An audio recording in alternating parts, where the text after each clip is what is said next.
Chapter 237. It's definitely thrilling. Given the magnitude of the incident that occurred at the construction site, it was impossible for Xiao Pang not to know the exact location from which the coffin was unearthed.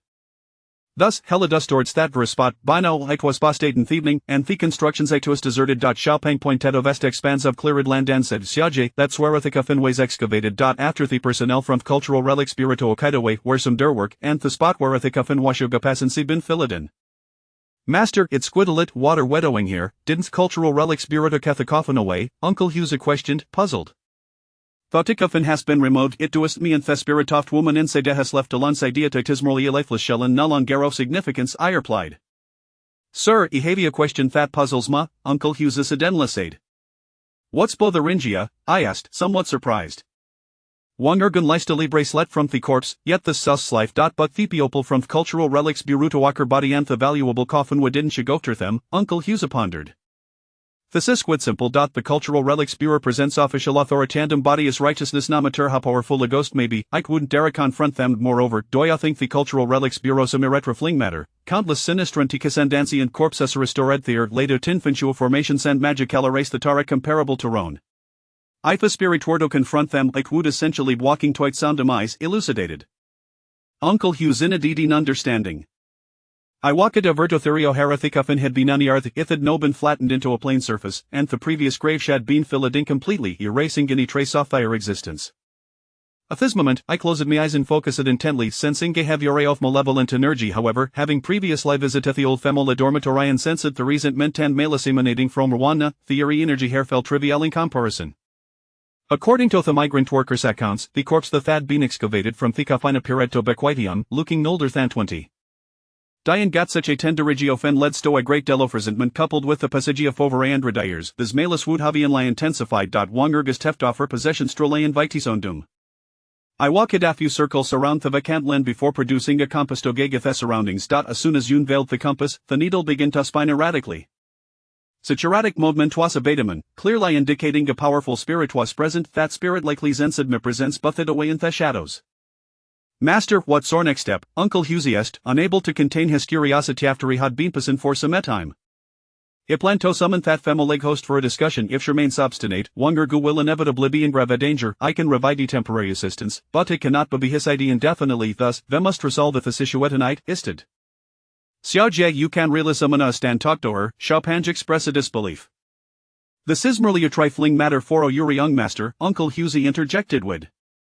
Xiaojie, when did you become so capable? It's like seeing a wholly new person after just a day, Xiao Pang remarked. His words left me a bit bewildered, so I looked at Xiao Pang and said, stop trying to be poetis if you can't pull it off. You're giving me goosebumps. Is that way do you mean the tabsens make us the hair grow fonder? Yes, that's that phrase. You understand me, Xiao Pang replied with a grin. That shard lights some mites worlds apart. Don't take advantageum for my lack of education, Uncle Hughes retorted, scrunching his lips. Xiao Pang, unfazed by the scoffing, simply laughed. Then, with an impudent grin, Xiao Pang gasped, Xiaojie, can you really summon a ghost? Could I see what she looks like? If I never seen a ghost in my life.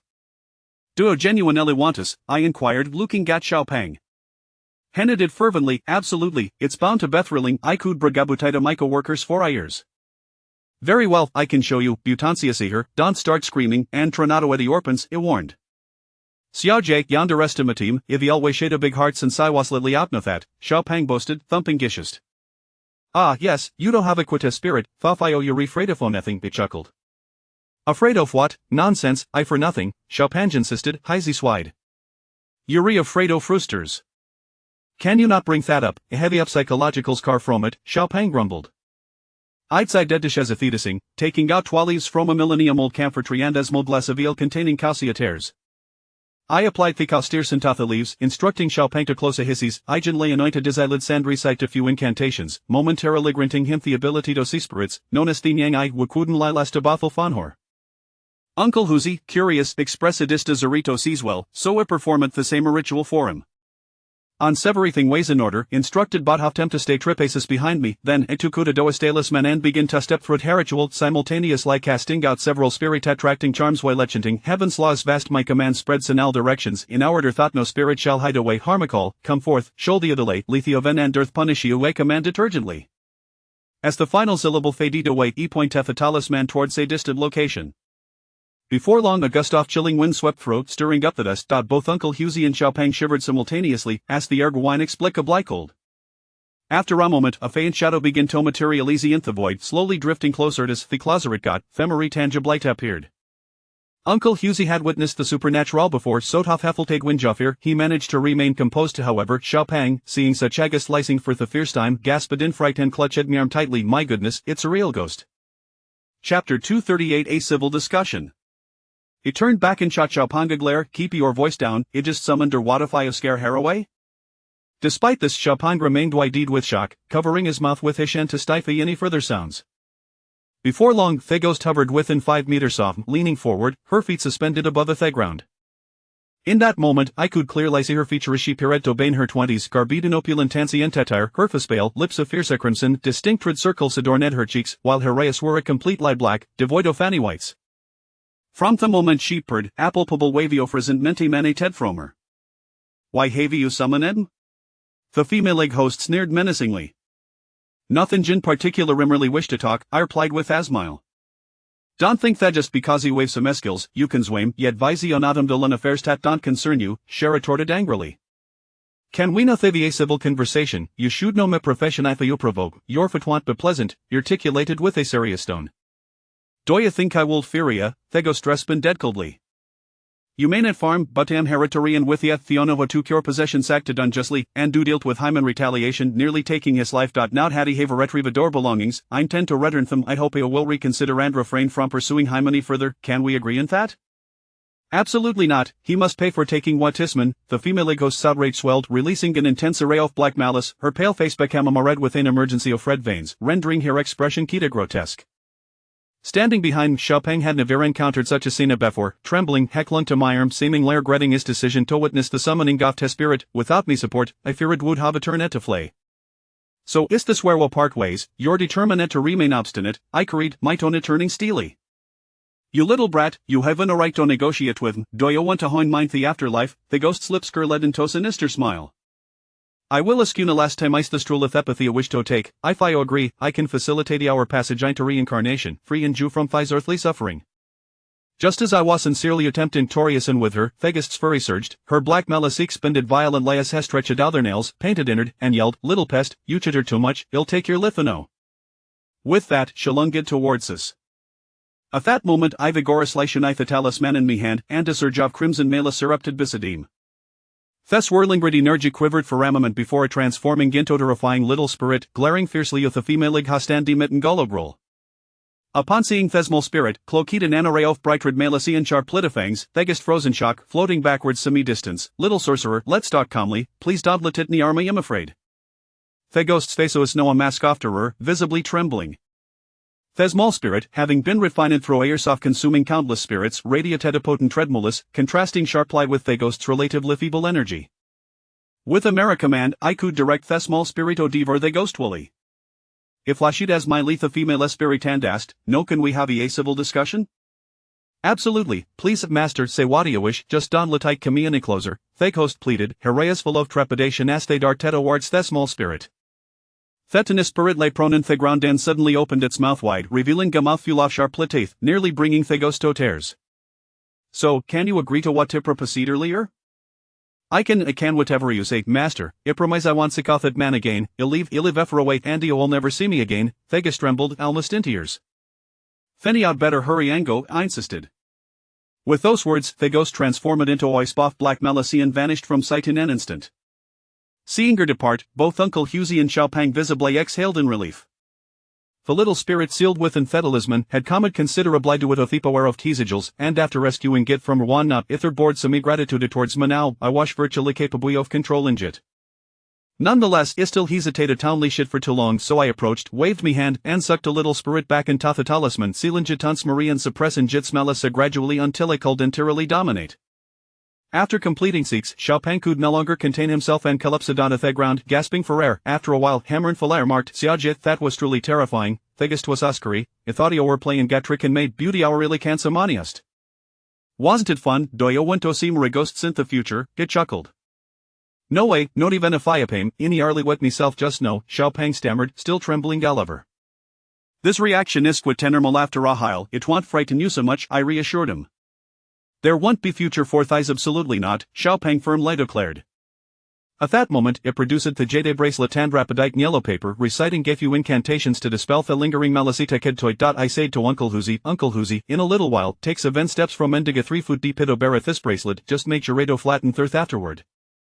Uncle Hughes received the bracelet, saying, Master, this bracelet is Karik Valley and Isaiah quite could fetch a high price, since the oveshes thegast away, should I sell it instead? Don't be ridiculous. Expressize libacause one ergastolith this bracelet that they ghost developed sukin tensa resentment. It must be returned to her otherwise Shema har mothers, after buryinjit, her malice hold subside, instructed. Chapter 239. A sinister thought. Uncle Huzi possessed a certain perceptiveness. Indeed, the jade bracelet was of considerable value, the prized possession that, if sold, could easily fetch several million. Otherwise, the vengeful spirit would not have harbored such intense resentment over its theft. This bracelet undoubtedly represented the most cherished and beloved item from the spirit's life, having become an object of obsession. If Uncle Huzi were to sell it, the buyer would surely face dire consequences, potentially even death. Thus, it was imperative that the bracelet be returned. Uncle Huzi and the chubby lad procured tools and, following my instructions, excavated a deep pit at the site of the previous tomb, wrapping the bracelet in the yellow paper talisman I provided before burying it deeply. Once our labor was complete, the chubby lad drove Uncle Huzi and me to the construction site, reluctantly bidding farewell, and we agreed to visit Wang Agu at the hospital the following day. On our way back, Uncle Huzi remarked, Young master, it is evident that you and the chubby lad share a deep bond. Why not keep him by your side? It would be beneficial for both of you to look out for one another. I paused, turning to Uncle Huzi, and replied, Uncle Huzi, truth be told, I would very much like to have him close. However, during your time with me, you must have sensed the perilous nature of this life. The risks are ever present, and I have few loved ones left. Having you by my side is sufficient. I do not wish to expose the chubby lad to danger. He knows nothing of this trade, and his straightforward nature could compel him to rush to my aid without regard for his own safety. He is my only childhood friend, and I cannot bear the thought of losing him. You speak wisely, young master. Although I am not well versed in the arcane arts, my years alongside the master and yourself have afforded me some understanding of this realm's rules, and I can be of assistance. It would be too difficult for the chubby lad to start anew. Frankly, he is not the sharpest, Uncle Huzi acknowledged. I nodded in agreement, saying, Indeed, a life like the chubby lad's is not without its merits. Were it not for the peculiarities of my fate, which compel me to endure numerous tribulations, I would gladly choose to work alongside him. Though such a life may be arduous, living without concern is, in its own way, a form of happiness. To the average person, my life may seem opulent, with a formidable master of feng shui guiding me through various tasks, often earning sums ranging from hundreds of thousands to millions. Yet, who could truly fathom the anguish I carry within? I am destined to face 18 calamities, each capable of claiming my life. Even the tasks I undertake for others are fraught with peril, confronting malevolent spirits such as the enchanting spirit, the cat demon, and the serpent spirit, each one a formidable adversary. And then there is the ghost named Ron, now from the old girls' dormitory, a veritable harbinger of death. What weighs most heavily on my heart is the fact that I have not seen my parents or grandfather since I left home at the tender age of 9. If I could exchange everything I possess now for a chance to live a life of ordinariness, I would do so willingly, yet fate has denied me that opportunity. 80 times, I find myself envying the chubby lad. The following afternoon, we made our way to the hospital to visit Wang Agu, and upon our arrival, we found the chubby lad waiting for us at the entrance. Wang Agu's vital signs had stabilized and he had been moved to a private room in the general ward, as arranged by Director Jia. When we sought out Wang Agu, Director Jia, having received word of our arrival, personally escorted us to his room. He informed me that he had taken special care of Wang Agu, ensuring that several of his doctors would monitor his condition closely. Since that day I had demonstrated my abilities, Director Jia had transformed. He was now exceedingly courteous towards me, and I could not afford to neglect his kindness, expressing my gratitude in return. Upon entering Wang Agu's room, we found him awake but looking exceedingly frail, his complexion a sickly yellow due to excessive loss of young energy. As we settled beside his bed, the chubby lad wasted no time in exclaiming, Wang Agu, you are fortunate to be alive. Had it not been for my friend Wu Jie, you would have perished long ago. Wang Agu glanced my way, somewhat flustered, and asked, You are Wu Jie? I nodded in affirmation.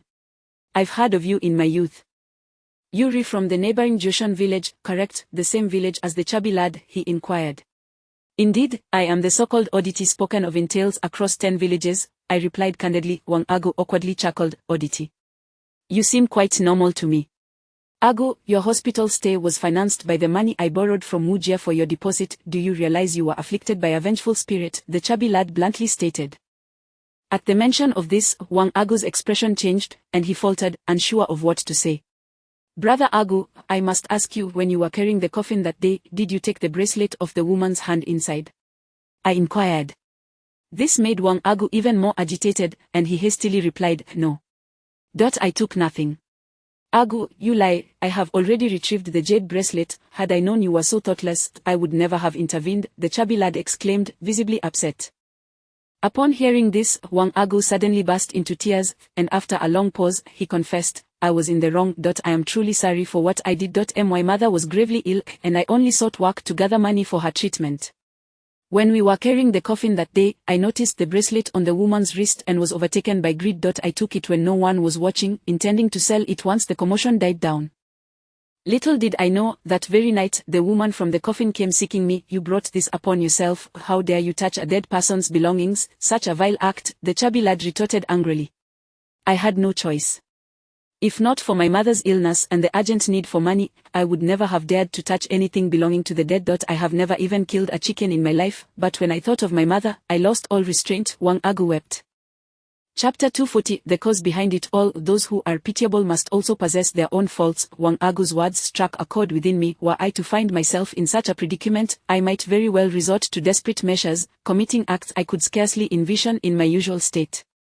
Upon hearing this, Xiao Pang let out a sigh and remarked, Xiao Jie, this is indeed true. I have seen Agu's mother, and her illness is quite severe. She urgently needs money for treatment.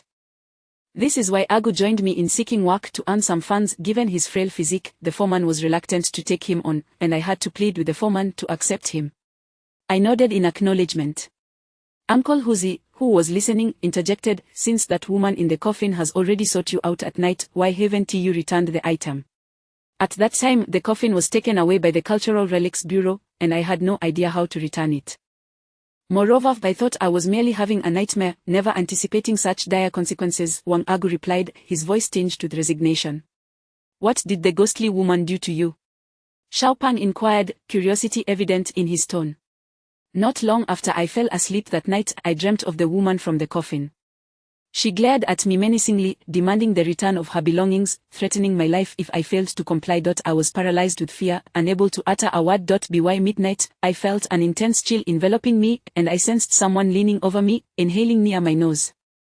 The following morning, I felt utterly drained, devoid of strength, and lethargic throughout the day. That night, the woman returned in my dreams, but this time she didn't demand the bracelet. Instead, she merely laughed coldly at me.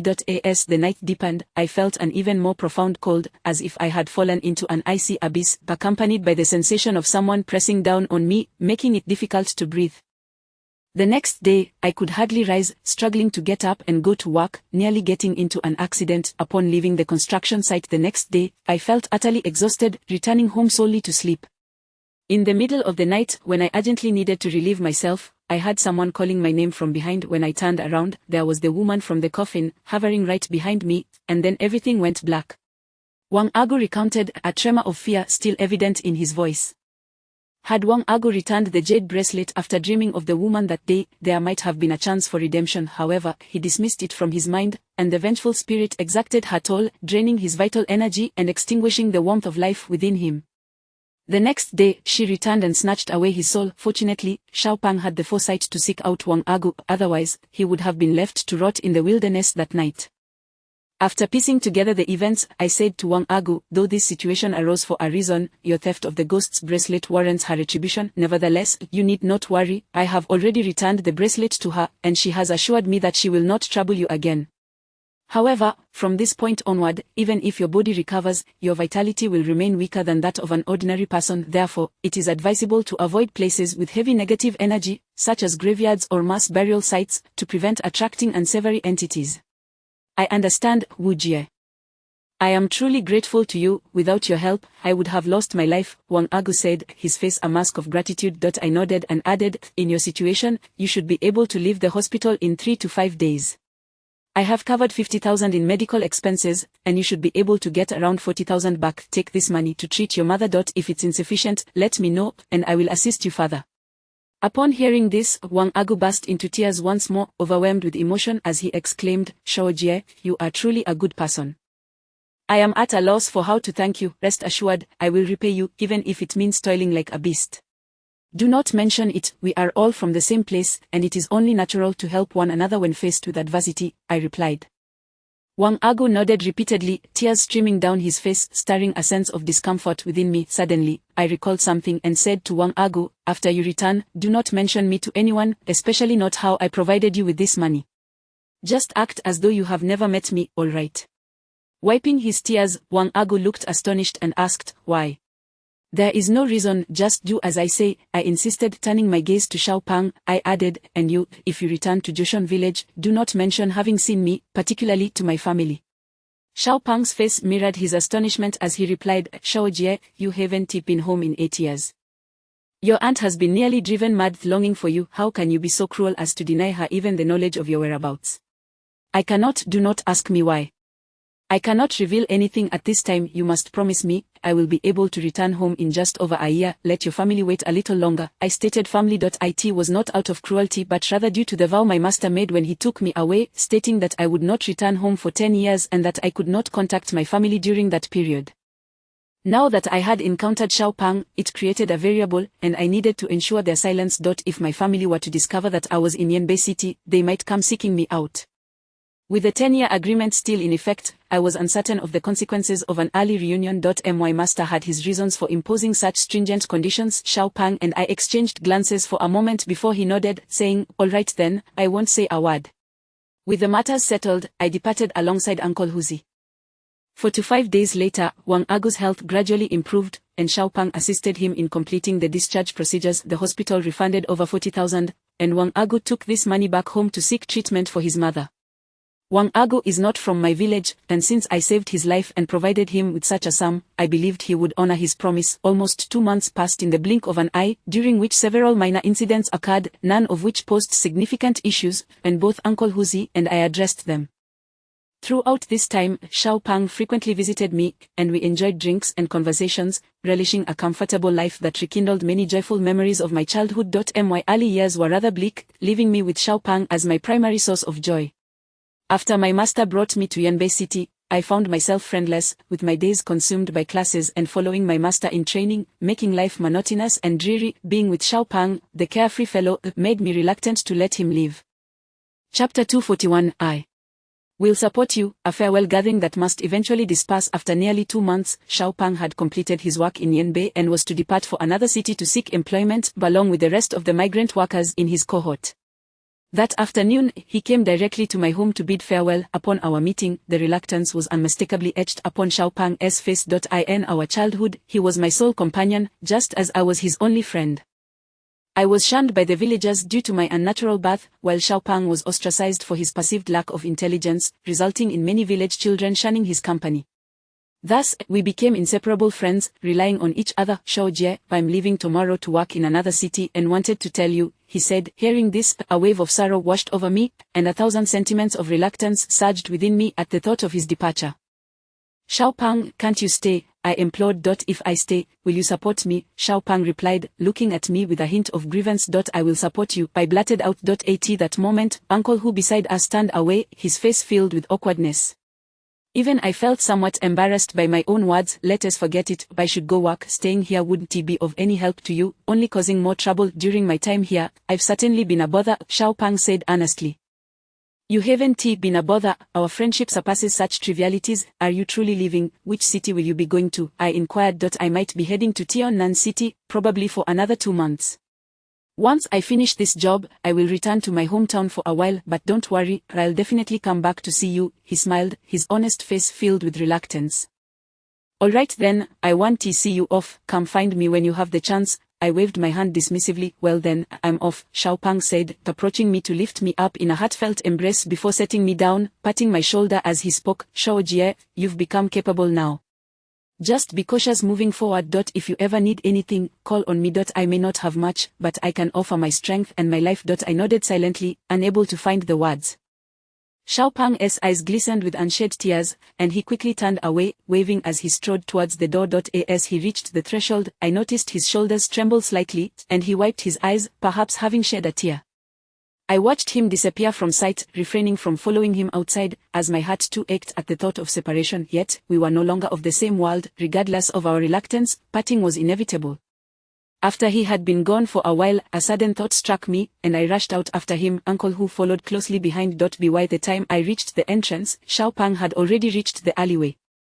"Xiao Pang, wait," I called out. Hearing my voice, he turned around, and I rushed over with Uncle Hu, only to find Xiao Pang's face streaked with tears. "Why are you crying?" I teased lightly. "I'm not crying, just got sand in my eyes," he replied, turning away to wipe his tears. "Don't leave, let me introduce you to a job. How about staying in Yanbei City?" I suggested. Upon hearing this, Uncle Hu looked at me, puzzled. "Introduce me to a job?" Xiao Pang exclaimed. "Shao Jie, don't joke around. I graduated middle school, have no qualifications, and aside from manual labor, I can't do anything else. Rest assured, the job I'll introduce you to will definitely satisfy you, and it won't require much thinking. Just say yes," I urged. "Will the pay be over 100 a day?" Xiao Pang asked. "It will definitely be more than that," I smiled. "Then alright, as long as I can stay in the same city as you, even if it's a bit less pay, I'm fine with it," he agreed. Seeing his acceptance, I turned to Uncle Hu. "Uncle Hu, could you call Master Zhou and inquire if he needs anyone? I want Xiao Pang to start working there." Uncle Hu hesitated, saying, "Young master, Master Zhou runs a feng shui consultancy. Wouldn't that be inappropriate?" "What is inappropriate about it? There are plenty of odd jobs in the consultancy. I've seen many people working there. Having Xiao Pang assist Master Zhou would be beneficial," I replied. "Alright, I'll ask," Uncle Hu said, pulling out his phone. I quickly added, "Never mind, I'll call Master Zhou myself." Taking out my phone, I dialed Master Zhou's number. After 2 rings, he answered enthusiastically. "Young Master Wu, it's been a while. What brings you to call me? Do you have some business for me?" "Not exactly business, I wanted to ask if you need any help over there." I got straight to the point. Master Zhou paused for a moment, then replied eagerly, "Yes, we are in dire need." "Young Master Wu, are you considering coming to work here? It's a small temple, don't you feel it's too chilly for that?" "It is not for me, I'm introducing a friend to you," I clarified. Master Zhou's disappointment was evident, yet he still said, "That is no problem, as long as it's someone you recommend, they're sure to be reliable. Have them come to work tomorrow, but I must warn you in advance, my friend lacks formal qualifications and only possesses physical strength. He can only assist you." I expressed my concerns. "Not an issue, I just need an assistant to help me with tasks, contact clients, and so forth. As long as young Master Wu doesn't feel I'm neglecting your friend, it's all good," Master Zhou replied courteously. "That is not a problem, my friend will certainly manage," I said with relief. "Alright then, have him come over tomorrow, and I'll start him off with a salary of 10,000. We can negotiate more based on his performance later," Master Zhou added. "Great, it's settled, I'll bring him over tomorrow." After exchanging a few pleasantries, I hung up and turned to Xiao Pang. "Xiao Pang, your job is sorted. You'll work in Yanbei City, assisting with tasks, making calls, and contacting clients. The salary is 10,000 a month. Can you handle that?" "What, 10,000? Xiao Pang nearly fainted upon hearing the figure, swaying slightly as he steadied himself against the wall. Once he regained composure, he exclaimed, "Shao Jie, you are not joking with me, are you? This isn't some illegal endeavor, right? That salary is quite shocking. Rest assured, it's absolutely legitimate. You'll simply be assisting, and it's very straightforward work. I'll take you there tomorrow," I reassured him. My motivation for sending Xiao Pang to Master Zhou's consultancy was that the work was uncomplicated, primarily involving feng shui consultations and site assessments, posing no real danger. Should Master Zhou encounter any challenges, I would step in to assist. Chapter 242. An invited guest. Early the next morning, I took little Fatty to seek out Master Zhou. His feng shui consultancy was located in a bustling area of Yanbei City, occupying 2 elegantly decorated floors, replete with an antique charm that exuded a certain allure. Upon arrival, little Fatty was momentarily taken aback. He had not anticipated that I would bring him to such a prestigious workplace. Knowing of my visit, Master Zhou awaited us at the entrance. As soon as he spotted me, he hurried forward to greet us with an abundance of courtesy. After exchanging a few pleasantries, I formally introduced little Fatty to Master Zhou. A master of social finesse, Master Zhou immediately lavished compliments upon little Fatty, praising his impressive appearance and robust physique, asserting that their consultancy was in dire need of someone of his caliber. The flattery was almost overwhelming. I felt a twinge of embarrassment while little Fatty basked in the praise, seemingly uplifted by the accolades. The proceedings went smoothly, and we promptly signed a contract making little Fatty Master Zhou's assistant. Just as I had mentioned, his duties would primarily involve assisting with various tasks such as carrying items. When asked if he could drive, little Fatty admitted he could not, prompting Master Zhou to plan for him to obtain a driver's license after starting work, ensuring future outings would be more convenient. I understood that Master Zhou's swift agreement to employ little Fatty was largely due to our connection, and I was aware that I owed him a considerable favor, one that I would certainly repay. Whenever Master Zhou next sought my assistance, I would have no grounds to decline. In this world, relationships often revolve around mutual benefit. We all seek our respective needs. However, little Fatty remained blissfully unaware of this dynamic. He, with his somewhat nervy disposition, was blissfully oblivious to the potential pitfalls that might arise. Nonetheless, being under the mentorship of someone as articulate as Master Zhou could impart valuable life lessons.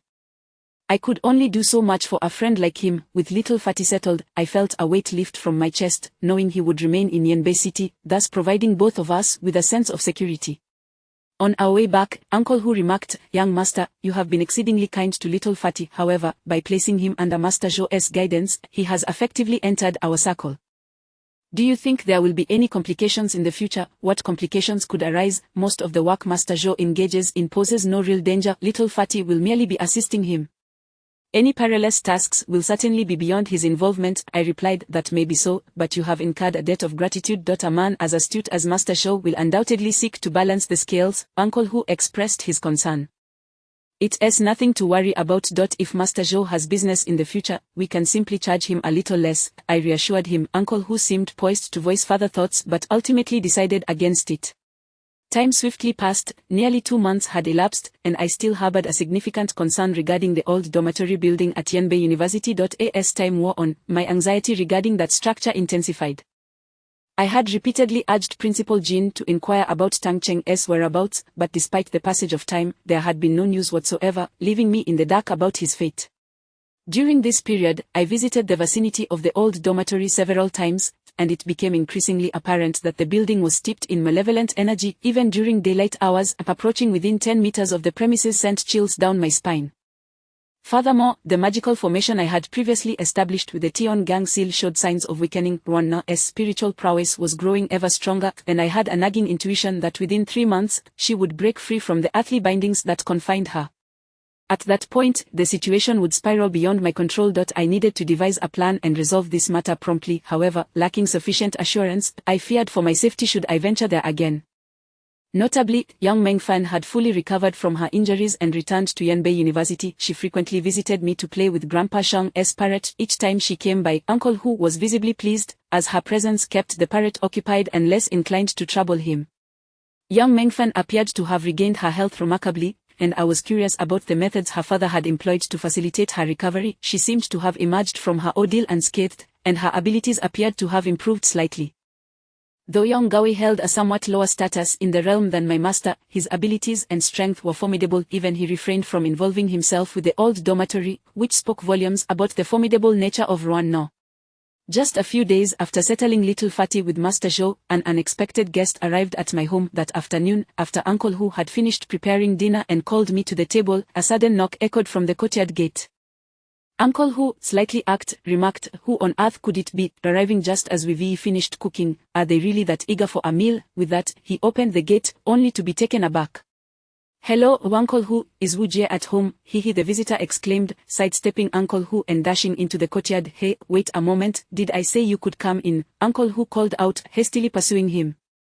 I heard the commotion and stepped outside, only to be momentarily stunned upon recognizing the disheveled Taoist priest I had encountered at Boss Tang's residence. What was he doing here?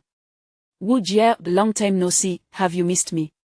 the scruffy Taoist exclaimed as he jogged towards me, exuding a distinct odor of sweat. He still bore the same unkempt appearance, clad in a tattered Taoist robe, his hair tied up in a bun, with a wooden stick protruding from it. Last time I had seen him, it had been a disposable chopstick.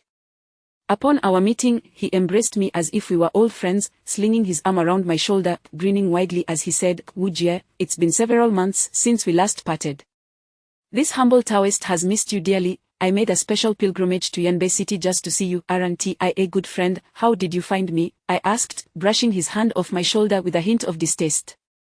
Goodness, it seemed he hadn't bathed since our last encounter, and the smell was quite overwhelming. Unfazed, the scruffy Taoist glanced over my shoulder, his eyes lighting up as he exclaimed, "Oh, did you know I was coming?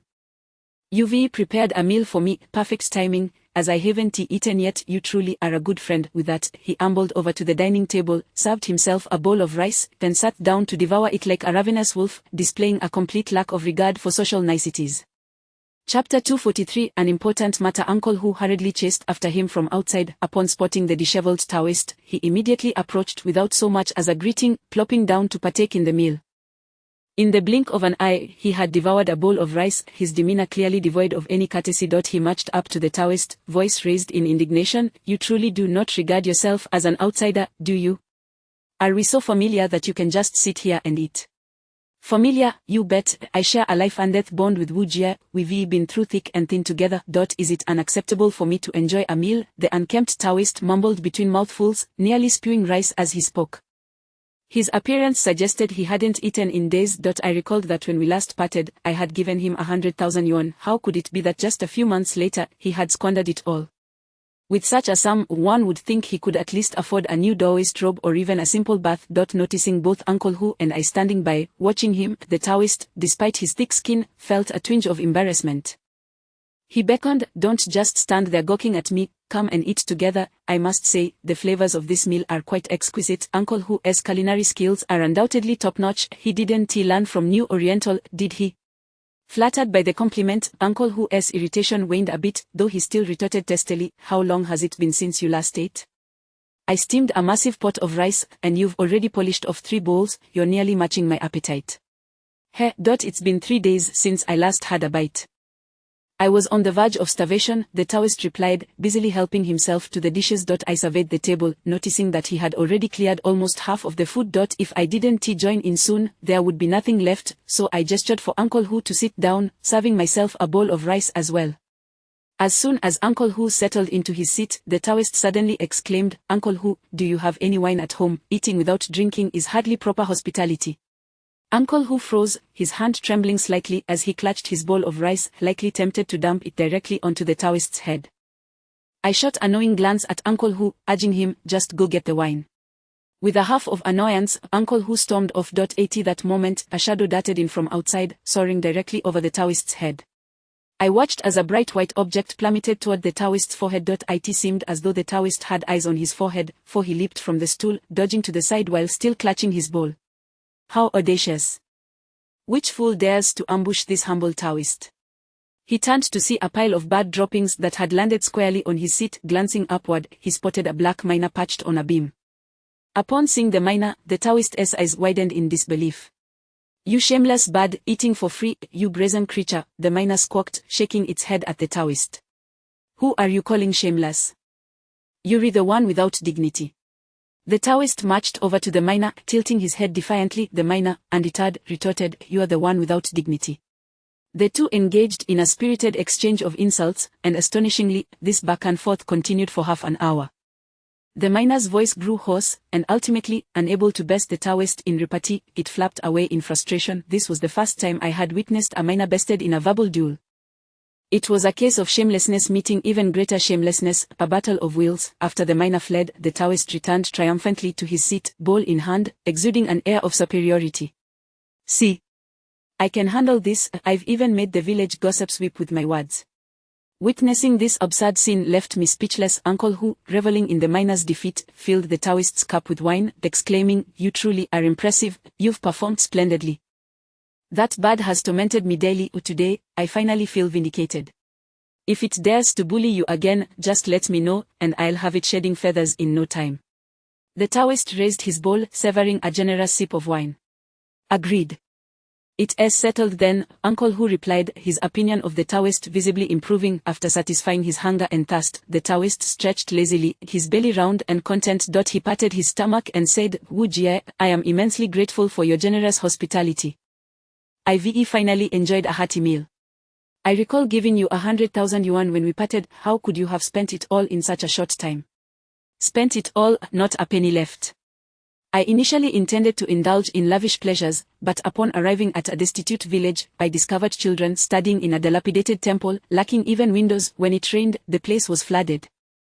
I donated the entire sum to help them build a proper structure, otherwise, how could I be in such dire straits? The Taoist shrugged nonchalantly. His explanation left me uncertain of its authenticity. Yet, it felt plausible. If he truly had money, he wouldn't appear so shabby, leading me to regard him with slightly more respect. Taoist Luo, your visit must surely pertain to some matter of significance. I inquired cautiously. The Taoist smiled knowingly and replied, indeed, I have a matter of great importance to discuss.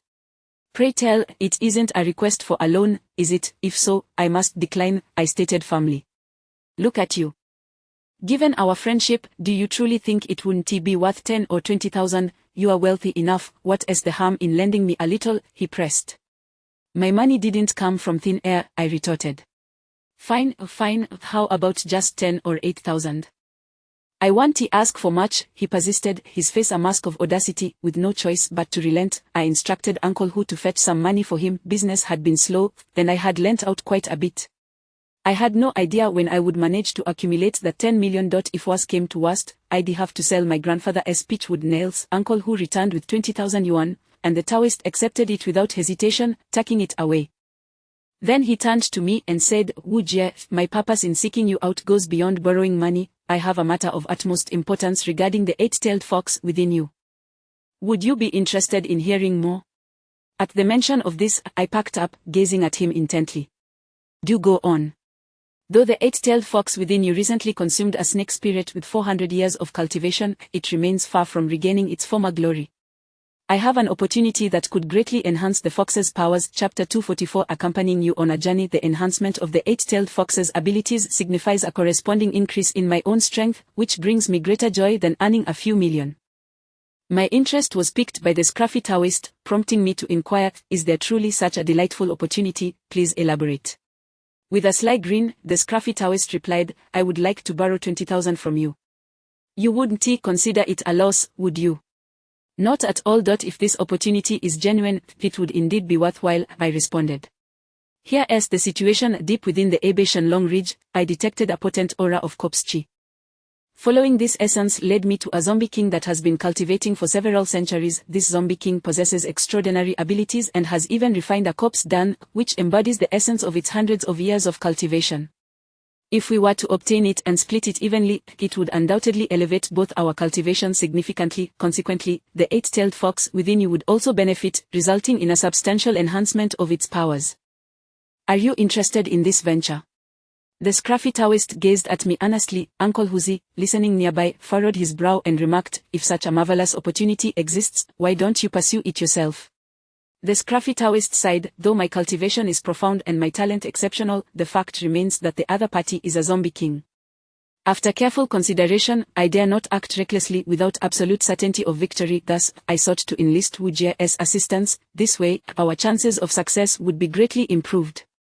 I believe you are simply frightened, worried that the zombie king might devour you, which is why you have come to seek our young master's help, Uncle Huzi retorted bluntly.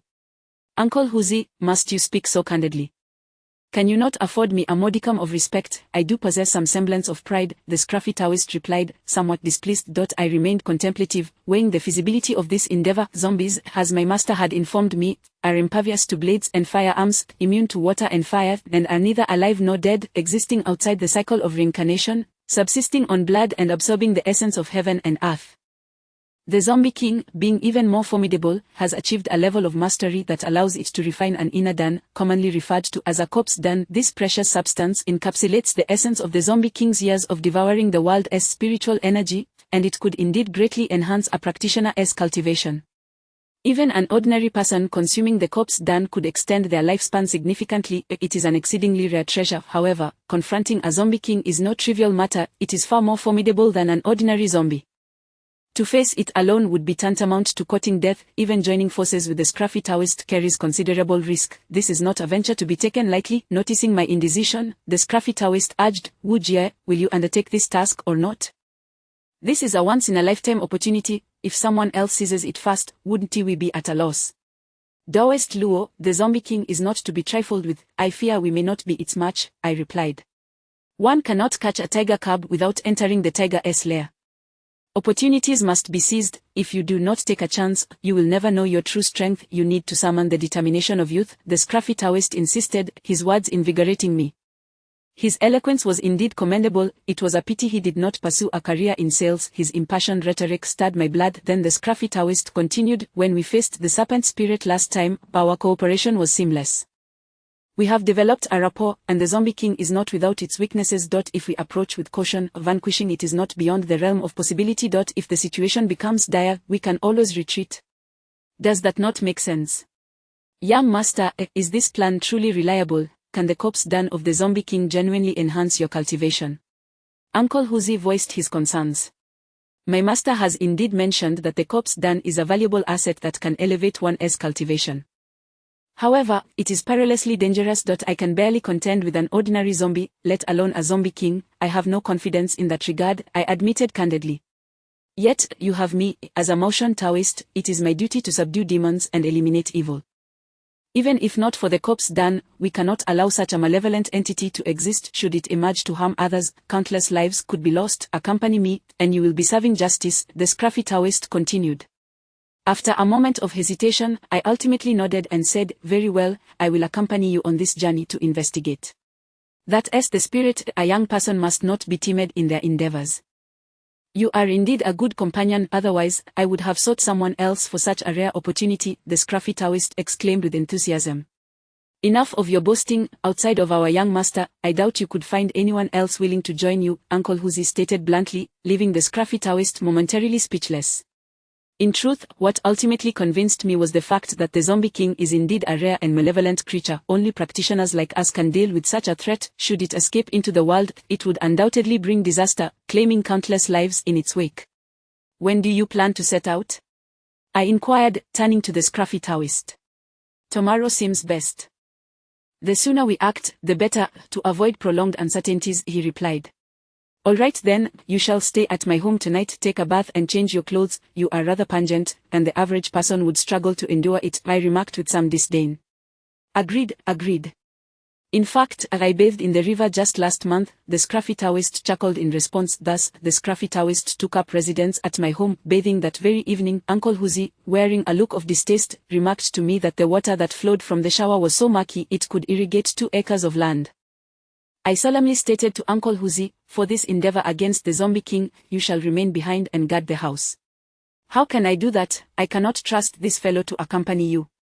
What if he deceives you? I can't shake the feeling that he is unreliable, Uncle Huzi insisted. It is far too dangerous. You lack sufficient cultivation. If a confrontation arises, the scruffy Taoist and I would be unable to protect you, I explained. Very well, young master, please exercise caution.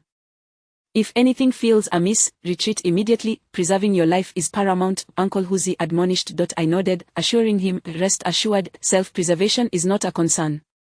Just then, the scruffy Taoist emerged, now donned in my attire. To my surprise, he appeared much more presentable after bathing, no longer as unappealing, with long hair cascading over his shoulders. He exuded a rugged masculinity, his physique well-defined with sinewy muscles. Though lean, he bore numerous scars, evidence of enduring many hardships. Chapter 245. The 4 adventurers. After confirming this matter with the disheveled Taoist, the 2 of us set off the following day. Although Uncle Huzi was very eager to accompany us, I insisted on leaving him at home. After all, this venture was fraught with danger. If we were to confront the Zombie King head-on, I could not guarantee my own safety, let alone be responsible for Uncle Huzi. Just as the disheveled Taoist had said, while we are still young, we must take risks. If we succeed in this endeavor, both our skills will undoubtedly see significant advancement. Particularly, the 8-tailed fox within me would surely benefit immensely. Since my earliest memories, the 8-tailed fox has appeared numerous times, always manifesting as either a fox or a shadow. This implies that she currently lacks the ability to maintain a human form. Occasionally, I catch glimpses of her human visage in my dreams, a beauty that could captivate nations, yet I cannot fathom what it would be like to see her in person. The disheveled Taoist remarked that the 8-tailed fox had attached herself to me to preserve my life, shielding me from calamities, thus binding our souls together. Had she not intervened, I would never have had the chance to be born. In gratitude to the eight-tailed fox, I resolved to join the disheveled Taoist in this perilous adventure, even if it meant merely witnessing the Zombie King's appearance. Finally, the disheveled Taoist discarded his tattered robe in favor of some ordinary clothes I had procured, rendering him somewhat more presentable. However, he still sported a wooden stick in his hair, a testament to his identity as a Taoist. Yanbei is quite distant from Shenonjia. Initially, I suggested flying there, but the disheveled Taoist adamantly refused, citing a fear of heights, which took me by surprise. A man capable of engaging in a half-hour argument with birds possessed such a vulnerability, truly perplexing. Thus, we opted for a high-speed train, departing in the morning and arriving at our destination by evening. It was certainly unwise to venture into the dense mountains at night. According to the disheveled Taoist, he had discovered the Zombie King's lair deep within the heart of Shenonjia, nestled within an unspoiled jungle, a place rarely trodden by human feet. If we were to trek there on foot, it would take us at least a day and a night to reach our destination. I found myself questioning the disheveled Taoist's motives for wandering into the depths of Shenonjia. He claimed to be well-versed in his studies and had come down the mountain to experience the mortal realm. Inadvertently stumbling upon the existence of the Zombie King, his cryptic words left me wondering which of his statements bore truth. Upon arriving at the Shenonjia tourist area, we found a nearby hotel to rest for the night. The next morning, we set off directly toward the heart of Shenonjia. The outskirts of Shenonjia boasted a magnificent tourist attraction, with sprawling forests, rich resources, and breathtaking scenery. As we journeyed, I savored the beauty surrounding us, treating it as a leisurely excursion. This was my first venture so far from home, and everything felt refreshingly novel. The disheveled Taoist, having a diverse education, possessed considerable knowledge about Shenonjia and shared many intriguing facts along the way. He told me that the depths of Shenonjia were home to numerous wild animals, including the famous golden monkeys and even polar bears. He warned me to be cautious with my belongings, particularly my magical artifacts, advising that I must not allow the monkeys to steal them. Otherwise, encountering the Zombie King without them would surely spell doom. He also recounted tales of Shennong testing 100 herbs and the legends of wild men. His eloquence left me quite impressed. I had not anticipated his depth of knowledge, which certainly opened my eyes. As we conversed and walked, we continued until the afternoon, at which point human presence became increasingly scarce. The disheveled Taoist informed me that we were still quite far from the Zombie King's territory, needing at least 2 more days of travel into Shenonjia's heart. Given the dangers of the night, we could not proceed further, as the deep forest, harboring such malevolent entities as the Zombie King, might conceal other unknown threats. As darkness enveloped us, we set up camp by a small river and kindled a fire. Prior to our journey, we had prepared some provisions, but we had neglected to bring a tent, a decision I began to regret. The area was likely teeming with snakes and insects, making a restful night's sleep seemingly impossible. However, the disheveled Taoist appeared unconcerned, assuring me not to worry. It was evident that he possessed considerable experience in wilderness survival. No sooner had I lit the fire than he volunteered to forage for food. Less than half an hour later, he returned, triumphantly carrying 2 wild chickens. After a brief preparation by the riverbank, plucking feathers and gutting them, he skewered them on sticks and placed them over the fire. The aroma soon wafted through the air, and to my astonishment, he had also brought along salt, cumin, and chili powder, sprinkling them over the roasting chickens, causing my mouth to water. Just as we were engrossed in our culinary endeavors, several beams of flashlight suddenly flickered in the distance. The disheveled Taoist and I exchanged glances, both taken aback. We were deep within Shenonjia, where one would not expect to encounter others.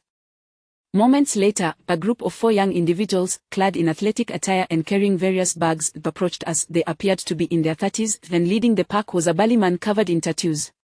Upon seeing us, he greeted us with enthusiasm. "Hello, friends, are you here for an adventure in Shenonjia as well?"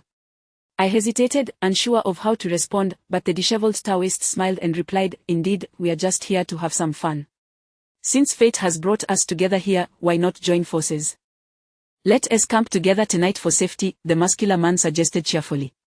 "Of course, feel free to make yourselves at home," the disheveled Taoist replied courteously. Soon after, the group busied themselves setting up their tents by the riverbank, engaging in lively conversation, resembling 2 pairs of couples. Once they had their tents pitched, the 4 approached me and the disheveled Taoist to introduce themselves. It turned out that all 4 were urban professionals who had taken advantage of their holiday to explore Shenonjia.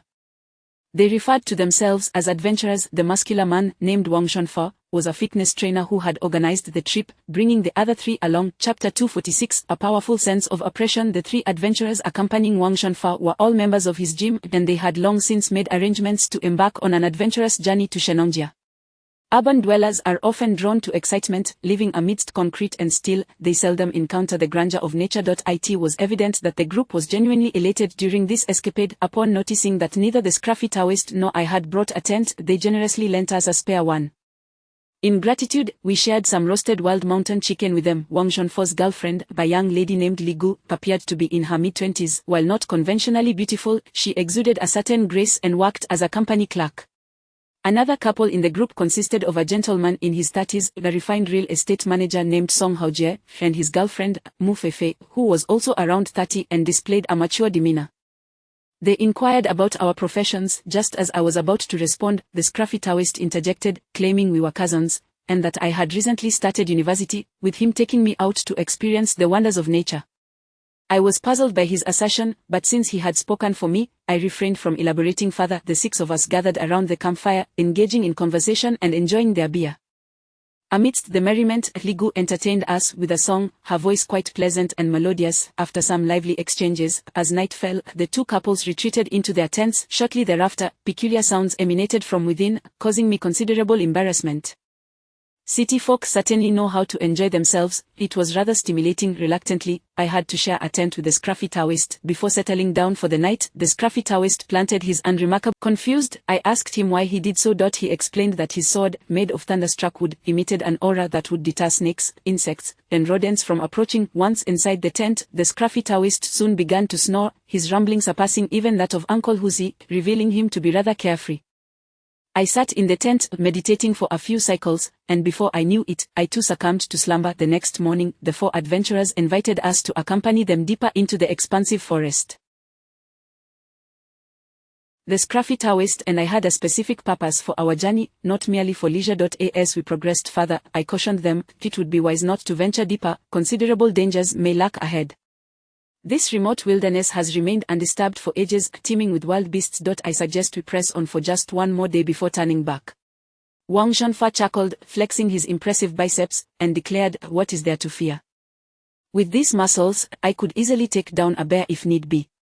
I merely smiled, choosing silence, recognizing that one cannot dissuade the reckless. I had said my piece. The scruffy Taoist uttered not a word and proceeded to lead me away. We quickly parted ways with them. I voiced my concerns to the scruffy Taoist. Do you think those individuals will encounter any danger? What if they run into the Zombie King? The Zombie King is not. When I first discovered him, he was concealed within a cave, and he rarely emerges during the day. Besides, you have already warned them not to venture too far. Should they encounter trouble, it is no longer our concern. Speaking further may only irritate them, don't you agree? The scruffy Taoist replied nonchalantly. Thus, we continued our brisk journey. Within the depths of the forest, there were no discernible paths. The scruffy Taoist relied solely on his memories to navigate. Fortunately, as practitioners, we possessed good stamina and maintained a decent pace. After a full day of trekking, we sought refuge in an open area. As night descended here, the temperature dropped significantly after dark. The scruffy Taoist went hunting and returned with a rabbit and 2 fish he had caught from a stream, which we prepared for grilling. The remoteness of this location meant that wild creatures were largely unafraid of humans. At times, they approached out of curiosity. With a swift strike, the scruffy Taoist rendered the rabbit unconscious. After a hearty meal, we reclined on the grass to rest, with the scruffy Taoist once again planting his wooden sword into the ground. At that moment, I realized the sword was indeed formidable. Not even a mosquito dared to approach within a 5-meter radius of us. I marveled at how he had acquired such a remarkable artifact. Upon waking, we resumed our journey, having trekked for 3 consecutive days.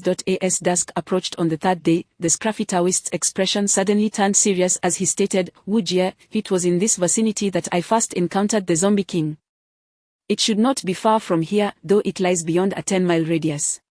Upon hearing this, I promptly retrieved my compass to detect the nearby malevolent energy. As a creature of evil, the Zombie King would emit a distinct aura, allowing me to ascertain his general location. The compass spun before finally stabilizing in a specific direction, quivering slightly. Indeed, there is a presence, though the malevolence is not particularly strong, I remarked. It cannot be mistaken, we are still at a distance from him. Let us press on. I feel quite familiar with this environment, and we should be nearing our destination, the scruffy Taoist observed, glancing around, nodding in agreement. I felt an inexplicable mix of anxiety and anticipation at the prospect of soon encountering the legendary Zombie King. I wondered what such a creature might look like. With our compass in hand, we continued onward, traversing a further distance until darkness enveloped us entirely. I paused to check the compass, which now displayed a restless needle. This indicated an increase in the malevolent energy. Even without the compass, I could sense a profound sense of oppression that only practitioners could perceive. Upon reaching this point, the scruffy Taoist quickened his pace and urged, "Wu Jie, let us proceed. We are almost there." After approximately another half-hour of walking, the scruffy Taoist abruptly halted, pointing to a dark cave not far off, declaring, "The Zombie King resides within that cave." Chapter 247. The stone coffin. On the high platform, I followed the direction pointed out by the disheveled Taoist and beheld the cave, shrouded in darkness. Upon opening my celestial eye, I could discern a faint, eerie aura emanating from within. As I drew forth my compass, my heart sank further. The needle spun wildly, a clear indication that a malevolent entity lurked within that cavern. At that moment, the scruffy Taoist brandished his wooden sword and cautiously ventured into the cave. I hurried after him, exclaiming, "Old Luo, exercise caution. Have you entered this cave before?"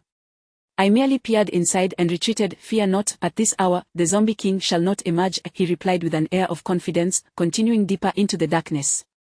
I, too, retrieved my celestial measuring tool, my heart racing with an overwhelming sense of trepidation, reminiscent of the anxiety I felt when entering that old girl's dormitory. The cave was engulfed in pitch darkness, heavy with the scent of decay. The Taoist and I advanced slowly, acutely aware of a dripping sound echoing within, accompanied by an unsettling chill. After traversing a distance of 20 to 30 meters, the path suddenly widened. In that moment, with my celestial eye still active, I spotted an array of stark white bones along one side of the cave. Upon closer inspection, I discerned they were the remains of various animals, likely goats or wild boars. These bones appeared ancient. As I stepped upon them, they crumbled to dust beneath my feet. With so many animal remains in this cave, could they all be the work of the Zombie King? I queried.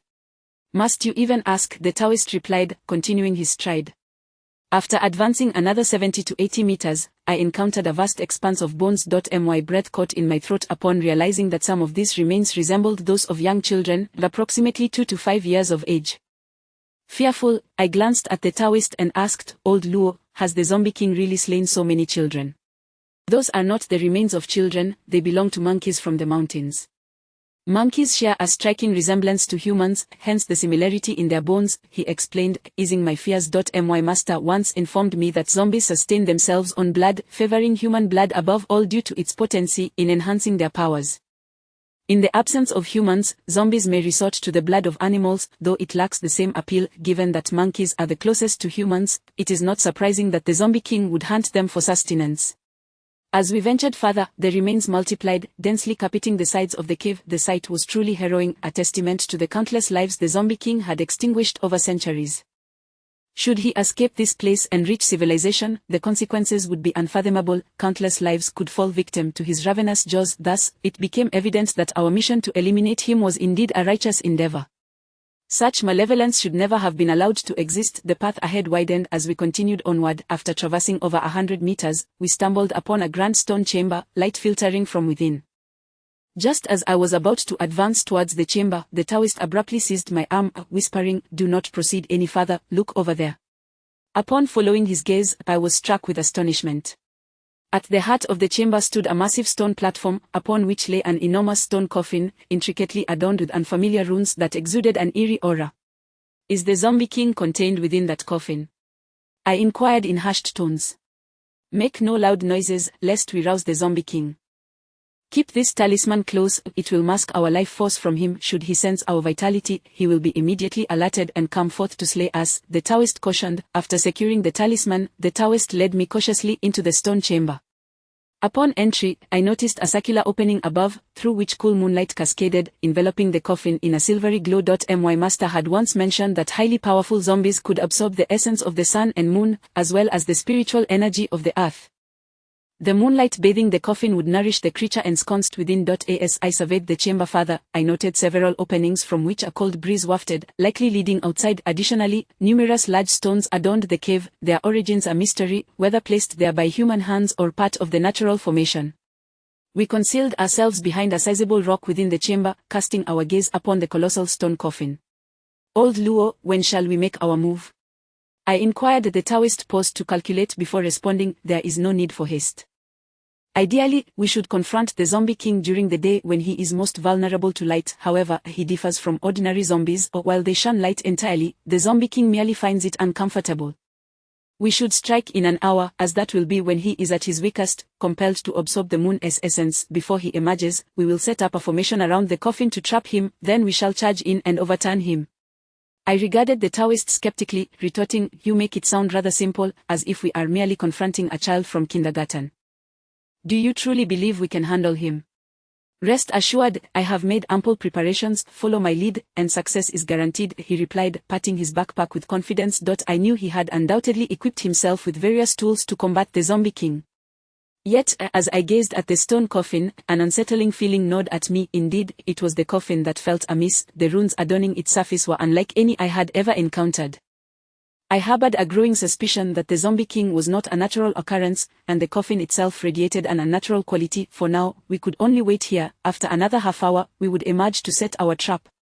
However, before that time could elapse, I suddenly heard footsteps approaching from the very entrance we had used. Chapter 248. The hunchbacked old man. Upon hearing the approaching footsteps, my heart leapt into my throat as I glanced at the disheveled Taoist and inquired, "What on earth is happening?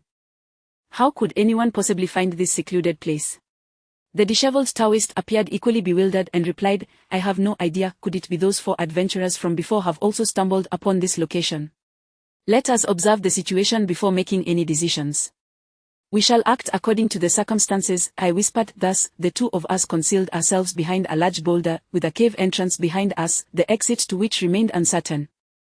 A sense of anxiety gripped me. In this desolate wilderness, especially at night, who else besides us could possibly navigate to this cursed spot? After waiting for approximately 3 to 4 minutes, the footsteps grew progressively nearer, and the sound suggested there were quite a few individuals involved. Before long, a figure entered the stone chamber, an elderly man, appearing to be in his 60s, of diminutive stature, barely exceeding 5 feet tall, and notably hunched over, his back forming a pronounced bulge. He donned a rough garment woven from coarse linen and had a gleaming carved dagger sheathed at his waist. His eyes bore a sinister glint as he immediately fixed his gaze upon the massive stone coffin. Following the hunchbacked elder, a young maiden entered the chamber. She appeared to be around 17 or 18 years old, of a similar age to mine, tall and slender. Although her attire was somewhat tattered, she possessed an appealing countenance. In her hand, she held a coarse rope to which several individuals were bound, urging them to hasten their pace. Those tethered had black hoods obscuring their faces, their clothing suggesting they were men. Among them was one particularly tall figure, his muscular frame strikingly familiar. He resembled a certain adventurer, Wang Zhonfa, whom we had encountered previously. At present, he too bore a black hood and trembled uncontrollably.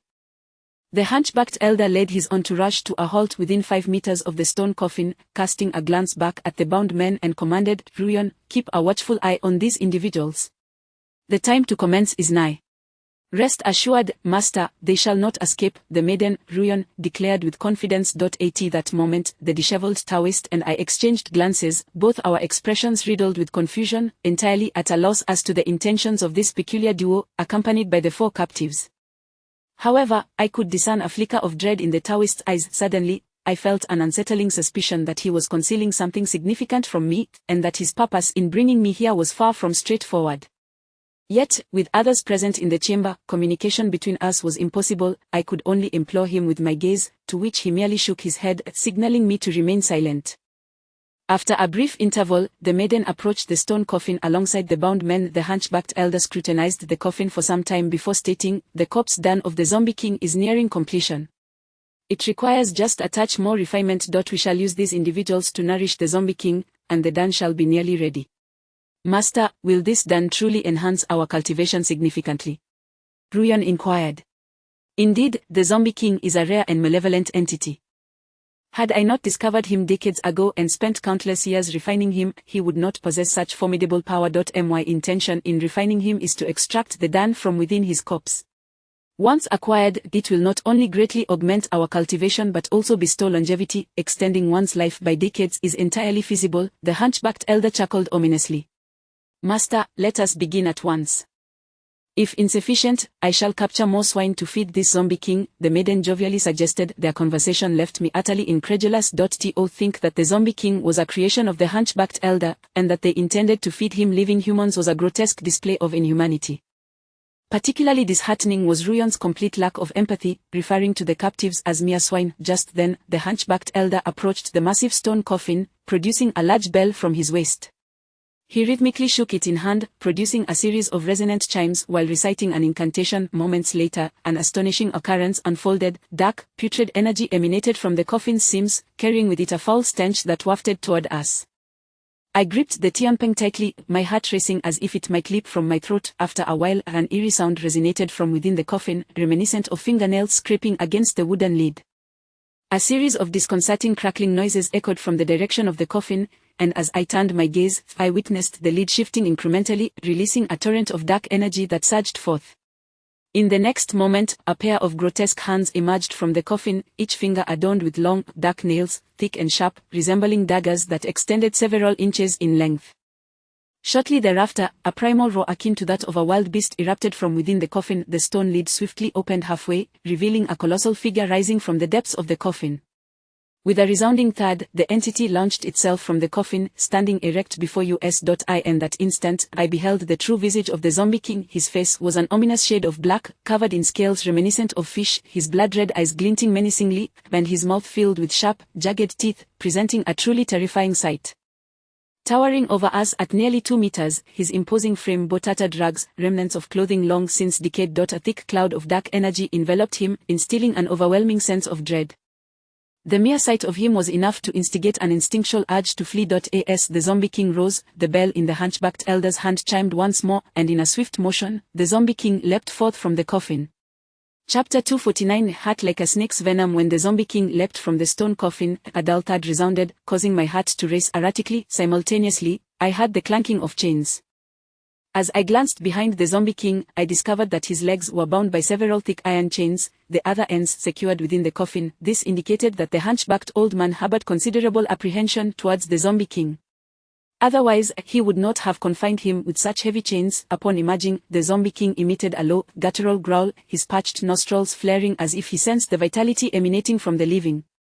The individuals bound by ropes behind the girl, though their heads were covered, could still detect the ominous commotion. Upon hearing the zombies roar, they trembled in sheer terror, likely mistaking it for the call of some ferocious beast. However, the Zombie King was far more savage than any wild creature. Even 10 tigers would not stand a chance against him. The hunchbacked old man cast a grim glance at the Zombie King before turning to the girl, saying, "Ruoyon, release one of the piglets."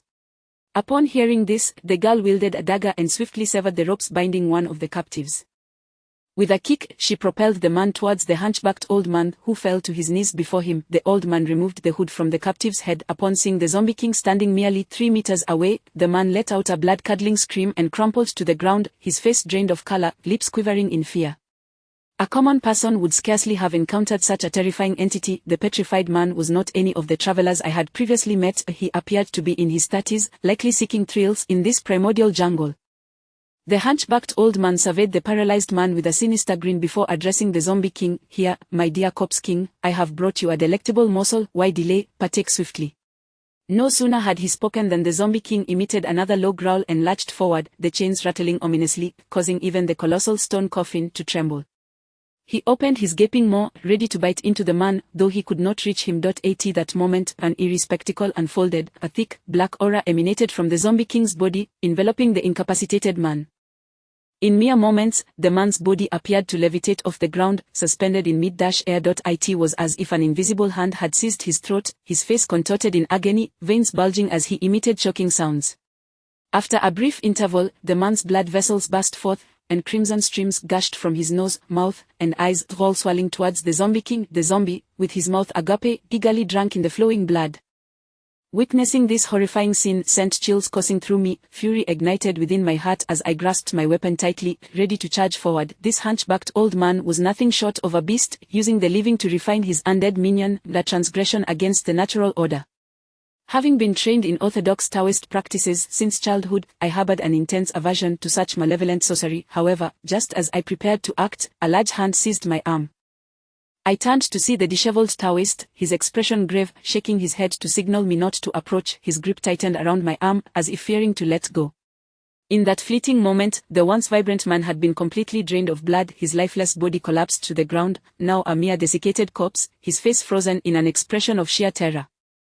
A vibrant life had been extinguished in less than a few minutes. Gazing at the lifeless husk, my breath grew heavy. The hunchbacked old man seemed quite pleased with the scene before him, casually kicking the dried corpse aside. Ruoyan, send in another piglet. The corpse king is still hungry, he stated indifferently. The girl acknowledged him and was about to approach another captive with her sword when an unexpected turn of events occurred. Among the captives, the strongest-looking one had somehow managed to free his hands from the ropes, swiftly removing the black mask from his face before bolting towards the cave entrance. In that instant, I clearly recognized him as Wang Zhonfa, the traveler we had encountered earlier. He sprinted with remarkable speed, quickly vanishing from the stone chamber, yet the girl showed no urgency to pursue him, merely sneering, "You think you can escape?" With that, she flashed forward, her speed astonishing, darting toward the cave's exit. I noticed her agility. She was undoubtedly a formidable practitioner, as light as a swallow, covering 10 meters in a mere heartbeat. The hunchbacked old man shook his head and remarked, "In all these years, no one has ever walked away from me alive. Since he has fled, it is your turn now." In mere moments, the girl returned, dragging Wang Zhonfa along, who appeared gravely injured, wailing in pain. Despite being over 6 feet tall and robust, a fitness instructor by trade, he was easily towed by the petite girl, as if she were pulling a mere chick. She unceremoniously tossed him at the feet of the hunchbacked old man. "Master, he attempted to flee, so I broke his limbs. Let us see how he escapes now," she declared, brimming with pride. I was astounded. This woman, although seemingly beautiful, possessed a heart as venomous as a snake's, utterly ruthless. The hunchbacked old man grinned with satisfaction, saying, "Ruoyan, splendid work, your master will reward you well."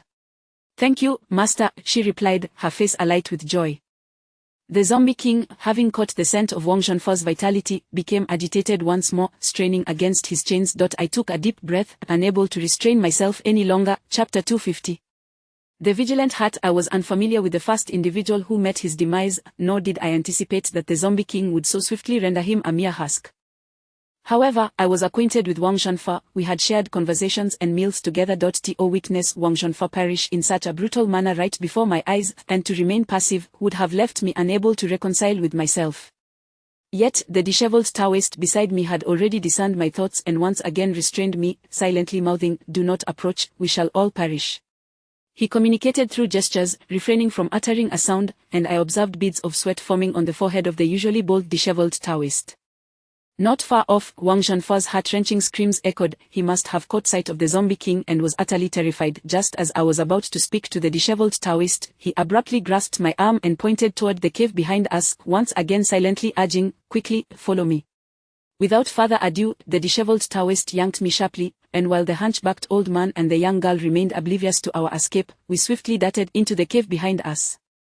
The disheveled Taoist continued to pull me along, and as I turned to glance back toward the stone chamber, I saw Wang Zhonfa's body levitate, his cries abruptly silenced. In that moment, I knew Wang Zhonfa was beyond saving. My heart plummeted, engulfed by a sense of helplessness. At that instant, my mind buzzed, overwhelmed by the shocking scene I had just witnessed. I had lost track of how far the disheveled Taoist had dragged me away. Suddenly, a cool beam of moonlight appeared ahead. The disheveled Taoist parted the dense underbrush and vines, and we emerged from the cave's entrance. Once outside, he gasped for breath as if he had narrowly escaped death. "Why did you pull me away? Did you not see what they were doing?" I glared at the disheveled Taoist. "Had I not restrained you, do you comprehend the consequences? We too would have been offerings to that zombie king. That hunchbacked old man, even if your master were present, would demand caution." The disheveled Taoist stared intently at me. "From your tone, it seems you are familiar with that hunchbacked old man." I felt a surge of weariness towards the disheveled Taoist and instinctively took a step back. I then added, "Speak honestly, what were you trying to achieve by luring me here? You knew all along that the hunchbacked old man was nurturing the zombie king, intending to lead me to my demise, did you not?" Wu Jie. "I am a Taoist of motion, a practitioner of the righteous path. How could I ever engage in such treachery? Do you truly harbor such distrust towards me?" The disheveled Taoist replied earnestly. "Then explain to me what is happening," I pressed. "Everything I previously told you is genuine. I indeed discovered the zombie king here, but I was unaware that it was the hunchbacked old man who cultivated it. This is my first encounter with him," the disheveled Taoist clarified. "Who do you think you are fooling? The stone coffin is adorned with runes. This zombie king is not a natural occurrence but rather a product of human ritual. As a motion Taoist, how could you fail to discern this?" I retorted. The last time I visited, I did not examine the stone coffin closely. Moreover, at that time, I witnessed the zombie king absorbing the moon's essence and dared not approach, so I hastily sought you in Yanbei to confront the zombie king together, the disheveled Taoist explained. Then who is this hunchbacked old man? I inquired, still skeptical of his words, determined to discern any inconsistencies. Should he utter even a single falsehood, I would not hesitate to sever our ties. The disheveled Taoist sighed and said, that hunchbacked old man, I have indeed heard of him in the martial world. His name is Huo Qiannai, known as the Corpse Head Tuo. He is a notorious practitioner of dark arts specializing in the cultivation of formidable zombies, refining corpse pills to enhance his abilities. 30 years ago, he wreaked havoc across the martial world, pursued by experts from all major sects. Then countless masters have fallen at his hands. However, he suddenly vanished without a trace. I never expected him to conceal himself in this place, refining a zombie king. We are indeed unfortunate to encounter such a terrifying figure. Why have I never heard my master mention this individual? I questioned. Your master is involved in the geomancy circle and cannot possibly know everything. Even if he were aware, there would be no need to disclose it all to you. Considering your identity as a geomancer, you may never cross paths with someone like him, the disheveled Taoist replied. I pondered for a moment, finding some merit in the disheveled Taoist's reasoning. What shall we do about those people? I asked. How can we intervene? If you wish to save them, you must possess the requisite strength. We may not even be able to contend with the zombie king, let alone the Corpse Head Tuo. You witnessed the prowess of his female disciple. Do you feel you have a chance against her in a duel? The disheveled Taoist queried. I was momentarily speechless, recognizing the truth in his words. That female disciple was indeed formidable. Should I face her alone, it would likely be a stalemate, and even if I were to emerge victorious, I would undoubtedly suffer injuries. If Huo Qiannai were to intervene, we would be no match for him. What are our options now? Should we return to Yanbei City? I asked. We cannot retreat, we must save those in peril, the disheveled Taoist declared resolutely. Save them? Did you not say it was impossible? I replied, confused. The individuals in the cave are beyond salvation, but there are 2 women who accompanied Wang Shunfa. They are likely still alive. Since the Corpse Head Tuo brought people here, it stands to reason that his dwelling is not far from this cave. If we search the vicinity, we may locate the Corpse Head Tuo's lair and rescue those 2 women, then depart immediately. Otherwise, they are certain to perish, the disheveled Taoist asserted. His words sparked a glimmer of hope within me. While Huo Qiannai remained in the cave, we could feasibly locate and rescue the 2 girls. It seemed likely that Huo Qiannai would not leave this place in the immediate future. However, a new dilemma arose. The forest was vast, and where could we begin searching for the 2 girls? Yet, the disheveled Taoist claimed to have a solution. He produced several yellow paper talismans, folding them into the shape of origami cranes.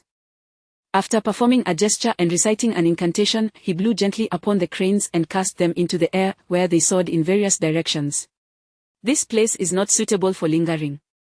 We must distance ourselves, he said, leading me away from the area. Chapter 251. The 1,000 paper cranes. After the yellow paper cranes, meticulously folded, soared into the sky, the disheveled Taoist made his way towards a nearby dense forest. He dashed for 2 or 3 miles before finding a suitable spot to sit and said to me, Wu Jie, what I just employed was the most secret technique, the 1,000 paper cranes. I infused my thoughts into those paper cranes using a secret method. Through them, I can swiftly search within a 10-kilometer radius. Since Huo Qiannai has been refining that zombie king, he must be residing nearby. Once those cranes are in flight, they should soon locate his dwelling. At that point, we shall rescue him and depart hastily. You must stand beside me and protect me. I need to connect my thoughts with those released paper cranes. Do not stray more than 3 steps away from me.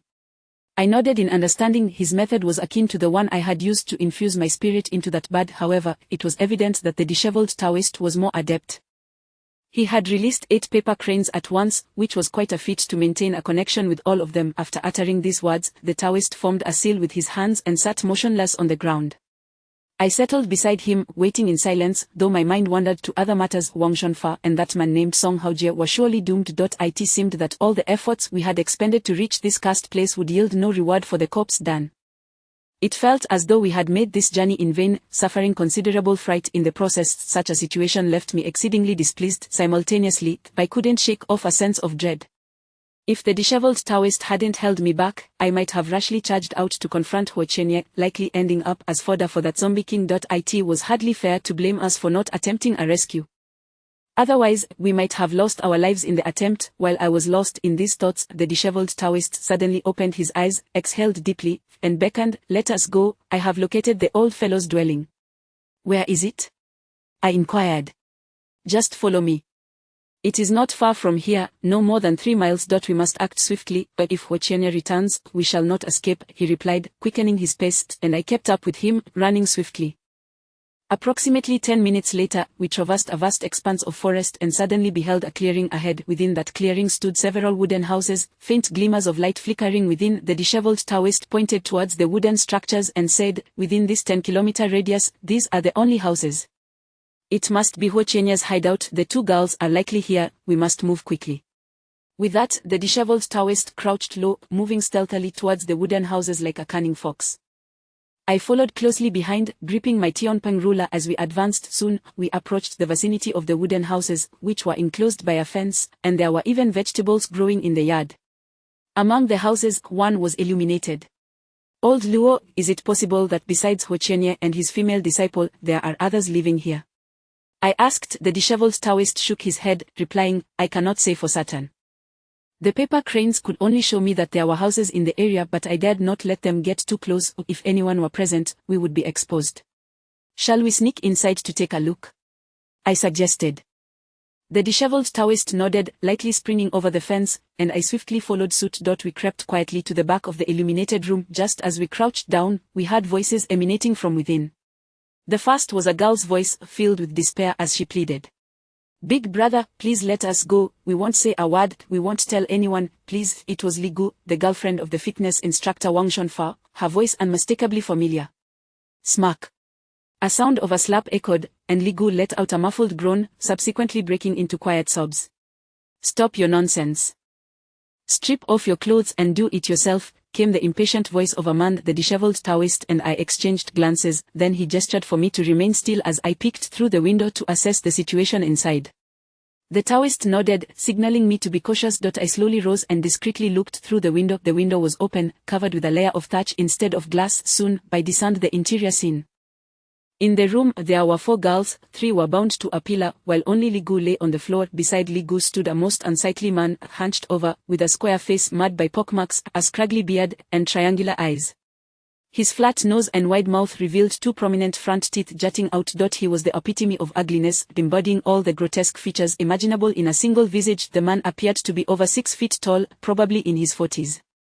If not for his hunch, he might have reached nearly 6'3", yet he still exuded a formidable presence. Li Gu sat on the ground weeping, while the 3 girls tied to the pillar trembled in fear. It was evident that among the 4, only Li Gu possessed youthful beauty, while the others paled in comparison. It seemed that the man intended to target Li Gu. I had barely glanced before crouching down, signaling to the disheveled Taoist with my lips, "There's only one person inside. Should we take him out?" The Taoist pointed towards another room, indicating we should split up to check for anyone else. Should we engage and be confronted by others from the other rooms, we would be in serious trouble. Thus, we immediately separated. I headed towards the 2 rooms on the left, activating my Tianyan to peer inside, finding no one present. In one room, however, I noticed a black cloth covering something, but I could not discern what lay beneath. Before long, we reconvened, both shaking our heads in unison, indicating we had seen no one else. At that moment, Li Ji's terrified scream pierced the air, followed by the sound of fabric being torn. Chapter 252. The one who seeks your life. Given that the only occupant of the house was that repugnant man, the situation seemed manageable. Although we could discern that he was a formidable practitioner, I believed that with my skills and those of the disheveled Taoist, we would have no significant trouble subduing him. Consequently, we made our way directly to the front entrance. At that moment, anguished screams from Li Gu echoed through the room. Without hesitation, I strode forward and forcefully kicked the door open. What I beheld was the grotesque man pinning Li Gu to the ground, tearing at her garments, while she struggled valiantly, only to be met with 2 resounding slaps that rendered her motionless. Upon hearing the door crash open, the hideous man froze momentarily, lifting his gaze towards us. He hastily rose, the flicker of fear crossing his features as he questioned, "Who are you?" "The ones who seek your life." There was no need for discourse with such a beast. I brandished my Tian Gong and charged towards him. However, the loathsome man, agile as he was, darted to the table and seized a carved dagger. Undeterred by our presence, he cursed vehemently and lunged at us with the blade raised. I swung my towards his forehead, but he intercepted it with his dagger. In that instant, the disheveled Taoist had reached my side, delivering a powerful kick that struck the man squarely in the chest, forcing him to stagger back several paces. The slovenly man spat a mouthful of phlegm and cursed again, continuing his assault. His dagger whirled through the air with ferocity, entangling both the Taoist and myself in a fierce exchange. His technique was impressive, and the force behind his strike sent tremors through my hands upon impact with his cultivation was certainly not to be underestimated. The confined space of the room, coupled with the presence of 4 women, posed a risk of collateral damage. At that moment, the disheveled Taoist cast me a meaningful glance, signaling that we should lure him outside before engaging further. I feigned a vulnerability, pivoting to slip out into the courtyard. The Taoist pretended to falter, retreating while continuing to engage the grotesque man, and soon we had all 3 exited the house. Believing that we were attempting to flee, the man unleashed a tirade of insults. Who dares trespass on the territory of Hu Jiaming? You must be tired of living. If you have the guts, don't run, face me for 300 rounds. As he stepped outside, I swiftly maneuvered to block his escape route, flanking him with the Taoist. The Taoist sneered, 300 rounds, if you can withstand 10 moves, for I will consider my 2 decades of practice wasted. Such bravado, behold my blade. The repugnant man roared, his dagger humming as he charged at the Taoist. The Taoist flicked his wrist, causing his wooden sword to shimmer with runes, elongating significantly, surrounded by a golden glow and crackling with electric energy. This magical artifact was indeed a rare lightning strike wood. The 2 soon became enmeshed in a fierce duel, exchanging blows in rapid succession. The Taoist's swordsmanship was commendable, and he quickly gained the upper hand. Observing the unfolding situation, I felt confident he could handle it without my assistance, so I turned back towards the house to rescue the bound women. At this moment, it was paramount to ensure their escape. If Ho Qianyi returned, they would be unable to live alive should the outside world discover that Ho Qianyi was hiding here to practice necromancy and endangering lives. Many would come to deal with him. Upon entering the room, I spotted Li Gu lying on the floor, disheveled and in distress. I promptly removed my outer jacket and draped it over her. Li Gu's face was swollen from the beating, and she appeared utterly dazed. Li Jie, we are here to rescue you. Quickly, get up and flee. I urged. Upon hearing my voice, Li Gu instantly regained her senses, her eyes finally focusing, and she burst into tears. Wu Jie, how is it you? How did you know we were here? Have you seen Wang Shunfa? I knew Wang Shunfa was undoubtedly dead, but I refrained from upsetting her father, simply replying, I haven't seen him. We stumbled upon this place by chance, but there is no time to waste. You must flee now. Just then, a frantic voice called from behind, Wu Jie, please help me untie these ropes. I turned to see Mu Feifei, who had been with the other 3 women. I quickly rose, producing a dagger to cut the ropes binding Mu Feifei and the others. In that moment, I noticed a corner of the room piled with backpacks and belongings, undoubtedly theirs. I instructed, grab your things and leave at once. Do not travel together, split up, preferably in pairs. Do not stop, and if you see anyone, cry for help. Understood? The 4 women nodded vigorously, and under my urging, they gathered their bags and made their way to the door. As they reached the entrance, Mu Feifei suddenly turned to me, asking, Wu Jie, aren't you coming with us? Just as women, how can we possibly escape this deep mountain forest? I cannot accompany you. I must hold them off, or else you will not get away, I replied. Mu Feifei and the others cast me a grateful glance. By then, Li Gu had managed to dress herself and tearfully said, Wu Jie, please be careful. I am immensely grateful to you. Could you leave us a way to contact you? If we survive, we must thank you in person. There is no time for such matters now, hurry and go. I urged anxiously. Thus, the 4 women, laden with their backpacks, hurried off in 2 separate directions, disappearing into the dense forest. As Li Gu and Mu Feifei reached the courtyard entrance, they looked back at me, and I waved, signaling them to leave swiftly. The grotesque man, witnessing the escape of the 4 women, erupted in rage and charged towards me. However, just as he turned, the disheveled Taoist suddenly slapped a talisman onto his wooden sword, igniting it in a blaze of crimson flames that surged towards the loathsome man. Chapter 253. At the scorching flames, the grotesque figure charged towards me with reckless abandon, oblivious to the sudden lethal strike unleashed by the disheveled Taoist behind him. By the time he sensed the anomaly at his back, it was far too late. A brilliant blaze of crimson flames erupted from the wooden sword wielded by the scruffy Taoist, surging forth to engulf the hideous man. In an instant, the ugly brute halted in his tracks, turning to witness the flames encircling him. My astonishment was palpable upon seeing the fire emanating from the Taoist sword. This was no ordinary flame, but the Red Lotus hellfire, a manifestation attainable only by those Taoists who had reached an extraordinary level of cultivation. Though the flames were not overwhelmingly large, their destructive power was exceptional. As the Red Lotus hellfire engulfed the grotesque man, it ignited into a fierce conflagration, as if he had been doused in a bucket of gasoline. A chilling scream escaped his lips as he collapsed to the ground, writhing in agony. "Why are you hesitating? Finish him off," the scruffy Taoist urged, brandishing his wooden sword once more as he lunged toward the grotesque figure. A wave of panic washed over me. At merely 17 years of age, I had never taken a life before. The prospect of killing this man left me conflicted. If I truly ended his life, would we not become murderers? Having been raised on a foundation of orthodox education, I understood, despite my lackluster academic performance, that homicide was a crime punishable by imprisonment. Yet, the disheveled Taoist seemed unperturbed by such considerations, racing toward the grotesque man and thrusting his sword toward his heart. Unexpectedly, the grotesque man extended a large hand, engulfed in flames, then seized the wooden sword, rendering it ineffective against him. The Taoist turned to me once more. "What are you waiting for? Kill him." My body jolted at his command, and I hastily raised my tiangong, rushing to the grotesque man's side to deliver a heavy blow to his head. The impact elicited a muffled grunt from him as he collapsed to the ground. My tiangong, a formidable magical artifact, was harder than iron, and I feared I might have cracked his skull. Though the flames on his body had yet to extinguish, he lay motionless on the ground, while my heart raced with trepidation. Had I taken a life, if faced with monsters or demons, I would feel no moral burden in slaying them, but this was a living man, and the weight of that reality felt profoundly different. The scruffy Taoist seemed to sense my unease, offering a reassuring smile. "Wu Jie, is this your first kill?" I glanced at him, nodding noncommittally.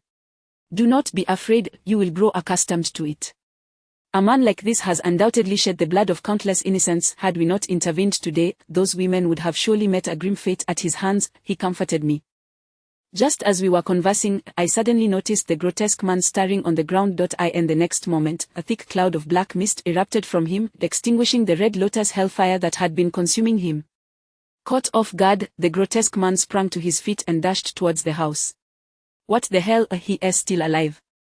I exclaimed. The scruffy Taoist reacted swiftly, and we both pursued the grotesque figure. His already hideous appearance was further marred by the searing flames, leaving him charred and unrecognizable, with only his protruding canine teeth and a hint of white in his eyes remaining visible. Despite his grievous injuries, he dashed away with surprising speed, leaving a trail of black footprints in his wake. It was undeniable, this man possessed an extraordinary resilience.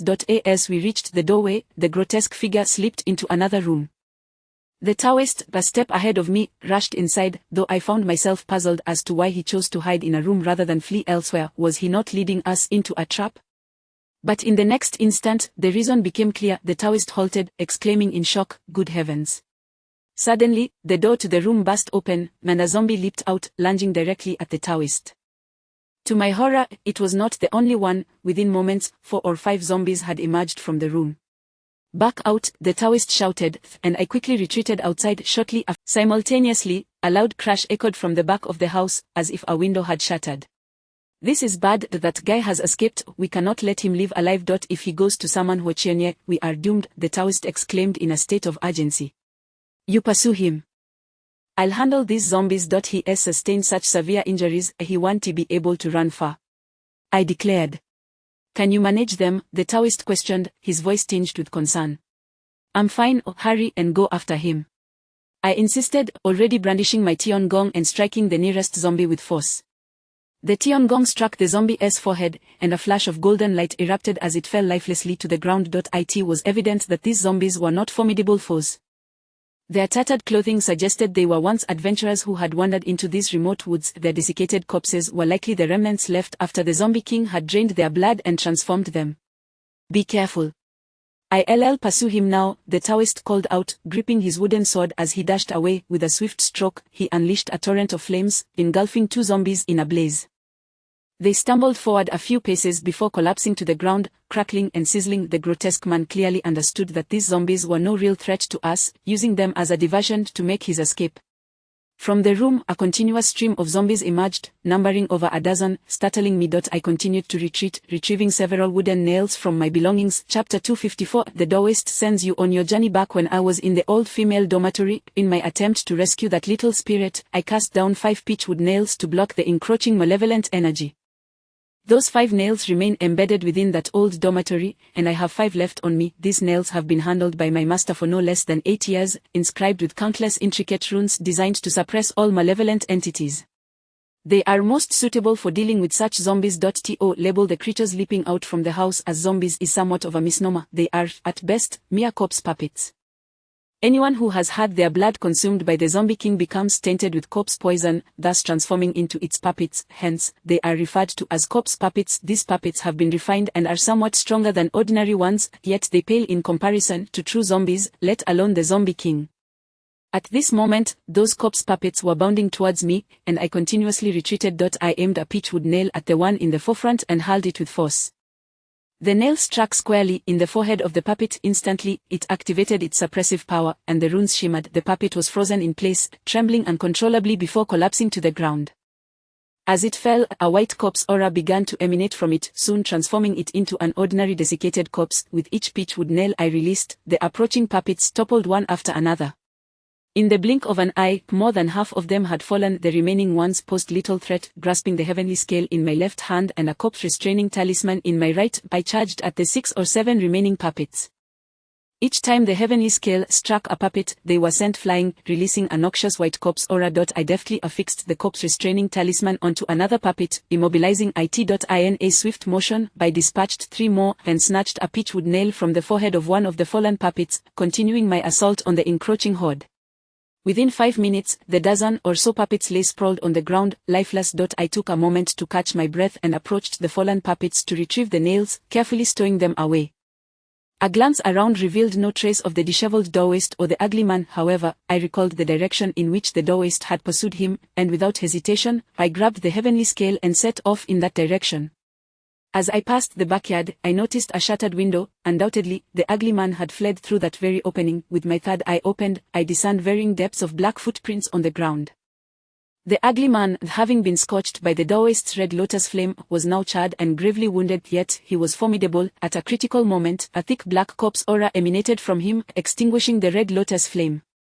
Aware he could not contend with us, he unleashed the corpse puppets to buy himself time to escape. Thus, I followed the black footprints, pursuing them for over 2 miles. Soon, from a nearby grove, the sounds of a scuffle reached my ears.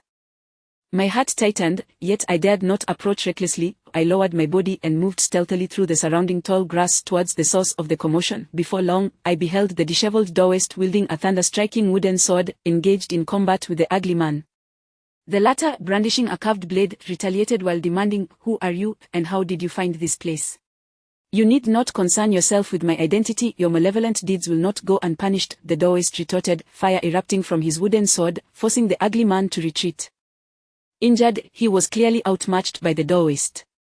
"Do you know who my master is? He is the corpse head monk. Should you kill me, you shall not leave here alive," the ugly man threatened. If the Taoist feared the corpse head monk, he would not have come, the Taoist replied, intensifying his assault. At that moment, I noticed the ugly man retreating toward me, an opportune moment. I swiftly produced 3 pitchwood nails, channeling my spiritual energy into them, causing the runes to shimmer. As the ugly man drew within 7 or 8 steps, I flung the nails with precision toward his back. They whistled through the air, transforming into beams of golden light that struck true. The ugly man, sensing the impending threat, swung his blade behind him, deflecting one of the nails, but the other 2 found their mark, embedding themselves in his back. With a muffled grunt, he was sent crashing to the ground. Before he could rise, the Taoist seized the opportunity, plunging his sword into the ugly man's back. Though it was merely a wooden sword, it was exceptionally sharp, piercing through the man's body. Blood gushed forth from the ugly man's mouth as he grimaced in agony. "The Taoist sends you on your journey." With that, the Taoist twisted the sword, shattering the ugly man's heart. As he withdrew the sword, a blaze of red lotus flame engulfed the ugly man's body, consuming him in a fierce inferno. The Taoist wiped the blood from his sword and turned his gaze toward me. "Wu Jie, that was an impressive ambush. Were it not for your timely intervention, I would not have dispatched this scoundrel so easily." A smile graced his face as he approached. At that moment, I realized how little I truly knew about the disheveled Taoist. This man was a remorseless killer, seemingly unfazed by his actions. It was clear that this was not his first time taking a life. Chapter 255 A Seeking Wealth in Danger. The disheveled Taoist glanced at me with a look that was decidedly unsettling. He then remarked, Wu Jie, traversing the martial world sometimes necessitates a heart of stone. If you do not eliminate him, it is our lives that will be forfeit. This man is clearly no saint, as you witnessed in that earlier scene. Do you truly believe those 4 women would survive if we do not act? Though his words rang true, I still wrestled with the moral quandary within my heart. After all, it was a matter of taking a life, and I found myself momentarily at a loss. I was well aware that the wretched man deserved his fate. His demise would not be mourned. Just moments ago, those dozen or so corpse puppets had once been living souls, transformed into their current state through his malevolent machinations. With this thought, my conscience eased considerably. By this time, the grotesque figure had nearly been reduced to ashes. I hurried over, utilizing my heavenly peg to rummage through the remnants, retrieving my few pitchwood nails and stowing them away once more. Thanks to the special runes my master had inscribed upon them, these nails were impervious to fire and water, remaining undamaged. Old Luo, shall we take our leave now? I inquired, casting a glance in his direction. The disheveled Taoist pondered for a moment before replying, we must return to set fire to Huochenya's dwelling before we depart. We cannot allow that old fiend to benefit from our efforts. Well, it seems we do not resemble the most upstanding citizens. We are, after all, engaging in murder and arson, committing every conceivable atrocity. Nevertheless, I found myself in agreement with his sentiments that Corpse Master Huochenya was indeed a vile individual, resorting to the gruesome act of refining living beings into a zombie king. It was a pity that our powers were not sufficient to confront him, otherwise, we would have dealt with him as well. With that, we made our way back to the vicinity of the small courtyard.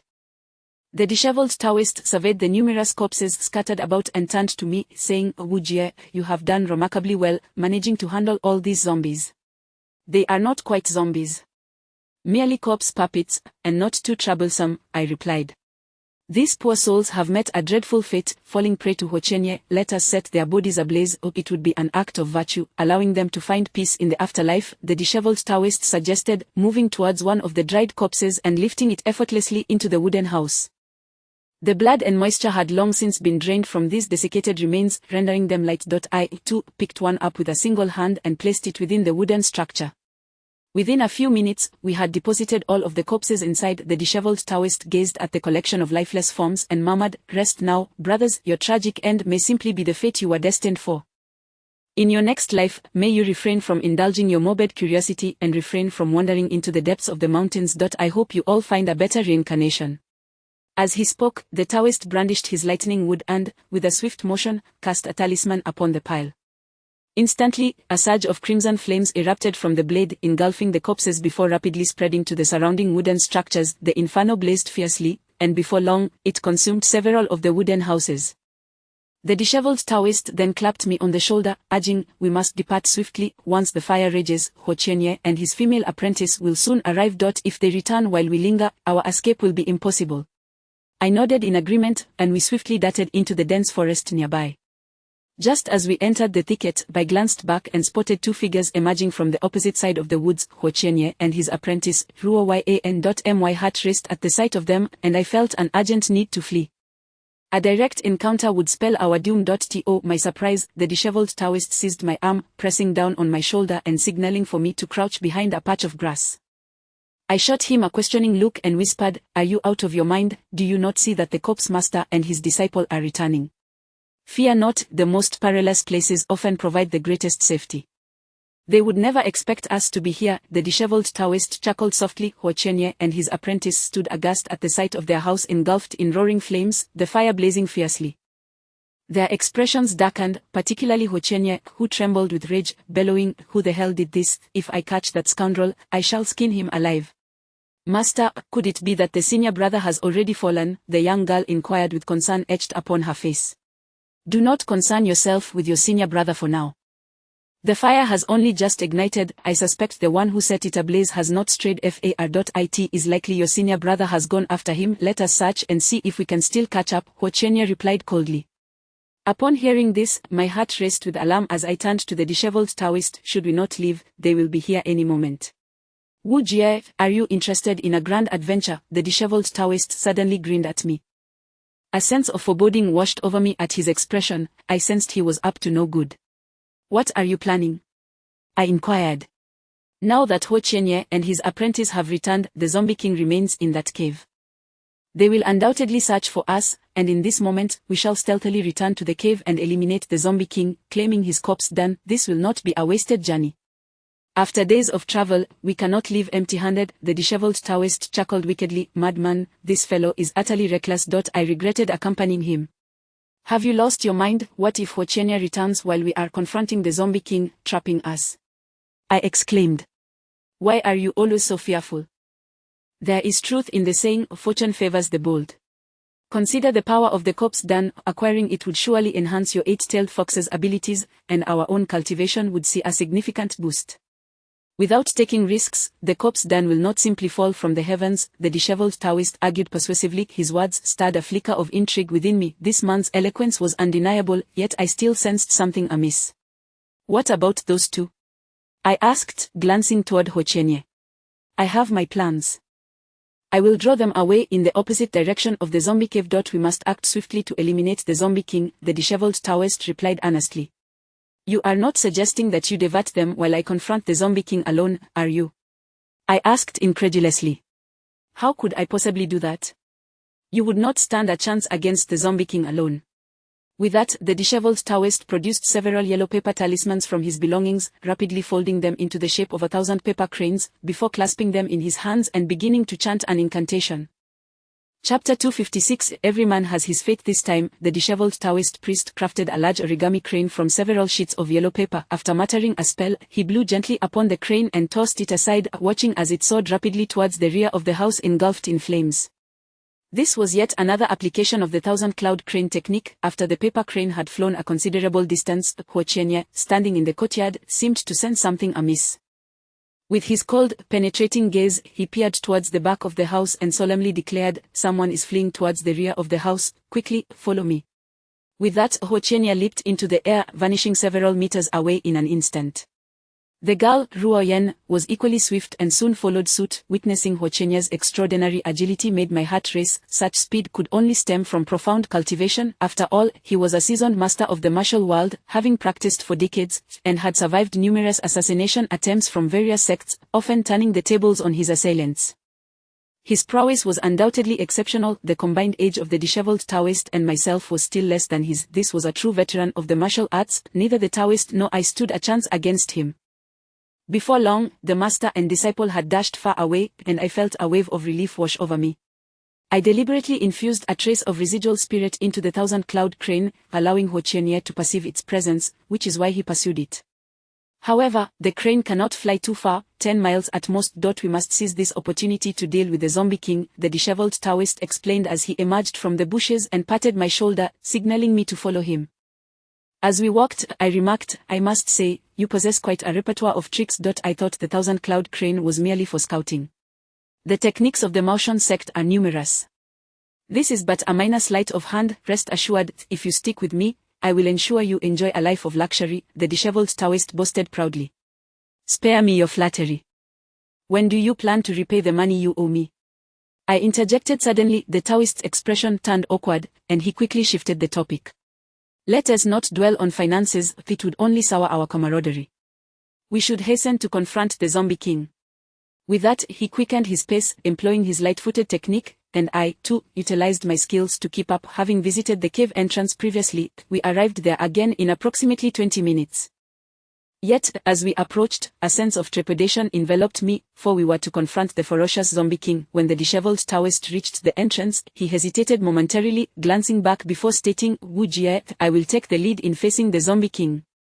You will provide support." The Maotian sect specializes in subduing demons and exorcising evil spirits, and we possess effective methods against zombies. If I find myself overwhelmed, you may step in. With your assurance, I feel more at ease. Let us proceed, I replied, and we swiftly entered the cave. Upon entering, a chilling wind swept over me, causing an involuntary shiver. I glanced at the darkening sky and voiced my concern. "Old Luo, the yin energy is intensifying. Before long, it will be midnight, making the Zombie King even more formidable. It seems we have arrived at an inopportune time. There is no alternative. We have but this brief window. Once Ho Qianye realizes what has transpired, we will lose our chance, so we cannot afford to wait," he stated resolutely. Before long, we found ourselves once again within the stone chamber. Upon entering, the first sight that greeted us was the 4 corpses lying on the ground, alongside a massive stone coffin. I approached the bodies, recognizing 2 of them, Wang Shunfa and Song Haojie. The memory of sharing drinks and conversation with them just the night before made my heart sink at the sight of their lifeless forms. All 4 individuals had been drained of their blood by the Zombie King, transformed into desiccated corpses, their faces frozen in expressions of utter terror. They must have been paralyzed by fear upon encountering the Zombie King. Do not dwell on their fate. Every man has his destiny. You had advised those 2 against entering, but they chose to ignore you. There is nothing we can do, the disheveled Taoist remarked. I nodded in acknowledgement, and together we approached the stone coffin. At that moment, the Taoist handed me a talisman to conceal our presence, preventing the Zombie King from detecting us. I will set up the formation, please wait a moment, he instructed, pulling out several copper coins and placing them at the 4 corners of the coffin to stabilize the array. I watched as he retrieved a carpenter's chalk line, which contained red thread likely mixed with substances to ward off evil. After producing the chalk line, the Taoist meticulously drew horizontal and vertical lines around the stone coffin, quickly surrounding it with crimson markings. Just as I was becoming engrossed in the process, I suddenly heard a noise behind me. Turning, I was startled to see Wang Shunfa rising from the ground, his mouth revealing sharp fangs as he leapt towards me. This was disastrous. Wang Shunfa had succumbed to the zombie poison and transformed into a corpse puppet. My initial shock was brief, but I quickly regained my composure and, seeing Wang Shunfa charge at me, I delivered a swift kick. I had expected to send him flying, but his body felt unusually heavy, only managing to push him back a few steps. Though he had been drained of blood and should have been light, the zombie poison had imbued him with substantial weight. The disheveled Taoist, stationed above, paused and asked, Wu Jie, can you handle this? You focus on your formation, I can manage this, I replied, already drawing forth a pitchwood stake. Channeling my spiritual energy, the stake glowed with a golden light as I hurled it at Wang Shunfa. The stake struck true, embedding itself in Wang Shunfa's forehead. He shuddered violently, a torrent of white zombie energy erupting from him as he toppled backward, trembling briefly before falling still, reverting to a lifeless husk. Just as Wang Shunfa collapsed, the remaining corpses sprang up from the ground, launching themselves towards me in unison. Chapter 257. A Red Lotus Fire. The newly formed corpse puppets exhibited little combat prowess. Indeed, they posed no challenge to ordinary individuals. However, anyone with a modicum of cultivation could easily dispatch them. As several corpse puppets charged towards me, I simply hurled a few pitchwood nails at them, striking their foreheads, causing them to collapse one by one. Once the corpse energy was dispelled from their bodies, they would undoubtedly revert to being mere desiccated corpses. Just as I had subdued the last of the corpse puppets, the disheveled Taoist leapt down from the stone platform and said to me, "All right, I have arranged a formation specifically designed to counter zombies. I cannot say for certain if it will be sufficient to subdue the Zombie King, but shortly I shall draw him out. Be prepared, we are ready to eliminate the Zombie King at any moment." Hold on. Is this formation reliable? I inquired, feeling a twinge of doubt. It should be fine, this is how my master taught me, the disheveled Taoist replied, albeit with some uncertainty. So, this is your first time using it? I exclaimed in surprise. The Taoist chuckled and remarked, "Do you not trust me? Rest assured, it will be fine, I have it under control. You'd better be cautious, this is the Zombie King, not just any ordinary zombie. If things go awry, our lives could be at stake. I have yet to marry." I responded, a sense of urgency creeping into my voice. Do you even need to marry? Isn't the eight-tailed fox within you effectively your wife? Let me tell you, once you acquire the Zombie King's corpse core, you might just see your wife again. At that point, she may possess the ability to emerge from within you and take human form. Does that not make sense? The Taoist said with a playful grin. Hurry up then, do not waste time. That Hochenia might return at any moment, I said, casting a wary glance towards the cave entrance. At that moment, the Taoist produced his wooden sword. Under ordinary circumstances, that lightning struck would measured around 20 centimeters in length, but as spiritual energy surged, it transformed into a sword over a meter long. The Taoist then swiftly drew a line across his palm with the sword, blood gushing forth immediately. He leapt back onto the stone platform, sprinkling his blood in a half circle around the stone coffin. "Wu Jie, come up," he called. I swiftly moved, standing on my toes to join him on the stone platform. We stood approximately 4 to 5 meters away from the coffin, both of us tense as we fixed our gazes upon it. Shortly after the Taoist sprinkled his blood before the coffin, a bizarre scene unfolded. Just as we had witnessed previously, a thick, black corpse energy began to seep from the crevices of the coffin, reeking of decay. The Taoist and I exchanged anxious glances, instinctively holding our breaths to avoid inhaling the noxious fumes, knowing that doing so could expose us to the deadly corpse poison. Zombies are particularly drawn to human blood, for humanity is the essence of all living beings. By consuming human blood, a zombie can significantly enhance its power, which explains why Huachenya sought to refine the zombie king using living individuals. Though I could not ascertain if the Taoist was genuinely a practitioner of the Maoshan sect, his cultivation was indeed commendable. The blood of a cultivator is a delectable feast for zombies. Consuming a cultivator's blood is equivalent to feasting on the blood of 10 ordinary individuals. Thus, upon sensing the aroma of the Taoist's blood, the zombie king within the coffin could scarcely contain itself, despite having already consumed the blood of 4 individuals. As the black corpse energy continued to emanate from the coffin, we heard the unsettling sound of nails scraping against the coffin's lid. The noise sent shivers down our spines, and we tightened our grips on our talismans, ready to confront the zombie king head-on. Moments later, the coffin emitted a series of cracking sounds as the lid began to shift. Then, a pair of large hands, adorned with dark, claw-like nails, emerged from the coffin. Startled, the zombie king sat upright, revealing its upper body and turning its gaze towards us. When its blood-red eyes met mine, an involuntary chill coursed through my body, and I broke into a cold sweat.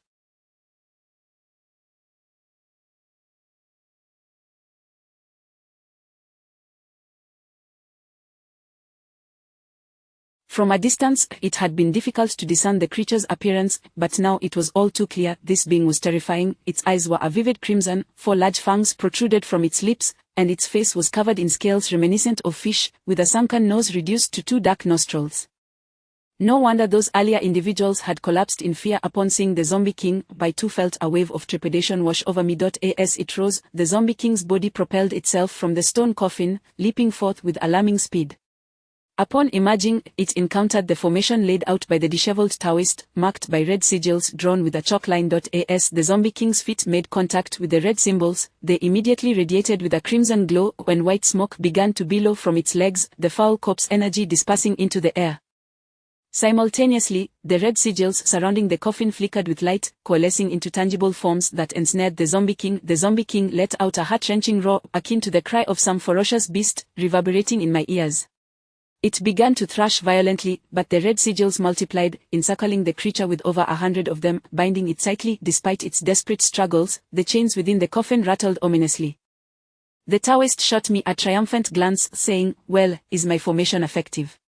"It seems satisfactory, quite impressive, indeed," I replied, surprised that the zombie king was so easily ensnared, exceeding my expectations. In order to extract the zombie king's corpse core, we must first release all the corpse energy from it.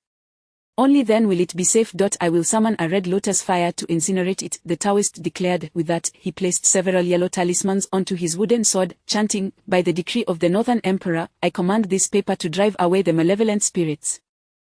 With a red lotus fire, I summoned 36,000 spirits. As the incantation concluded, a brilliant crimson flame erupted from his sword, instantly engulfing the zombie king. With a resounding boom, the fire ignited fiercely. Chapter 258 Out of Control. The Red Lotus Inferno, also known as the fire that scorches the sinners of hell, is akin to malevolent deeds that harm the self. Its burning is reminiscent of a red lotus in bloom. Those who perpetrate evil, when engulfed by this flame, suffer excruciating torment, amplifying the fire's potency. The disheveled Taoist unleashed an abundance of talismans, summoning forth the formidable Red Lotus Inferno. Even from a considerable distance away from the zombie king, I could feel the searing heat, my face stinging as if it were being roasted, compelling me to retreat several steps. This zombie king, having slaughtered countless souls, deserved nothing less than to be scorched by the Red Lotus Inferno. As the flames ignited, the zombie king writhed in unbearable agony, violently struggling as the iron chains binding him clattered ominously. I observed as the flames rapidly spread to the chains that ensnared him. In but a moment, the chains glowed a fierce crimson. A shiver ran through me as I pondered whether the Red Lotus Inferno summoned by the disheveled Taoist might sever the chains. Just as I contemplated this, the zombie king's thrashing intensified, and encased in flames, he leapt towards us, only to be yanked back by the 7 or 8 iron chains. The disheveled Taoist once again raised his thunderbolt wooden sword, smearing his blood upon the blade, and approached the zombie king, intoning gravely, "Zombie king, you are doomed to misfortune by encountering me, the Taoist. You have lived for centuries, taking countless lives. Today, I shall vanquish you, executing heaven's will." As he spoke, the thunderbolt wooden sword suddenly glimmered with a golden light aimed at the heart of the zombie king, and with one swift thrust, it pierced forward. The sword found its mark, entering the zombie king's chest for a mere 7 or 8 centimeters before yielding to the impenetrable hardness of his body, as unyielding as copper and iron, impervious to blades and fire. Even with the Taoist's blood upon it, the sword could not breach the zombie king's defenses. To my astonishment, the disheveled Taoist's actions not only failed to slay the zombie king but instead incited his wrath. The creature released a furious roar that reverberated throughout the vast stone chamber, leaving my head spinning. To my dismay, a thick, dark aura of corpse energy suddenly emanated from the zombie king, extinguishing the Red Lotus Inferno in an instant. More alarmingly, the red markings that had previously bound him were also obliterated by this dark energy. In a sudden surge, the zombie king leapt forward, aiming to sink his teeth into the disheveled Taoist's neck. "Be careful." I rushed forward, grabbing him and pulling him away from the zombie king's proximity. The Taoist's complexion paled as he turned back to regard the zombie king, only to realize that the Red Lotus Inferno had merely scorched away his tattered clothing, leaving him encased in a thick layer of black scales. The zombie king's sudden lunge had snapped several iron chains behind him. Having been weakened by the prolonged exposure to fire, the chains could not withstand the immense strength of the zombie king. "Damn it, this is out of control. Retreat." The disheveled Taoist, eyes wide with terror, shoved me aside, leaping off the stone platform right after. My heart raced as panic surged within me, seizing the opportunity while the zombie king had not fully freed himself from the chains. We needed to escape as far and as fast as possible. "Run." The disheveled Taoist dashed towards the cave's exit. I glanced back at the zombie king, not daring to linger, then hurried after him. This fellow was a liability. I had assumed he possessed the means to defeat the zombie king, but it appeared those methods had little effect, only serving to provoke the creature further. If the zombie king caught us after that fiery assault and sword thrust, we would surely be consumed alive. Just as I turned to flee towards the cave's entrance, I heard the distinct sound of chains snapping behind us. Unable to resist, I glanced back and saw the zombie king had leapt down from the stone platform, soaring through the air as if flying, closing the distance between us in the blink of an eye. As I ran, I shouted to the disheveled Taoist, "Old Luo, you truly are a disaster. Had I known this would happen, I would never have come with you. Can you blame me? The zombie king is an unprecedented foe for me as well, but fear not, I shall gain experience for next time," he replied, still sprinting. "Next time, once we escape this cave, I want nothing more to do with you," I retorted angrily. "Don't say that. I still owe you money. Forget it. Just stay away from me in the future." As we conversed, a chilling wind swept past us, accompanied by a foul stench. I turned to look and was nearly paralyzed with fear. The zombie king was closing in at an alarming speed, now just 7 or 8 meters away, capable of reaching us with a single leap. In that instant, I halted, disregarding everything else, and retrieved a few Cloud Thunder talismans left by my master, hurling them directly at the zombie king. As the zombie king soared into the air, he collided with the talismans mid-flight. The cave was filled with resounding explosions as bolts of blue lightning cascaded down, striking the zombie king with tremendous force, sending him hurtling back. Upon landing, he remained momentarily incapacitated, electricity coursing through him. The disheveled Taoist glanced back, giving me a thumbs up. "Would ye, impressive, the power of those Cloud Thunder talismans is remarkable." I was too irritated to respond. Had there not been a zombie king pursuing us, I would have certainly engaged in a thorough debate about his incompetence. However, as we continued our frantic escape, we had more commotion behind us. The zombie king had risen, once again leaping toward us. This time, I dared not look back, keeping my head low as I bolted forward, propelling myself out of the cave. Moments after we exited, a foul wind swept overhead, followed by a heavy thud as the zombie king leapt over us, landing in front of us. Chapter 259. A reckless act. Upon emerging from the cave, we resolved to flee with utmost haste. To our astonishment, the zombie king leapt over our heads and landed merely 5 meters before us. We barely managed to halt our momentum, nearly colliding with the formidable creature. Both the slovenly Taoist and I inhaled sharply, instinctively raising our talismans in self-defense. It seems escape is no longer an option. "We must confront him," I declared. The Taoist shot me a glance and replied, "Very well, let us engage. If my head falls, it will merely leave a scar the size of a bull. In 18 years, I'll emerge a robust man once more." "Curse you, I'm only 17, I retorted, feeling disheartened. "Then your demise would indeed be lamentable," the Taoist remarked with a hint of pity in his eyes. The Zombie King emitted a guttural roar, its form shifting as it lunged towards us. Simultaneously, we struck out with our talismans, aiming for the approaching beast. In a mere moment, the Zombie King barreled into us, sending us both hurtling backward as though we had collided with a massive truck. Before we could comprehend the situation, we crashed against the mountainside, sliding down with a jarring thud. I felt as if my bones had shattered, my head ringing with a deafening buzz. This Zombie King is incredibly powerful, the Taoist groaned as he struggled to regain his footing, raising his lightning-infused wooden sword once more. In an instant, the Zombie King charged at us again. The Taoist's expression darkened as he produced a handful of copper coins from his robes, flinging them at the leaping creature. Most of the coins struck the Zombie King, producing a cacophony of metallic clinks that echoed like iron against iron, accompanied by bursts of flame. The creature staggered back, the white mist of death emanating from it intensifying. At that moment, I regained my composure and retrieved my Bagua mirror, not daring to hesitate. I bit my middle finger, swiftly inscribing a blood talisman upon the mirror while chanting fervently, "Heaven and earth, 5 elements, power of the moonlight, grant me strength, purge the world, vanquish evil." Swiftly, as the law commands. As the incantation concluded, the mirror radiated a brilliant light, the blood talisman shining with a golden hue, bathing the mirror in moonlight. Just then, the Zombie King, having recovered from the Taoist's assault, leapt once more. I quickly flipped the Bagua mirror towards it, and a cascade of golden light engulfed the creature. In that moment, the Zombie King's leap was thwarted, and it was propelled away, crashing into a nearby tree, shattering 2 or 3 trunk-sized saplings before collapsing to the ground. "Wu Jie, come here," the Taoist shouted, brandishing a measuring line as he dashed toward the fallen Zombie King. I hastily stored the Bagua mirror and followed suit. As we approached, we found the Zombie King sprawled on the ground, its body shrouded in a dense white mist, trembling slightly. My cultivation was insufficient to vanquish the creature, but the limitless power of the 5 elements could prove formidable against it. The Taoist handed me one end of the measuring line, urging me to hold on tightly, before leaping over the Zombie King. We crouched beside it, gazing intently at the creature. After a brief moment, the Zombie King let out another guttural roar, springing upright. I realized the Bagua mirror could only restrain the creature temporarily. It would not lead to its demise. As it propelled itself into the air, it collided with the crimson line of the measuring tool, releasing another burst of white mist. In an instant, the Taoist maneuvered swiftly around the Zombie King, while I circled from the opposite side, entwining the creature with the measuring line.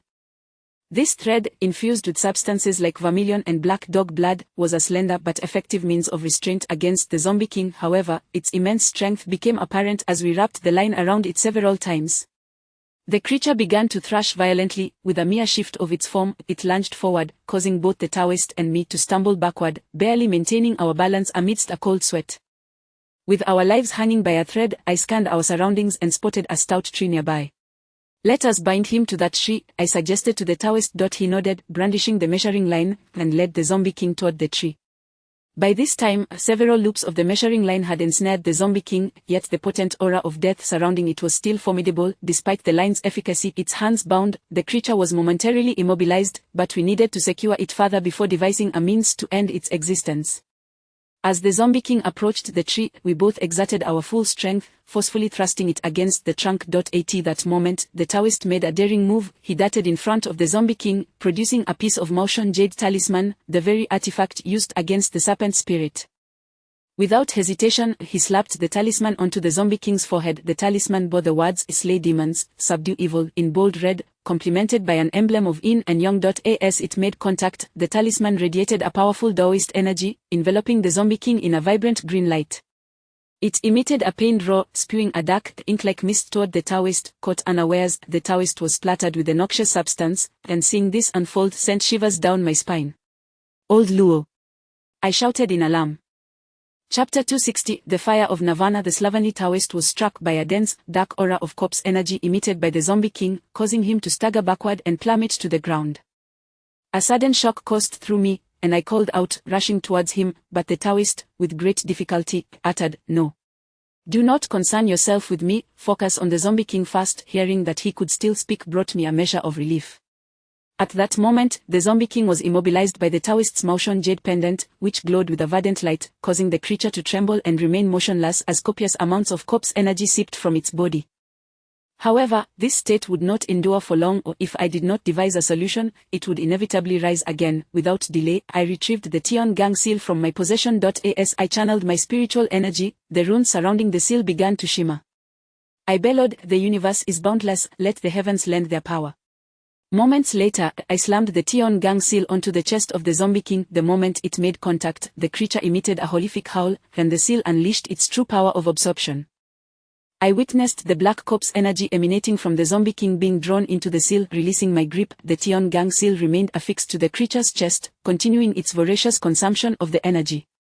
Feeling a surge of anxiety, I grasped a type of line used in traditional Chinese construction, and wrapped it around the zombie king's body multiple times, binding him securely to a nearby tree. Only then did I approach the slovenly Taoist. Upon closer inspection, I noted that his complexion had turned a ghastly shade of purple, and his body trembled violently. He was forming hand seals, striving to resist the spread of the corpse poison. "Old Luo, you've been poisoned," I exclaimed in horror. "Fetch my thunderstrike wooden sword," the Taoist murmured, eyes closed and voice quaking. I turned to see his sword lying 3 meters away and hurried to retrieve it, handing it to him. "Old Luo, the poison is severe. Wait, and I will use the Tian Gang seal to extract it from you," I insisted. The Taoist shook his head, trembling hands accepting the sword as he replied, "No need. I can dispel the poison myself." To my astonishment, he aimed the thunderstrike wooden sword at himself, and before I could comprehend his intent, he shouted, "Circulation of the 6 realms, nirvana and rebirth." Suddenly, an incredible sight unfolded before me. Azure flames erupted from the sword, enveloping his entire being. My heart raced. Was he attempting self-immolation? Just as I moved to intervene, he cautioned, "Do not approach me." In that moment, I noticed something peculiar. The blue flames, while engulfing the Taoist, emitted no heat, and his garments remained unscathed. As the flames blazed, dark wisps of energy began to escape from his mouth and nostrils. The dense black corpse energy that had struck him was not only inhaled but had also permeated through his skin. A typical person would surely perish from such a poison, yet the Taoist employed the blue flames to expel it from his body. This remarkable phenomenon was short-lived, lasting merely 3 to 5 minutes before the azure flames extinguished.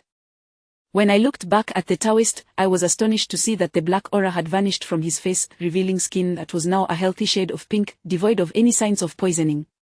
The Taoist sheathed the thunderstrike wooden sword, stood, brushed off the dirt from his clothes, and assured me, "I am fine now." I stood in disbelief, astonished. What kind of technique was that? This is the Taoist fire of nirvana, capable of swiftly mending a damaged body and restoring it to its true state. "Impressive, isn't it?" he replied with a grin. "By the heavens, you frightened me. I thought you were on the brink of self-immolation," I remarked. "I have yet to live enough, my youth still brimming with the allure of this mortal realm. There are far too many things I cherish to seek my own demise." "You worry too much," he retorted. With that, the slovenly Taoist turned his gaze back to the zombie king bound to the tree, his expression turning serious once more. "This zombie king is indeed a formidable foe. We nearly lost our lives. Now, I shall extract its corpse done, and we must make haste to leave this perilous place." I nodded in agreement. We had already spent so much time entangled with the zombie king, and I feared that Ho Chenya had become alert. We needed to depart swiftly. Thus, we approached the zombie king once more, the Tian Gang seal still voraciously absorbing the corpse energy from its body. Having consumed a substantial amount of the energy, the seal's color had shifted. Once pure black, it now appeared somewhat gray. Moreover, the available corpse energy had begun to thin. With such an extensive absorption, the zombie king's power was likely diminished by more than half. The Taoist approached the zombie king and affixed a corpse-restraining talisman to its forehead. The creature stiffened and ceased its struggles, demonstrating remarkable audacity. He extended his hands and pried open the zombie king's jagged maw, asking me, "May I borrow your pitchwood nail?" I quickly produced a nail and handed it to him, which he then wedged into the creature's mouth, preventing it from closing. A creature that had endured for centuries was now at our mercy. I watched as the Taoist extended 2 fingers and placed them upon the zombie king's abdomen, chanting incantations. "The great inn gives birth, the essence of water, responding to the void, the turtle and snake merge, circulating through the 6 realms, unseen and unperceived. My gaze is divine, the 5 mountains compel." As the incantation resonated, his fingers slowly moved towards the creature's chest. Golden light shimmered upon his fingertips, and soon, a radiant glow emerged from within the zombie king's chest, rising in tandem with his movements. Before long, the light reached the creature's mouth, and I discerned that it was a pearl radiating with a spectrum of colors. This was undoubtedly the corpse done, a culmination of centuries of the zombie king's cultivation. Chapter 261. Surrender. The object. The zombie king, grotesque in appearance, held within his mouth a jewel of extraordinary beauty, radiating a kaleidoscope of colors that dazzled the eyes and stirred the heart with longing. This corpse elixir was indeed a remarkable treasure, capable of greatly enhancing the cultivation of practitioners. Even an ordinary person consuming this elixir could extend their lifespan by several decades, as it encapsulated the essence accumulated by the Zombie King over centuries. Before long, the radiant jewel floated out from the Zombie King's gaping maw. The disheveled Taoist extended his hand and effortlessly grasped the elixir, then handed it to me, saying, "Wujia, take this and keep it safe. Once we return, it will require refinement to unlock its full potential." I refrained from reaching for it and replied, "The treasure of such worth, are you not concerned that I might keep it for myself?" Ridiculous. If I were afraid of you, would I have ventured to Yanbei to seek you out? From the moment I laid eyes on you, I discerned your character. You are certainly not the ungrateful type who would forsake loyalty for gain. Friends of mine are few, and you are one of them, the disheveled Taoist replied earnestly. What do you mean by few? I suspect I am your only friend. With your penchant for deception, who else would dare associate with you? I chuckled. The Taoist thrust the elixir into my hand, exasperatedly retorting, "For heaven's sake, can you speak properly? I begrudgingly offered you a compliment, and you repay me with insults."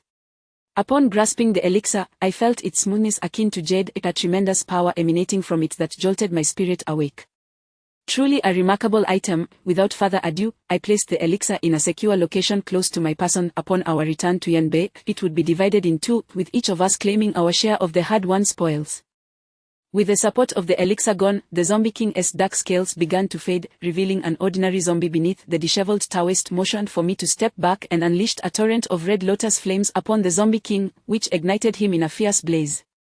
Now, the Zombie King was rendered powerless, stripped of the elixir's sustenance. He was merely an ordinary zombie, easily subdued by either of us. As we beheld the blazing Zombie King, a sigh of relief escaped our lips.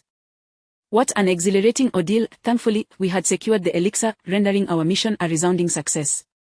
"Let us withdraw," the disheveled Taoist gestured to me and turned to leave. At that moment, as we turned around, we were startled to find a figure standing less than 10 meters away.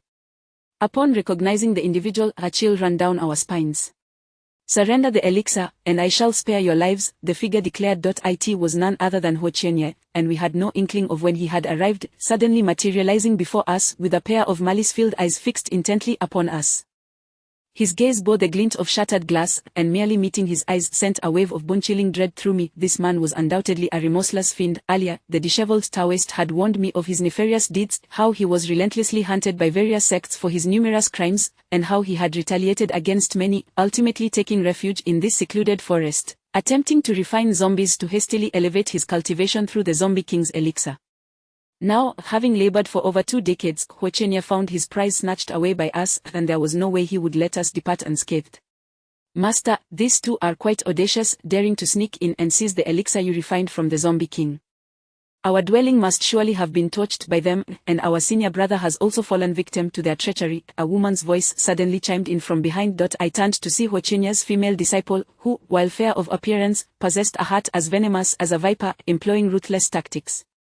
At this moment, the master and disciple stood before us, effectively cornering us. Panic surged within me, and I glanced anxiously at the disheveled Taoist. After all, encountering such a formidable and feared figure in the world of the Jianghu was an unprecedented experience for me. To claim I was unperturbed would be a blatant lie. The Taoist, however, appeared remarkably composed, smiling at Ho Chenye as he clasped his hands in greeting. "I am Luo Chiwen, a disciple of the Maoshan sect, honored to meet you, Elder Hua." Upon hearing the Taoist's introduction, Ho Chenye hesitated momentarily, but soon regained his composure. I recognized that the methods of Chen Yunhao were familiar. "So it seems you are indeed from the Maoshan sect, quite a clever maneuver. After so many years navigating the Jianghu, I never expected to be outwitted by 2 young upstarts." "Elder Hua, you flatter us," the disheveled Taoist replied with a grin. "Master, stop wasting time with them. Just eliminate them and be done with it," the woman named Ruo Yen interjected with impatience. "Hand over the elixir, and I may allow you to leave," Ho Chenye reiterated. "Elder Hua, though we may be young and inexperienced, we are not foolish. Surrendering the elixir to you would undoubtedly lead to our demise," the Taoist countered. Suddenly, Ho Chenye laughed, a chilling sound that sent shivers down my spine. "Do you truly believe that refusing to hand over the elixir will ensure your survival? Ho Chenye, let me be candid. Your time has come. Your reign of terror, the countless innocents you have slain, and your gruesome practices of refining corpses have not gone unnoticed. The Maoshan sect has long been aware of your hiding in this remote forest, and we have come specifically to bring you to justice." A considerable force is at our disposal. Even the motion sect's Hall of Punishment has dispatched over a dozen experts, currently lying in ambush nearby, awaiting your arrival to walk into their trap. To our astonishment, you have indeed fallen for it. Prepare to meet your end, the disheveled Taoist proclaimed with a triumphant grin. The moment those words left his lips, Ho Chenya's expression shifted dramatically, panic washing over him as he scanned his surroundings. His female disciple, too, paled in fear, instinctively taking a couple of steps back, glancing anxiously into the shadows. The atmosphere grew palpably tense. Ho Chenya, this time you shall surely perish. Our Shenyuan sect has sought you for so long, and at last, we have found you. Your execution will serve as retribution for your heinous acts. Our appearance here is merely bait, and you have taken the hook quite readily, the disheveled Taoist declared with smug satisfaction. At this moment, my mind was in a whirl, as his words seemed eerily credible. Only I understood that there were no enforcers from the motion sect, it was just the two of us. Uncle, quickly apprehend this rogue, the Taoist suddenly shouted. Chapter 262. The best strategy is to flee. The boisterous shout from the disheveled Taoist startled me. He had been going off on his own without even a greeting, and I nearly fell for his ruse, believing that indeed, someone from the motion sect had come to rescue us. Following his sudden exclamation, to my astonishment, the surrounding grass rustled ominously, suggesting the presence of hidden assailants. At that moment, Ho Chenya appeared utterly terrified, stumbling back a few steps to draw his curved blade, embodying the posture of one facing a formidable foe. Meanwhile, the scruffy Taoist had already turned around, directing his gaze towards Ho Chenya's female disciple, who was blocking our escape. He bellowed once more, "Seize that woman fast and bring her back to the motion sect to be my concubine." As he spoke, he winked at me conspiratorially and smirked. I quickly grasped his intention. He was urging me to make my escape. The woman named Ruoyon was immediately struck with fear upon hearing the Taoist's proclamation. In the next instant, both the Taoist and I charged towards her. Realizing she was no match for us and fearing the imminent arrival of powerful adversaries, she swiftly leaped into a nearby thicket. Behind her lay the entrance to the zombie cave. The Taoist and I plunged into the cavern, and just before we entered, I noticed him pause momentarily near the charred remains of the zombie king before hastily following me inside. At that moment, I glanced back and was astonished to see several paper cranes fluttering out from the grass. Those were the very cranes the Taoist had dispatched earlier to scout our surroundings. It turned out that the earlier rustling in the grass had been orchestrated by those cranes, leading me to believe we had external assistance. The old rogue truly possessed a talent for deception. I surmised even if Uncle Ben had arrived, he would have fallen prey to the Taoist's trickery. Initially, he feigned calmness, exuding confidence, only to then resort to bluster and intimidation. Finally, he executed a classic feint, opting for flight as the best strategy. His ability to spin tales was remarkable. Even the formidable Ho Chenya had been momentarily bewildered by his antics, leaving me in admiration. As we ran, I resolved to be wary of this fellow in the future, lest I find myself sold out while he counted his profits. His cunning was truly unparalleled. Upon entering the zombie cave, the disheveled Taoist exclaimed in a panic, "Wujie, hurry and run. Move with utmost speed and do not stop. If that old fiend catches up to us, we are surely doomed." I nodded, hardly having the time to respond. Outside, I could hear Ho Chenya's furious shouts, laced with despair. "Damn that motion scoundrel. He dares to deceive even me. Just wait until I flay his skin." It seemed Ho Chenya had been thoroughly rattled by the Taoist's antics, and by the time he regained his wits, we had already put considerable distance between us. We sprinted through the cave and soon found ourselves in the stone chamber. The enormous sarcophagus remained, and the corpses lay scattered about. Once here, we paused briefly, and the Taoist pointed towards a nearby tunnel, saying, "Run that way." This passage was the very one we had stealthily exited from before. Familiar with its layout but oblivious to the others, we had no choice but to escape through this route. In that moment, we heard the sound of hurried footsteps approaching from within the cave. Without hesitation, we darted towards the tunnel. Having traversed this cave once, it was not unfamiliar to us, and our memory served us well. We recalled where to turn and where to proceed straight, allowing us to race through without hesitation. Before long, we burst forth from the cave. Upon exiting, the Taoist glanced up at the moonlit sky and urged, "Keep heading north and run with all your might." With that, we unleashed our full speed, channeling our spiritual energy and employing our lightness techniques, dashing northward at an unprecedented pace. We continued our frenzied flight for several hours without any inclination to stop. Before we knew it, dawn had broken. At this rate, not just humans, but even a horse would likely succumb to exhaustion. Ultimately, when we reached a small stream, we could run no longer and collapsed onto the ground. My legs felt numb, and my entire body ached. My clothes were drenched, only to dry in the wind, then become soaked again. This cycle repeated endlessly. After collapsing, I crawled to the stream's edge and plunged my head into the water, gulping down several mouthfuls. After that exhausting run, my throat felt parched. Finally catching my breath, I leaped into the stream, enveloped by the refreshing water, a sensation of pure bliss. The scruffy Taoist soon followed suit, crawling upstream to drink before joining me in the water. "Oh my, I am utterly exhausted, Wujie. Do you think with our speed, we could win a world marathon championship?" the Taoist joked, looking at me with a grin.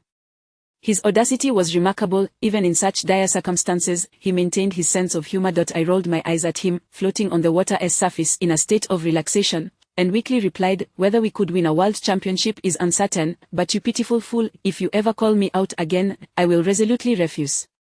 This escapade nearly cost me my life several times. "Next time, you might very well be the reason for my demise." Then, recalling something, I added, "And what about that incident at Boss Tang's place? You shattered that snake egg and almost got me killed. I seem to attract misfortune whenever I'm with you. Let us sever ties from now on." The disheveled Taoist burst into laughter, saying, "Wujie, don't be so ungrateful.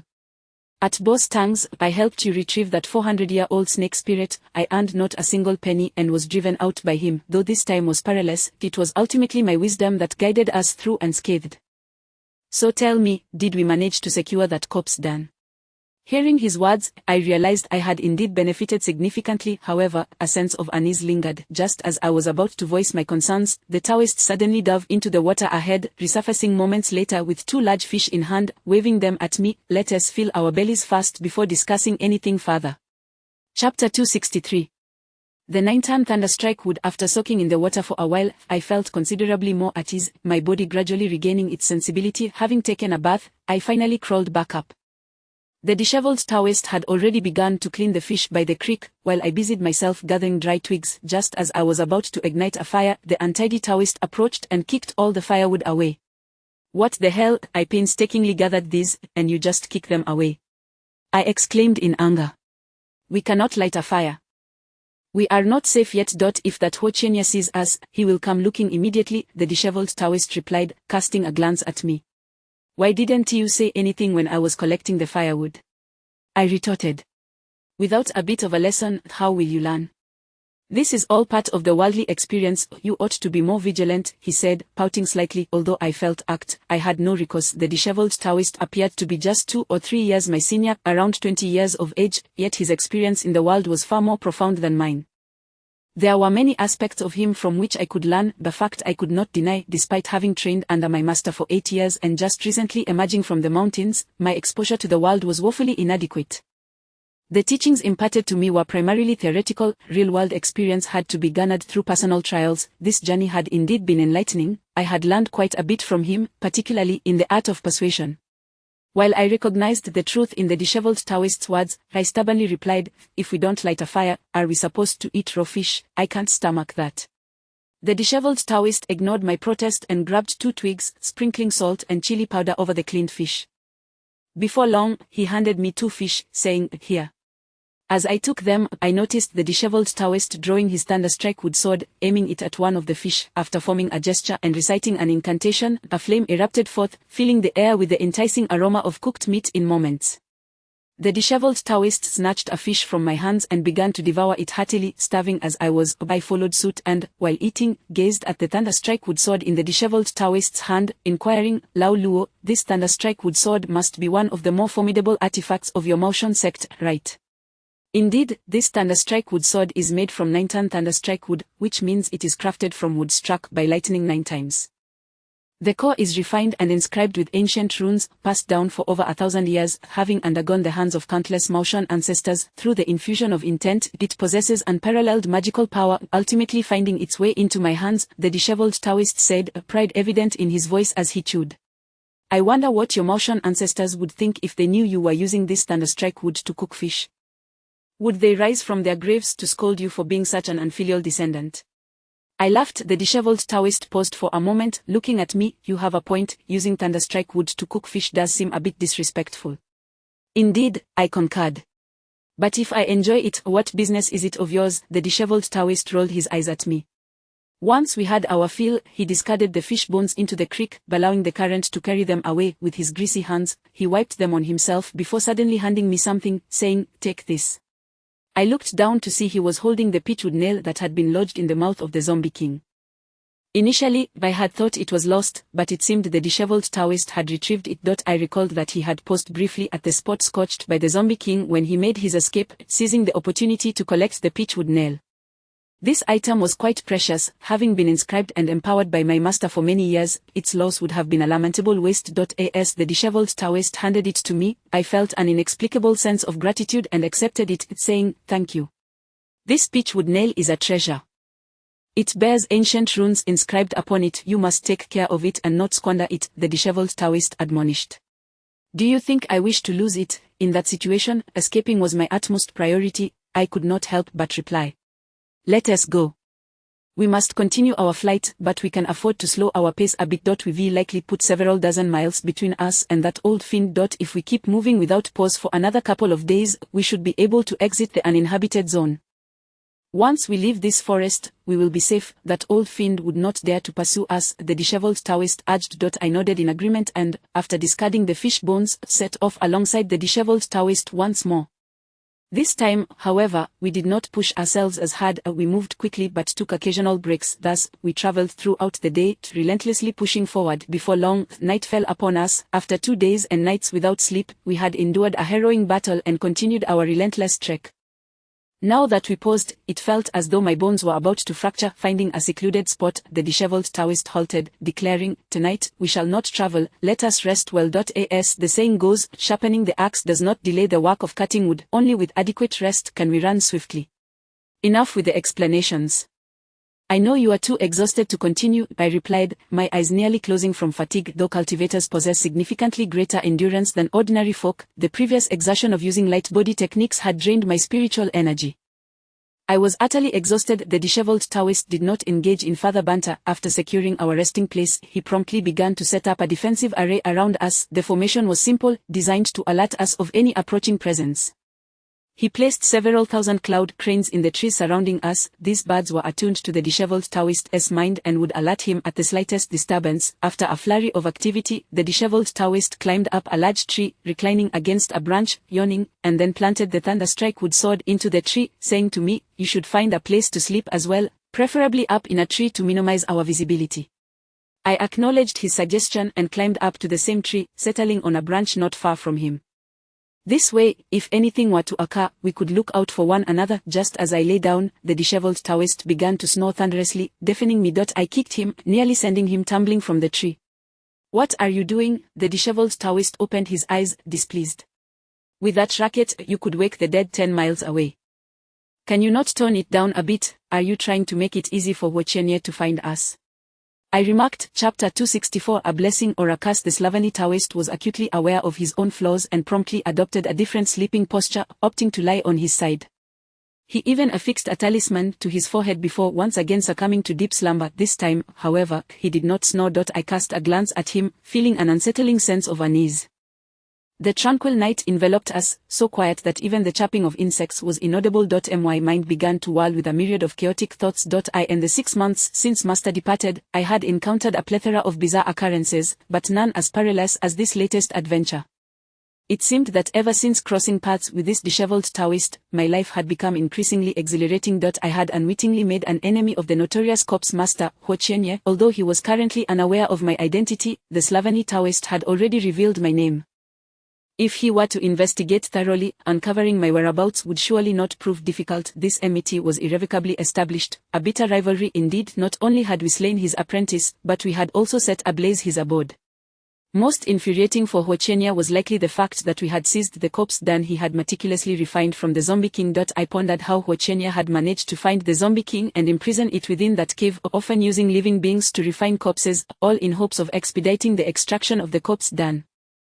After 2 decades of waiting, he was on the verge of obtaining the den to elevate his cultivation, only to have it snatched away by the likes of me and the slovenly Taoist.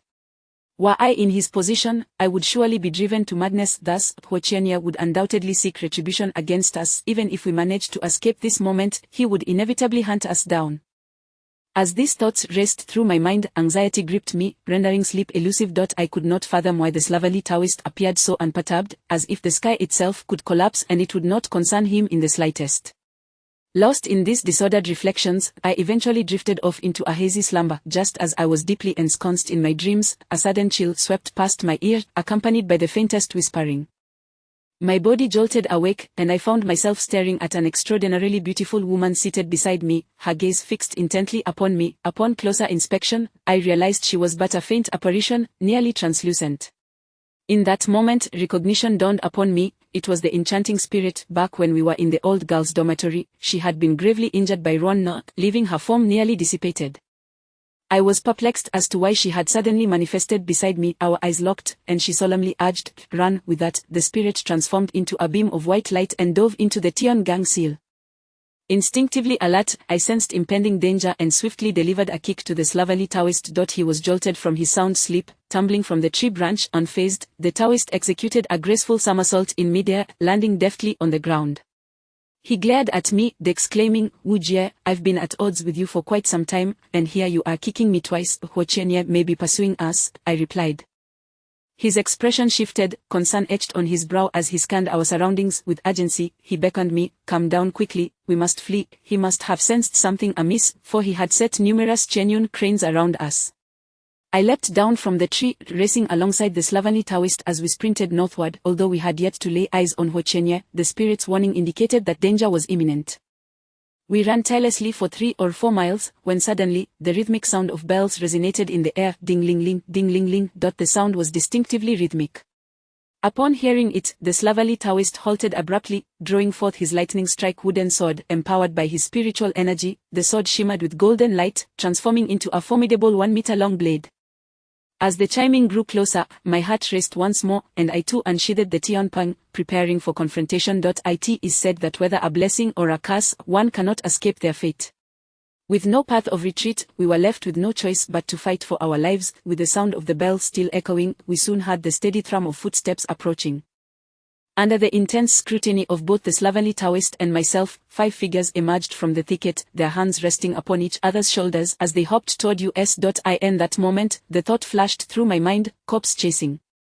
Before long, the bell sound ceased abruptly, and the figures came to a halt, a mere 7 or 8 meters away from us. Each bore a yellow paper talisman affixed to their foreheads, standing motionless. Then, a peal of laughter, distinctly feminine, floated down from above. "Why have you stopped running? Aren't you quite capable?" As I turned to look, a striking figure descended gracefully from a nearby tree, landing before the corpses. I recognized her instantly. It was Huo Chenya's female apprentice, clutching a soul-controlling bell. She crossed her arms and smiled at us, saying, "This old forest, my master and I have traversed countless times. No matter how you run, you cannot escape our grasp. Save your energy and hand over the corpse, then perhaps my master will spare you a complete corpse. After all, your cultivation levels are such that becoming zombies would render you significantly more formidable than ordinary mortals." I glanced at the slovenly Taoist, astonished to see a smirk tugging at the corners of his lips. He suddenly exclaimed, "This young lady is truly enchanting. Might I inquire if you have a boyfriend? Since the moment I laid eyes on you, I have been utterly captivated. If you do have a boyfriend, would you mind adding one more to the list? If not, even better." Hearing the Taoist speak thus, I felt a surge of frustration. At a time like this, he still had the audacity to flirt. As the saying goes, a lustful heart knows no bounds, then I believed he epitomized this sentiment. The young woman's face flashed with anger as she rebuked the Taoist. "You little rogue, how dare you flirt with me? Do you believe I won't skin you alive? Dear lady, you are mistaken. I am not flirting but genuinely admiring your exquisite beauty. If I must perish today, I would be honored to meet my end at your hands. To die beneath a peony is to live a life of indulgence." The slovenly Taoist continued to prattle on. At that moment, I began to discern his intentions. It seemed he was scheming something once again, though I could not fathom what trickery was afoot. Chapter 265. Death approaches. As I had anticipated, the disheveled Taoist abruptly strode toward the young maiden, uttering, "My dear sister, since today seems to be the day of your demise, I implore you to take my life with your own hands. If I must perish, let it be at your hands. Yet, before I meet my end, I wish to hold your delicate hand, if only to savor a fleeting moment of tenderness." Please, grant the request of a dying man. While articulating these words, the Taoist discreetly gestured behind him, signaling me to make a hasty escape. The young woman, taken aback by the Taoist's unexpected demeanor, appeared visibly frightened, likely fearing that he might have ulterior motives. As she observed him approaching, she instinctively retreated a few steps, caught in a web of confusion. Perhaps the sincerity of the Taoist's words had stirred her heart in ways she did not anticipate. Standing rooted in place, I found myself engulfed in uncertainty. If the Taoist allowed me to flee, he would be left here to face certain death alone. It felt morally reprehensible to abandon him in his hour of need. However, upon reflection, if both of us were to perish here, it would be an utter disgrace. Preserving our lives would allow for future retribution against those who sought to harm us. But could I truly escape? With the emergence of Huochenya's female disciple, it was likely that Huochenya himself was not far behind. This realization birthed a daring notion within me. If I were to flee, Huochenya would undoubtedly pursue me, allowing the Taoist to confront the maiden without interference. Perhaps this would grant him a fighting chance at survival. If one of us could live, it would suffice. Given the Taoist's gallant intentions, I could not falter. In an instant, I darted toward the thicket at the side. Meanwhile, the Taoist boldly approached the maiden, suddenly drawing his lightning-struck wooden sword and lunging directly at her heart. Just moments ago, he had appeared like a lovesick fool, but now he sought her life with unbridled ferocity. The Taoist had disguised his true intentions exceptionally well, catching the maiden off guard. Startled, she stumbled backward, and the blade tore through her garments, creating a gash. Wu Jie, run, flee as far as you can. I am done for. Avenge me, he shouted, wielding his sword with fierce determination against the maiden. She was both shocked and enraged. Having been stirred by the Taoist's previous words, she was unprepared for his sudden shift to violence. Yet, she was not easily cowed. With a fierce cry, she activated the soul-restraining bell in her hand. The corpses she had brought with her stirred to life, their talismans igniting in flames. As I fled, I glanced back, and my breath caught in my throat. It dawned on me that the Taoist had likely met his match. Those corpses were formidable, high-ranking black-haired zombies. Once the talismans burned away, the zombies sprouted thick, dark hair, particularly on their faces, creating an ominous and fearsome appearance. These zombies, now transformed, let out a deafening roar and charged directly at the Taoist. My initial plan had been to draw Huochenya into combat, granting the Taoist an opportunity to escape. Yet, it appeared that the opposition had prepared extensively, bringing forth such formidable force to ensure our downfall. I sprinted several hundred meters, when suddenly, a figure emerged ahead, blocking my path. Just as I suspected, Huochenya awaited me. At this juncture, words held no weight. Rather than fear, I felt an unexpected resolve. I took a few steps forward, halting within 10 meters of him, observing him silently. You possess quite the audacity, boy. You have toyed with me and even pilfered the corpse dung of my zombie king. If you do not provide me with an explanation today, I fear your survival may be in jeopardy, Huochenya said coldly, his gaze piercing. What explanation do you seek? I inquired. First, produce the corpse dung, he replied with a sinister smile. The corpse dung is not with me. It is in Luo Chuan's possession. I fabricated a lie. Very well, then I shall kill you first and retrieve the corpse dung later, he declared, drawing a curved blade from his waist, its cold gleam betraying its bloody history. I was acutely aware that I stood no chance against this formidable opponent. I had only practiced for a few years. Even if I were exceptionally gifted, I was still merely a novice compared to his decades of experience as a notorious practitioner of the dark arts. As he advanced, I instinctively took a few steps back, stammering, "Wait, on the brink of death, you still have words to utter." Huochenya halted in his tracks. "If you kill me, you will not escape unscathed. Do you know who my master is?" I challenged. Huochenya paused momentarily, saying, "Aren't you allied with that young Taoist?" "Not at all, we belong to different sects," I clarified. "Then enlighten me. Perhaps the name of your master will instill fear in me," he inquired with genuine curiosity. "My master is Li Shentong." "You must have heard of him," I stated suddenly. Upon mentioning this name, Huochenya's eyes widened in shock. "You are the disciple of the Feng Shui King." "Indeed, my master is the Feng Shui King. If you take my life today, he will undoubtedly seek vengeance upon you. You cannot escape his grasp," I threatened, fully aware of my master's prowess, knowing that Huochenya's skills paled in comparison. Huochenya's expression shifted, and he retorted, "So what if you are the disciple of the Feng Shui King? Killing you will go unnoticed, and even if he were to find me, I would simply deny it. Prepare to meet your end." With that declaration, Huochenya lunged forward, his blade flashing with lethal intent aimed directly at my face. Instinctively, I raised my Xiao Pang to block the incoming attack. Chapter 266 Why don't you flee? Huochenya wasted no time. With a swift motion, he brandished his carved blade, unleashing a sound that sliced through the air as it aimed directly for my face. My only recourse was to raise the Xiao Pang staff in defense. In the blink of an eye, his blade struck against my staff. I was immediately overwhelmed by an immense force that sent me hurtling backwards, soaring several meters away. After crashing heavily to the ground, a tingling numbness surged through my palms, followed by a sharp pain radiating throughout my body. Raising my hand, I noticed that the grip on my Xiao Pang staff had torn my flesh, blood staining the staff a deep crimson. I was acutely aware of his formidable strength, yet I had not anticipated it to be so overwhelming that I could not withstand even a single blow. Truly, he was a renowned figure in the martial world for decades, a master of sinister arts.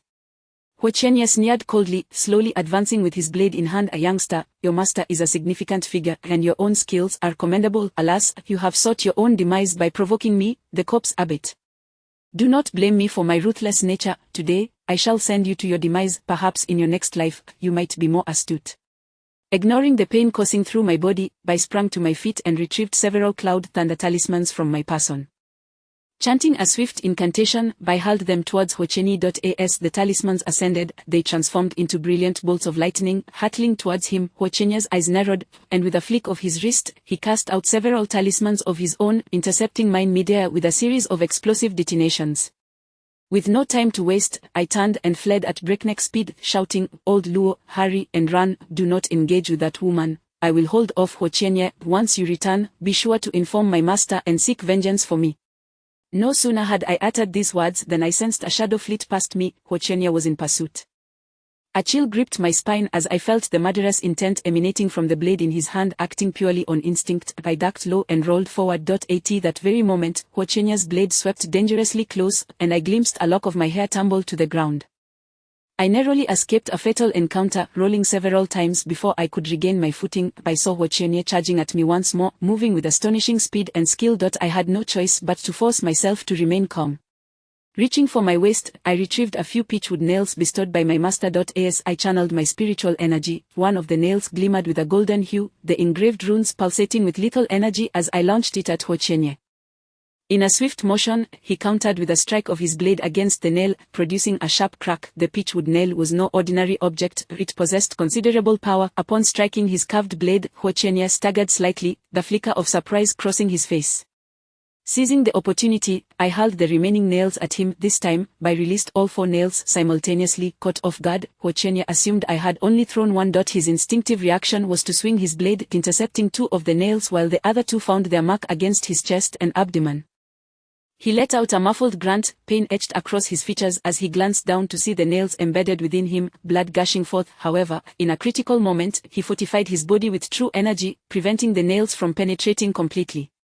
Nevertheless, he was decidedly injured. This only served to enrage him further. "You little brat, today I shall dismember you," Huochenya roared, launching himself at me once more with a gale force wind behind him. Determined, I rose from the ground, wielding my Xiao Pang staff and striking back at him. Huochenya's blade danced through the air, meeting my staff with a fluid motion, sending it flying from my grasp. In the next instant, his blade arced towards my face with lethal precision. In that moment, I felt my life hanging by a thread, the speed of his attack rendering me incapable of evasion. Yet, unexpectedly, a hand reached from behind and yanked me back, lifting me off the ground and to safety. Huochenya's blade missed its target, and as I looked up, I saw the disheveled Daoist suddenly appearing in front of him. Once on my feet, I realized my clothes were drenched in sweat from the sheer terror of the encounter. The Daoist stood firm, brandishing his lightning-imbued wooden sword as he retreated toward me. Meanwhile, the girl, Ruyon, accompanied by several zombies, rushed toward us. "Why aren't you fleeing?" I inquired, glancing at the Daoist. "Flee? Nonsense, you cannot thwart this corpse abbot, and if I run, he will pursue me relentlessly." "You deal with that girl, I shall confront the corpse abbot," he replied with remarkable composure, as if he could effortlessly handle Huochenya. "Can you truly contend with him?" I asked, my concern evident. "Even if I cannot defeat him, I must try. I am marginally more capable than you, having trained in the ways of the Miao Mountain sect since I was 3 or 4 years old. If you have the chance, do not hesitate to escape," the Daoist declared, not bothering to look back. I retrieved my fallen Xiao Pang staff and turned to charge toward the girl. "Be cautious, that old man is exceedingly powerful, I warned. As I sprinted towards her, the Daoist confronted Huo Qianye. Upon seeing him, Huo Qianye exclaimed, "A brat from the Miao Mountain sect. Hand over the corpse, Dan, and I shall grant you a swift death." "The corpse, Dan, is not with me. You have mistaken your man," the Daoist retorted with a grin. "That young lad just stated it was in your possession." "Who is telling the truth?" Huo Qianye's anger flared. "It truly is not with me. That boy has learned to deceive," the Daoist chuckled. "None of this matters anymore. I will deal with you both first, and then I'll search at my leisure." With that, Huo Qianye raised his blade once more and lunged at the Daoist. The Daoist, displaying remarkable bravery, met him head-on with his lightning sword. I heard the clash of blade against sword, followed by a pained groan as the Daoist was sent flying farther than I had been. Chapter 267. Equally shameless. Moments ago, the slovenly Taoist had boasted about his mastery of foundational skills in cultivation. I had thought him formidable, capable of withstanding several strikes from the corpse head to toe, only to witness him being sent flying by a single blow, soaring quite a distance and landing in a rather theatrical manner, completely upside down, performing 2 somersaults before struggling to rise, clutching his aching back and pointing accusingly at Huo Qianye, exclaiming, "Well done, corpse head to toe. You lack martial virtue. I was careless just now and did not evade. Let us engage again." Next, I watched as the disheveled Taoist waved his thunderwood sword, swiftly forming a hand gesture and reciting an incantation vague and obscure, the decree of the Supreme One. Disciple, soul and spirit, 5 organs of the profound dark, the ancestral masters manifest, hasten, division of the spirit. Upon completing the incantation, an astonishing scene unfolded before my eyes. Suddenly, 2 identical copies of the Taoist appeared beside him, each wielding a thunderwood sword, and together they launched a simultaneous assault on Huo Qianye. At that moment, I thought my eyes deceived me. What was happening? How could the slovenly Taoist conjure 2 duplicates? However, Huo Qianye swiftly provided an answer. Gazing at the Taoist and his 2 identical companions charging forward, he momentarily paused before remarking, "Not bad, young Taoist. You've already mastered the motion soul division technique at such a tender age. It seems you truly possess some skill. Allow me to engage you in a proper duel." With that, Huo Qianye flashed a sinister grin while brandishing his curved blade. Then in a swift motion, he appeared at the Taoist's side, raising his weapon to strike. 3 Taoists, united against Huo Qianye, certainly had the advantage over a single opponent. Although the Taoist was clearly at a disadvantage, he managed to hold his ground thanks to the cover provided by his 2 spirit copies. At that moment, I learned that the technique the slovenly Taoist had employed was the motion soul division technique, which allowed him to separate his celestial and terrestrial souls from his body to engage in battle, effectively summoning 2 additional allies. However, such a technique bore significant risks. After all, these were his own soul bodies, and any damage sustained would lead to irreparable consequences. The Taoist had been left with no choice but to resort to this ultimate means of defense. At this juncture, both the Taoist and I found ourselves cornered, compelled to unleash all our abilities in a desperate bid for survival. Just as the Taoist was entangled in combat with Huo Qianye, the girl Ruoli, accompanied by several zombies, charged towards me.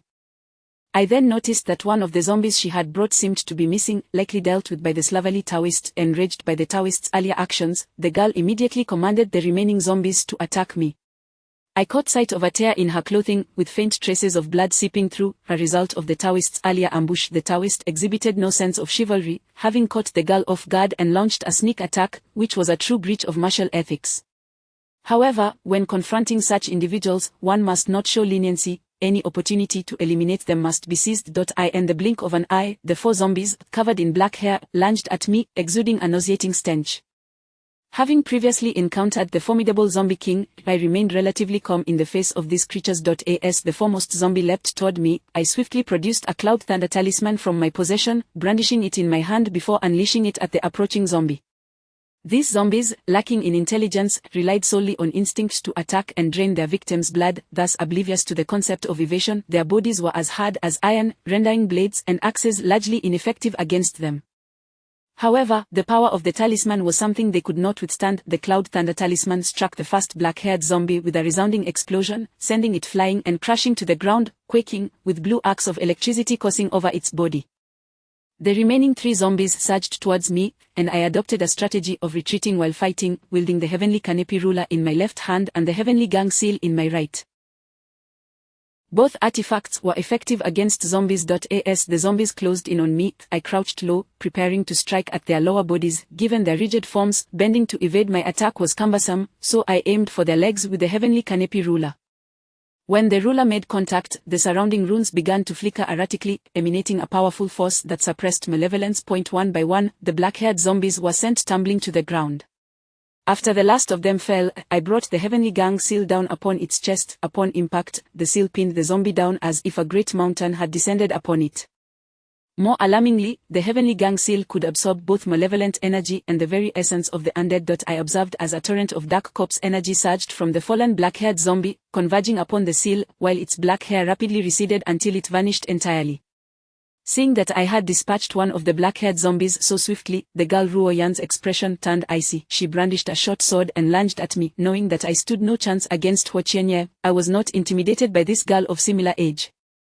Rising to my feet, I struck my heavenly canopy ruler against her short sword, and we both staggered back 2 steps. I looked at her and said, "Little sister-in-law, do not strike so fiercely. We are bound to be family in the future."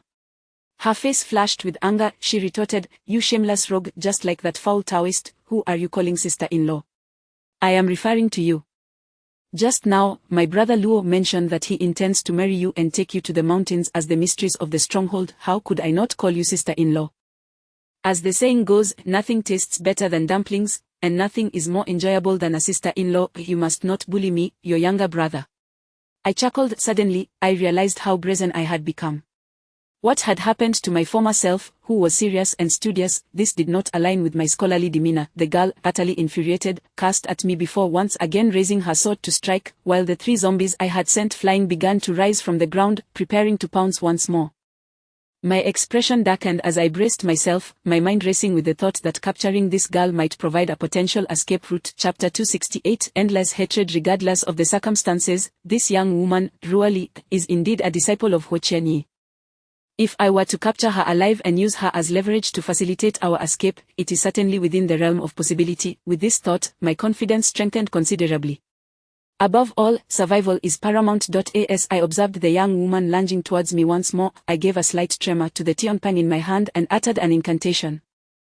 Instantly, a surge of crimson malevolence erupted from the Xiao Pang, hurtling directly towards her. Ruo Li sensed the immense threat, her complexion paling as she hastily retreated a considerable distance. Before long, the crimson malevolence descended upon the ground, transforming into a diminutive infant spirit. This little spirit, seemingly innocuous due to its size, bore a ferocious essence, yet it was a formidable entity, having been cultivated for over 20 years.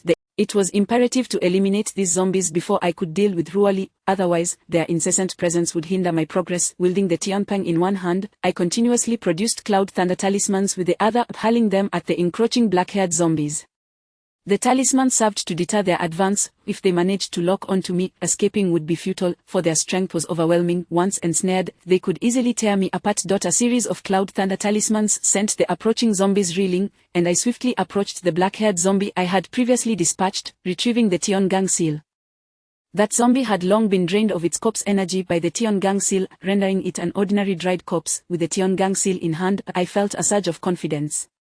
With my left hand wielding the Xiao Pang and my right striking with the Xiao Gang seal, I dispatched the black-haired zombies, directly slamming the Xiao Gang seal into their chests to absorb their corpse energy.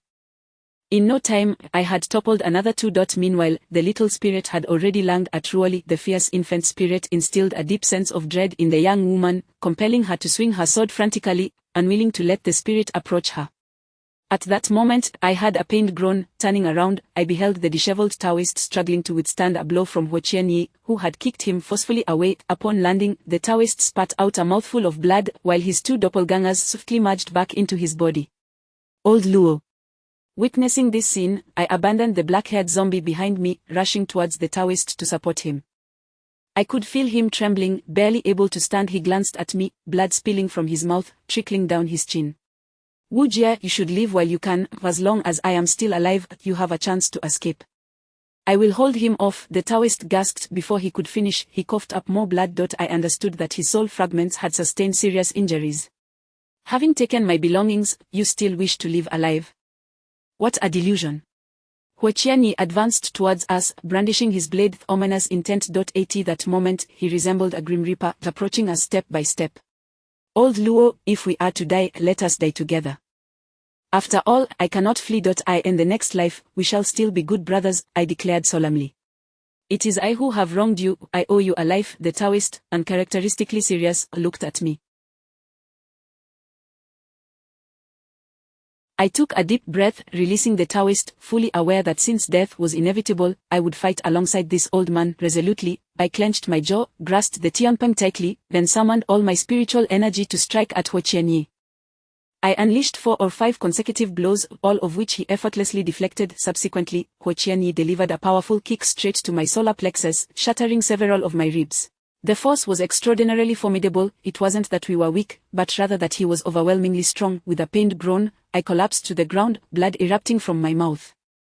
My head throbbed, as though I might faint at any moment. Even when death is imminent, your spirit remains unyielding. Ho Qianyi approached me once more, brandishing his carved blade. As I fell, the corpse that I had held against my chest suddenly tumbled out beside me.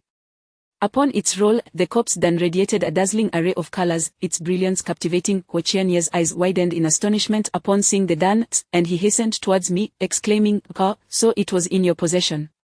At this juncture, with death looming, I resolved that even if I must perish, I would not grant this old wretch any advantage. Without hesitation, I seized the corpse Dan, placing it in my mouth and swallowing it whole. In that instant, I thought of nothing but ensuring it did not fall into his hands. Yet, to my utter astonishment, as the Dan descended into my stomach, I felt an overwhelming surge of power erupt within me. A warm current flooded my dantian, coursing through my body via the meridians, infusing every nerve with vitality. I could distinctly sense every blood vessel in my body swelling, a sensation akin to impending explosion. Ho Qianyi, witnessing my consumption of the Dan, wore an expression of sheer terror. "Stop, you fool." However, it was too late. The Dan had already settled within me. In the next moment, I struck the ground, propelling myself into the air. I reached for the nearby Xiao Pang, grasping it firmly. Never before had I felt such immense strength coursing through me, powerful enough to threaten to tear me apart. Even the surroundings morphed into a crimson haze. I let out a furious roar, resembling that of a zombie king, my heart consumed with boundless hatred. "Ho Qianyi, come at me!"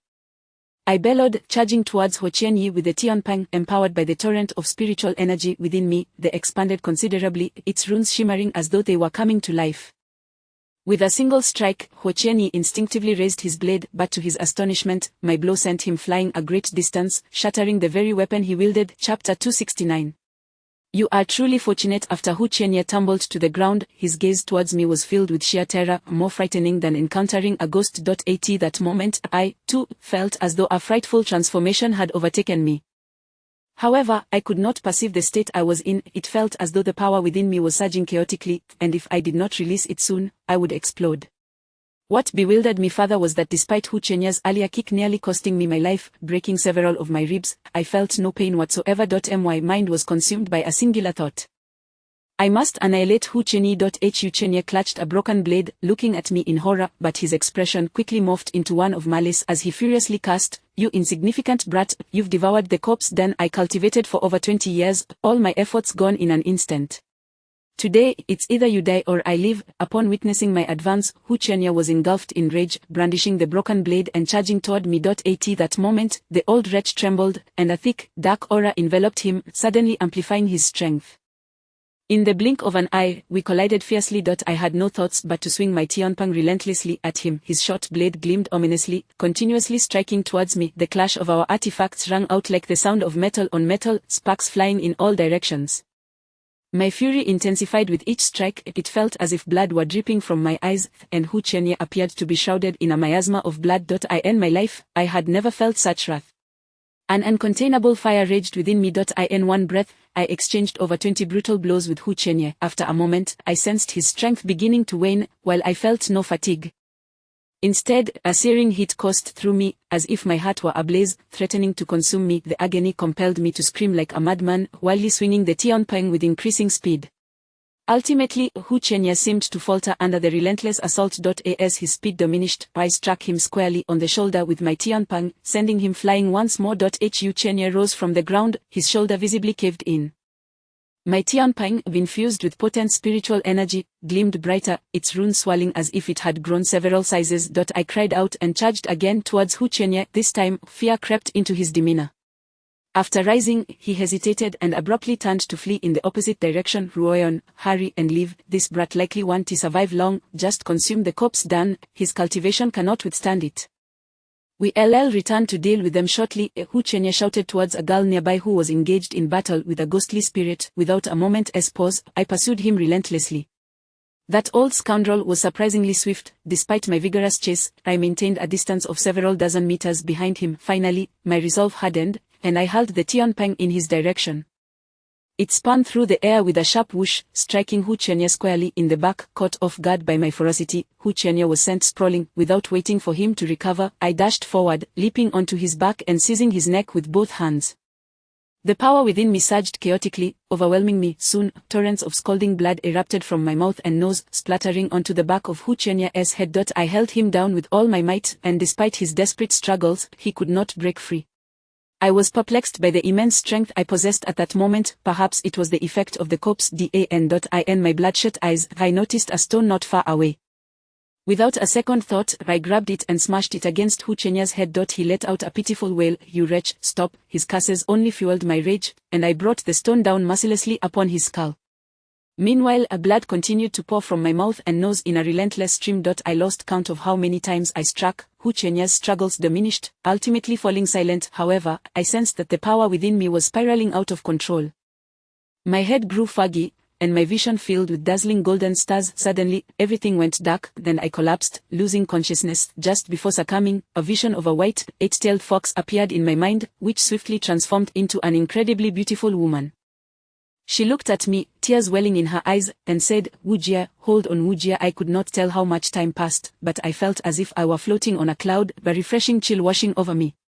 The heat within was unbearable, as if I were engulfed in flames. When that icy sensation enveloped me, I felt a measure of relief. My eyelids were heavy, and I struggled to open my eyes. After several arduous attempts, I managed to pry them open a crack. A blinding light momentarily disoriented me. It took a while to adjust to my surroundings, and I realized I was submerged in a pool of water, torrents cascading over me.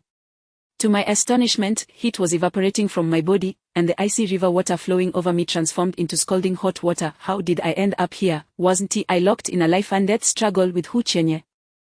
Glancing around, I spotted a figure lying motionless on the bank, resembling a disheveled Taoist. Old Luo, I called out hoarsely, yet he did not respond. My body felt ablaze, rendering me immobile, every inch aching.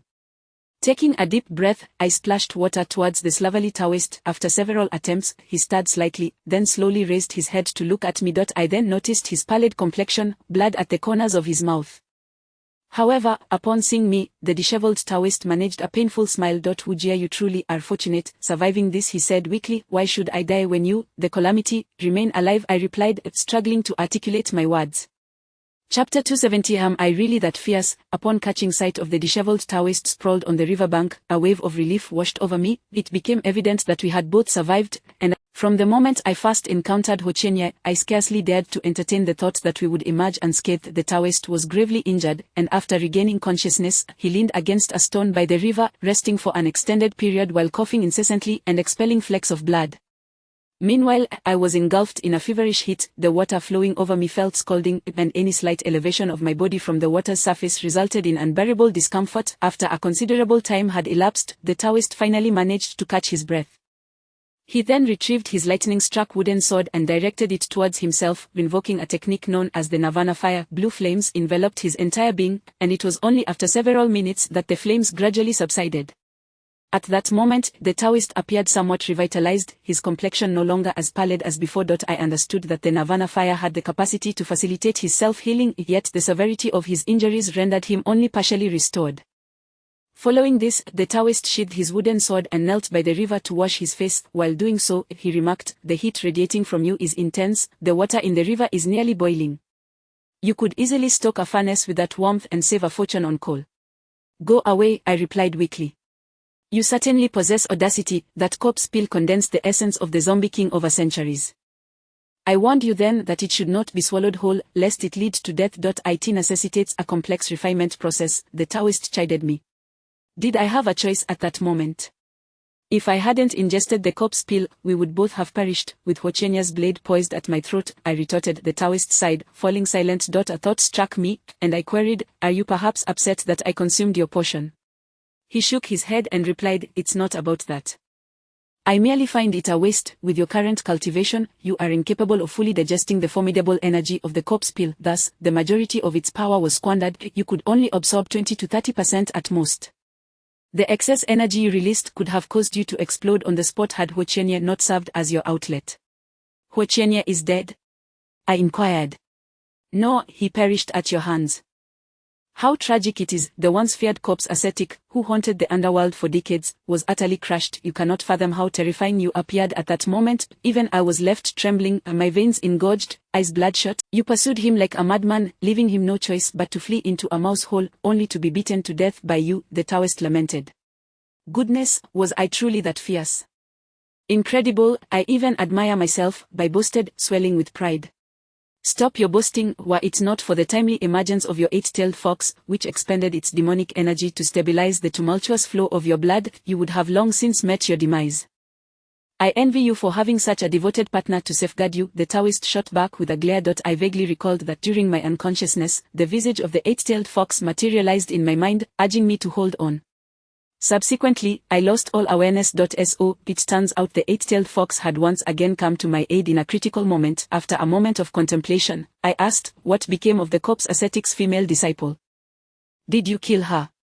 In my condition, I could scarcely stand, let alone pursue her. What a preposterous notion. However, upon witnessing the corpse ascetic's demise at your hands and your fearsome countenance, she fled in terror, likely to avoid you in the future, forever haunted by the memory, the Taoist explained.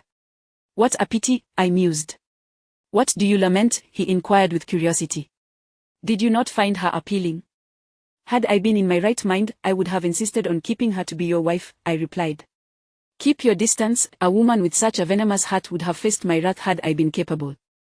Alas, she escaped, and may yet become a future nuisance. The Taoist expressed his unease. With that, the Taoist moved behind a stone and retrieved several items, laying them out by the riverbank.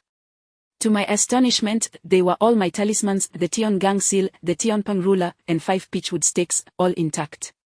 Take care of these. The talismans left by my master are treasures meant for future generations.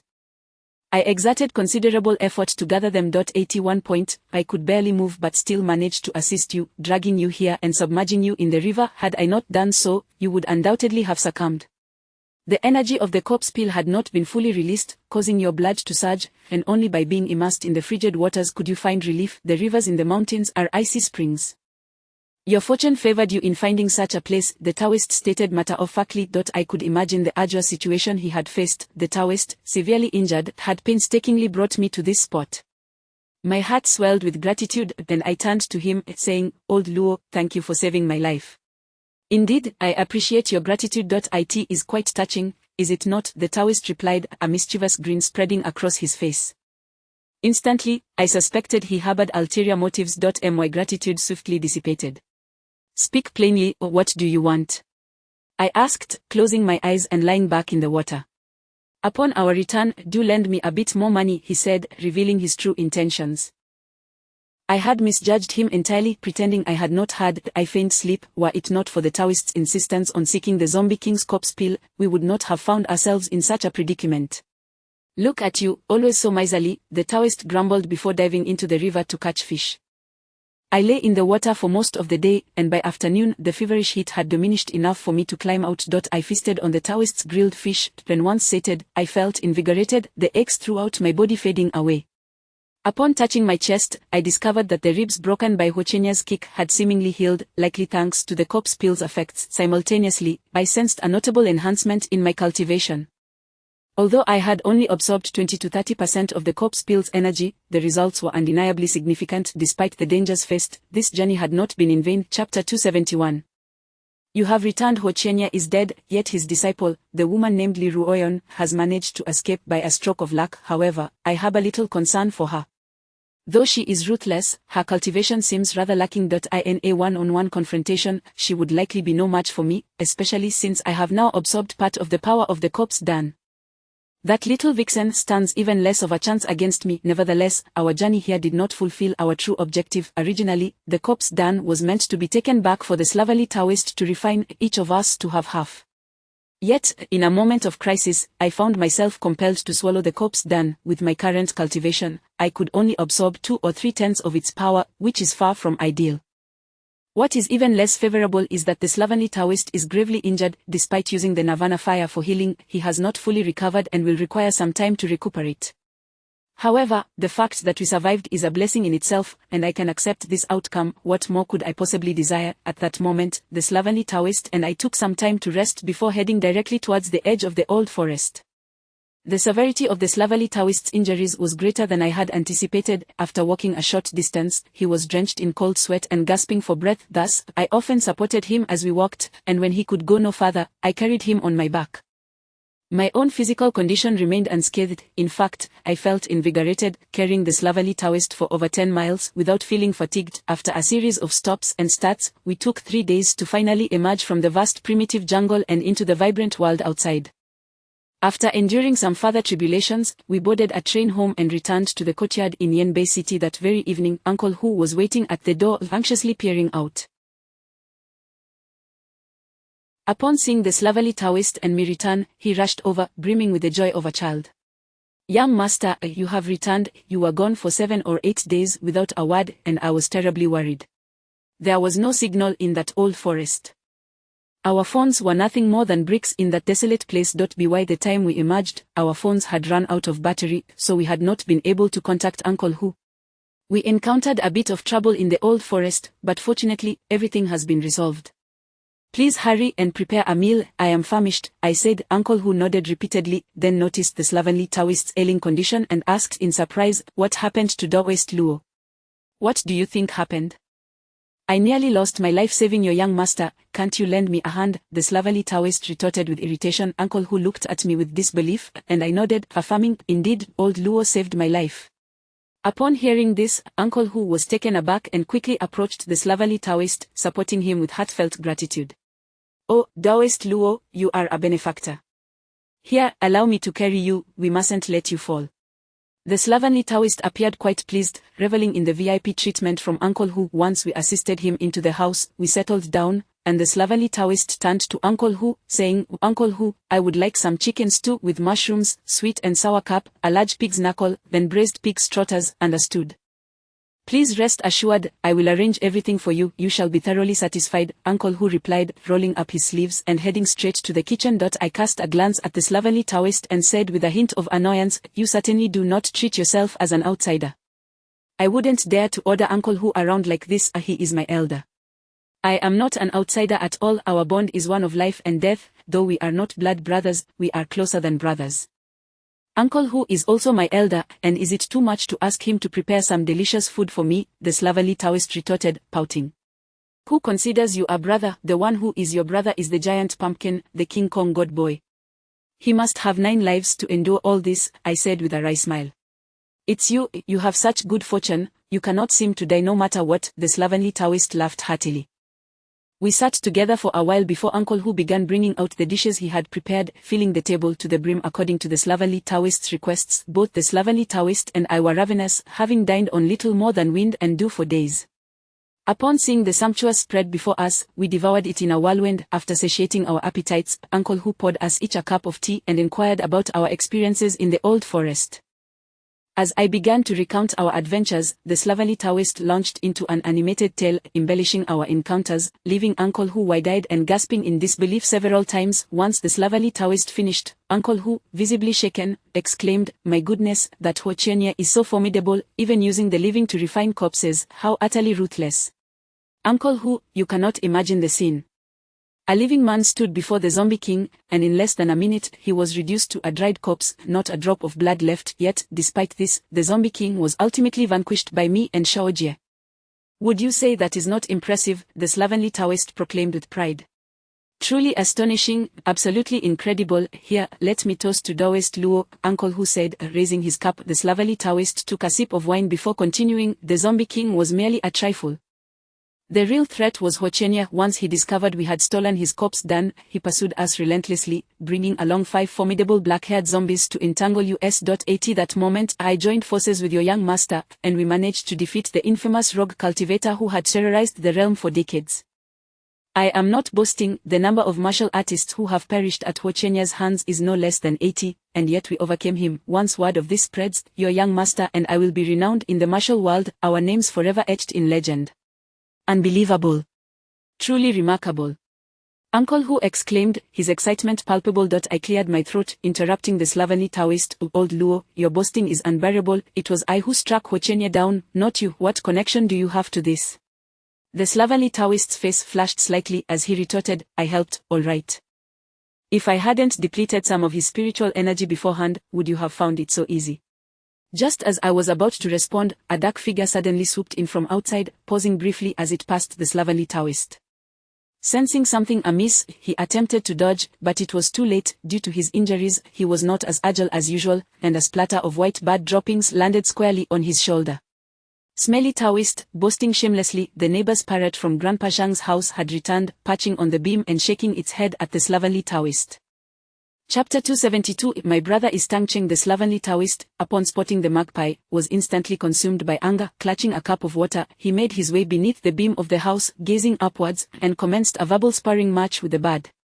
Uncle Huzi, ever the enthusiast for such spectacles, sidled up to the Taoist, cheering him on, insisting that he must berate the magpie to the point of losing all its feathers, so that it would scurry away in fear upon their next encounter.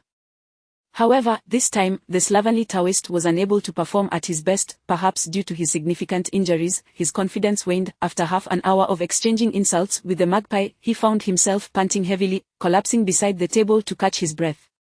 Observing this, Uncle Huzi urged, Taoist Luo, we cannot be bested by a mere bird. Bring forth the spirit you had when you argued with those 8 shrews, and continue the battle. Yet, the slovenly Taoist waved his hand weakly, replying, I can't go on. I lack the breath for it. Let me recuperate and we shall resume this quarrel another day. For now, we shall call it a truce. Vile Taoist, shameless wretch, my father has departed. The magpie squawked once more, akin to a victorious general, before soaring out the window.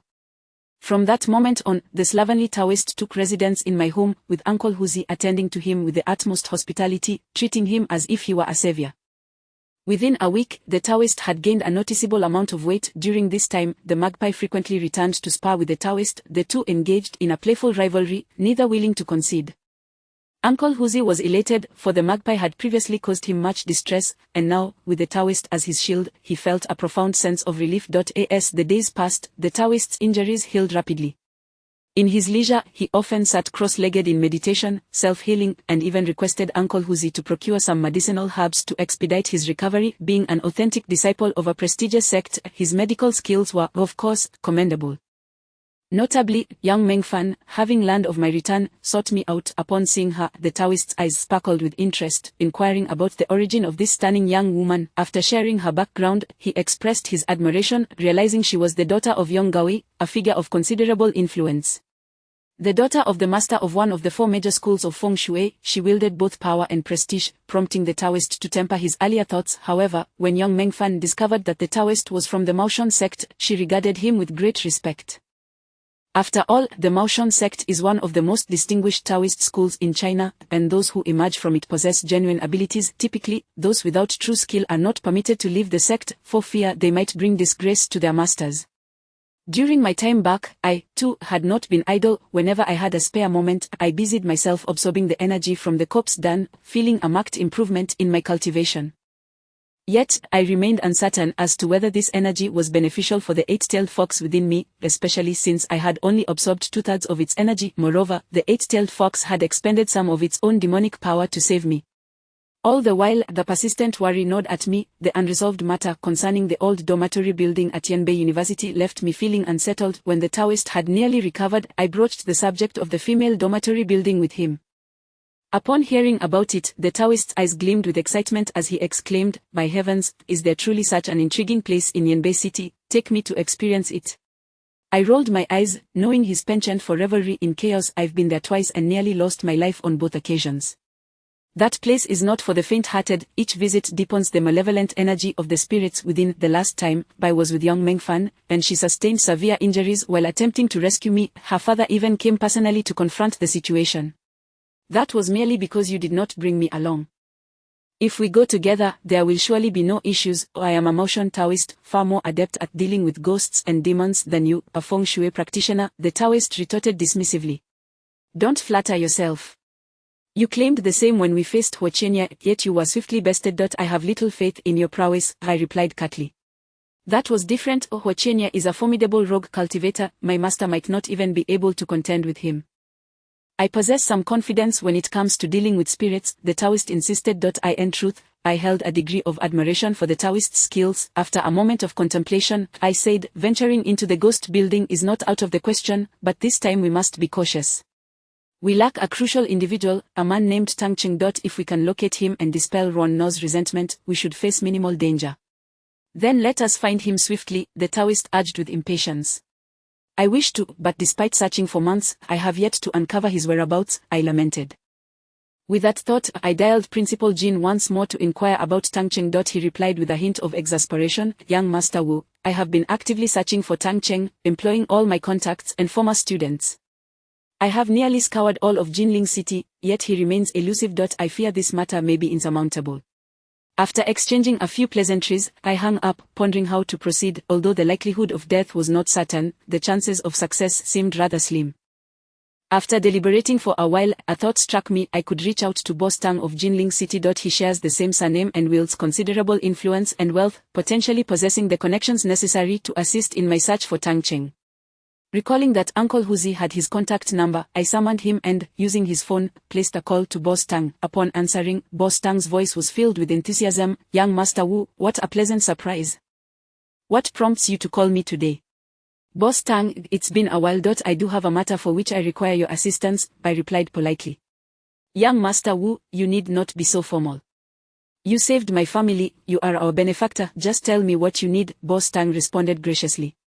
I seek information about an individual, could you assist me in locating him? I inquired. Who is it?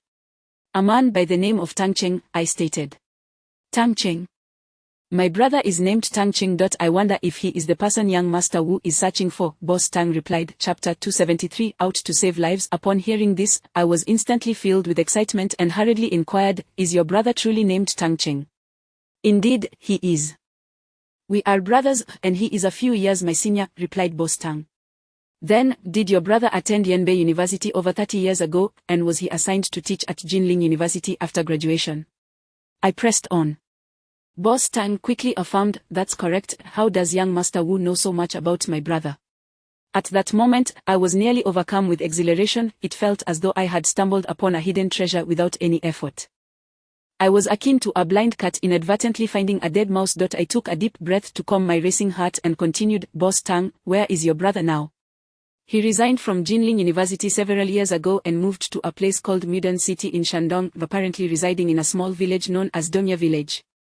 I am not entirely certain what he is doing there. I visited him 2 years ago, and since then, we have had little contact. He prefers not to have me intrude upon his life.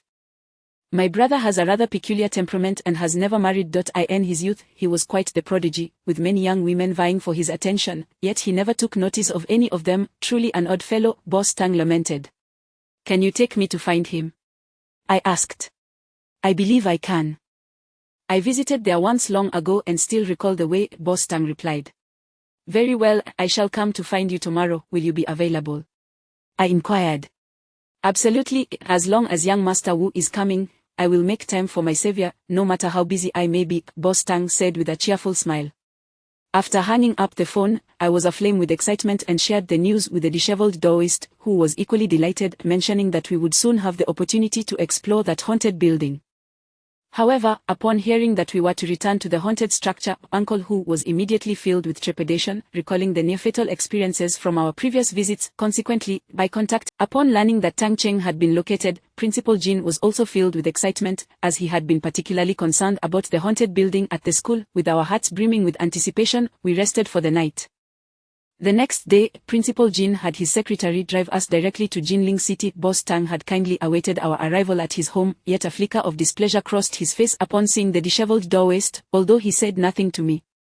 The Taoist, unperturbed by this, remained indifferent, as his purpose was not to visit Boss Tang this time. Not only was Boss Tang at home, but his wife was present as well.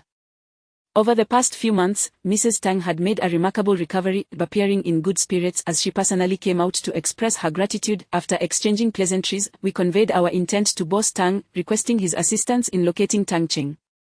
However, Boss Tang expressed some confusion, asking, Young Master Wu, may I inquire what you seek with my brother?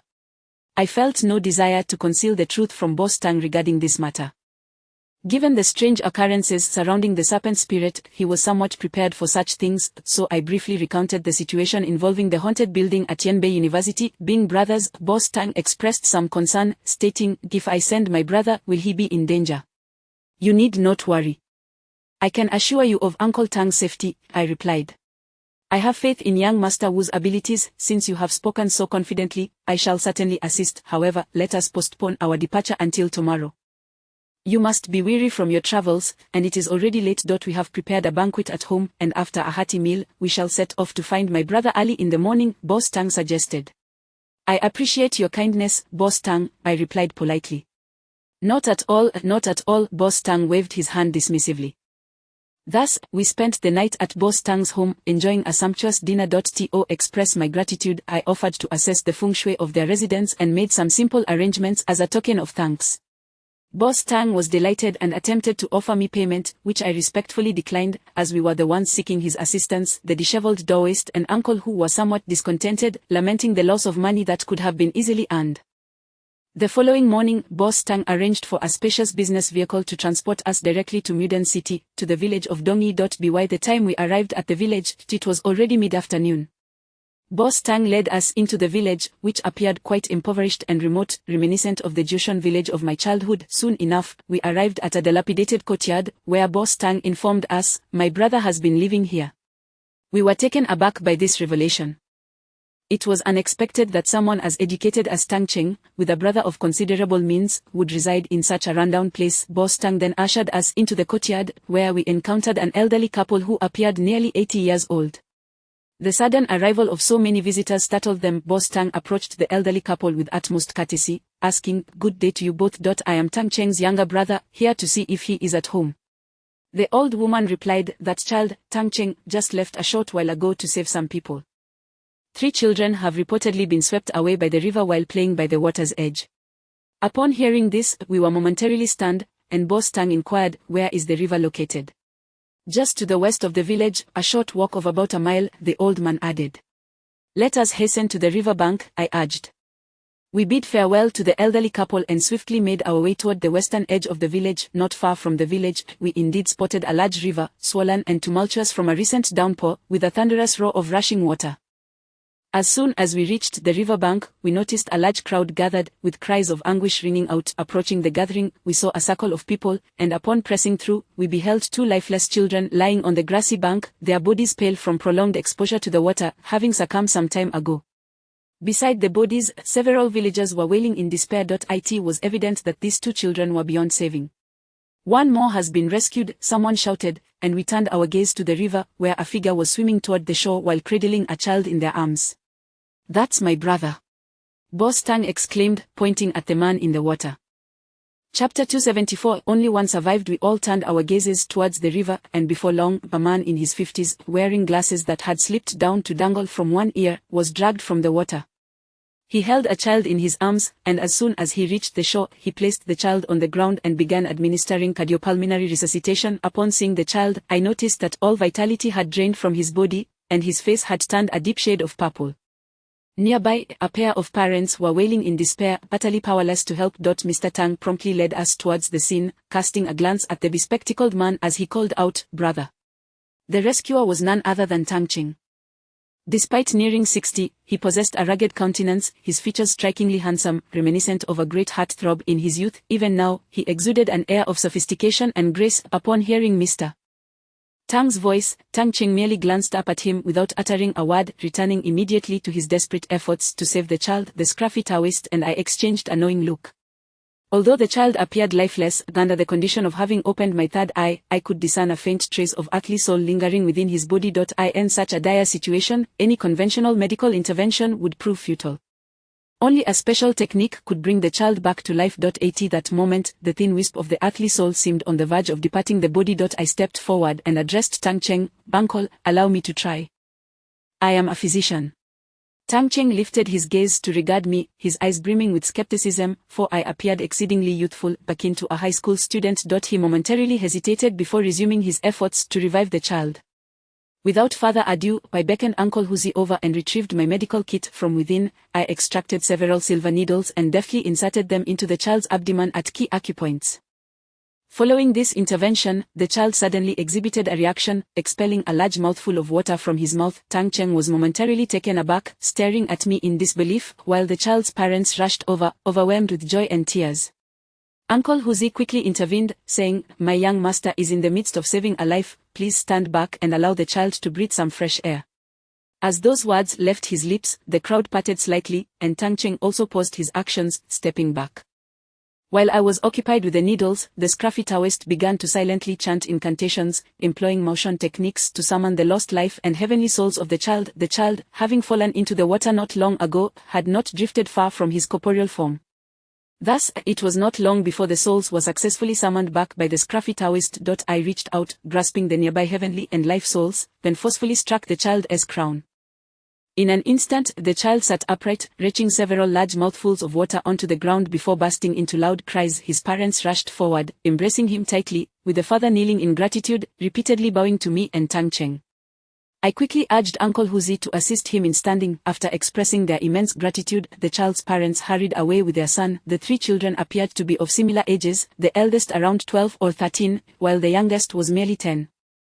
The one I had revived was the smallest. Upon witnessing my success, the parents of the other two children rushed towards me, kneeling and pleading for my help to save their children. However, I had already assessed the situation and could see that the souls of the other two children had entirely departed, their vitality extinguished, and they had been dead for some time. There was no hope for their revival. I shook my head, a note of helplessness in my voice as I said, "I'm afraid I cannot assist with the other two children." Upon hearing my words, the parents of the two children were overcome with grief, one woman even fainting from despair.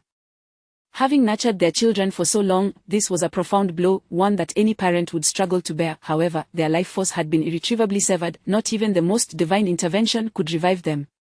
At that moment, the scruffy Taoist seemed to notice something and beckoned me quietly. After approaching him, he pointed to one of the children's lifeless bodies and whispered, "Look at the child's ankle." I lowered my gaze and gasped in shock. There, on the child's ankle, was a handprint that resembled a human hand, darkening to an ominous shade of purple. "Ghostly grasp," I exclaimed involuntarily. The scruffy Taoist nodded solemnly, stating, "Indeed, there is something foul in this river. Those children did not perish by mere accident." I turned to glance at the turbulent river behind us, its murky waters surging incessantly, yet, under the influence of my third eye, I sensed no trace of malevolent energy. "Do not linger. That foul entity has long since fled after causing harm. We shall return this evening to investigate," the scruffy Taoist murmured. At that moment, I noticed Tang Cheng discreetly leaving the crowd, heading in the direction of the village. Mr. Tang hurried after him, seemingly engaged in conversation. For the time being, we set aside the pressing matter at hand and followed after Tang Cheng, aware that there were significant issues to discuss with him. Upon reaching the two brothers, I overheard Tang Cheng speaking in a neutral tone to Mr. Tang, "What brings you here?" "I sought you out because some individuals from Yanbei are looking for you, including Principal Jin from Yanbei University, who has come to discuss certain matters, Mr.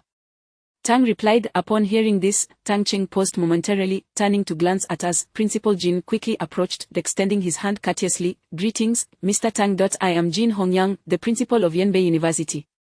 Tang Cheng shook his hand and replied politely, "Principal Jin, this location is not suitable for conversation. Let us return home to discuss further." As he spoke, Tang Cheng cast a glance our way, nodding in acknowledgement. Before long, our group followed Tang Cheng back to the dilapidated courtyard. Despite its condition, the yard was meticulously clean. The elderly couple, hearing the commotion, emerged swiftly, with the grandfather inquiring, "Child, were you able to rescue anyone?" "3 children, but only one survived," Tang Cheng sighed with resignation. "What a tragedy. That river claims several lives each year. What on earth is happening?" the grandmother lamented. Upon hearing her words, the expressions of both the scruffy Taoist and I shifted dramatically. If lives were indeed lost in the river annually, it suggested a far more sinister presence lurking there. It seemed that the river was not merely plagued by ordinary malevolence. However, we refrained from questioning further and followed Tang Cheng into his dwelling. Chapter 275. The Passionate Man. The room is a bit small. "Everyone, please make yourselves comfortable." Upon entering, Tang Cheng greeted the guests. Indeed, the room was rather cramped, furnished solely with a bed, a few rickety stools, and some simple furniture, nothing more. I found it quite perplexing. The wealthy Tang boss could easily spare a little from his fortune to provide for Tang Cheng, yet he chose to reside in such a remote location for many years. Uncle Huzi and Tang boss's bodyguard, Tang Wu, upon noticing the lack of space, retreated to the courtyard. Tang boss introduced us to Tang Cheng one by one. When it came to my turn, the introduction was particularly grand. This is Master Wu Jie, a distinguished disciple of the Feng Shui master, Li Shentong. Not long ago, my wife was possessed by a malevolent spirit, and it was Master Wu who saved her. Brother, you witnessed Master Wu's prowess. His intervention brought the child back to life. Tang Cheng nodded at me and remarked, Master Wu is compassionate and a true hero in his youth. Uncle Tang, you flatter me. When one encounters such circumstances, it is only natural to extend a helping hand, I replied courteously. As for the disheveled Taoist, Tang boss perhaps harbored some grievances against him, referring to him merely as a fortune teller from beneath the overpass. This infuriated the scruffy Taoist, though he restrained himself from reacting. After some pleasantries, Tang Cheng turned to Principal Jin and politely inquired, Principal Jin, it has been over 30 years since I graduated from Yanbei University. May I ask the purpose of your visit from afar? Principal Jin glanced at me, and I nodded in encouragement for him to proceed. He sighed deeply and began, this is about an old matter from 30 years ago. Do you remember a student named Ron Na? Upon hearing her name, Tang Cheng visibly trembled, his body quivering slightly. At this moment, Principal Jin recounted the events surrounding the female dormitory, detailing numerous instances of bullying Ron Na endured from her peers, tales we had previously heard from Jing Chenyan. While Principal Jin spoke, my gaze wandered around the room until it landed on a picture frame placed at the head of the bed. Upon closer inspection, I was astounded to discover that the photograph it contained was a black and white image of Ron Na. I had seen her file before, and this photograph matched it perfectly. The realization struck me with shock. After all these years, Tang Cheng still kept Ron Na's photograph, illustrating the depth of his feelings for her. Principal Jin continued, while Tang Cheng, overcome with emotion, began to weep openly, cradling his head and sobbing, I am so sorry. I had no idea I caused you so much pain. It was I who harmed you. Tang Cheng's grief was profound, and Tang boss stood nearby, sighing heavily, offering comfort. Brother, it has been so many years, please do not be so sorrowful. After a considerable time, Tang Cheng's sobs gradually subsided. Witnessing such an elderly man in such distress moved us all deeply. Eventually, Tang Cheng spoke, Principal Jin, is your purpose for visiting to request that I return to the old dormitory at Yanbei University to speak with Ron Na's spirit? Indeed, her resentment is overwhelming. I have ventured into that dormitory twice and nearly lost my life. I believe the root of her anguish lies with you. Perhaps only you can alleviate her grievances. We would like to ask Uncle Tang to accompany us, lest more lives are lost at Yanbei University, I explained. Tang Cheng looked at me and sighed heavily. I never anticipated that my pursuit of Ron Na would bring about such calamities. But why didn't she confide in me? Why? Because she wished to avoid complicating matters and did not want to burden her family. She sought to endure in silence, striving to complete her studies. Ultimately, she was left with no choice but to take desperate measures. She was, after all, the tragic figure, I elucidated. No wonder Ron Na consistently rejected me. I sensed her affections, yet she refused to be with me. How foolish I was. Tang Cheng exclaimed, slapping himself across the face in frustration. Brother, what are you doing? Tang boss quickly intervened. Principal Tang, might you consider accompanying us? Principal Jin tentatively inquired. Very well, I shall go with you. After all these years, I long to see her once more, Tang Cheng replied, his excitement palpable. Upon hearing his agreement, we all exhaled in relief. With Tang Cheng's involvement, the likelihood of resolving this matter appeared promising. Tang Cheng then asked, when shall we depart? Tomorrow morning would be best. It is too late now, I suggested. All right, I will accompany you to Yanbei University tomorrow morning, Tang Cheng said, visibly excited. At that moment, the scruffy Taoist could no longer contain himself and asked, Mr. Tang, one thing puzzles me. Why did you abandon your teaching career to come to this village? It took me months to locate you. Tang Cheng sighed and replied, after Ron Na's tragic death, I have been haunted by her memory. She was the most beautiful and kind-hearted girl I ever encountered, and her loss devastated me. Since then, no other woman has been able to penetrate my heart, which is why I have remained single all these years. A few years back, I stumbled upon information about Ron Na, discovering that her family still resided in Dongya village, Mudan City. I figured they were elderly and needed care, so I came here to look after them.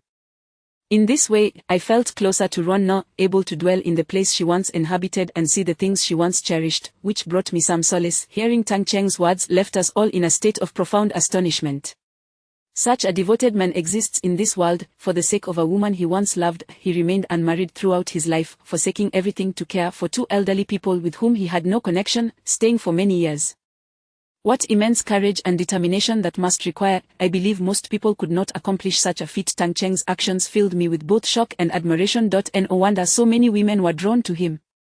Who could resist such a man? Chapter 276. A woman's face in this situation. Even Boss Tang remained oblivious, mistakenly believing that his brother sought a tranquil life, deliberately hiding away in this quaint mountain village to lead an untroubled pastoral existence. The truth, however, was that he had come to care for the parents of a girl he had cherished 30 years prior. For a businessman like Boss Tang, such matters were inconceivable.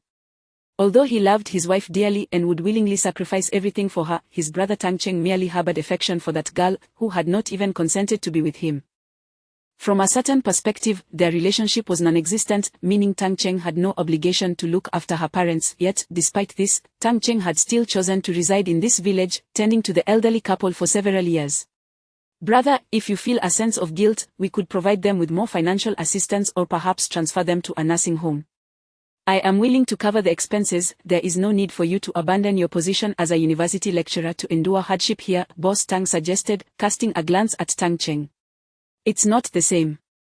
Everyone has their own aspirations. Please refrain from meddling in my affairs, Tang Cheng replied calmly. Boss Tang, feeling helpless, let out a long sigh. Now that the matter was settled, it would be easier to address. He drove to a nearby town with Principal Jin, securing accommodations at a local inn. However, the disheveled Taoist and I chose to remain behind, as we had a pressing task to attend to, dealing with the filth in the river. Upon learning that we would stay behind, Tang Cheng had even prepared a room cluttered with odds and ends for us to use for the night. As evening fell, while Tang Cheng busied himself preparing dinner for us and the elderly couple, a few visitors arrived unexpectedly. It was the parents of the child we had rescued not long ago, accompanied by their son, to express their gratitude. The villagers were rather simple and sincere. Upon their arrival, they brought a basket of eggs, insisting that we accept their humble offering. As soon as they met us, the young couple urged their child to kneel before us, bowing their heads in profound thanks for saving his life. The child's father, overwhelmed with emotion, knelt as well, grasping my hand and weeping, declaring that without our intervention, their family would have been doomed. He then presented me with the entirety of their meager savings, 10,000 yuan, insisting that I accept it. As refusal was not an option, reluctantly, I accepted 1,000 yuan, just to appease them, knowing they would not easily relent otherwise. Their visit was timely, as the disheveled Taoist and I had questions for the revived child. His name was Ernyo, and the two other children who had drowned, Dashuang and Shuzi, were from the same village. The boy, merely a decade old, demonstrated considerable maturity, capable of recounting the tragic events that had transpired. Ernyo recounted that in the afternoon, after completing their homework, the three boys had gone to play by the river. The heat was oppressive, prompting them to remove their shoes and wade into a shallow area where the current was relatively gentle. While playing, Dashuang suddenly spotted a large red fish swimming nearby, which captivated him, leading him to venture further into the deeper water. At that moment, Dashuang was abruptly submerged, leaving only his hands flailing above the surface. It seemed as though an unseen force had pulled him under. Seeing this, Ernyo and Shuzi rushed to his aid, each grasping one of Dashuang's hands in an attempt to pull him back. However, the mysterious force gripping Dashuang was far too strong. No matter how hard they tried, they could not bring him back. Instead, it yanked them both into the depths of the river. As Ernyo struggled underwater, he felt a hand grasping his ankle, relentlessly dragging him down. In a haze of confusion, he claimed to have seen a pale woman's face smiling at him from beneath the water. Eventually, he lost consciousness, only to be rescued by Tang Cheng when he jumped into the river. The parents' faces turned pale with terror as they listened to Ernyo's account. His mother scolded him sharply, "You little rascal, stop spinning tall tales. How could there possibly be a woman's face in the river? You must have been frightened out of your wits." "But mother, I truly saw a woman's face," Ernyo insisted stubbornly. "Could it be a water ghost?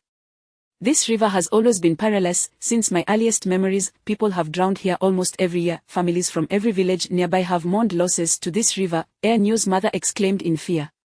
"Indeed, it's a grim reality. Most of the victims are children, who are difficult to manage despite parents' warnings against playing near the water. Children rarely listen. In the blink of an eye, they find themselves at the riverbank," his father added. This revelation cast a shadow of unease over the disheveled Taoist and me. If we had not encountered this situation, it might have been easier to ignore. However, given the circumstances, we felt compelled to take action. Especially the disheveled Taoist, who thrived on such excitement, it was impossible to keep him from meddling. As he put it, being a motion Taoist meant he had a duty to vanquish evil and protect the innocent. After a brief conversation, we bid farewell to Enyo and his family and proceeded to dinner. Once we had satisfied our hunger, night had fallen. At that point, we informed Tang Cheng of our intention to stroll along the riverbank. Tang Cheng, aware of our true identities, promptly interjected, "Are you two planning to catch a water ghost?" I saw no reason to conceal the truth, so I replied, "Indeed, during the day, Taoist Luo and I observed that there were indeed malevolent entities in that river. We intend to investigate further this evening, which is precisely why we are staying overnight. Since I have nothing else to do, I shall accompany you. Perhaps I can be of assistance," Tang Cheng offered. The disheveled Taoist and I exchanged glances, and I nodded in agreement, saying, "That's fine, just ensure you don't enter the water." "Not a problem, I am eager to witness the methods of young Master Wu and Taoist Luo," Tang Cheng said with evident excitement. Thus, our group of 4 set off under the cover of night, making our way to the small river at the western edge of the village. The night was clear, the moonlight illuminating the water's surface, which shimmered beautifully. As we approached the site of the earlier tragedy, a chilling sense of foreboding enveloped us, casting an eerie pall over the scene. Chapter 277. A fierce dragon does not leave the sea. The disheveled Taoist and I strolled along the riverbank for over 100 meters, meticulously attuning ourselves to the surrounding malevolent energy. However, after our circuit, we discerned no significant anomalies, merely a faint, elusive chill in the air that evoked an inexplicable sense of unease. At that moment, I retrieved the compass from my possession and continued walking alongside the river. Initially, the compass remained eerily still, but after traversing a further distance, we arrived at a confluence of waterways, where hidden currents swirled and small whirlpools danced in the depths. Upon reaching this juncture, the compass began to exhibit peculiar behavior, spinning wildly as it pointed decisively towards the intersection. The disheveled Taoist approached to glance at the compass and remarked, "It is well concealed. Shall you take action, or shall I?"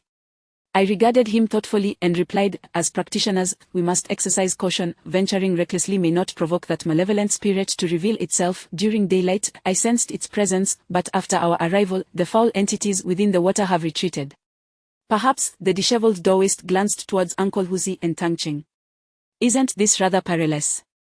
The myriad of spirits lurking here, especially those in the water, are notoriously treacherous. Should we be ensnared, even we might not escape unscathed. I see ahead a place where 3 rivers converge, with turbulent undercurrents. If the spirit is indeed concealed there, it would be its safest refuge, both an offensive and defensive position. If we approach together and it remains hidden, we shall have no recourse but to send one of us forth to lure it out. Only then can we strike simultaneously, enhancing our chances of success. Beyond this, no better strategy presents itself," the disheveled Taoist stated with gravity. I nodded in agreement, realizing we had little choice. Thus, we approached Uncle Huzi and Tang Cheng. "Uncle Huzi, I require your assistance," I said. "Young master, what is it you wish me to do?" Uncle Huzi inquired. "I need you to lure the water ghost from the river. The risk is considerable, but I assure you that old Luo will do everything possible to ensure your safety." I explained, producing a pitchwood nail from my belongings. Upon channeling spiritual energy into it, the nail gleamed with a golden light, which I then entrusted to Uncle Huzi. "Hold on to this. It may prove life-saving in a critical moment. Simply close your eyes and cast it into the water, without concern for anything else." "I should go instead. I am a proficient swimmer, and I once rescued that child myself," Tang Cheng interjected. "Tang uncle, that will not be necessary. Could you assist us by lending a boat or a bamboo raft instead?" I suggested. "That is certainly feasible. I know a fisherman in the village who possesses a wooden raft. It is just a short distance ahead." "Allow me to guide you," Tang Cheng replied, leading us across a small bridge and onward for several hundred meters until we discovered a wooden raft moored by the riverbank. Not far from the raft stood a dilapidated hut, not too distant from the water's edge. Tang Cheng explained that the raft's owner, Shajiang Song, was a solitary elder who relied on fishing for his livelihood, lacking any legitimate occupation. This revelation immediately piqued the wariness of both the disheveled Taoist and myself. After all, the fierce water ghost haunted these waters, and anyone capable of eking out a living here must possess considerable skill, otherwise, they would have long since fallen prey to the spirit. As the disheveled Taoist and I approached the raft, we scrutinized it closely and discerned several clues. To our surprise, we found rusty, bell-like objects placed around the raft, each tethered at the 4 corners with ropes. The disheveled Taoist glanced at them and remarked, "Those are water-repelling bells. If I am not mistaken, the owner of this raft may very well be a body retrieval specialist." Upon hearing this, I paused, taken aback. A body retrieval specialist is one who specializes in recovering corpses from the water. Individuals skilled in their craft, as this profession deals with various cadavers. Without a modicum of expertise, one would hardly survive in such an industry. The presence of the water-repelling bells was a testament to this, yet I could not fathom why a body retrieval specialist would engage in fishing. Just as the disheveled Taoist and I deliberated this matter, Tang Cheng suddenly called out towards the small hut, "Songgu, may I borrow your raft?" Following his call, a tall, thin man wearing a straw hat emerged, holding a bamboo pole.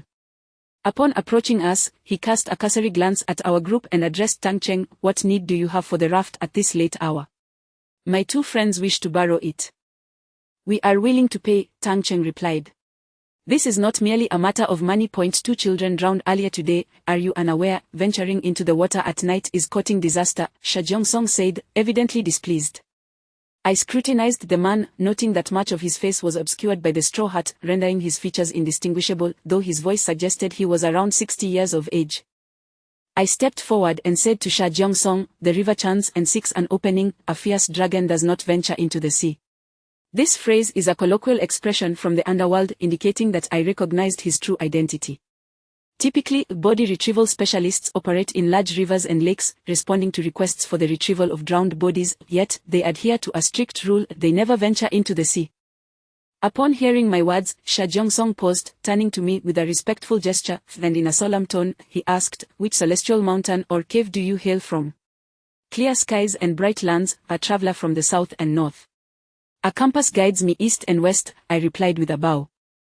A person of high stature indeed. Use it as you wish," Xiao Song said, handing me the bamboo pole before turning to leave, cautioning, "Young man, take care.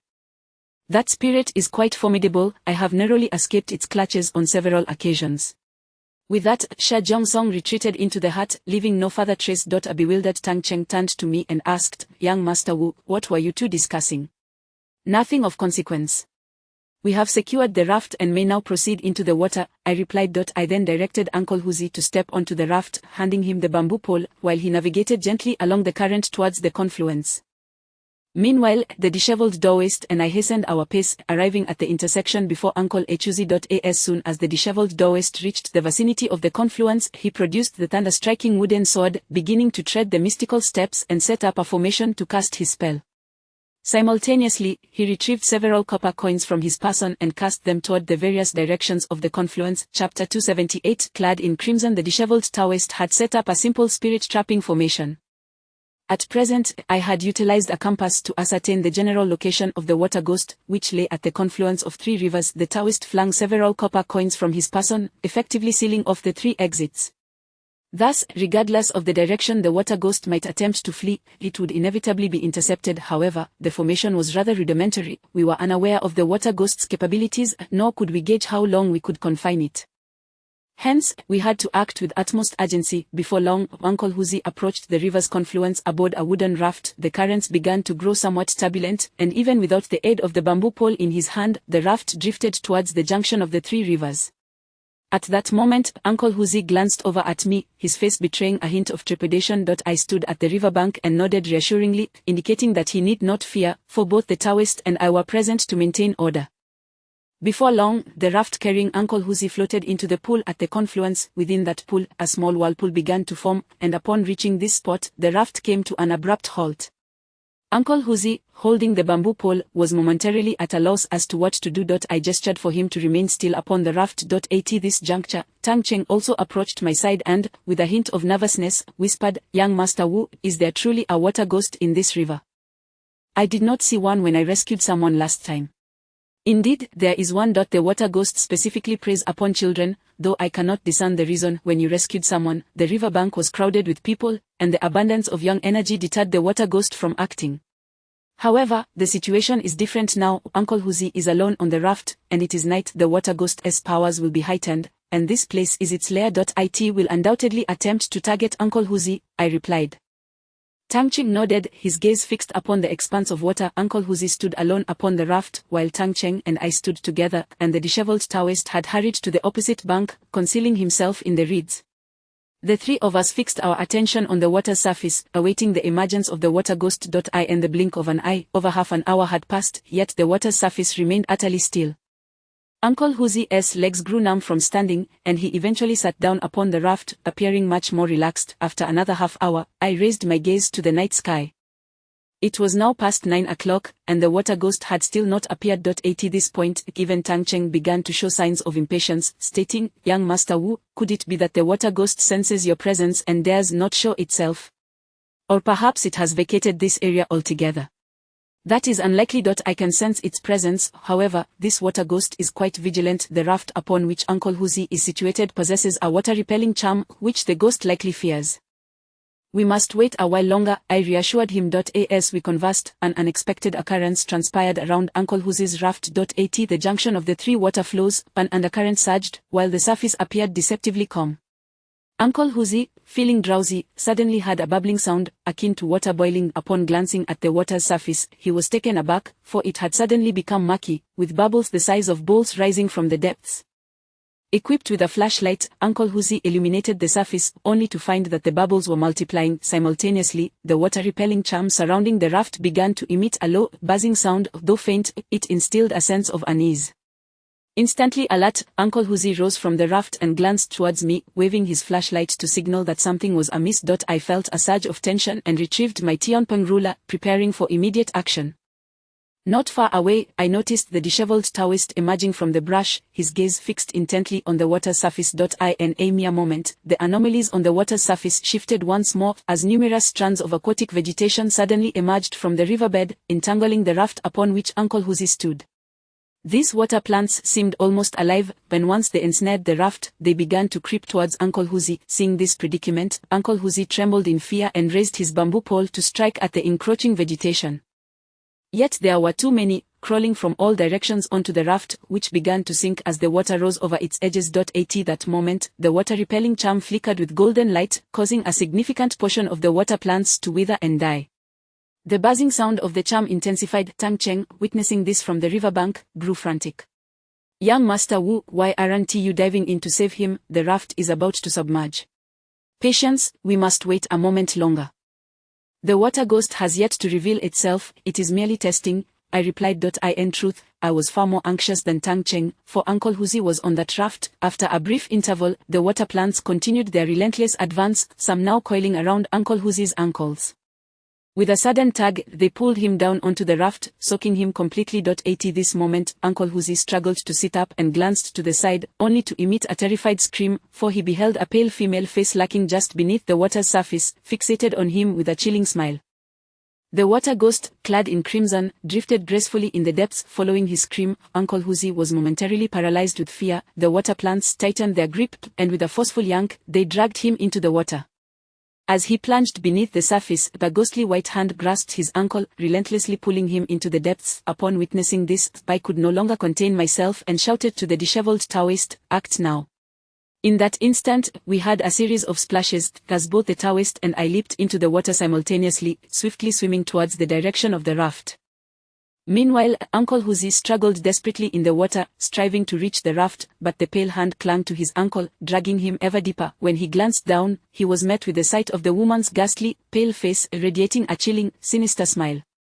Chapter 279. Calm down and accompany me. As I maintained a distance from Uncle Huzzi and the disheveled Taoist, I suddenly witnessed Uncle Huzzi's body lurch downwards, forcibly dragged into the water. In that instant, my heart quivered, and without a moment's hesitation, I plunged into the depths, swimming towards Uncle Huzzi. In my childhood, there was a river near Joshon village where, at the tender age of 7 or 8, I would often bathe and swim alongside Xiao Pang. My swimming skills were quite commendable, particularly after my training with my master, which endowed me with the ability to remain submerged for extended periods. Half an hour posed no challenge. Upon diving in, I encountered a murky scene beneath the surface, with swaying aquatic plants obscuring my view, and for a moment, I could not spot Uncle Huzzi. Meanwhile, he was being relentlessly pulled deeper by the figure in red, the water ghost. Just moments before, Uncle Huzzi had been startled by the apparition and, without the opportunity to catch his breath, was dragged under the surface. A flurry of bubbles erupted at the water's surface as he flailed his arms in panic, his body continuing to descend. The hand gripping his ankle felt like a vice, sending waves of searing pain coursing through him. This pool was profound, exceeding 10 meters in depth. In the blink of an eye, he was submerged in waters over 7 or 8 meters deep. Had he not held his breath prior to being pulled under, he would have certainly choked on the water by now. Nevertheless, a sense of suffocation gripped him. As he neared the bottom of the pool, Uncle Huzi suddenly felt the pressure on his ankle ease, and before he could comprehend the situation, an eerie red hue appeared before him. A pale face emerged, ghostly white as if coated in a thick layer of powder, with lips as crimson as blood and eyes devoid of whites, fixating on him with a haunting stare. Although Uncle Huzi had encountered numerous strange occurrences by my side, this was his first close encounter with a ghostly entity. At that moment, his heart raced with terror, escalating further when the ghost's icy hands rested upon his shoulders. A voice echoed in his mind, "Come down and accompany me, come down and accompany me, to hell with you." Uncle Huzi inwardly screamed, suddenly recalling the pitchwood nail I had previously given him, which he had clutched tightly in his palm. With this thought, he hurled the nail directly at the water ghost. A flash of golden light illuminated the water as the pitchwood nail struck its target. In an instant, the ghost released its grip, its pallid visage contorting in agony. Uncle Huzi's face flashed with urgency. As soon as he was freed, he swiftly ascended towards the surface of the river. Soon, I caught sight of the water ghost, its red garments billowing in the water, enveloped in a golden glow emanating from the pitchwood nail. Concurrently, I spotted Uncle Huzi making his way towards the surface, gripping the Xiao Pang. I prepared to charge at the water ghost when it suddenly turned its gaze upon me, its face twisting into a snarl.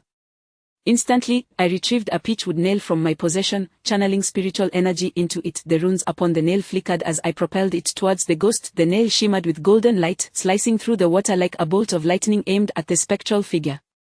However, this time, the water ghost was prepared. It swiftly darted to the side, evading the projectile with the agility of a fish. The ghost's speed in the water was astonishing, akin to that of a nimble fish, and I watched as the pitchwood nail glided past it. I quickly swam forward, retrieving the two nails. When I turned to locate the water ghost again, it had already distanced itself, fleeing towards a different channel of the river. Just then, the disheveled Taoist intercepted the ghost's escape route, without hesitation unleashing several copper coins radiating golden light in its direction. The water ghost, relying on its agility, twisted and turned, evading the coins hurled by the Taoist, only to change direction and swim away. I hastily pursued it, but unexpectedly, the aquatic plants beneath me surged to life, ensnaring my legs and pulling me down with considerable force. I turned back, wielding the Xiao Pang. As the runes shimmered, I swept through the water, causing the plants to recoil. The disheveled Taoist was also in pursuit of the water ghost, yet he encountered the same predicament, becoming entangled in the grasp of the water plants that wrapped around him in layers. The water ghost proved to be a formidable opponent for practitioners like us. In the water, our various techniques were rendered ineffective, particularly the talismans designed to counter ghosts, which could not be utilized submerged. The water ghost wielded incredible power in its domain, manipulating the water to thwart our attempts. As the ghost neared the edge of the pool, the Taoist grew anxious. With a flick of his lightning strike wooden sword, he severed the encroaching plants, ensuring they could no longer entangle him. After traversing a short distance, he suddenly formed a gesture with one hand and pointed towards the water ghost. In an instant, the area was illuminated with dazzling golden light as countless runes materialized. A brilliant light appeared directly in the water ghost's path, the most radiant of all. The Taoist had previously set up a formation, casting several copper coins in the water to block various exits. As the ghost charged towards the light, it was suddenly halted by the formation. Fearing the Taoist's array, the ghost swiftly altered its course and swam towards us. I beheld its ghastly face, twisted in rage. With no escape left, it seemed ready to confront us head-on. Simultaneously, the water's surface grew increasingly murky. Before long, I sensed something approaching from the depths, and it was not just one entity. Soon, I discovered a multitude of large fish, each over a meter long, surging towards me en masse, blocking my path. Under normal circumstances, I would have been elated at the sight of such fish, envisioning a feast. However, now they barreled towards me like wild creatures, colliding against me. With a swift motion, I struck one of the large fish, momentarily stunning it. Chapter 280. The hideous creature. These fish emerged from unknown depths, each exhibiting an extraordinary ferocity, with a diverse array of species, the most prevalent being the formidable catfish, whose heads were disproportionately large and strength immense. When they charged towards me, the impact was far from pleasant. The critical issue was their overwhelming numbers, incessantly entangling me in the water and obstructing my path. In truth, these fish were freshwater species and, logically, should not possess such formidable attacking capabilities. After grappling with these massive fish for a brief moment, I suddenly perceived their peculiar nature. They emanated a sinister aura, suggesting they were infused with spirits. This implied that the souls of those who had perished at the hands of the water ghost had not reincarnated but were instead ensnared within this great fish. What could be the water ghost's ulterior motive for this? I continuously wielded my celestial measuring rod, striking at the foreheads of the giant fish. With each blow, I could dispatch one, sending it belly up to the surface. Yet, the sheer volume of these creatures made it impossible to keep up. Despite their inability to inflict significant harm upon me, they hindered my progress to assist the disheveled Taoist priest. As I struggled with the fish, I glanced towards the direction of the Taoist and was alarmed to see the water ghost swiftly swimming towards him. In an instant, I grasped its intention. The water ghost, trapped within the area sealed by the Taoist spell, had resolved to confront us head-on. It sought to entangle me with this large fish while it dealt with the Taoist alone, allowing it to eliminate us one by one. After all, in the water, even the mightiest skills of both the Taoist and I would be severely limited, rendering us incapable of using talismans against it. Thus, the water ghost held a significant advantage in this aquatic battleground. Before long, the water ghost reached the side of the Taoist, and at that moment, the surrounding aquatic vegetation seemed to spring to life. Writhing and coiling around him, the Taoist wielded his lightning-striking wooden sword, desperately fending off the encroaching tendrils of water plants. Meanwhile, the water ghost darted behind the Taoist, its red garments elongating and twisting around him. My heart raced with anxiety as I witnessed the Taoist struggling against the water ghost's grasp, being pulled deeper into the abyss.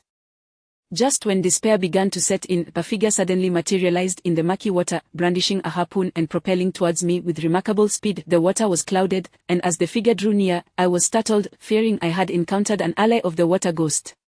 The individual appeared ghastly, with half of their face grotesquely decayed and one eye replaced by an empty void. The other half of their visage seemed somewhat normal, but the first glance was enough to mistake them for a malevolent spirit.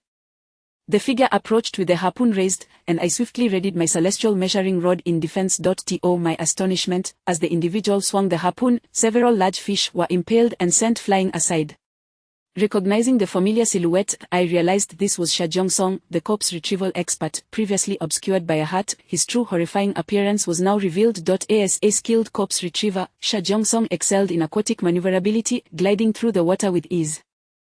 With every thrust of his harpoon, a large fish met its demise. In a short span, he had dispatched over a dozen fish. While battling these creatures, he gestured towards me, indicating the Taoist's direction, implying I should assist him while he handled the fish. I nodded in acknowledgement, continuing to wield my measuring rod, dispatching 2 more fish before making my way towards the Taoist. Upon reaching him, I discovered the water ghost had dragged him to the depths, encircled by thrashing aquatic plants. Before me lay a scene awash in crimson, the result of the water ghost swallowing red robe. As I approached, the robe lunged towards me. Without hesitation, I drew the Bogwa mirror from my possession, forgoing the ritual of drawing blood talismans, which was impractical in the water. Instead, I channeled my spiritual energy, causing the mirror to emit a faint golden light that enveloped the area ahead. In the water, the Bogwa mirror was unable to unleash its full potential due to numerous constraints. However, it was a powerful artifact bestowed by my master, inherently capable of countering malevolent forces. The golden light repelled the encroaching red robe and the advancing aquatic plants alike. Gripping my measuring rod, I swiftly swam towards the Taoist while the golden light still radiated. Upon ensnaring the Taoist, the water ghost pressed itself against him, engaging in an unsettling confrontation. As I drew nearer, I realized the ghost was face to face with the Taoist. Oh dear, it seemed I had arrived at an inopportune moment. With a flick of the Bogwa mirror, the golden light struck the water ghost, which turned to me with an expression of profound agony. The tendrils ensnaring the Taoist immediately recoiled. Freed from its grasp, the Taoist retaliated by casting several copper coins towards the retreating water ghost, which swiftly ebbed away. In a fit of rage, the Taoist shook his lightning-striking wooden sword, forming a spell with one hand and slicing through the air with fervor. He then pointed the sword towards the water ghost. At that moment, a blaze of azure flames erupted in the water, consuming the area with its fierce, unnatural glow. This azure fire was not ordinary. It was the 9 nether ghost fire, designed specifically to sear the soul. The writhing aquatic plants were engulfed by the flames, and the water ghost, too, was swiftly enveloped, writhing in agony amidst the inferno. Seizing the opportunity, I retrieved all the pitchwood stakes from my possession, infusing them with my spiritual energy, causing them to shimmer with golden light. Perish! I silently urged, unleashing the barrage of pitchwood stakes towards the water ghost with unwavering determination. Chapter 281 Swiftly capture it. As the blue nether fire enveloped the water ghost, I launched 5 wooden nails in its direction. Despite my efforts, the water ghost continued to writhe, attempting to evade my projectiles. Nevertheless, as I propelled the nails forward, I swiftly maneuvered closer, retrieving my Tiangang seal. Of the 5 nails, 3 were dodged by the water ghost, while 2 struck its form, causing it to shudder and its silhouette in the water to appear somewhat unsteady. At that moment, I had reached the water ghost's side, and the rune surrounding my Tiangang seal glimmered fervently as I pressed it against its body. The water ghost opened its maw wide, its form jolting violently as a surge of ghostly energy was consumed by the Tiangang seal. Yet, to my astonishment, the water ghost did not relent. It suddenly raised its chillingly pale hands and grasped my neck. The icy touch sent a shiver coursing through me, as if I had plunged into a freezing abyss. Within its pitch-black eyes burned a fierce hatred. However, this dire circumstance did not persist for long, as the disheveled Taoist soon arrived, brandishing a lightning-imbued wooden sword that he wielded with a flourish, unleashing a torrent of blue flames that sent the water ghost reeling. Subsequently, the Taoist produced a red cord, ensnaring the water ghost's arms, and began to float towards the river surface. Having sustained considerable damage, the water ghost was bereft of strength to retaliate, dragged by the Taoist towards the water surface. After lingering underwater for an extended period, I too felt a sense of suffocation. I first located the scattered wooden nails and swiftly ascended to the surface. Upon breaking through the water surface, I beheld the Taoist guiding the water ghost towards the shore, while Uncle Huzi squatted on the wooden raft, awaiting my return. Seeing me emerge, Uncle Huzi extended a hand, pulling me onto the raft. I inhaled deeply, gasping for air. "Master, is it done?" Uncle Huzi inquired eagerly. "It is accomplished." This water ghost was indeed troublesome, but with the assistance of the disheveled Taoist, we managed to subdue it. "Let us hasten to the shore," I replied. Uncle Huzi quickly maneuvered the raft with a bamboo pole, moving across the river's surface, his voice laced with trepidation. "Master, that water ghost was truly terrifying, with its ghastly white face dragging me underwater. Were it not for your wooden nails, I fear I would have met my demise. Among the myriad of malevolent spirits, water ghosts are the most formidable. They remain submerged, rendering many of our talismans ineffective. This time, we owe our success to you, Uncle Huzi, for luring it out," I remarked. "I merely offered a modest assist, but thankfully, I possess a bold heart. Had it been an ordinary person, they would have perished from fright," Uncle Huzi replied, a hint of pride in his voice. At that moment, I glanced at the water's surface, where numerous large fish floated, their bellies turned skyward, the river stained crimson with blood. It appeared that the aggressive fish that had assaulted me had all been dispatched by Xiao. As I pondered this, the tranquil surface of the water suddenly erupted, and a figure leapt onto the wooden raft, brandishing a bloodied spear, exuding an air of authority. The sudden appearance startled Uncle Huzi. Upon recognizing the figure, Uncle Huzi promptly raised his bamboo pole and took 2 steps back. "Master, there is another water ghost. Quickly subdue it." "Uncle Huzi, do not be alarmed. This is Sha Uncle, who lent us the raft," I clarified.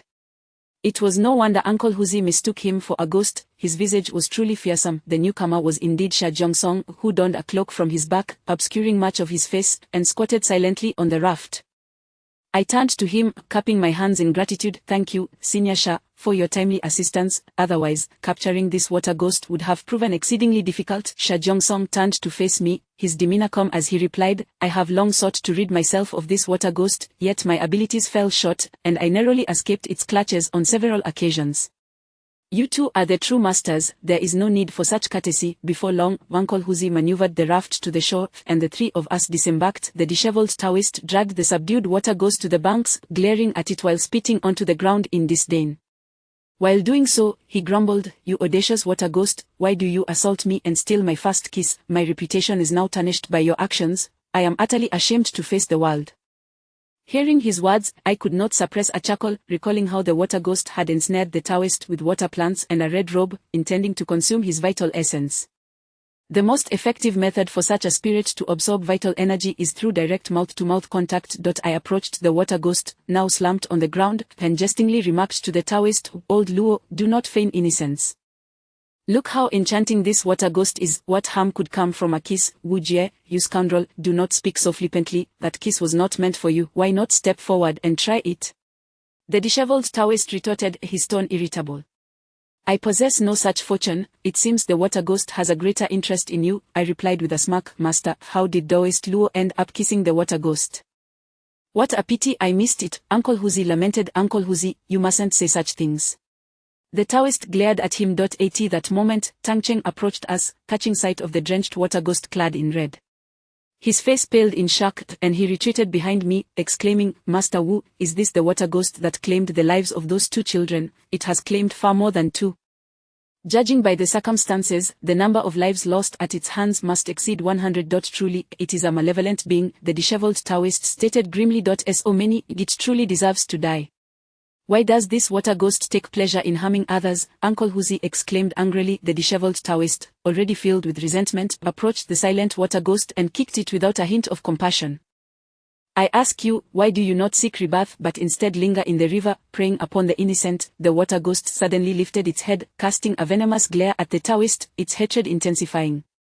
"You all deserve death, those villagers nearby also deserve to perish. I long to eradicate every soul in this vicinity." Bold words indeed. "Do you possess the power to slay so many? Today, you have encountered us.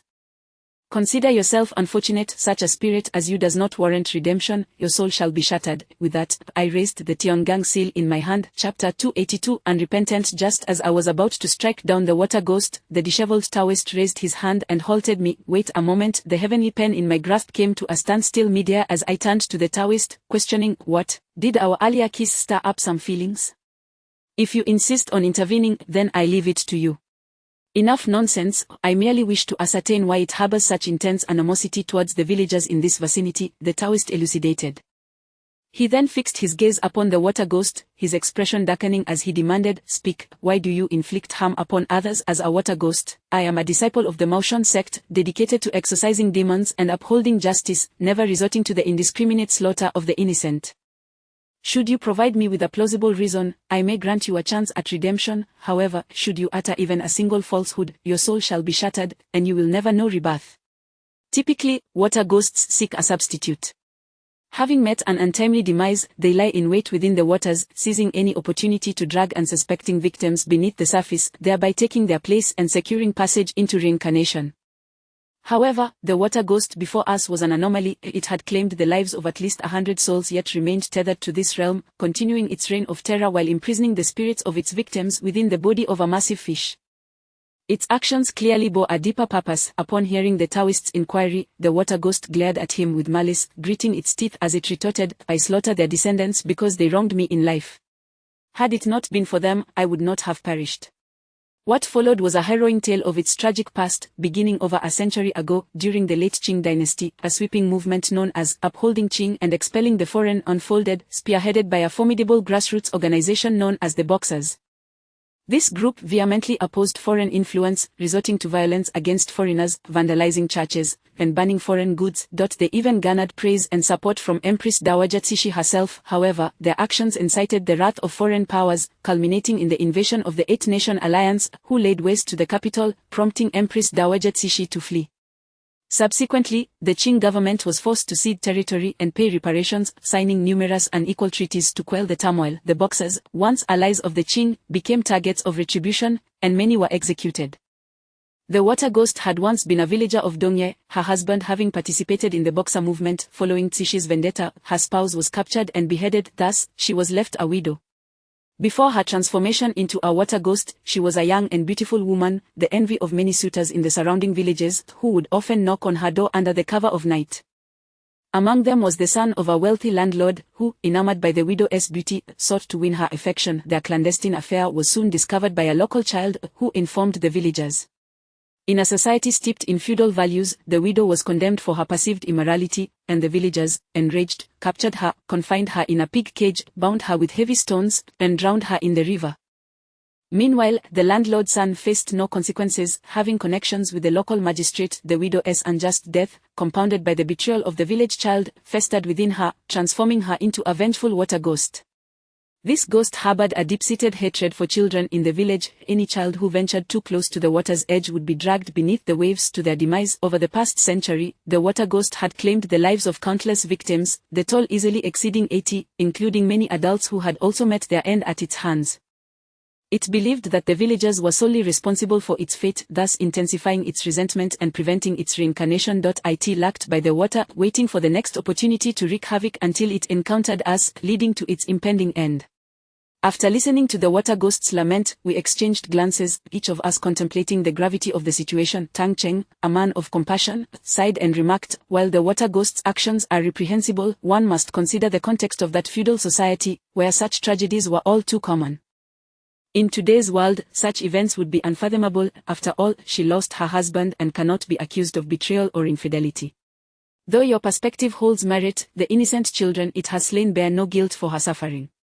Over the years, countless families have been shattered due to her wrath. I find it impossible to pardon this water ghost. It must be vanquished, its very essence obliterated, ensuring it can never transcend to the afterlife, Xiao Song stated solemnly. What say you, Lao Luo? I inquired, turning my attention to the disheveled Taoist. After a moment of hesitation, he appeared uncertain. At that instant, the unexpected occurred. The water ghost suddenly surged forward, lunging towards Tang Cheng, who stood perilously close to the riverbank. With that leap, Tang Cheng shuddered violently, the ghost possessing him. He turned to us with a sinister grin before leaping into the river. Stubborn and unyielding, utterly unrepentant, the Taoist exclaimed, clutching a red cord, a talisman steeped in vermilion and the blood of black dogs. Although the ghost had seized control of Tang Cheng, one end of the cord remained tethered to the Taoist's grasp. With a forceful tug, the Taoist pulled the spirit from Tang Cheng, casting it onto the ground. Release me. Let me go, I shall slaughter you all, the water ghost snarled, fixing its malevolent gaze upon each of us. The Taoist rose, addressing me, Wu Jie, I recall you possess a charm spirit, albeit quite feeble. These spiritual entities can consume one another. Harness the power of this water ghost to strengthen your charm. I offered the Taoist a smile, replying, you don't seem to mind, considering you just shared a kiss with it. At this quip, the Taoist's temper flared, and he lunged at me, attempting to grasp my throat. I deftly evaded, slapping the Tian Gang seal to release the charm spirit. Indeed, it appeared exceedingly frail, having suffered a grievous blow from Ron Na, leaving it but a faint shadow of its former self. Charm spirit, I entrust this water ghost to you, I commanded. The spirit regarded me briefly before slowly advancing towards the water ghost. Upon seeing the charm spirit, the ghost paled in terror, preparing to resist, but the charm spirit lunged forward, consuming the water ghost, which dissipated into a wisp of crimson vapor, vanquished at last. Chapter 283 A Life in the Jianghu. In the blink of an eye, the enchanting spirit had completely devoured the water ghost. At that moment, when I gazed upon her, I noticed that her figure appeared significantly clearer than usual, indicating that the mutual consumption among spiritual entities indeed enhances one's cultivation. The enchanting spirit cast a grateful glance at me, yet refrained from uttering any further words. It was at this juncture that the disheveled Taoist finally took note of her, his eyes widening in astonishment. The enchanting spirit inherently possessed a formidable allure. Even if she did not actively display it, her beauty was such that it could captivate nations. It was no wonder that she had ensnared numerous men, including the seemingly unassailable Taoist Ping Yuan. Upon witnessing the Taoist's piggish gaze directed at the enchanting spirit, I remarked, what is this? Has the water ghost not satisfied your appetite? Do you now covet my enchanting spirit? Not at all. This enchanting spirit is extraordinarily striking. Wu Jie, you truly are fortunate. The disheveled Taoist grinned at me with a lewd smile. Shall I arrange for her to keep you company for a few days? I assure you, it will be an experience beyond your wildest dreams, I suggested. Forget it, my kidneys cannot withstand it. You should quickly dismiss her. The Taoist waved his hand, fully aware of the enchanting spirit's formidable nature. At once, I clapped the heavenly gang seal, summoning the enchanting spirit back to my side. Her repeated assistance stemmed from her recognition of me as her master. With the heavenly gang seal in my possession and having remained unbewitched by her charms, the enchanting spirit was thus under my control. I did not confine her within the depths of the palace for eternity. She harbored gratitude toward me. Having adeptly resolved the matter of the water ghost, I turned to see Uncle Huzi fishing for the dead fish that floated in the river. The fish were quite sizable, one alone could sustain a family for an entire day, and Uncle Huzi was thoroughly enjoying the task. When I glanced over, he turned and smiled at me, exclaiming, young master, with so many fish, we've struck it rich. I'll make you some soup, it'll be absolutely delectable. These fish are not fit for consumption, we should find a place to bury them. Xiao Song suddenly interjected coldly. Uncle Huzi instantly became displeased, directing his gaze at Xiao Song. Why not? With so many large fish, we could keep one, and you can sell the rest. You can't possibly be so stingy as to deny us even a single fish. I approached Uncle Huzi and said, Shashian Bey speaks truthfully. These fish are indeed inedible. Do you think they grew so large by feasting on plants? If I am not mistaken, they likely thrived on carrion, particularly that large catfish you are holding, which is the biggest and has presumably consumed the most decayed remains. Upon hearing my words, Uncle Huzi turned pale with fright and flung the catfish away with a force that sent it flying 8 meters. Heavens! No wonder it grew so large, it must have been nourished on that vile stuff. It's utterly revolting. Don't discard it, quickly gather all these dead fish, we must ensure the villagers do not see us taking them away. If they consume them, they will surely be poisoned, I instructed. Meanwhile, Xiao had already descended onto a raft to retrieve the dead fish, and Uncle Huzi hurriedly joined him. Before long, they had collected an entire raft laden with dead fish, which the disheveled Taoist promptly incinerated with a blaze of red lotus inferno. Subsequently, the Taoist proceeded to liberate the souls bound within those dead fish. This act could be deemed a meritorious deed, contributing significantly to his future cultivation and elevation. Exorcising demons and performing good deeds greatly aids a practitioner's advancement, as it embodies the principle of cause and effect. Once we had settled the matters at hand, Xiao invited us to his humble abode to dry our soaked garments. Given that it was the dead of night and rather chilly, we graciously accepted and followed him back to his dwelling. His residence was exceedingly modest, merely a makeshift hut that barely accommodated a person. Xiao, a man of few words, promptly began to brew fish soup to warm us. The fish had been caught earlier that day from the river. As we drank the soup, Uncle Huzi adamantly refused to partake, likely haunted by the thought of the fish. However, the disheveled Taoist and I had no qualms. Each of us savored 2 generous bowls, which were indeed exquisite. Once we finished the soup, a warmth enveloped us, and as we gathered around the hearth, our clothes began to dry. It was then that I could no longer contain my curiosity and asked Xiao, Xianbei, you've been successfully working as a corpse retriever. Surely your earnings are substantial. Why have you come to this small place to fish? Isn't it beneath your dignity?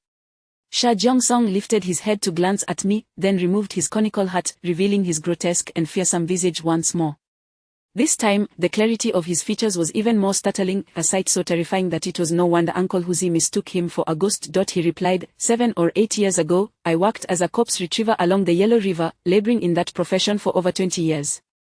During my last retrieval, I encountered a walking corpse in the river, nearly losing my life to it when it bit off half my face. From that moment on, I bid farewell to the profession of corpse retrieval and chose to live in seclusion here, making do with fishing. Those of us in this line of work tread the razor's edge. A moment's inattention can cost us our lives. At this point, Xiao donned his hat once more and cautioned, you and Taoist Luo are also fine practitioners. Navigating the Jianghu, it is inevitable that one incurs enmities, a peril even greater than that faced by corpse retrievers. As someone who has walked this path, I advise you to exercise caution. A careful journey can last 1,000 years, and it is wise to avoid unnecessary conflicts to prevent inviting calamity upon yourselves. Uncle Huzi, lost in thought, could not help but inquire, young master, what exactly is a walking corpse? It is a type of zombie that thrives in water. It is far more formidable than this water ghost, I explained. Each person has their own aspirations, there is no shame in leading a simple life. I believe that spending one's days fishing by the river, returning home at dusk, is quite a pleasant existence, Xiao sighed. Though he spoke in this manner, I could sense his underlying despondence. He indeed longed for the life of a corpse retriever, yet he simply did not wish to endure the constant anxiety that accompanied it. Once one embarks on the path of cultivation, they inevitably enter the Jianghu, where unpredictable events lurk at every turn. It was akin to the 8 years spent cultivating with my master, during which I encountered no adversities. Life was stable and serene, with even the tribulations that should have befallen me being thwarted by my master. However, upon stepping into the world on my own, bizarre and uncanny occurrences began to unfold in succession, leaving me with no means of evasion and resulting in the accumulation of numerous enemies. In the Jianghu, one is never truly free. This is not merely a jest, it is a profound truth. Chapter 284. The point of no return. After sitting for a while by the banks of the Shajiang River and drying our clothes by the fire, we bid farewell to Xiao, leaving our contact information behind, assuring him that he could reach out should he ever need assistance. Regardless of the circumstances, we had collaborated effectively, developing a remarkable rapport, and it could be said that we had made a friend in one another. Nevertheless, capturing this water ghost was not without its merits. After all, it possessed a century's worth of cultivation, with its essence consumed by the enchanting spirit. The damage previously inflicted upon the spirit had been somewhat restored, although it still fell short of its former glory. There was no need for haste, opportunities would abound in the future. Upon returning to Ron No's parents' home, it was already the dead of night. The scruffy Taoist and I took refuge in the room that Tang Cheng had prepared for us, resting for the night. Early the following morning, Boss Tang drove us to Yanbei. By the time we arrived at Yanbei University, darkness had already enveloped the sky. My initial plan was for everyone to rest for a day, allowing the scruffy Taoist and me to take Tang Cheng into that haunted building the following night. However, upon hearing that Ron No's spirit lingered within the old dormitory, Tang Cheng was eager to meet her and insisted on entering that night. The scruffy Taoist and I had no objections, but we feared Tang Cheng might not be able to endure it. This left both the scruffy Taoist and me unprepared psychologically, particularly me. The thought of stepping into that haunted building filled my heart with trepidation, as unpredictable events could unfold, and it was quite likely that none of us would emerge alive. After all, Ron Na was no longer the person she had been 30 years prior. She was now a vessel of resentment, her consciousness severely diminished. Tang Cheng's arrival was intended to awaken the last remnants of goodwill within Ron Na, enabling the scruffy Taoist and me to succeed. Principal Jin suggested that it would be prudent to first fill our stomachs, considering we had scarcely eaten during our journey. With sufficient nourishment, we could tackle this matter with renewed vigor. This also provided the scruffy Taoist and me with a bit of time to prepare. Consequently, Principal Jin led us to a restaurant across from the school, where we indulged in a sumptuous dinner. After satisfying our appetites, it was already past 8 o'clock in the evening, an opportune moment. Thus, we made our way back to the vicinity of the old girls' dormitory. After a brief discussion, it was decided that the scruffy Taoist and I would escort Tang Cheng inside while the others waited outside. Even Uncle Huzi was prohibited from stepping foot in that haunted building. Boss Tang, somewhat apprehensive, turned to the scruffy Taoist and me, saying, "You two must take good care of my brother. No matter what, ensure his safe return. Rest assured, Boss Tang, unless I perish, Uncle Tang will not lose a single hair on his head," I assured him solemnly. "Thank you," Boss Tang nodded in response. Subsequently, Principal Jin instructed the security guard to unlock the iron gate, and a chilling gust of wind swept out, carrying fallen leaves and causing us all to shudder involuntarily. As Tang Cheng gazed at the scene beyond the iron gate, he became visibly excited and stepped forward, the first to enter. The scruffy Taoist and I hastily followed, positioning ourselves on either side of him. Just as we were about to cross the threshold, a voice called out from behind us, "Brother Wujie, wait for me." Taken aback by the voice, I turned to see young Mengfan sprinting toward us. "Brother Wujie, Luogu, are you two heading into the haunted building?" "Indeed, we are going in for the last time, no turning back," I replied. "I want to go too." "The three of us together will provide mutual support," young Mengfan insisted. "Absolutely not, you nearly perished here last time, your father almost devoured me. If anything goes wrong this time, he will surely kill me," I countered. "Brother Wujie, I promise I won't be as reckless this time. Let me accompany you, I'm a cultivator too and my abilities are not inferior to yours," young Mengfan pleaded, clinging to my arm and adopting a somewhat playful demeanor. "No means no, or hurry back." "This is no trivial matter," I reiterated firmly. Unexpectedly, the scruffy Taoist interjected, "Wujie, let her come along when we face Ron Na, she can ensure Tang Cheng's safety. Having an extra person can only strengthen our efforts. Moreover, young Mengfan is not a liability, she is the legitimate heir of the Yang family's feng shui." I shot a glare at the scruffy Taoist, who simply smiled back at me, saying, "Am I mistaken? No matter how wide you open your eyes, you have no valid reason to refuse her. This haunted building is not your property." "Luogu, I applaud you, you are fantastic," young Mengfan exclaimed, giving a thumbs up. With no option left, I sighed and relented. "Fine, you may come along, but let me make one thing clear. Regardless of the dangers we face, do not rush in. The scruffy Taoist and I will handle it. Your sole responsibility is to look after Mr. Tang." "Understood, I will follow your instructions. Let's hurry inside," young Mengfan responded, her excitement palpable. I was exasperated. How could this girl be so fearless? She was the one who had nearly lost her life last time. Thus, the four of us stepped through the door. No sooner had we entered than the door emitted a piercing sound, and a gust of cold wind swept through, slamming it shut behind us. The scruffy Taoist looked up at the decrepit haunted building, its atmosphere steeped in an eerie chill. Upon opening his celestial eye, he could see dozens of crimson malevolent energies swirling around the structure, rising ominously into the sky. He inhaled sharply, exclaiming, "Heavens, this is indeed a haunted building." In my 20 years of experience, I have never encountered such a dense concentration of sinister energy. After a pause, the scruffy Taoist turned to me and asked, "This array surrounding the building, did you set it up?" I nodded noncommittally. This formation is on the verge of collapse. It could falter at any moment. The earthbound spirit is nearly beyond control. If we do not eliminate this ghost tonight, I fear the school will see many lives lost within a month, the scruffy Taoist said, his tone unusually grave. As he spoke, Tang Cheng, unable to contain himself, suddenly moved towards the large tree in the courtyard, trembling with emotion as tears streamed down his face. After more than 30 years, he had finally returned to this place. The world had changed, and everything he once knew had faded into oblivion. Tang Cheng gazed up at the fourth-floor window, murmuring, more than 30 years ago, I stood beneath this tree, waiting for her to appear, longing for just a glance from her. Ruan Na, I have returned to you. Suddenly, a gust of wind surged, and a shadow materialized at the window of a fourth-floor dormitory. Chapter 285. The heart's longing has always been a source of regret. Tang Cheng had stood countless times beneath that grand tree, gazing towards the fourth-floor dormitory 414, lost in a fervent anticipation of someone's arrival. After more than 30 years, he finally found himself in this very spot once more. Though many aspects had transformed, the once bustling and lively girls' dormitory had long since become desolate, and the once immaculate halls now bore the marks of decay. Everything before him was familiar yet strangely alien. The great tree beside him remained lush and verdant, yet it seemed to lack the vibrancy of yesteryears. The concrete ground lay cloaked in weeds, and each dormitory room, once brimming with life, now stood empty, with windowsills that used to flutter with colorful garments now barren. All that remained was a pervasive sense of desolation and melancholy. Standing beneath the tree, Tang Cheng resembled the man he had been over 3 decades ago, though now with hair as white as snow and a face etched with wrinkles and the weight of time. Ruan Na, I have come to see you. Ruan Na, he called her name repeatedly, unable to contain his tears, his body trembling slightly. In an instant, a multitude of memories flashed through his mind, Ruan Na's laughter and visage, the twin braids that had once stirred his heart countless times.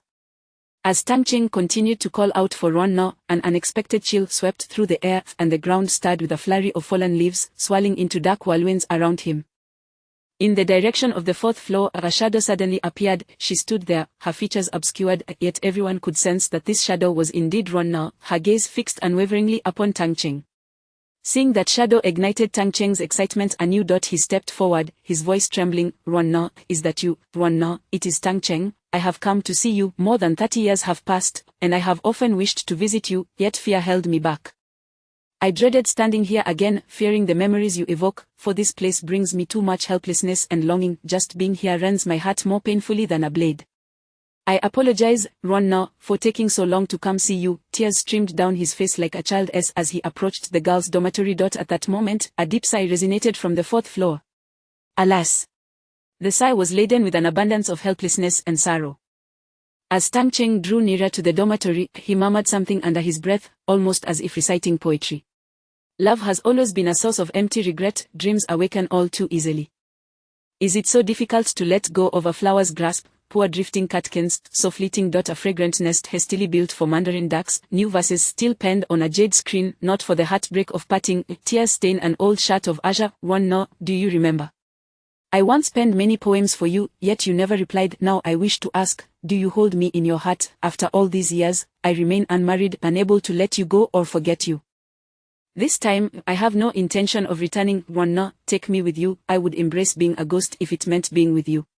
As Tang Cheng approached the entrance of the old dormitory, I, along with the disheveled Taoist, suddenly sensed the malevolent energy emanating from the building reach a fever pitch. The entire structure was enveloped in a ghastly red glow, visible even to ordinary onlookers, who could see the terrifying aura surrounding it. Uncle Tang, do not go any further. I rushed forward, seizing Tang Cheng, as an unprecedented sense of danger washed over me. It felt as though he would meet a tragic fate the moment he stepped inside, yet, driven by profound emotion, even as I held him back, he continued to move forward. I had no choice but to wrap my arms around him and pull him back a few steps. To my astonishment, Tang Cheng's arrival had seemingly escalated Ruan Na's resentment to a new height, truly a tempest of vengeful energy. Had summoning Tang Cheng been a grievous mistake, he remained entranced, gazing towards the fourth floor, his lips moving in a whisper, lost in his own world. The shadow on the fourth floor stood still, unyielding. As Tang Cheng stood beneath the tree, the disheveled Taoist had already conveyed to young Mengfan the tale of Tang Cheng and Ruan Na, covering everything including his sacrifices to care for Ruan Na's parents. At this moment, witnessing Tang Cheng's unwavering devotion, repeatedly calling Ruan Na's name, moved young Mengfan deeply, and tears streamed down her cheeks. Uncle Tang is truly a good man. It is so touching, not just her, even we two grown men found our hearts stirred at the sight of Tang Cheng's profound sorrow. Just then, an eerie phenomenon occurred. From nearly every window of the dormitory, shadows emerged, their hair disheveled and faces obscured, standing motionless as if countless eyes were fixated upon us, sending chills down my spine. The wind grew fiercer, causing the great tree beside us to sway violently, issuing a mournful roar as leaves scattered in disarray. Then, something uncanny transpired. Cries began to emanate from within the dormitory, a chorus of women's lamentation, growing in intensity, piercing our ears with a haunting sorrow. Ruan Na, speak to me. Why do you ignore me? Over 30 years ago, you treated me this way. Now, I have come merely to seek an answer. Please, speak. Tang Cheng shouted towards Ruan Na's direction. The cries intensified, the wind howled, and a barrage of leaves struck us like daggers. The disheveled Taoist inhaled deeply, murmuring, "My heavens, what immense resentment must exist to alter the very essence of the world, condensing this rage into a formidable force. It's utterly terrifying." Brother Luo, are you frightened? Young Meng Fen wiped her tears. Nonsense, I'm not afraid. I am a Maoshan Taoist, what is there to fear? The disheveled Taoist retorted defiantly, yet his pale complexion betrayed his unease. Seeing Ruan Na's silence, Tang Cheng suddenly pushed me aside and strode directly towards the dormitory entrance. I hurried to follow, but as he reached the threshold, an invisible force surged forth, pushing him back. Go back, do not enter, quickly, turn back, a frigid voice intoned. Chapter 286. I have a request. Upon witnessing Tang Cheng being propelled out of the girls' dormitory by an invisible force, I hastened to his side and caught him, preventing him from falling to the ground.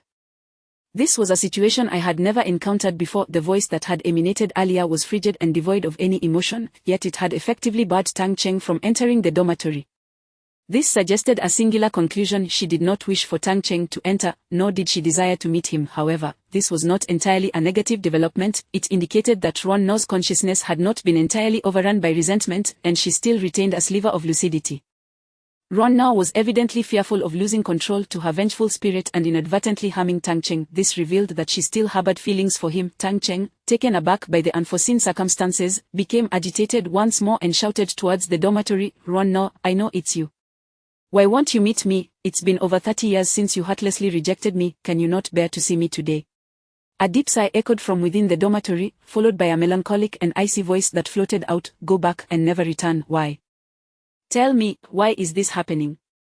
Tang Cheng's agitation surged as he called out to the building. At that moment, I glanced towards the dormitory and observed a dense accumulation of ominous red energy forming inside. It was still only a little past 8 o'clock, several hours away from midnight, yet Ruan Na had managed to conjure such potent malevolence. This clearly indicated her intent to prevent us from stepping foot inside. During my previous visits, the doors had been wide open, as if inviting us in to meet our demise. The sole difference this time was the presence of Tang Cheng. The more I pondered, the more convinced I became that we had a chance to confront Ruan Na. Just then, the disheveled Taoist and young Meng Fan arrived at the entrance of the dormitory. Standing behind me, young Meng Fan glanced inside and remarked, "This is terrifying. Ruan Na's resentment seems even more potent than last time. What on earth has she experienced in the past 2 months to gain such power so rapidly? Stay calm, since we are here, let us proceed. I shall lead the way. You follow closely behind," the disheveled Taoist declared, unfazed by the evident danger. Despite sensing the peril, he stepped ahead of us, brandishing his lightning-imbued wooden sword, and unleashed a strike of 9 nether hellfire towards the thick mass of red malevolence. The 9 nether hellfire erupted from the Taoist sword, transforming into a brilliant blue flame that cascaded into the lobby below, engulfing the red energy. In an instant, the entire hall was ablaze with blue flames. Rather than a searing heat, the flames exuded a chilling aura, making the surroundings feel even colder. However, the Taoist's 9 nether hellfire was particularly effective against spiritual entities, and soon, the red malevolence within the lobby dissipated entirely. "All clear. We can proceed," the Taoist proclaimed, turning back to us with a triumphant expression. Young Meng Fan immediately praised, "Brother Luo is truly remarkable, as expected of a Maoshan Taoist. Your skills in demon subjugation are exceptional." "Of course. Just watch and learn," the Taoist beamed, almost losing himself in the flattery. Elated, he was on the verge of bursting with joy as we 4 stepped into the lobby. As soon as we entered, Tang Cheng made a move to rush down the corridor, but I swiftly pulled him back, speaking in a hushed yet firm tone, "Uncle Tang, before you meet Ruan Na, you must heed our instructions. Stay behind young Meng Fan and do not stray from her side. I don't care what she was like in the past, she is no longer the same person from 30 years ago. If you provoke her, we could all perish. Even if you are willing to risk your life, think of us young ones. Though my words were somewhat grave, I felt it necessary to caution Tang Cheng. Should he act impulsively, he could endanger us all. Upon hearing my words, Tang Cheng nodded, tempering his excitement, then solemnly stated, "Before I meet Ron No, I have a request. If you do not agree, I will turn around and leave, never to return."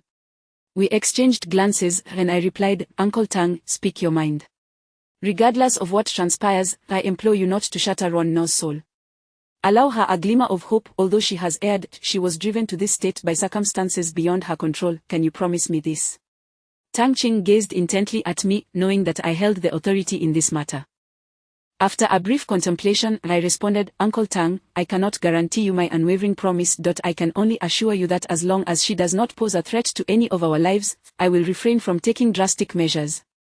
However, should she attempt to harm us, I will be compelled to respond with utmost severity. Wan Na is important to you, but my two friends are equally significant to me."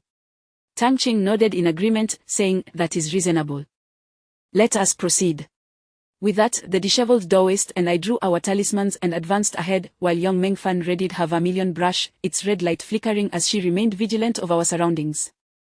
As we ventured deeper, I still felt an unsettling trepidation. We made our way to the first-floor corridor, where I retrieved the 5 pitchwood nails I had left behind during my last visit, precious treasures from my master.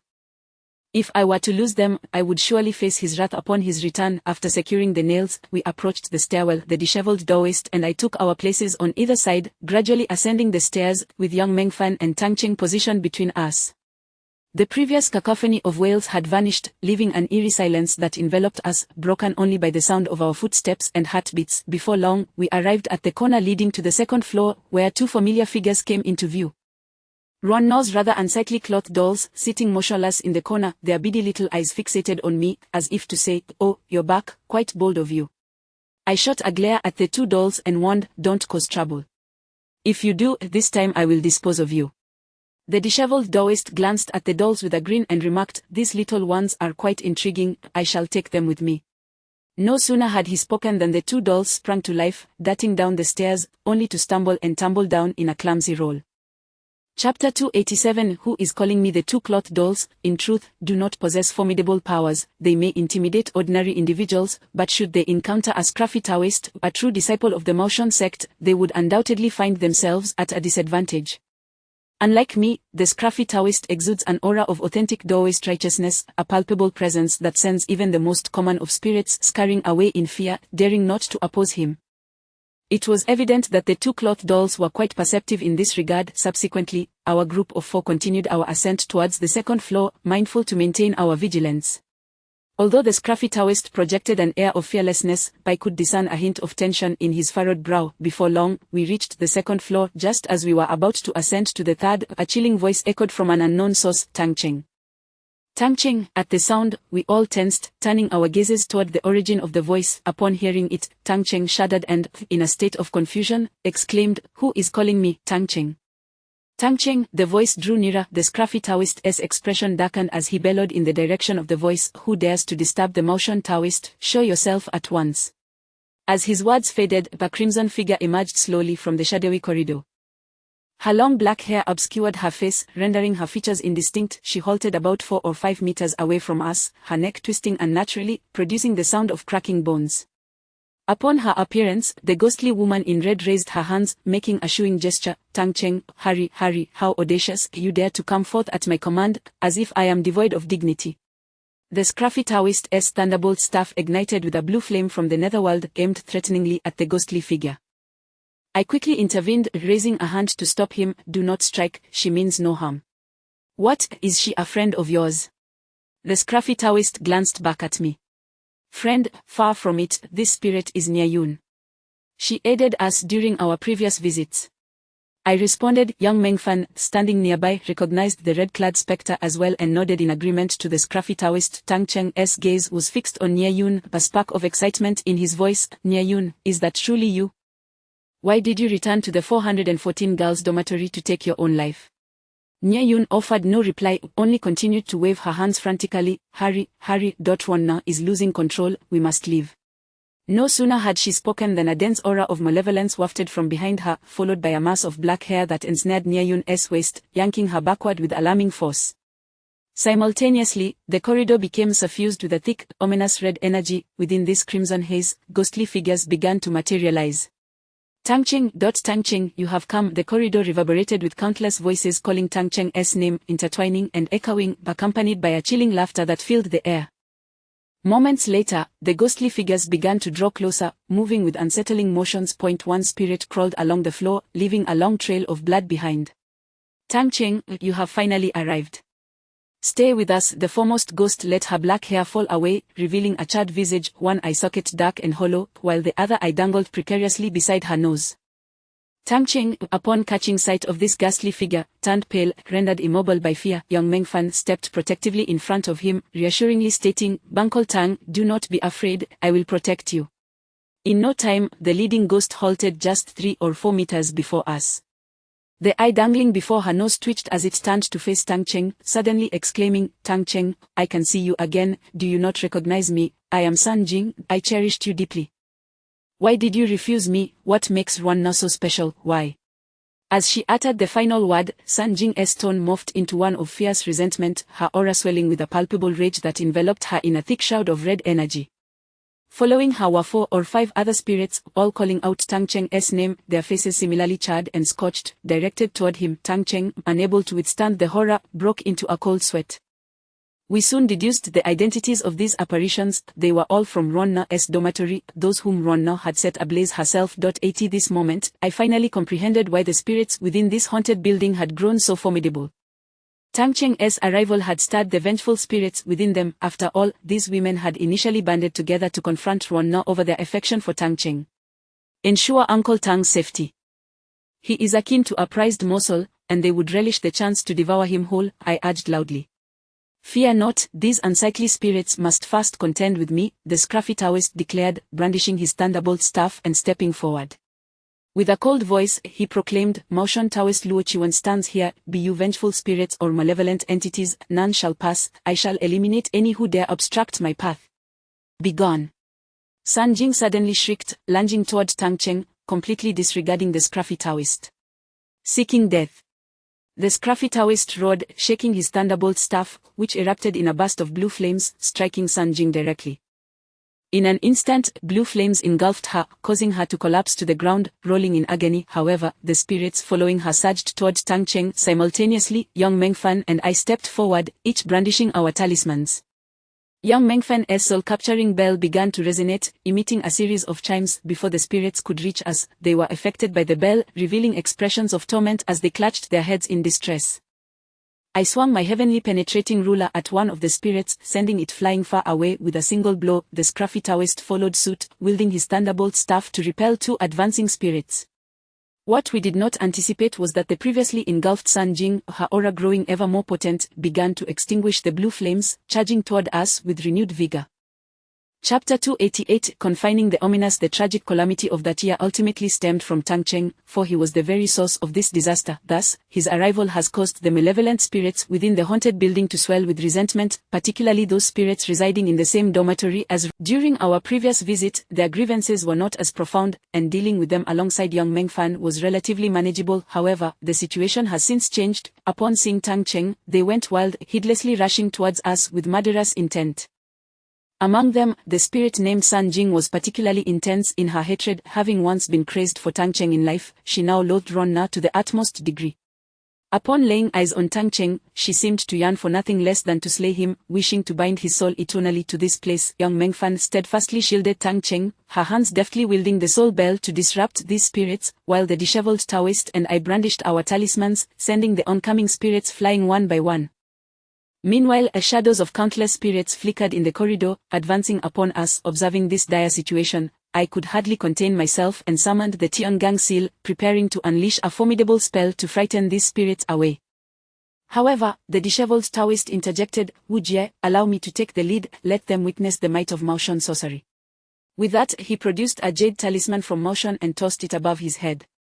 Then, with hands forming intricate seals, he intoned, motion command, vanquish evil, first slay the malevolent spirits, then vanquish the monsters, invoking the three ancestors, confine the ominous. Upon the completion of the incantation, the green jade talisman floated in midair, radiating beams of emerald light. The four blood-red characters inscribed upon it grew larger, and a multitude of runes streamed forth from the talisman, crashing into the spirits that surged from either side of the corridor. What followed utterly shattered the perceptions of both young Mengfan and me. The inscription, Vanquish Evil, on the jade talisman somehow manifested numerous runes capable of restraining spirits, scattering forth, while the yin-yang fish emblem appeared to animate, enveloping the surroundings. In mere moments, anguished wails echoed from both sides of the corridor. Some spirits, upon contact with the runes emanating from the talisman, were instantly reduced to mere wisps of smoke, their souls dissipating into the ether. The majority of the spirits, daunted by the talisman's protective aura, fled in haste to either side. Even the formidable spirits from room 414 were compelled to retreat. However, the jade talisman was but a fleeting phenomenon, dimming rapidly before descending back into the disheveled Taoist's hands. Seizing the opportunity, I shook the Tiangang seal and released the charming spirit and the little infant spirit, urging, quickly, go forth and devour those spirits, consume as many as you can, do not let any go to waste. The two spirits, having long awaited this moment, recognized the spirits as a delectable feast. They each darted forward, particularly the little infant spirit, who, akin to a famished tiger, swept through the remnants, devouring the solitary spirits in a whirlwind of gluttony. Despite their diminutive size, their mouths were vast, capable of consuming all.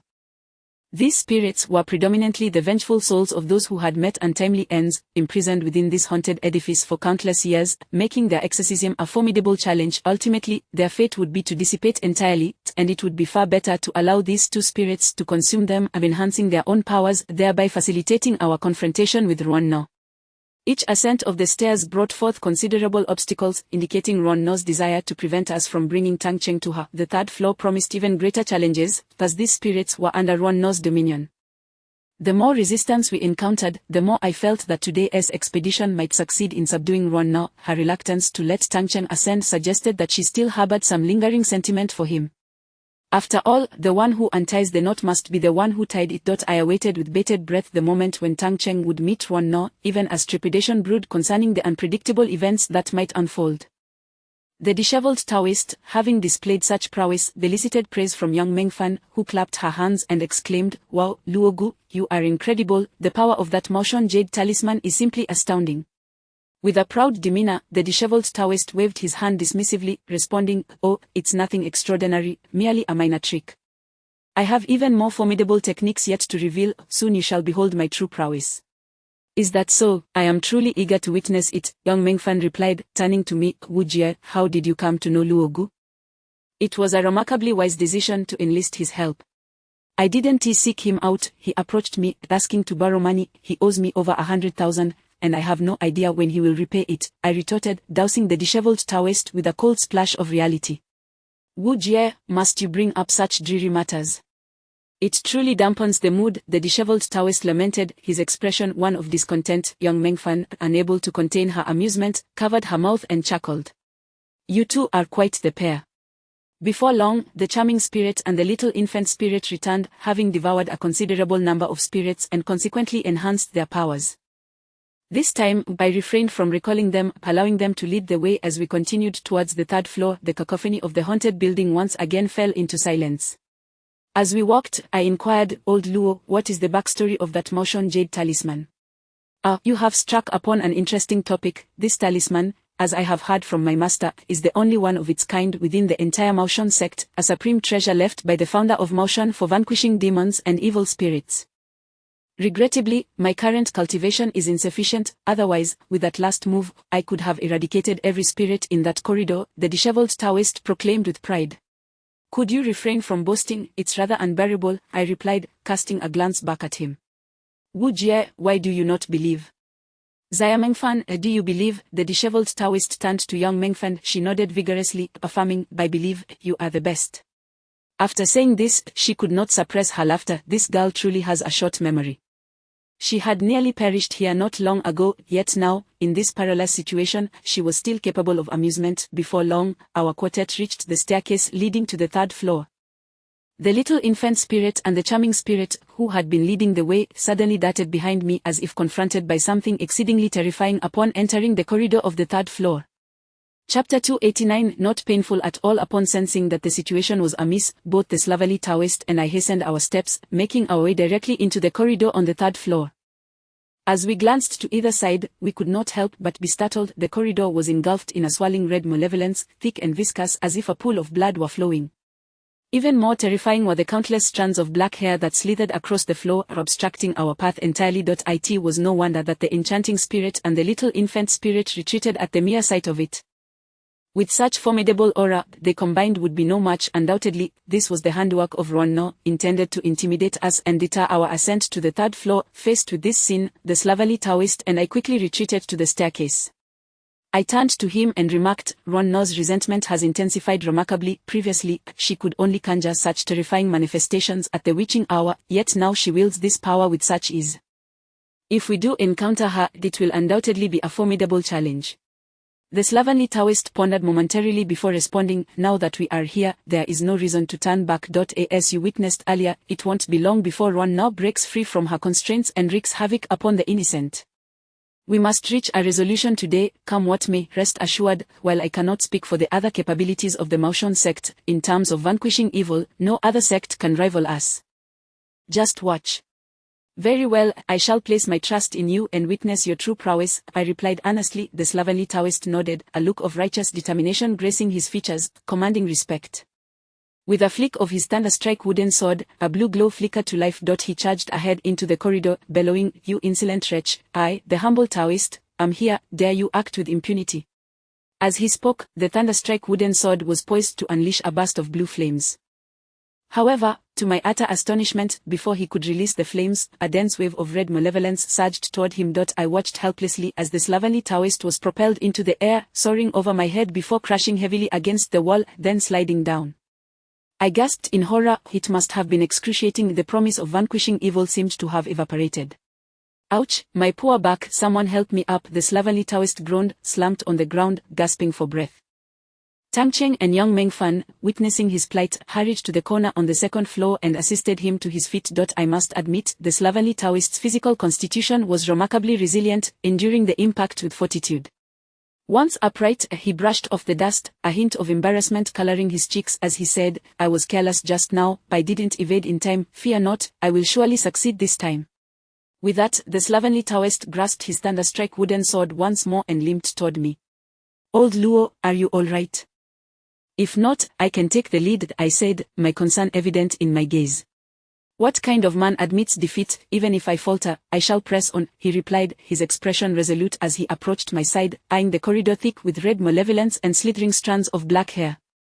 This time, he exercised caution, refraining from entering the corridor. Instead, he stood at the staircase, forming a hand seal and chanting incantations. With a swift motion of his thunderstrike wooden sword, he unleashed a great burst of blue flames. As the blue netherfire descended upon the swirling red malevolence and black hair, it rapidly expanded, sweeping outward in a powerful wave. It felt akin to igniting a field of willow fluff. The red malevolence and black strands were swiftly enveloped in blue flames, retreating hastily to the sides of the corridor. How was that? The slovenly Taoist leaned against the wall, striking a dramatic pose, winking at young Meng Fan. Young Meng Fan stared at him in disbelief before exclaiming, Brother Luo, did that fall hurt? If I had taken such a tumble, I would surely have broken several bones. It didn't hurt at all, not in the slightest, the slovenly Taoist gritted his teeth, insisting. Youth must take care of their health. Don't injure your back, Tang Cheng cautioned, his concern for the Taoist evident. Let us proceed and assess the situation, I urged, grasping the Xiao Pang and cautiously making my way down the corridor on the third floor. As I stood in the corridor, I noticed that the blue netherfire the slovenly Taoist had unleashed had already extinguished. At the corridor's end, the red malevolence and black hair remained undeterred. As I regarded them, they surged forward once more, reminiscent of a tidal wave. Run! I shouted, beckoning them to ascend quickly. Seizing the moment before the black hair and red malevolence could ensnare us, we hurried to the fourth floor. The slovenly Taoist followed closely behind, and soon, young Meng Fan, supporting Tang Cheng, caught up. But then, an unexpected turn of events occurred. The two grotesque rag dolls, having appeared from nowhere, clung to Tang Cheng's legs, effectively immobilizing him. Not only could he not move, but he also began to retreat. The rag dolls emitted piercing wails, resolutely preventing Tang Cheng from advancing. I can't move, these dolls are as heavy as sacks, Tang Cheng exclaimed in a panic. You little nuisances. What are you doing here? Young Mengfan seethed upon spotting the rag dolls, hastily shaking the soul-capturing bell. The dolls' faces contorted in apparent agony, yet they stubbornly held on point. One of the rag dolls cried out in a mournful tone, "Do not go up. If you ascend, you will surely perish. Our master can no longer control herself, you must turn back." Perhaps there was truth in the rag doll's words, however, our purpose for coming was resolute, and we could not afford to hesitate. Young Mengfan swiftly produced a cinnabar brush, the red light flashing as she jabbed it toward the foreheads of the two rag dolls. Instantly, the dolls shrieked in anguish, releasing their grip on Tang Cheng. Yet, at that moment, the waves of red malevolence and black hair surged forth once more, blocking our path, thicker than before. Seeing this, I bellowed and summoned the Tian Gang seal, forming a hand seal and chanting incantations in one fluid motion, slamming it heavily against the ground. The Tian Gang seal pulsed with glowing runes radiating outward. As the encroaching red malevolence and black hair encountered the runes emanating from the Tian Gang seal, they began to slowly recede to the sides. Chapter 290. The greatest heartache. Once we navigated this particular corner, we would be able to make a beeline for the fourth floor. To our astonishment, those two doll-like figures suddenly appeared, ensnaring Tang Cheng. Fortunately, young Mengfan sprang into action, driving the two dolls back. I forcefully slammed the Tian Gang seal onto the corridor's central point, causing a multitude of runes to radiate outward. Ever since I had absorbed the corpse den of the Zombie King, my cultivation had seen significant enhancement during this period. The higher my cultivation, the more formidable the power this magical artifact could unleash. Thus, at this moment, the Tian Gang seal exhibited tremendous might, as the runes dispersed around us, repelling the surging waves of black hair and crimson malevolence. It was at this juncture that the disheveled Taoist rushed forward to assist, unleashing two bursts of 9 nether ghost fire, which surged toward either side of the corridor. Indeed, the Taoist spoke the truth. The Maotian sect specialized in combating demons and malevolent spirits, possessing vast experience. Even the flames projected from his sword were specifically designed to counter various sinister entities. With him by my side, this expedition proved significantly easier than the last. Young Mengfan, aware that time was of the essence, immediately seized Tang Cheng and hastened toward the fourth floor after driving away the two doll-like figures. The disheveled Taoist and I each wielded our magical artifacts, standing guard on either side, as the recently vanquished black hair and crimson malevolence, after a brief respite, surged toward us once more. Fortunately, by this time, young Mengfan had already led Tang Cheng up the stairs to the fourth floor, and the Taoist and I instinctively retreated as we ascended the staircase.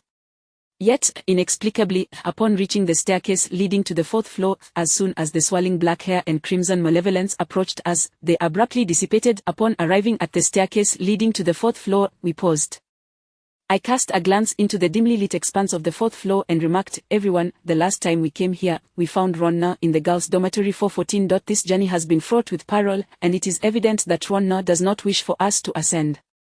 From my deductions, it seems Ronna is currently overwhelmed by resentment. Should she encounter Uncle Tang, it might trigger an even deeper surge of her lingering malice, causing her to lose control and ultimately threaten both Uncle Tang and us. Wu Jie, are you suggesting that Uncle Tang could potentially act as a catalyst, provoking Ronna's resentment to erupt?" Young Mengfan exclaimed, her voice tinged with fear.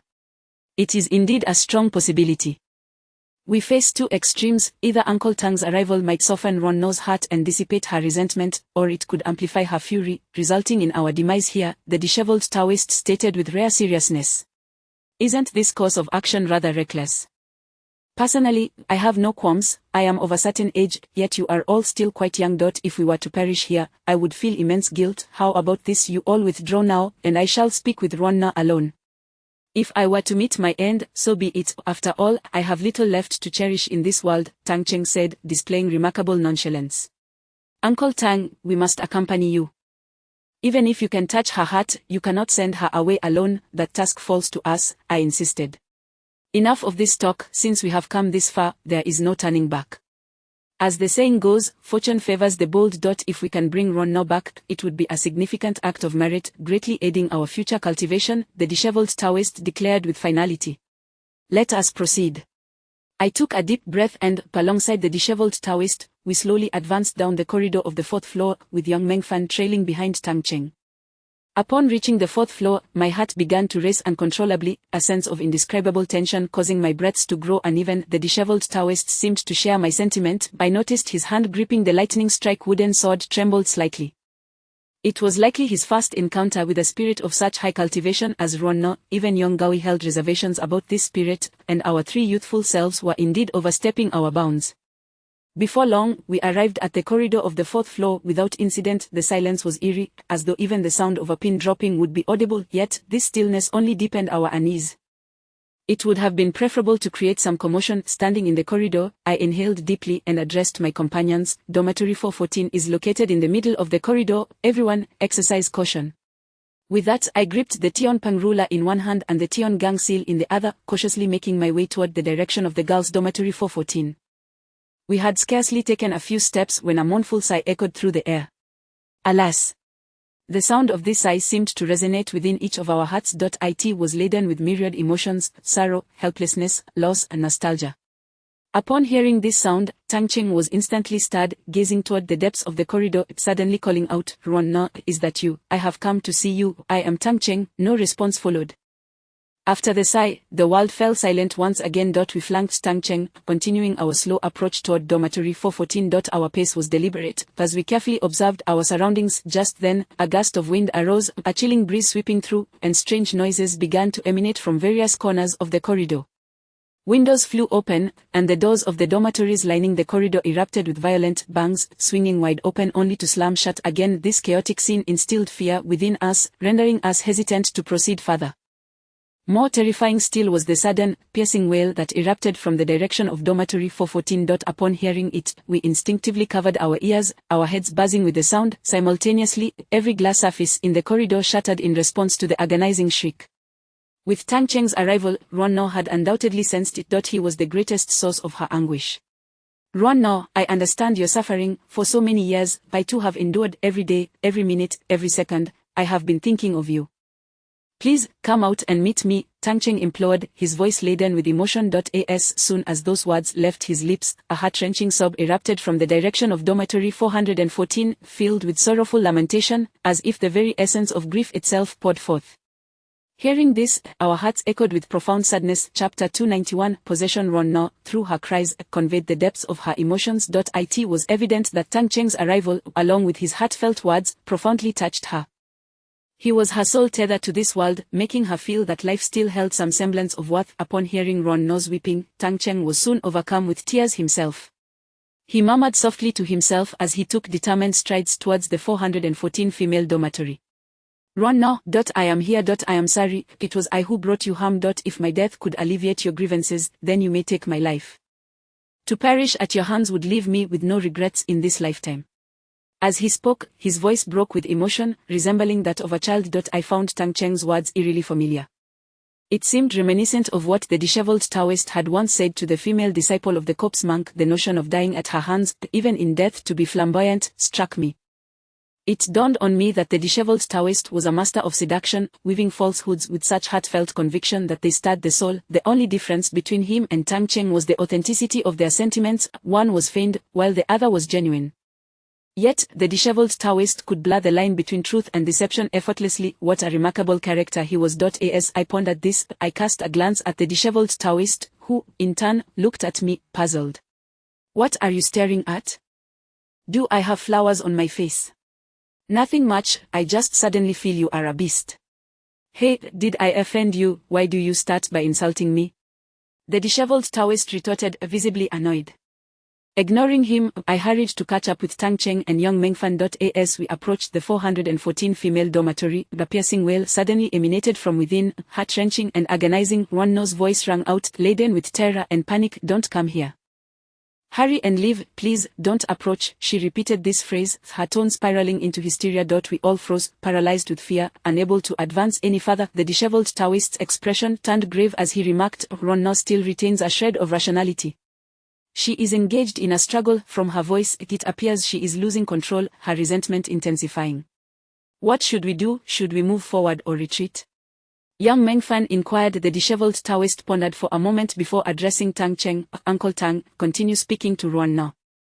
Break through her psychological defenses. As long as her benevolence outweighs her resentment, she can be swayed, the rest will be manageable. Tang Ching nodded, wiping his tears, and continued calling out towards the 414 dormitory. Ruan No, for all these years, you have occupied my heart. When you made that foolish mistake, I suffered deeply, unable to move on for many years. For your sake, I have never loved another woman. Ruan No, rest assured, your parents are well. I have been caring for them. I stayed in the room you once inhabited, as it brings me solace, the feeling of closeness to you. I have decided that when I die, I wish to be buried alongside you, never to be apart. Hearing Tang Cheng's heartfelt declaration, we were all struck with sorrow, his words resonating with sincerity. Young Meng Fan was particularly moved, tears streaming down her face. In that moment, she wished for a man as devoted as Tang Cheng, a sentiment likely shared by many women. Once more, Ruan No's anguished cries echoed from within the dormitory, sorrowful to the core. As she wept, Tang Cheng joined her, a nearly 60-year-old man, after 3 decades finally communicating with the woman he adored. The emotion was indescribable. Tragically, these two souls were already separated by the veil of death. Ruan No's cries continued, interspersed with her pleas. Tang Cheng, please leave, I beg you, do not come closer, I may lose control and harm you, please stop speaking. Her words were filled with tenderness and reluctance. She longed for his presence yet feared it. The decades of resentment had accumulated excessively, and even now, she struggled to maintain her composure, clearly in torment. Noticing the softening of Ruan No's tone, the disheveled Taoist urged, Uncle Tang, keep speaking. The more touching, the better. Even without his prompting, Tang Cheng could no longer contain himself. The emotions he had harbored for over 30 years erupted forth. Leaning against the wall, he sank to the ground, his hands covering his face as he wept, declaring, Ruan No, do you know? The moment I first laid eyes on you, I was struck by your beauty. I believed you were destined to be my wife. No matter what, I would ensure you returned home with me. As he spoke, Ruan No let out another heart-wrenching wail, even more sorrowful than before. Suddenly, to our astonishment, a dense wave of crimson malevolence surged forth from the 414 female dormitory, akin to a dam bursting, rushing towards us. Upon witnessing this, our faces drained of color in sheer terror. Oh no! Ruan No has succumbed to possession. We must flee. The disheveled Taoist exclaimed, swiftly pulling the seated Tang Cheng to his feet and dashing towards the staircase. I seized young Meng Fan's hand, following closely behind. However, after only a few steps, another surge of crimson malevolence surged towards us, blocking our path. With no retreat and no forward momentum, we found ourselves trapped in the corridor. The disheveled Taoist's expression darkened as he instructed, Wu Jie, you hold the rear. I will confront what lies ahead. Whether we survive depends on our fate. As he spoke, the disheveled Taoist brandished his thunderstrike wooden sword, causing the runes upon it to flicker to life, unleashing a torrent of blue ghostly flames that shot forth into the encroaching crimson malevolence. Yet this time, the blue ghostly flames seemed ineffective. They vanished upon contact as if swallowed by the abyss. Meanwhile, I activated the celestial seal, slamming it down before me. The runes on the seal shimmered, momentarily halting the advancing malevolence, though it would not hold for long. In haste, I flung out 10 pitchwood stakes, each imbued with runes that interlinked, forming a robust barrier against the onslaught. Chapter 292 Absolute Predicament. The ominous red aura surging forth from the girls' dormitory on the 4th floor was temporarily stifled by my efforts. However, the relentless tide of red malevolence emanating from the disheveled Taoist priest behind me continued to swell unabated. Observing that the 9 nether flame had failed to impede the advance of the red malevolence, the disheveled Taoist exhibited signs of distress. In response, young Meng Fan stepped forward, forcefully brandishing her cinnabar brush, releasing a flurry of crimson seals that momentarily intercepted the oncoming red aura. At that moment, the disheveled Taoist, stirred by the surge of vitality, approached young Meng Fan and declared solemnly, I shall take over. With that, the disheveled Taoist once more raised the thunder-striking wooden sword in his grasp, delicately drawing his finger across the blade, causing blood to flow upon it. He then swiftly recited an incantation, heavenly circle and earthly square, the 9 edicts, disciples of Maoshan. I hereby enact my command, with all organs complete, my body suffused with golden light, pure young blood, 9 heavens profound fire, I beseech the Supreme Laozi, hasten as commanded. As the final syllable resonated, a golden radiance enveloped the disheveled Taoist, transforming him into a formidable presence akin to a celestial deity. Instantly, a conflagration of golden flames erupted from the thunder-striking wooden sword, illuminating the entire corridor as if it were a blazing torch. And the next moment, the disheveled Taoist raised the sword high, delivering a powerful cleave towards the surging mass of red malevolence. This strike was unstoppable, the force that could obliterate all in its path. I realized that I had severely underestimated the Taoist's capabilities. The flames he unleashed were unlike any I had witnessed before. He had summoned the 9 heavens profound fire, a flame capable of incinerating all malevolent entities. Upon its release, it enveloped the dense red aura, creating a vast sea of golden fire before us. It was a sight of breathtaking grandeur. However, after executing this formidable maneuver, the disheveled Taoist's complexion turned ashen, his body swaying slightly as he leaned against the wall, supported by young Mengfan. "Brother Luo, can you hold on?" she inquired anxiously. "Let us hasten, we must flee, the red malevolence will soon return with a vengeance," the disheveled Taoist urged, his voice tinged with urgency. We had no time to ponder. The 4 of us turned and raced towards the staircase. We had previously discussed how Tang Cheng's arrival could lead to 2 extremes. Either Ron now would dissipate her grievances and be subdued, or her resentment would escalate uncontrollably. None of us had anticipated that events would spiral into such dire circumstances. Ron No's grievance had reached its zenith, plunging her into the demonic path. When a ghost becomes a demon, who can withstand it? We were even less equipped to confront her. In a single breath, we reached the staircase, yet Tang Cheng hesitated, reluctant to depart. I knew I had to pull him away from this place. At this moment, Ron now had become unrecognizable, oblivious to Tang Cheng's presence. Meanwhile, the 9 heavens profound fire unleashed by the disheveled Taoist began to wane, just as he had predicted. The red malevolence surged forth once more, rapidly encroaching upon us. To our horror, a dense mass of red aura from the 3rd floor also advanced towards us, blocking our escape. Young Mengfan, upon witnessing the situation, panicked. "Brother Wujiez, what do we do now? We can't get out." "What else can we do? Charge," the disheveled Taoist exclaimed, leading the way as he retrieved the motion jade talisman and hurled it into the air. Instantly, the talisman radiated a soothing green light, floating before us and gradually descending the staircase. Yet, it seemed to encounter immense resistance, struggling to move forward. We followed closely behind the disheveled Taoist, inching downwards while he formed seals with his hands, channeling the power of the motion talisman, his body trembling under the exertion. He was single-handedly battling against the overwhelming red aura conjured by Ron No, which was far too potent for him to withstand. A sense of dread crept into my heart. It appeared increasingly unlikely that we would escape this ordeal alive. I clung to a flicker of hope that the 8-tailed fox within me might emerge, offering a glimmer of salvation. However, since she had consumed that serpent spirit, she had been dormant, nurturing the energy, and I had no means to summon her assistance. As I pondered this, calamity struck anew. The heavenly gang seal and the 10 pitchwood stakes that had formed a barrier against Ron now were now rendered ineffective. The sound of the formation collapsing echoed ominously in my ears, followed by the tumultuous surge of red malevolence from behind. I turned to see the red aura enveloping us, drowning the 4 of us in its depths. The malevolence had a paralyzing effect, rendering movement almost impossible. This time, the red aura not only encased us but began to invade our bodies, a sensation of profound agony. "Close your mouths and noses, do not inhale this red malevolence," I shouted. We all sealed our mouths and noses, including Tang Cheng. However, while the 3 of us, being cultivators, could endure for half an hour using the turtle breathing technique, Tang Cheng, an ordinary person, could only hold out for a minute or 2 at most. We found ourselves trapped in an absolute predicament, unable to break free. The light emitted from the motion jade talisman, controlled by the disheveled Taoist, dimmed further. What were we to do? My mind raced, seeking a solution. Before I could devise a better plan, I noticed Tang Cheng's face turning crimson, his eyes wide with panic. Soon, he could no longer withstand it and inhaled a deep breath of the red malevolence. At that moment, I sensed an ominous presence creeping towards us from behind. Before I could fathom what was happening, I felt a tightening around my ankle, as if something had ensnared me.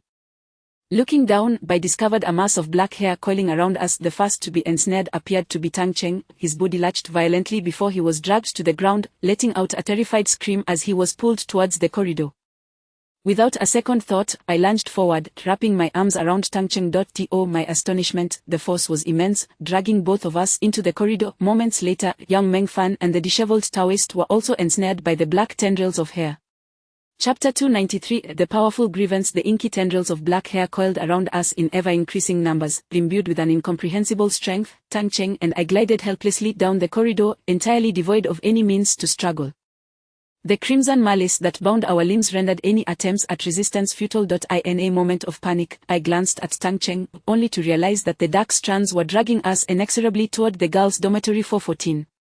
This was undoubtedly disastrous. Having troubled her time and again, I feared she would not show me mercy this time. Before long, we were pulled into the confines of dormitory 414, the black hair entwining our bodies in a constricting embrace.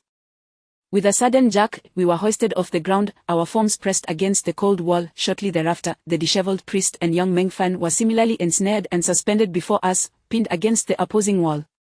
The scene was eerily reminiscent of our previous encounter, the marks of fire's wrath evident everywhere, a chaotic tableau adorned with ghastly red-black handprints that sent shivers down my spine. My gaze swept the room until it landed on Ronna, who stood by the window, her head bowed, her long, dark hair trailing along the floor. Each strand appeared to possess a life of its own, slithering about the room like serpents.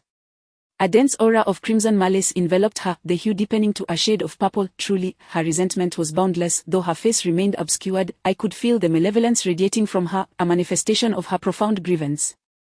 I turned to the disheveled priest and young Mengfan, who also regarded me with wide eyes. The priest, usually unfazed even when a knife is at his throat, was now darting his eyes, evidently concocting an escape plan, yet he uttered not a word.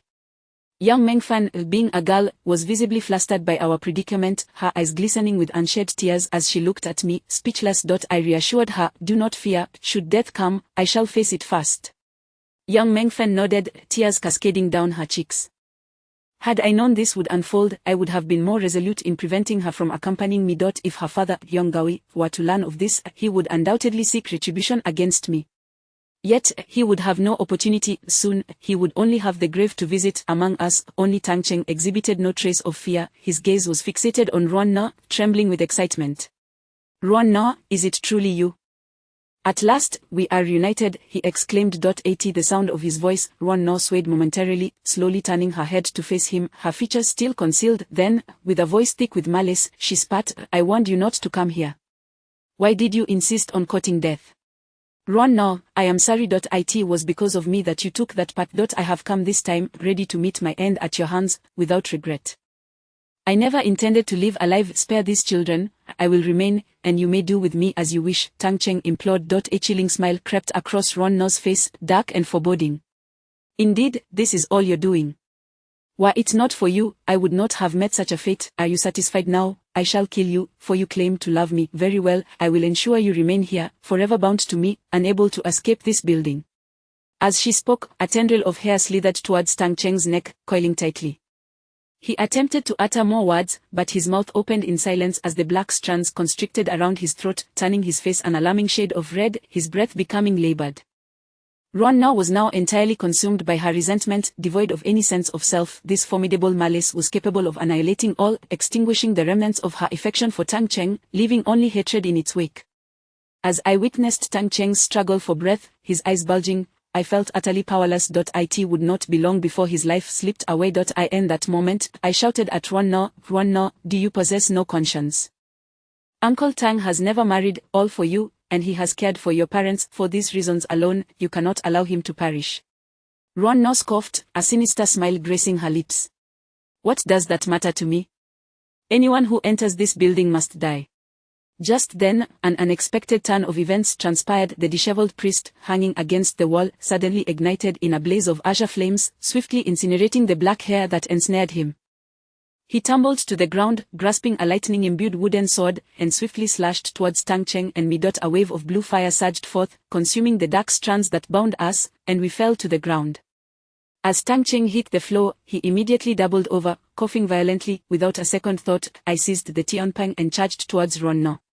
"This priest will fight you," the disheveled priest declared, his wooden sword igniting in a fierce red lotus flame as he charged at Ruan Na. Under the impetus of my spiritual energy, the Xiao Pang glimmered with runes as I approached Ruan Na. Before I could reach her, the priest's sword unleashed a torrent of scorching red flame, engulfing Ruan Na in a fiery embrace. She stood unyielding, a surge of red malice rising to meet the flames, which were promptly consumed and extinguished. The disheveled priest, undeterred, lunged at Ruan Na, aiming for her heart. "You seek death," she roared, a wave of immense force slamming into the priest and sending him crashing into the wall. Poor priest, having just recovered from his injuries, now lay on the ground, spitting blood once more. I understood that I was no match for Ruan Na, yet I could not remain idle. Even if I were to fall short, I had to muster the courage to fight. Channeling my spiritual energy to the utmost, I unleashed the Xiao Pang upon Ruan Na's head. Chapter 294. "I have been waiting for you." Just after the disheveled Taoist was sent flying by Ruan Na, I instantly leaped to her side. In my hand, the Tian Gong radiated an imposing power, fueled by my spiritual energy, and I brought it crashing down towards Ruan Na's head.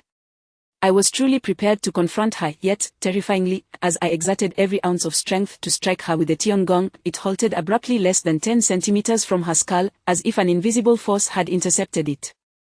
No matter how hard I tried, the tiongong could not descend upon Ronno. Slowly, Ronno raised her head, her long black hair parting to reveal a single blood-red eye, filled with a venomous glare that seemed intent on devouring me whole.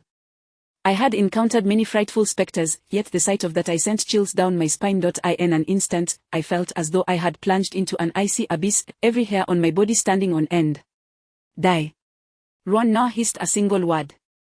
In the next moment, an overwhelming force struck me, sending me hurtling away. The sensation was indescribable. Initially, I felt no pain, only a tingling numbness. Then, like the disheveled Taoist, I crashed violently against the wall. As I lay on the ground, I felt as if my bones had shattered, the tumultuous wave surging through my chest and abdomen, and with a tightness in my throat, I violently coughed up a mouthful of blood. Wu Jie, brother, I heard young Mengfan calling my name, but my head buzzed, and stars danced before my eyes, nearly causing me to faint. Before I could fully comprehend my situation, a mass of black hair surged towards me, ensnaring my body, lifting me once more, a strand tightening around my neck with increasing pressure. Glancing back, I saw that the disheveled Taoist was similarly ensnared by Ronno's hair, lifted against the wall once more. Wu Jie, it seems we can only be brothers in the next life, he remarked, a faint smile lingering on his lips. In the next life, do not come looking for me. I have had enough misfortune already, I managed to reply with great difficulty. Don't kill them. Tang Cheng, witnessing Ronno ensnaring our necks with her hair, rushed towards her in a state of sheer terror. Ronno turned her head, her blood-red eye locking onto Tang Cheng, causing him to tremble in fear. Unable to advance further from the ground, tendrils of black hair began to writhe towards Tang Cheng, ensnaring him just as it had us. While the disheveled Taoist and I could withstand for a moment, I knew Tang Cheng would not endure. Before long, his face began to flash crimson as the hair constricted around his neck. Yet, he displayed little outward pain, his gaze fixed intently on Ronno. He struggled to articulate, Ronno, do you remember the poem I recited for you downstairs? Ronno's blood-red gaze remained unwavering on Tang Cheng. I thought to myself, at this juncture, words would bear no weight. Ronno had succumbed entirely to darkness. In this moment, Tang Cheng realized his fate, and though suffering, a smile flickered across his face, tears streaming down his cheeks, each droplet falling like a glimmering bead upon Ronno's dark hair. Back then, when you first smiled at me after hearing that poem, my heart melted in the warmth of your smile. I still remember that poem. I recited it for you, you see, or do not see me, I am here, neither sorrowful nor joyful. Tang Cheng struggled to recite the poem, as Ronno's hair tightened around our necks. Yet, inexplicably, as he recited those lines, Ronno's body trembled slightly, particularly her blood-red eye, which softened as it regarded Tang Cheng. The poem evidently stirred something within her. As a result, the black hair constricting our necks began to loosen.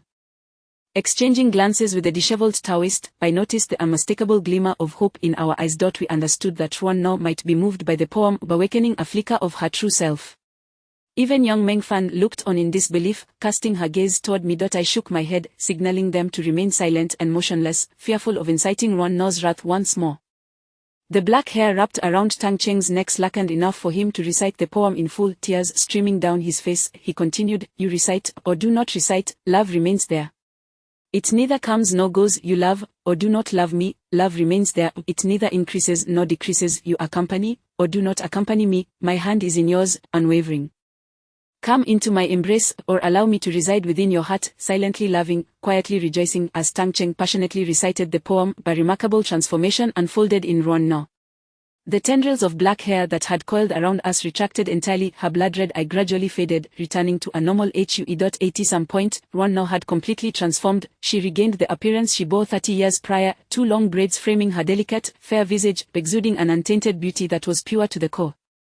No wonder Tang Cheng had been unable to forget her all these years. In that moment, Ronno's eyes brimmed with tears, cascading down her cheeks, each drop hitting the ground and vanishing as luminous specks of light. Tang Cheng. I have always been waiting for you. Ronno suddenly opened her arms, stepping closer to him. Tang Cheng's tears flowed freely as he too opened his embrace, disbelief etched across his features, slowly moving toward her. Ronno, do you know how much I have longed for you? Soon, they stood united, tightly embracing one another, a reunion 30 years in the making. Witnessing this scene, the disheveled Taoist and I felt an indescribable ache in our hearts. My nose tinged with bitterness, I disregarded my injuries, tears cascading down my face involuntarily. I did not wish to weep, yet I could not contain it. Surely, it was happiness for them, a pair of lovers who were meant to be together, separated by fate and by the vast chasm of life and death. Meanwhile, young Mengfan covered her mouth with her hands, stifling her cries, fearful that her sobs would disrupt their moment. For over 30 years, Tang Cheng had awaited this embrace, yearning too long. Chapter 295. Granting her a glimmer of hope, both I and the disheveled Taoist were grievously wounded. Having struggled to rise from the ground, we stood there, hesitant to move. Tang Cheng and Ruan No had embraced each other, weeping bitterly. However, after a brief moment, an eerie phenomenon occurred once more. Ruan No, who had seemingly returned to her normal self, suddenly appeared somewhat ethereal. One moment her expression was grotesque, her eyes bloodshot, and the next, she bore an expression of turmoil and suffering. Her form oscillated between collapse and normalcy, caught in a relentless cycle. Sensing Ruan No's transformation, Tang Cheng cast a terrified glance her way, exclaiming, "Ruan No, what is happening to you?" Ruan No clasped her head with both hands, emitting a chilling scream, before abruptly extending a pair of pallid hands that seized Tang Cheng by the throat. Ultimately, her visage reverted to one of grotesqueness, her eyes transforming into a sea of crimson. "You all shall die." Ruan No shrieked in a frenzied rage, the air around us thickened with a sinister wind, brimming with malevolence. Ruan No lifted Tang Cheng effortlessly from the ground, who struggled in vain. Suddenly, a voice resonated in my mind, that of the eight-tailed fox. "The opportunity has arrived, swiftly subdue her." Upon the emergence of this voice, 8 enormous fox tails manifested behind me. In that instant, I felt an overwhelming surge of power coursing through my being, and the Tiangong ruler in my grasp shimmered with golden light, the runes swirling as if yearning to break free. My mind was a blank slate, yet my body was propelled by an immense force, lunging towards Ruan No. Concurrently, the disheveled Taoist also sprang into action, almost in unison with me, charging towards Ruan No. His lightning-struck wooden sword unleashed a torrent of vibrant golden flames. I understood then that the eight-tailed fox was guiding my movements. Ruan No's resentment was overwhelming. Although Tang Cheng had temporarily quelled it, the malevolence swiftly regained control. This state of Ruan No, teetering between lucidity and collapse, presented our prime opportunity. Should her resentment reclaim dominion over her, we would be utterly defenseless. I raised the Tiangong ruler high, releasing a fierce roar akin to that of a tiger, then struck Ruan No with a thunderous blow.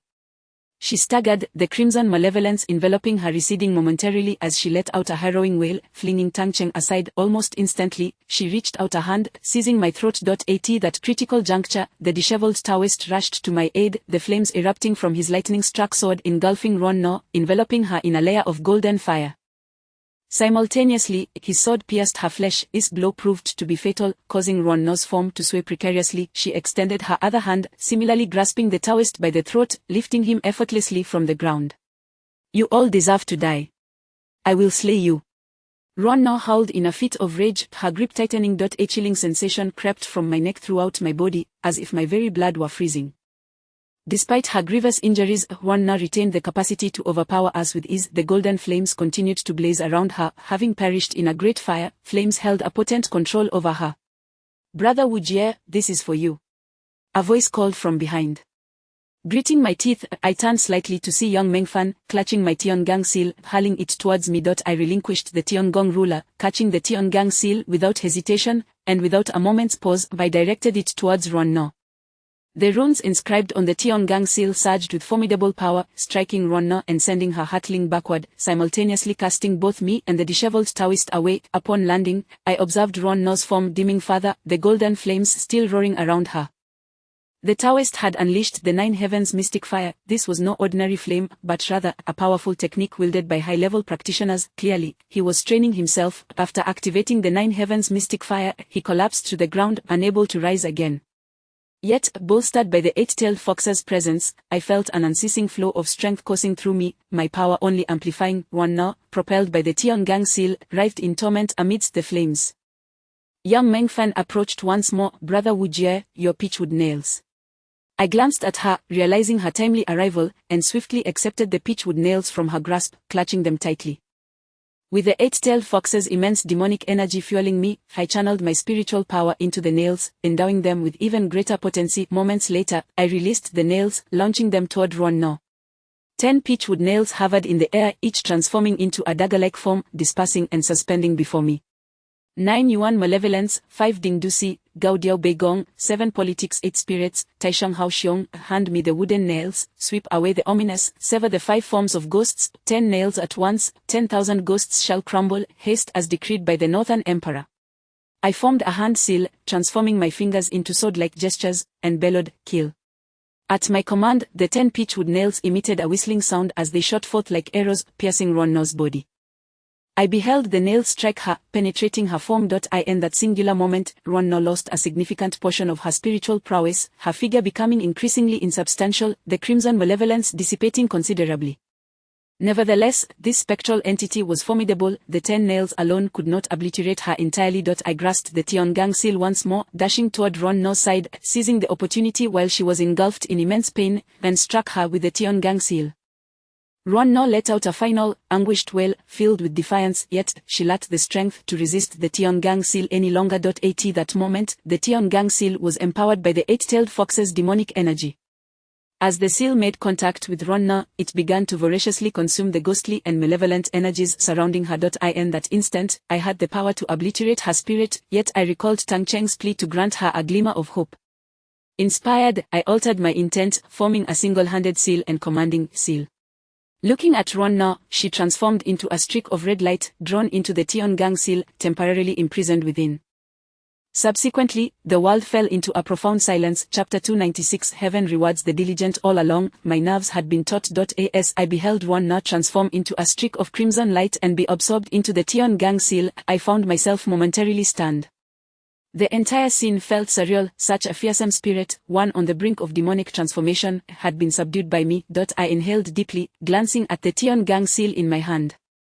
Upon careful examination, I confirmed that Ronno's essence had indeed been sealed within. Any spirit imprisoned within the Tiangang seal would be fortified by its runes, dissipating resentments, and thus could be harnessed for my purposes. The previous entities, the enchanting spirit and the infant spirit, had emerged to assist me precisely because of the rune's influence from the Tiangang seal at critical moments. Alas, Ronno, with her formidable cultivation, had been severely weakened by the combined assault of myself and the slovenly Taoist, complemented by the efforts of the 8-tailed fox, leaving her with but a remnant of her soul, her cultivation reduced to a mere fraction. At this juncture, even the infant spirit might be capable of contending with her. It would take time to nurture her, but perhaps she could prove invaluable in the future. With this thought, I felt a sense of reassurance wash over me. Just then, I sensed the potent energy bestowed upon me by the 8-tailed fox swiftly waning. Turning around, I noticed the shadows of the 8 swaying fox tails had vanished entirely. This was a crucial moment for the 8-tailed fox as she absorbed the energy of the serpent spirit. She had chosen to assist me from the shadows, and had she revealed herself earlier, the cultivation she had consumed would have been squandered. The powerful force she had exerted upon me had ultimately subdued Ronno. Tang Cheng, seeing that Ronno had disappeared without a trace, assumed I had caused her soul to scatter and rushed over, weeping, Ronno. Ronno, I am so sorry, wait for me down there, I will come to find you. He attempted to hurl himself against the wall, but I grasped his arm, pulling him back. Uncle Tang, do not be agitated. Ronno has not been obliterated, I have sealed her within this artifact. I shook the Tiangang seal in my hand. Tang Cheng glanced back at me, skepticism evident in his eyes, and asked, will I be able to see her again? Yes, but not at this moment.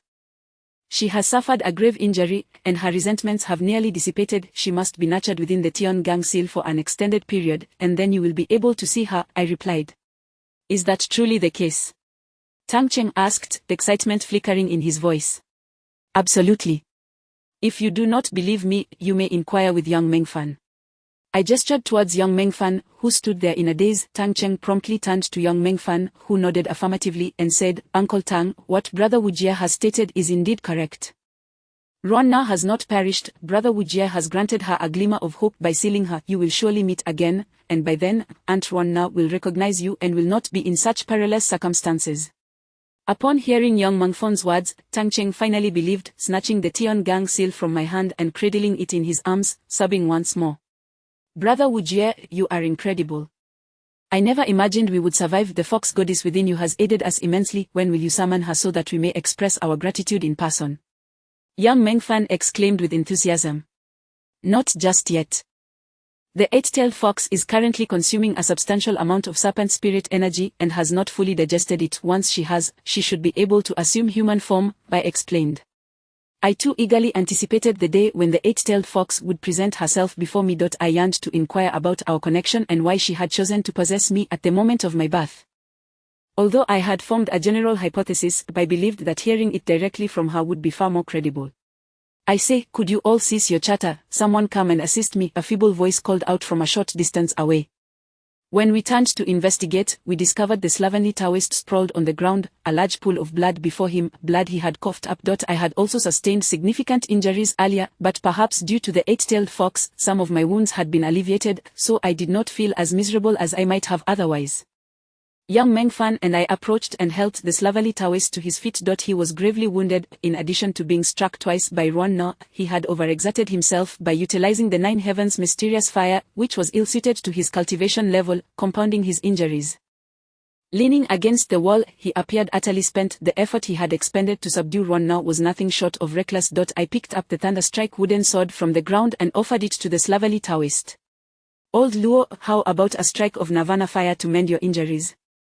The slovenly Taoist cast a weak glance in my direction, nearly in tears from frustration. "Wu Jie, for heaven's sake, do you truly believe I have the strength to cast that spell now? Are you trying to provoke me?" As he spoke, he erupted into a fit of violent coughs, spewing forth another mouthful of blood before his head drooped, and he lost consciousness. "Old Luo! Brother Luo!" Both young Mengfan and I called out simultaneously, but the slovenly Taoist offered no response, a line of blood trickling from the corner of his mouth. "Brother Wu Jie, do you think Brother Luo might be dead?" Young Mengfan asked, her eyes glistening with tears. I placed my hand on his neck to check for a pulse and reassured her, "He is not dead, merely in a state of extreme weakness. This fellow is remarkably resilient, particularly when it comes to enduring hardship. We shall take him back to my home for a period of recuperation, and he will gradually recover." With that, I hoisted the slovenly Taoist onto my back and made my way toward the dormitory exit. Young Mengfan beckoned the somewhat dazed Tang Cheng to follow us as we exited the female dormitory building. As we descended the stairs, I felt an unprecedented sense of lightness. The weight that had burdened my heart had finally been lifted.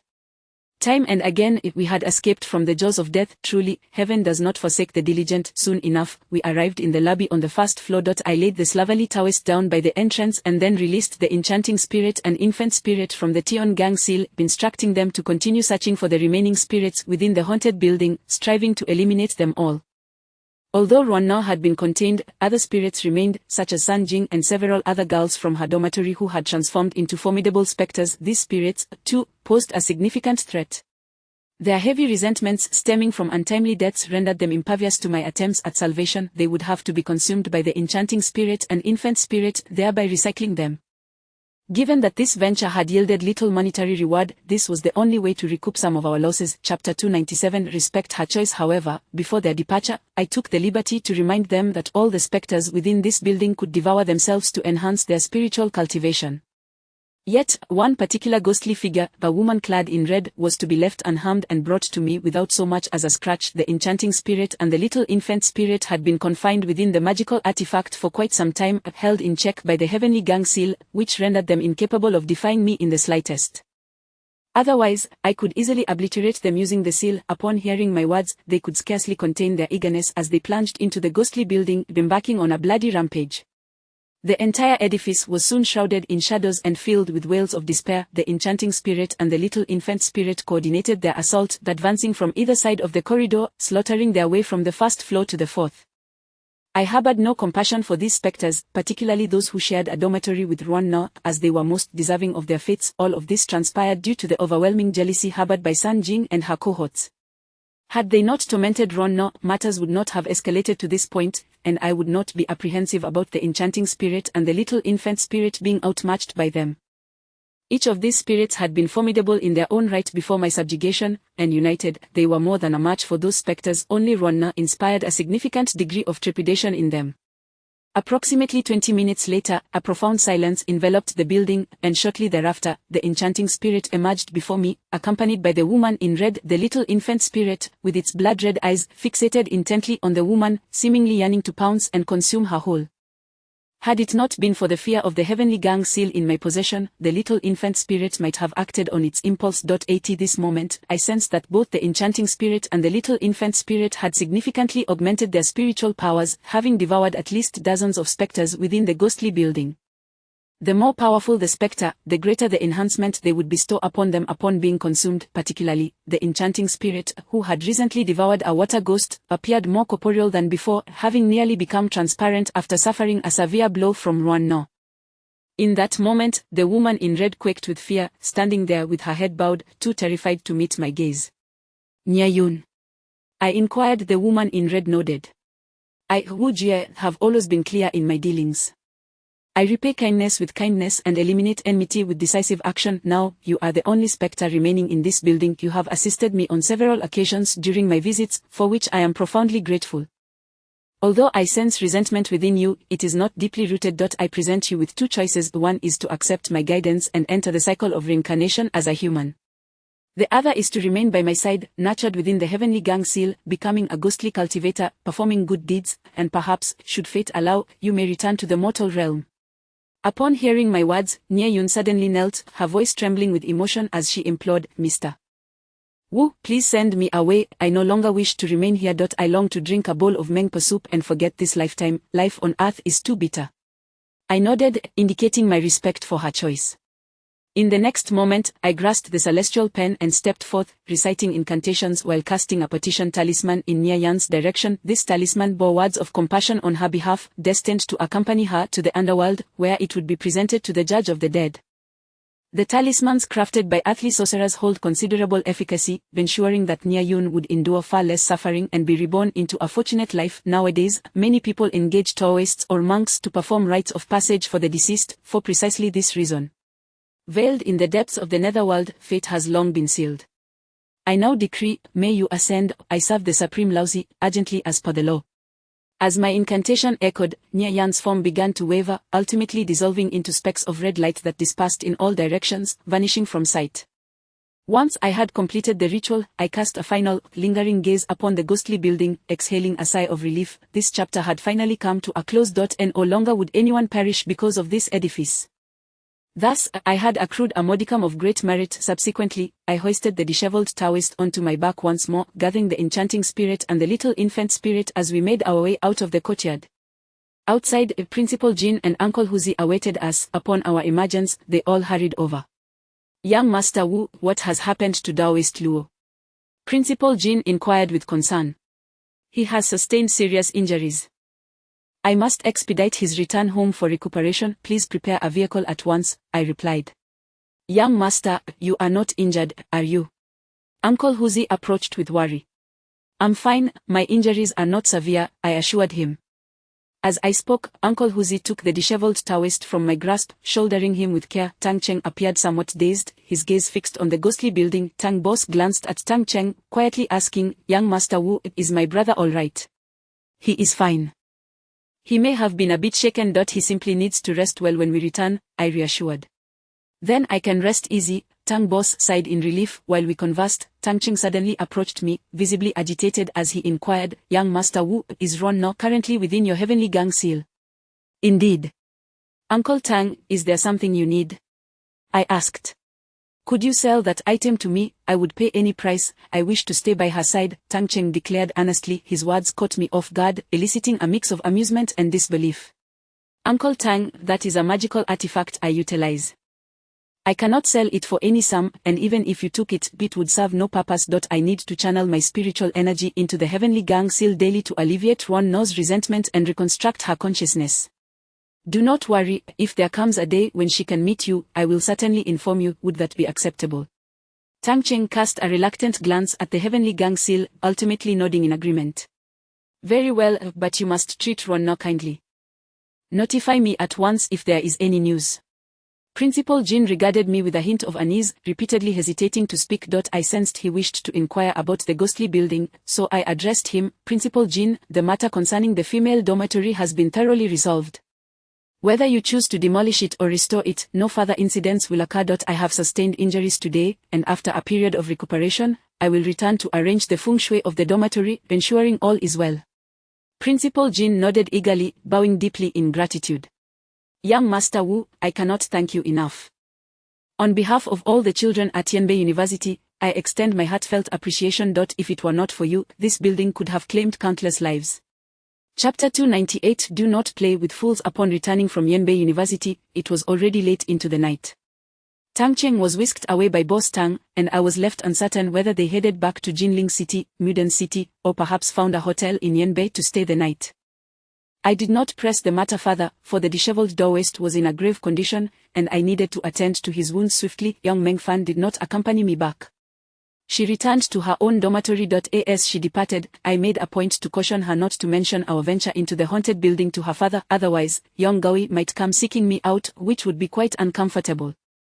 Once I arrived home, I immediately set to work on treating the disheveled Daoist. Uncle Huzi brought warm water, and I helped cleanse him before commencing acupuncture, inserting needles into several major points on his body to help him expel the stagnated blood and restore circulation, thereby safeguarding his vital energies. I prepared a prescription for medicine to be collected by Uncle Huzi at dawn. By the time I completed my tasks, fatigue weighed heavily upon me. The energy I had derived from the eight-tailed fox had dissipated, leaving me aching all over. After exchanging pleasantries with Uncle Huzi, I retreated to my room to rest. I slept soundly until the sun was high in the sky, awakening to a sense of rejuvenation. Upon rising, I discovered that Uncle Huzi had already brewed medicine for the disheveled Daoist. I assisted him in administering the concoction. The poor fellow was indeed grievously injured, far worse than during our encounter with the corpse-headed monk. In his desperate attempt to subdue Ruan, the disheveled Daoist had resorted to powerful techniques that were ill-suited to his cultivation level, causing the lightning-struck wooden sword to unleash a torrent of celestial fire. He had employed this technique twice in succession, exhausting his body and diminishing his lifespan and cultivation in the process. Coupled with Ruan's two fierce blows, he was left incapacitated. The disheveled Daoist remained unconscious for 3 days before finally regaining consciousness, yet he still lay in bed, unable to move. Pen speaking was a laborious task. To his great annoyance, that pesky minor bird finally seized the opportunity to torment him, frequently fluttering into his room to cause mischief. At this juncture, the disheveled Daoist could hardly muster the strength to scold, let alone contend with the minor. Each encounter resulted in the bird's triumphant return, while the disheveled Daoist could only endure in silence, vowing to engage in a grand battle with the wretched creature once his health was restored. In the blink of an eye, half a month had passed. The disheveled Daoist's condition gradually improved. He consumed the medicine I provided daily and was able to walk with assistance from Uncle Huzi. Uncle Huzi, recognizing the disheveled Daoist's significant contributions during the haunted building incident, devoted himself wholeheartedly to caring for him. Whatever delicacies the disheveled Daoist desired, Uncle Huzi ensured they were procured. Taking advantage of this period of convalescence, the disheveled Daoist had grown somewhat rotund, reveling in the abundance of food and drink. During this time, Bai too was occupied. Whenever I had a moment, I would activate the Tian Gang seal to refine and dissipate Ruan's lingering resentment from within her confinement. In just half a month's time, Tang Cheng had contacted me no less than 10 times, each inquiry centered around whether he could see Ruan. Initially, I managed to respond with patience, but as the incessant calls wore on my nerves, I finally informed him to wait 3 more months, urging him not to disrupt my refining process, for it might lead to a situation where I could not see her for an even longer duration. Remarkably, this prompted Tang Cheng to cease his calls. I empathized with the elder's sentiments, yet enduring a half-hour conversation daily was quite taxing. Meanwhile, young Meng Fan visited a few times, bringing with her several medicinal pills purportedly from the young family's secret recipe for healing, which promised rapid recovery of both cultivation and physical health. Indeed, these pills proved effective. After consuming them, the disheveled Daoist's condition improved significantly. A few days later, Xiao Pang, who had been assisting Master Zhou, arrived at my home. I had been quite preoccupied and had not inquired about his performance during his time with Master Zhou. As soon as he entered, Xiao Pang called out, "Xiao Jie, are you home?" Uncle Huzi, hearing the commotion, quickly went to greet him. I was in the courtyard, walking alongside the disheveled Daoist. Shortly thereafter, Uncle Huzi ushered Xiao Pang inside. It was evident that Xiao Pang was in high spirits, clad in a brand new outfit, complete with a suit and tie, his hair slicked back, and the buttons on his white shirt straining against his girth, giving off an impression of newfound wealth. Xiao Pang did not come empty-handed. He brought with him an array of delicious foods: roast chicken, braised pig's trotters, large hawks. Food was his sole passion. Uncle Huzi appreciated such considerate individuals, and upon receiving the offerings, he politely remarked, "Xiao Pang, you needn't bring anything. Your visit is enough. You and Wu Jie are good brothers, after all. Xiao Pang, come here. I want to introduce you to a friend." Upon seeing Xiao Pang, I eagerly beckoned him over. Xiao Pang waddled over, his ample form jiggling, glancing at the disheveled Daoist and asking, "Shao Jie, who is this? Why does he have such long hair and braids?" "This is Luo Chiwan, a genuine motion Daoist. You may call him Daoist Luo or Brother Luo, we shall all be friends from now on," I introduced him. "Hello, Xiao Pang," the disheveled Daoist greeted warmly, extending his hand. Xiao Pang grasped it firmly, shaking enthusiastically, exclaiming, "Wow, you really are a motion Daoist. I've heard they are incredibly powerful. Can you exorcise ghosts? Can you tell fortunes?" The disheveled Daoist shot me a peculiar glance, as if questioning the boy's mental faculties. Nevertheless, he smiled and replied, "I know a little, but Hu Jie is even more skilled at fortune-telling. I can't believe I'm actually meeting a living motion Daoist today. I used to see them only in movies. I heard Lin Jingying was also from motion. Do you know him?" Xiao Pang's curiosity was palpable. At this, the disheveled Daoist appeared even more bemused and awkwardly replied, "No, I don't know him. I've never met him." "You are from the same sect, how could you not have met?" Xiao Pang persisted with his inquiries. Seeing the disheveled Daoist's flustered expression, I couldn't help but stifle a laugh. Just then, that mischievous minor bird alighted on a large tree in the courtyard, directing its gaze at Xiao Pang and squawking, "Where did this foolish fatso come from? Come over here and call me daddy." Xiao Pang glanced around and soon spotted the minor bird, excitedly waddling over. "This bird is so entertaining. It can talk and is smarter than the birds in my village." "Are you stupid?" The minor bird rolled its eyes. "How do you know I'm stupid? My mother always said that fools have their own blessings." "Hee," Xiao Pang chuckled, encountering such a person for the first time. The minor bird rolled its eyes once more and took flight, declaring, "I refuse to play with fools." Chapter 299. A deposit of 500,000. Upon witnessing the forlorn departure of the parrot, both the disheveled Taoist and I could not suppress our laughter. Who would have thought that even that cocky parrot could suffer a setback, rendered speechless by the antics of the chubby fellow, who had extinguished its spirit for a retort. The chubby one glanced at the departing bird and then turned to us, inquiring, "What are you two laughing at?" "Oh, nothing much, my dear chubby friend. I have firmly decided to keep you as my companion. Shall we head inside for a chat?" The disheveled Taoist beamed at the chubby one, his face glowing with delight. During his illness, the parrot had taken great pleasure in tormenting him, but now, with the chubby one's arrival, it was the parrot that found itself in a state of disarray. The Taoist truly appreciated the chubby one's straightforwardness from the depths of his heart. We then made our way into the room, finding our respective seats. "Chubby, how's your job with Master Zhou?" "I've been too busy to visit you lately," I inquired. At the mention of this, the chubby fellow brightened up, excitedly exclaiming, "Master Zhou treats me splendidly. He doesn't burden me with any heavy tasks.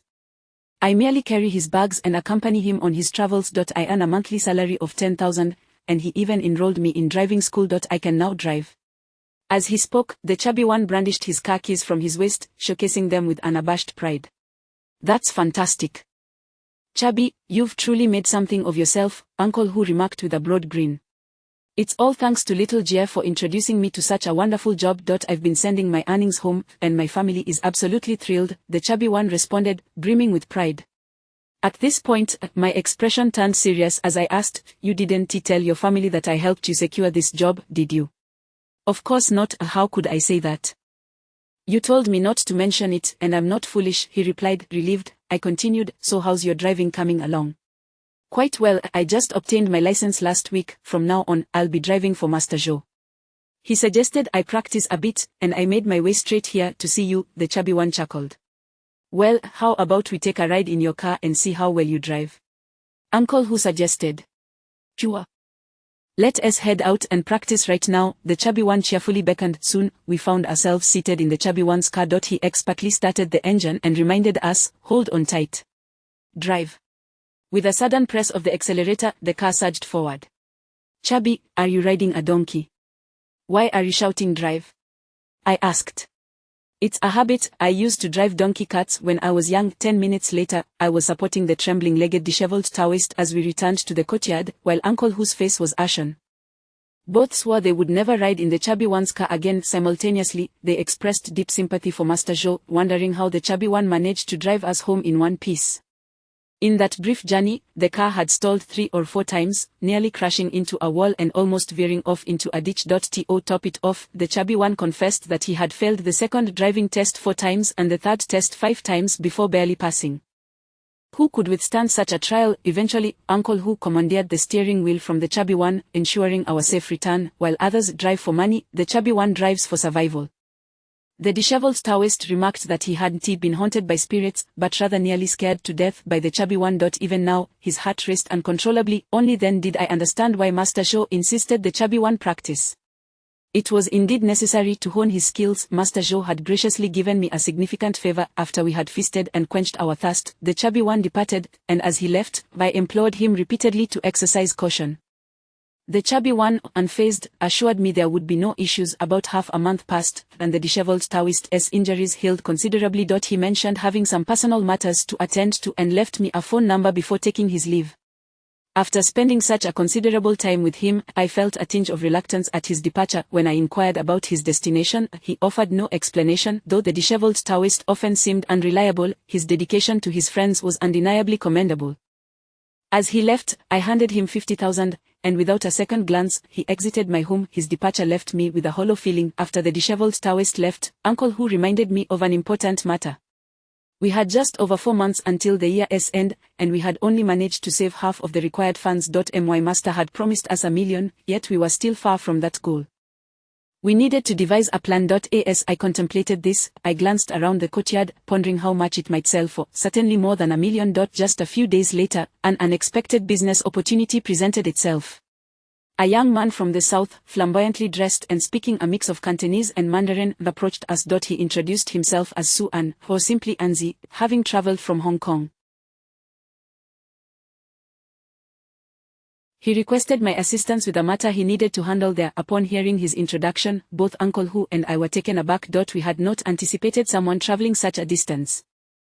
Was my master, the Feng Shui King, truly so renowned that even individuals from Hong Kong were aware of him? However, I could sense an air of complexity about this man. His demeanor was sleek and evasive, prompting a cautious inquiry from me. Anzi, who sent you to find me? The Feng Shui King's reputation is well known, everyone is aware of it. Moreover, young Master Wu's name has spread far and wide. Boss Tang from Jinling has already proclaimed your skills, stating you are a true master, which is why I came all the way from Hong Kong to personally invite you, Anzi replied with a grin. Upon learning that this matter was connected to Boss Tang, I felt a sense of relief. After all, I had saved his wife. He would not betray my trust. At this moment, Anzi placed a leather suitcase on the table, stating, young Master Wu, this is a deposit of 500,000. Our boss has promised that if you can resolve this matter, you will receive 3 million as a reward. Hearing this, I couldn't help but gasp in astonishment. 3 million was an extraordinary sum, truly extravagant. No wonder people from Hong Kong were so wealthy. If this deal was successful, I would be well on my way to gathering the needed funds for my master. However, I knew that a higher offer often indicated a more complicated situation, so I needed to clarify the details. Please tell me what challenges your boss is facing. I need to ascertain whether it falls within my capabilities. After all, I cannot afford to make a fruitless trip. Chapter 300. Blood seeping from the pores. Upon hearing my inquiry, Ranzai chuckled and replied, it's nothing much. I simply came to assist our boss with some feng shui matters. Additionally, my boss has not been in good health, and I heard that young Master Wu possesses remarkable medical skills and can help treat ailments, so I was sent here. His words darkened my expression, and I turned to Uncle Huzi, saying, show him out. Uncle Huzi promptly rose and handed a box of money to Anzai, attempting to escort him away. Anzai, suddenly flustered, exclaimed, young Master Wu, what are you doing? I've traveled a great distance, you cannot just dismiss me like this. I am powerless to assist you if you do not speak the truth, I replied, directing my gaze at him. Young Master Wu, I assure you, I am telling the truth, Anzai insisted earnestly. To my knowledge, there are many feng shui masters on the island. If it were merely a matter of feng shui, why would you come all this way to seek my aid? And as for medical assistance, that seems even less credible. Though I possess some medical knowledge, it is hardly extraordinary, I stated firmly. Anzai's demeanor grew uneasy, and he hurriedly said, young Master Wu, let me be frank, the reason I have come to you is that the situation is quite dire. Our boss may have been subjected to some malevolent manipulation and has been bedridden for several days. We have sought help from many experts, yet none could provide a solution, which is why we have turned to you. I am aware of the code among practitioners. Breaking a fellow practitioner's spell could lead to enmity, and I feared you might refuse, hence my earlier deception. Please do not hold it against me. With his admission, the situation began to make sense. If a skilled practitioner had indeed employed dark arts against Anzai's boss, my intervention to dismantle the opposing spell would undoubtedly incur a deep-seated rivalry. Generally, those lacking substantial abilities would hesitate to undertake such a task. Thus, the previous experts Anzai had consulted might have refrained from acting out of fear of retaliation. Such matters are typically too perilous for the average individual to approach lightly. What makes you think I would take on this task when others have declined? I inquired, looking at Anzai. Young Master Wu, you are far away in Yanbei. We could discreetly resolve the issue with my boss and return before anyone is the wiser. They would not know your identity, thus there would be no risk of trouble. Our boss is offering a substantial sum, 3 million, which is not a trivial amount. Young Master Wu, I urge you to consider this carefully, Anzai said cautiously. As I pondered the matter seriously, Uncle Huzi patted my shoulder and said, Young Master, may I have a word? I glanced at Anzai and told him to wait a moment, then followed Uncle Huzi to the courtyard. Uncle Huzi's expression was unusually grave as he spoke. Young Master, I believe this task is rather dangerous. Being far from the island, we are unfamiliar with the terrain. Furthermore, if Anzai's boss has indeed been harmed, unraveling the situation may provoke retaliation, creating numerous enemies that could significantly impact your future. Have you considered that in 4 months, it will be 1 year since my agreement with my master? If I fail to gather 10 million, I will have much to answer for. Are you suggesting I sell his courtyard? The offer of 3 million is worth the risk. Lao Luo once said, fortune favors the bold. In our line of work, one cannot avoid peril. Every challenge we have faced thus far has been life-threatening, I countered. Uncle Huzi appeared conflicted, saying, Young Master, I truly do not wish for you to go to the island. That place enough. Let us first ascertain the situation and see if it can be resolved. I interjected decisively, returning to the house with Uncle Huzi. Upon our return, Anzai eagerly nodded and bowed, saying, Young Master Wu, have you reached a decision? If you are still apprehensive, I can increase the deposit by 500,000, making it a total of 1 million, with the remaining 2 million payable upon completion. I sat down and looked at Anzai, saying, First, tell me about your boss's condition so I can assess my ability to assist. Anzai, sensing hope, quickly explained, 3 days ago, our boss suddenly developed a high fever and has been bedridden ever since. The following day, he began to sip blood from his paws, and the situation worsens daily. We have consulted numerous experts, yet none could provide a remedy. 2 local masters from the island suggested that our boss had been subjected to malevolent sorcery, but they could not identify the nature of the dark arts. The name of Feng Shui Wang is renowned throughout China, and unable to locate him, we had no choice but to seek your assistance, Young Master Wu. Sipping blood, from where?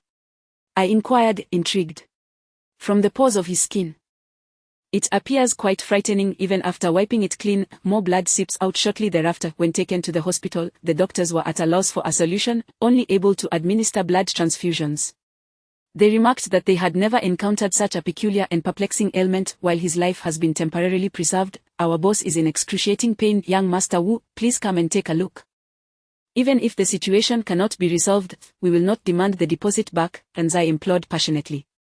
Is it only the pores seeping blood, or has there been any bleeding from the nostrils or mouth? I asked.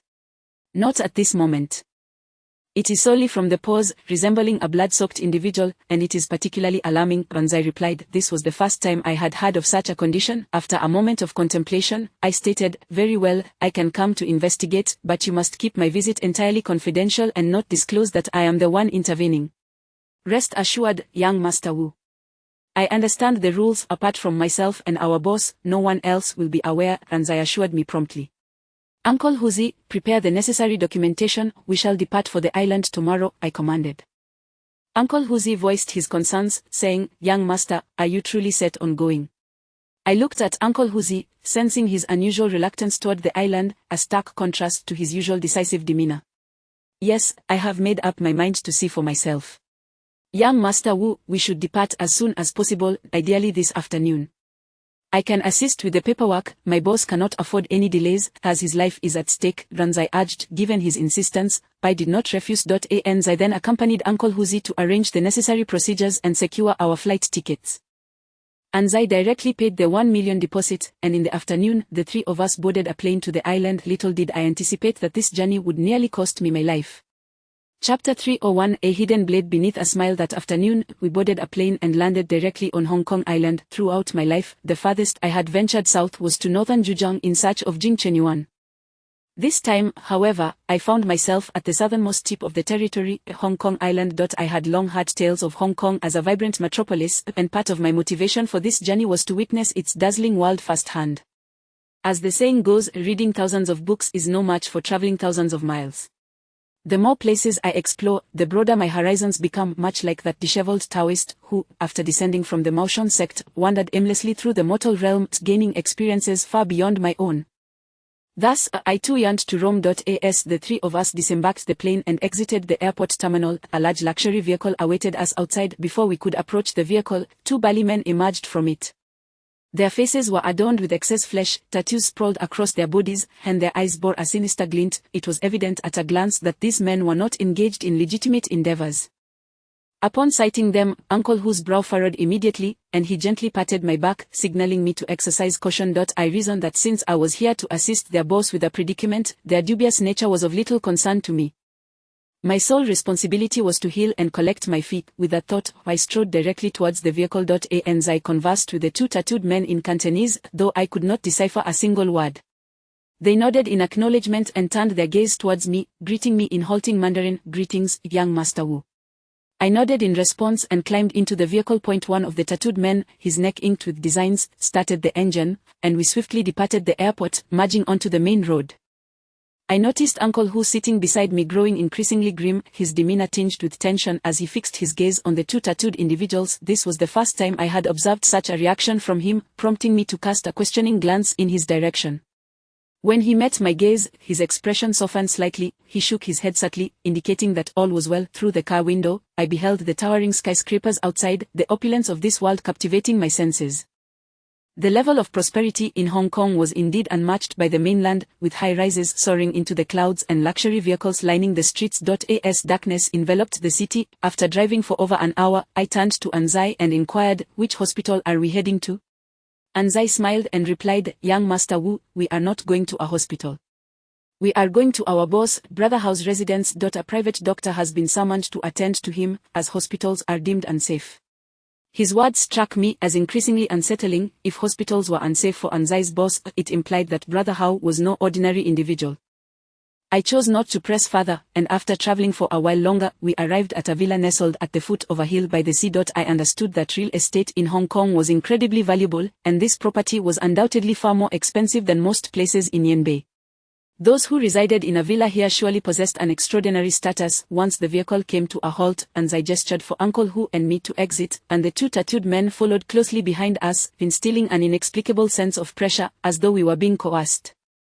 My curiosity about the afflicted Brother Hao intensified. Anzai led the way into the villa, and upon entering, I was taken aback by the scene before me. The interior was bustling with a crowd of at least a dozen people, some seated, others standing, smoking or engaged in fervent phone conversations, their expressions charged with agitation and anger. However, much of their dialogue was beyond my comprehension. As I stepped inside, all eyes in the grand hall turned towards me, their gazes sharp as knives, scrutinizing me intently. Before long, a rotund man approached, appearing to be in his 30s.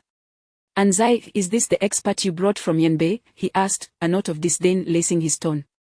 "Indeed, this is young Master Wu, the disciple of the Feng Shui master whom I specially invited from Yanbei," Anzai replied with a cheerful demeanor. "He looks rather young." "Are you certain he can remedy our boss's peculiar ailment?" the rotund man questioned skeptically. "Lanzai, how can we know without giving it a try? After all, the Feng Shui master has quite the reputation." "His disciple should not be lacking either," Anzai responded politely. "Very well, Brother Hao is resting on the second floor," the man, Lanzai, said, casting a cursory glance in my direction before dismissing me without further acknowledgement. I felt a twinge of irritation but chose to endure it for the sake of the remaining 2 million I hoped to earn. Healing Brother Hao was my priority, after which I would take my leave. Shortly thereafter, Anzai led me to a room on the second floor. Just as he was about to push the door open, I interjected, "Anzai, what exactly does your boss do?" "You only need to save him, young Master Wu. Do not inquire further, as knowing may not be in your best interest," Anzai replied with a smile that hinted at concealed intentions. I discerned a subtle shift in Anzai's demeanor since our arrival. Though his words remained courteous, there was an underlying assertiveness in his manner. Uncle Hu maintained his sullen silence, standing quietly behind me. Moments later, Anzai opened the door and invited me inside. The moment the door swung open, I was met with a pungent metallic scent of blood that made me furrow my brow. Inside, I saw a large bed upon which lay a man in his 40s, utterly still. Beside the bed hung a bag of blood plasma, continuously infusing into the man's body.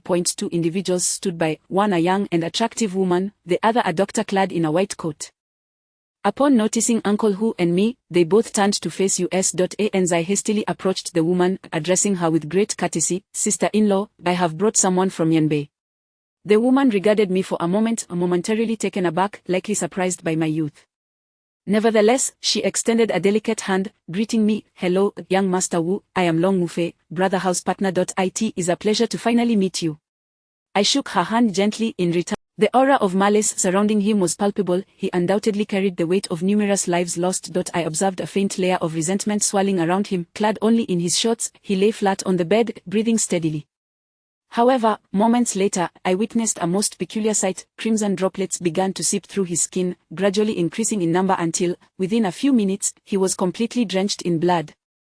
Chapter 302 The delicate bloodline. The doctor beside me, clad in a white coat, swiftly produced a white towel to assist Brother Hao in wiping away the bloodstains adorning his body. However, after a brief interval, fresh droplets of blood began to seep through once more. Such a bizarre scene was unlike anything I had ever witnessed in my life. Fortunately, he was continuously receiving blood transfusions. Otherwise, given the rate of blood loss, he would have succumbed long ago. Young Master Wu, Brother Hao has been afflicted by this strange illness since 3 days ago. It began with a high fever, and by the next day, his body started to ooze blood, which we have been unable to stop. We have consulted numerous experts, yet none have proven effective. One so-called expert suggested that he has been cursed. As a disciple of the Feng Shui king, might you discern any insights? The woman named Long Mufei politely inquired. I turned my gaze toward Long Mufei and asked, "Did Brother Hao come into contact with any peculiar individuals on the day he fell ill?" "I was with Brother Hao that day, accompanying him to various places. We dined together, shopped at the mall, and spent the day in leisure. Upon returning home that night, he developed a high fever, and the following day he was in this state." "We did not encounter anyone unusual," Long Mufei responded. "Does he have any enemies?"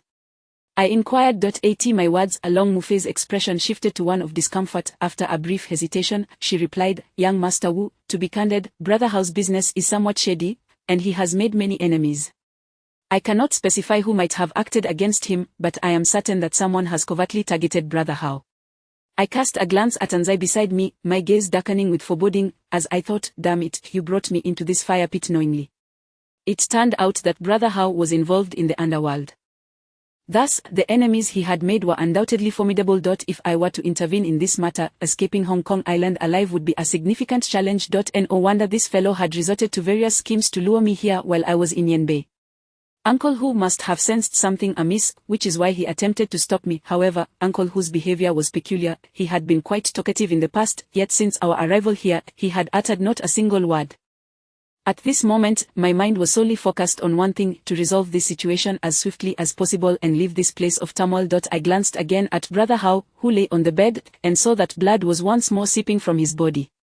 His face was smeared with blood, and all his pores were dilated, oozing fine droplets of blood. This scene was somewhat horrifying. Anyone with a fear of clusters would surely feel a shiver run down their spine. The doctor once again retrieved the white towel to clean the blood from Brother Hao's body. After the area was cleared, I noticed that Brother Hao's complexion had turned ashen, devoid of any color, his lips tinged with purple, and his vitality had significantly waned. If he did not receive prompt assistance, it was likely he would not survive until dawn. After a thorough examination of Brother Hao, I pinched his mouth open and inspected his tongue, which was thickly coated, and the root appeared bluish. He was heavily beset by dampness, and an ominous energy seemed to envelop him. Subsequently, I lifted Brother Hao's eyelids to examine his eyes, and upon doing so, my eyes widened in shock. I immediately instructed Uncle Hu to fetch a Wi-Fi flashlight to illuminate Brother Hao's pupils. As I scrutinized his gaze. To my astonishment, I noticed a slender red bloodline coursing through the very center of his irises, as if it had bisected his eye.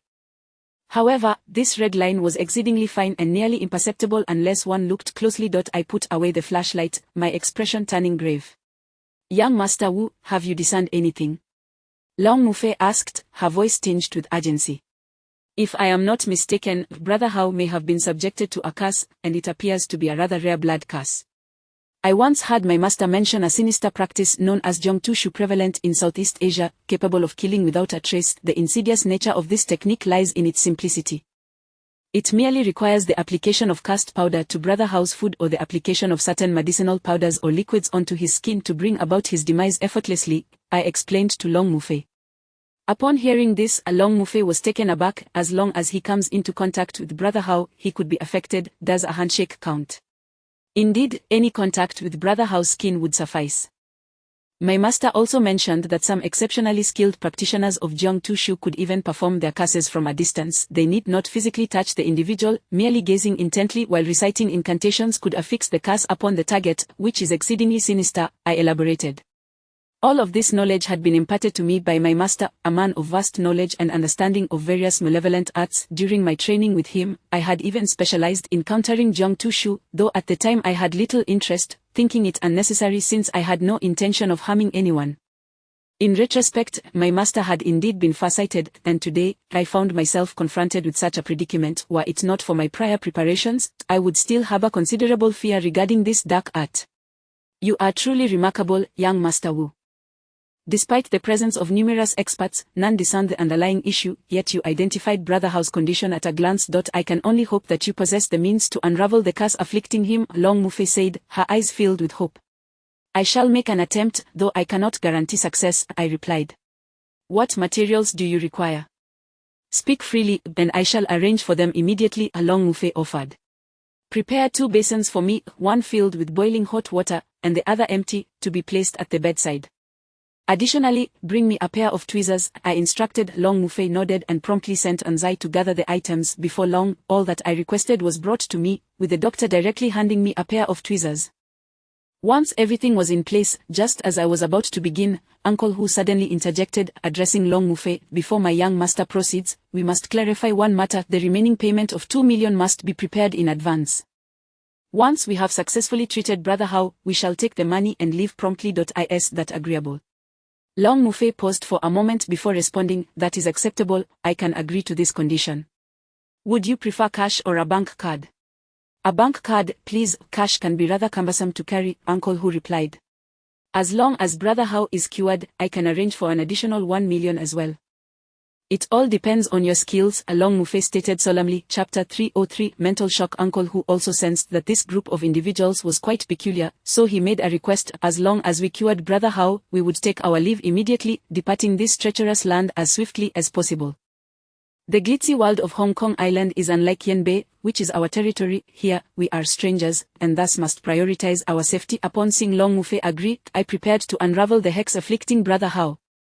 Uncle Hu approached me and opened my silver needle pouch. I swiftly extracted a needle and navigated it across Brother Hao's abdomen for a moment before pinpointing an acupoint, swiftly piercing it. In this manner, I inserted 7 or 8 needles into Brother Hao's abdomen, forming a circular pattern that quivered slightly. Long Mufei and several others leaned in to observe, perplexed by my actions. Only the doctor beside me, witnessing my needlework, wore an expression of astonishment and exclaimed, Young Master Wu, are you employing the legendary 13 needles of the Ghost Gate? Indeed, you possess a discerning eye, I praised. After completing the needlework, I instructed Uncle Hu to produce some specially prepared incense from his belongings. This incense had been left by my master and was crafted using his secret techniques. From the moment Anzi sought me out, I sensed that this matter was far from ordinary, prompting me to prepare an array of items for unforeseen circumstances. The incense was soon ignited, and as I held it, I positioned myself within the circle of needles on Brother Hao's abdomen. The incense swiftly released a plume of azure smoke, imbued with the scent of traditional Chinese herbs. I delicately waved the incense over Brother Hao's belly, and before long, an eerie spectacle unfolded. In the area encircled by the silver needles, drawn by the incense, a swarm of tiny red worms began to emerge from beneath his skin. These worms resembled fish maggots, long and slender, even thinner than a strand of hair. Yet, their numbers were overwhelming, writhing grotesquely as they surfaced from Brother Hao's skin. Long Mufei and the few others present were rendered speechless by the sight, particularly Long Mufei, who gasped in shock and stifled a gag. Armed with tweezers, I promptly extracted the red nematodes from Brother Hao's skin, discarding them into a nearby basin filled with freshly boiled water. Upon contact, the tiny creatures were scalded to death. In due course, I removed all the red worms from the area surrounded by the needles, and once that section of skin was cleared, no more blood seeped from beneath. I then collected the silver needles and wiped the sweat from my brow. Long Mufei gazed at me in disbelief, her tone suddenly respectful as she inquired, "Young Master Wu, you are truly remarkable. What are these red worms?" "They are hexing worms. Brother Hao was likely afflicted with a hex powder or some other substance. This powder penetrates the skin and rapidly breeds upon contact with blood, growing swiftly within the body. This hex is a combination of insect and blood curses, known as the red worm blood hex. The practitioner who hexed Brother Hao was probably a highly skilled sorcerer from Southeast Asia," I elucidated. "Has the hex on Brother Hao been lifted?" Anzi asked. "Not yet, I was merely identifying the nature of the hex. Only once I ascertain the method employed can I administer a targeted remedy," I replied. "Truly, you are the esteemed disciple of the Feng Shui King. It is said that not only does he excel in Feng Shui, but his methods for vanquishing demons are equally formidable." "I am genuinely impressed," Anzi exclaimed, visibly excited. I held no fondness for this fellow and chose to disregard his flattery, instructing Uncle Hu to ignite a portion of the incense. Once the incense had turned to ash, I directed Anzi to apply the powdered remnants meticulously onto Brother Hao's body, ensuring not a single spot was missed. Once all was completed, no further blood seeped from Brother Hao's skin. Subsequently, I instructed the others to turn Brother Hao onto his stomach, positioning his head over the empty basin below. I settled beside him, pressing down on the back of his head with one hand while forming a spell with the other, channeling my intent into Brother Hao's body. Uncle Hu held several specially prepared incense sticks beneath Brother Hao's nose, the smoke wafting into his nostrils. The previously applied incense ash had sealed the exit for the red worms. With unwavering focus, I began reciting the incantation to dispel Brother Hao's hex, which required driving out all the red worms from his body, a process demanding significant spiritual energy. As I chanted, Brother Hao's body began to quiver slightly, and the others in the room dared not even breathe, fearful of disturbing my incantation. After a brief period, Brother Hao's reactions intensified, the gurgling sound emanating from his throat as his body trembled more violently. Long Mufei, witnessing this, exclaimed, "What is happening to Brother Hao?" "Do not speak." Uncle Hu shot a stern glance at Long Mufei, silencing her. What I had not anticipated was that as I endeavored to expel the hexing worms from Brother Hao's body, I soon encountered a formidable mental backlash. This indicated that the individual who had initially placed the hex on Brother Hao had sensed my intervention and was actively thwarting my efforts, engaging in an astral confrontation with me. This was the first time I had encountered such an uncanny occurrence, compelling me to concentrate fully as I fought back against the opposing force. Before long, cold sweat began to bead on my forehead. The adversary was exceptionally powerful, and waves of formidable energy crashed against me, causing my breath to quicken and my body to tremble. However, I managed to maintain control of the situation, for Brother Hao was beside me, and Uncle Hu continued to waft the incense. Moments later, Brother Hao's convulsions intensified. After several retches, he expelled a large volume of black blood from his mouth, splattering it into the basin beside the bed. Simultaneously, a resounding thud echoed in my mind as a voice emerged, "You have some audacity to attempt to unravel my hex. Prepare to meet your doom." Upon the conclusion of this ominous proclamation, I let out a muffled groan, my body succumbing to weakness as I collapsed to the ground. Chapter 304 The urgency to depart. Upon witnessing my collapse onto the ground, Uncle Huzi rushed over with great concern, supporting me with a firm grip. "Young master, are you all right?" "I am fine." Taking a deep breath, I formed hand seals and circulated my energy through several cycles, gradually calming the tumultuous flow of my internal vitality and restoring my composure. It had been a perilous moment. I had not anticipated that the sorcerer who had cast a hex on Brother Hao would possess such formidable power, able to engage in a distant duel through Hao's very body. Fortunately, I had maintained the upper hand, otherwise, I could have lost my life. As I reopened my eyes, my foremost thought was to hastily collect my money and depart from this treacherous locale. There was not a moment to spare.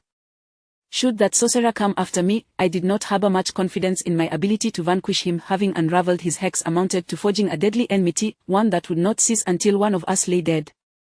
The sorcerer would stop at nothing to eliminate me. This was a lesson imparted by my master. By breaking the hex, I had triggered a backlash against the sorcerer, which could prove quite severe. Once he recuperated, he would undoubtedly seek retribution. Seizing the opportunity while he remained unaware of my identity, I resolved to make a swift exit. Uncle Huzi helped me to my feet, and upon noticing my pale complexion, Long Mufei inquired, "Young Master Wu, how is Brother Hao faring now?" "He is fine. The hex has been lifted," I replied, glancing at the pool of black blood that Brother Hao had expelled. Just a fleeting look sent a shiver down my spine. In addition to the black blood, there were gelatinous black clots that resembled tofu, quivering ominously. Amongst those dark masses, countless red threadworms writhed, a horrifying sight indeed. Uncle Huzi, pour that hot water into the basin where Brother Hao expelled the blood, I commanded with a nod. Uncle Huzi complied, pouring the steaming water into the basin. A sizzling sound erupted as the red threadworms was scalded to death, floating grotesquely atop the blackened liquid. The malevolent sorcery of Southeast Asia was indeed sinister. My master had cautioned me to avoid making enemies of such individuals, for those sorcerers were ruthless and unyielding. After expelling the threadworms, Brother Hao lay back down, his paws no longer sipping blood, and a hint of color began to return to his face. With a little more blood transfusion and a few days of rest, he would soon regain his strength. Uncle Huzi turned to Long Mufei, saying, "As we agreed, once Brother Hao is well, we shall take our leave and collect our payment. I trust Miss Fei will not go back on her word." Long Mufei nodded and replied, "Please follow me. I will have someone fetch your payment." We followed Long Mufei out of the room, and as I stepped outside, I glanced back at Brother Hao, who had awakened, albeit appearing somewhat weak, with Anzi standing vigil at his side. Shortly after, Long Mufei led us into another room where two tattooed individuals awaited. "Bring 3 million for young Master Wu," Long Mufei instructed the two men. One of them nodded, retrieving a bank card and gesturing for us to approach. Before us lay a laptop displaying a bank account number, and I noted a string of Arabic numerals, followed by several zeros. 3 million, indeed, Long Mufei elaborated. "As you can see, this card contains 3 million RMB. You may withdraw the funds from a bank in Yanbei after your return. It is a card we arranged in the mainland." Uncle Huzi accepted the card, a smile finally gracing his face as he bowed slightly to Long Mufei. "Miss Fei, your generosity is commendable. Now that matters here are settled, we shall take our leave. You and Brother Hao are always welcome to visit us in Yanbei. Are you in such a hurry to leave? The night has already fallen." "It would not be too late to rest here for the night. Tomorrow, I can have my subordinates escort you to the airport," Long Mufei suggested graciously. "No need, we have an appointment with a friend tonight," Uncle Huzi fibbed, his eagerness to depart palpable. Any rational mind would recognize the peculiarities surrounding Brother Hao and his associates. "Very well, I shall escort you esteemed guests out," Long Mufei replied courteously. As Uncle Huzi secured the bank card and was about to exit alongside Long Mufei, the door was suddenly thrust open. The ruffian we had encountered in the hall entered, flanked by a group of individuals, including Anzi, who had summoned us. "Gentlemen, are you really in such haste to leave? Why not stay a few more days?" The ruffian grinned, his demeanor insincere. Uncle Huzi's expression darkened, and he turned to Long Mufei, demanding, "Miss Fei, what is the meaning of this?" Long Mufei appeared equally perplexed, her face hardening as she glared at the ruffian. "How dare you? They have successfully treated Brother Hao, why are you obstructing them?" "Big sister, Brother Hao has just regained consciousness, his recovery is not yet complete. What if there are lingering effects? Where shall we find them then?" the ruffian retorted. "Rest assured, the hex on Brother Hao has been entirely lifted. I reside in Yanbei. Should any complications arise, you may contact me at any time," I interjected with resolve. "Young Master Wu, please consider staying with us for a few days. I assure you will not be treated poorly. Once Brother Hao is in better health, he will personally extend his gratitude," the ruffian persisted with a forced smile. "And what if we insist on leaving?" Uncle Huzi replied, his tone ominous. "Are you certain you wish to depart?" The ruffian's beady eyes fixated on Uncle Huzi. Stepping forward, Uncle Huzi's gaze flared with menace. "What do you intend to do?" The ruffian, sensing the sudden surge of hostility in Uncle Huzi's eyes, displayed a flicker of fear. Yet, at that moment, two of his lackeys produced firearms, the cold barrels trained directly on us. The sight sent a chill of terror coursing through me. Good heavens, they were armed. No matter how formidable one's cultivation, a single bullet could fell a man. I had not anticipated they would resort to such measures. "How dare you? Put those guns away!" Long Mufei shouted fiercely. However, the assailants did not comply, and the ruffian turned to Long Mufei with a smirk, saying, "Big sister, do not be angry. This is Brother Hao's explicit instruction, to ensure these two remain here." Chapter 305. "You are my elder." When those two ruffians pointed their guns at me and Uncle Huzi, my gaze instantly turned cold and filled with murderous intent. Goodness, I had traveled a long distance from Yanbei to save that Hao Ji's life, and this scoundrel actually intended to repay my kindness with malice, thinking I, Wu Jie, was an easy target. My first thought was to unleash the little ghostly infant and the enchanting spirit contained within the Tian gang seal. I was certain it would scare them senseless. Even if those two spirits did not emerge, releasing the several vengeful spirits would surely suffice to instill fear in them. However, I quickly reconsidered. If I released the little spirit and they panicked, what if they opened fire on us? Though I am a practitioner, swifter than the average person, I am still merely flesh and blood. A bullet to the head would undoubtedly spell my demise, especially for Uncle Huzi. He would certainly not survive. Moreover, I was uncertain whether those ruffians behind him were armed. If they were startled and began firing indiscriminately, this small room would offer us no escape. In an instant, I abandoned that thought. They merely wished to detain us for a few days of observation, not to take our lives, unless absolutely necessary. This was not the time for desperate measures. Uncle Huzi, upon seeing the guns in their hands, clearly felt uneasy. He turned to the ruffian and said, "Isn't this a breach of etiquette? We saved Hao Ji's life, yet you treat us this way. Hao Gu instructed us to have you stay here as guests. He is also concerned that his ailment may not fully recede, so he wishes to keep you both here for a few days. Once Hao Ji's health improves, you will naturally be free to leave. Rest assured, during your stay, we shall treat you well, providing you with ample food and drink," the ruffian replied. Uncle Huzi glanced at me, seeking my opinion. "Young master, what do you think?" I smiled and replied, "Since Hao Gu is so hospitable, Uncle Huzi, let us stay a few more days." Uncle Huzi was momentarily taken aback, looking at me with a puzzled expression. I signaled him to hold off on discussing the matter further. "That's the spirit. You two should rest well here. Once Hao Gu feels better, he will surely come to thank you in person," the ruffian said, and with that, the men behind him lowered their weapons. Long Mufei cast a somewhat anxious glance at us and said, "I apologize, I am unsure of Hao Ji's thoughts. I will speak with him soon and do my best to facilitate your departure." "Thank you for your kindness," I replied with a smile as I regarded Long Mufei. She then departed with the other two, closing the door behind her. I knew that someone was undoubtedly stationed outside to keep watch over us, preventing our escape. Once they left, Uncle Huzi turned to me and said, "Young master, we have a chance to live. With your abilities, breaking through should pose no issue. These are not good people. I am aware, but I cannot risk your life. Uncle Huzi, you are irreplaceable. If anything were to happen to you, I would never find peace in my conscience," I stated earnestly. "Young master, I am merely your attendant. You need not regard me so highly. Your life is the utmost priority," Uncle Huzi replied solemnly. I shook my head and said, "Uncle Huzi, please refrain from such remarks. You are my elder, a family member who has watched me grow. I have never considered you merely an attendant. In my heart, you hold the same significance as my father and my master. I would never wish for you to bear any risk, no matter how slight." "Young master," Uncle Huzi's eyes suddenly glistened with emotion as he looked at me. "All right, enough with the sentimentality. I can hardly bear it. I should have listened to you from the start and carefully considered our trip to Hong Kong. Now, trying to live is proving to be quite the challenge," I sighed helplessly as I sank onto the nearby sofa.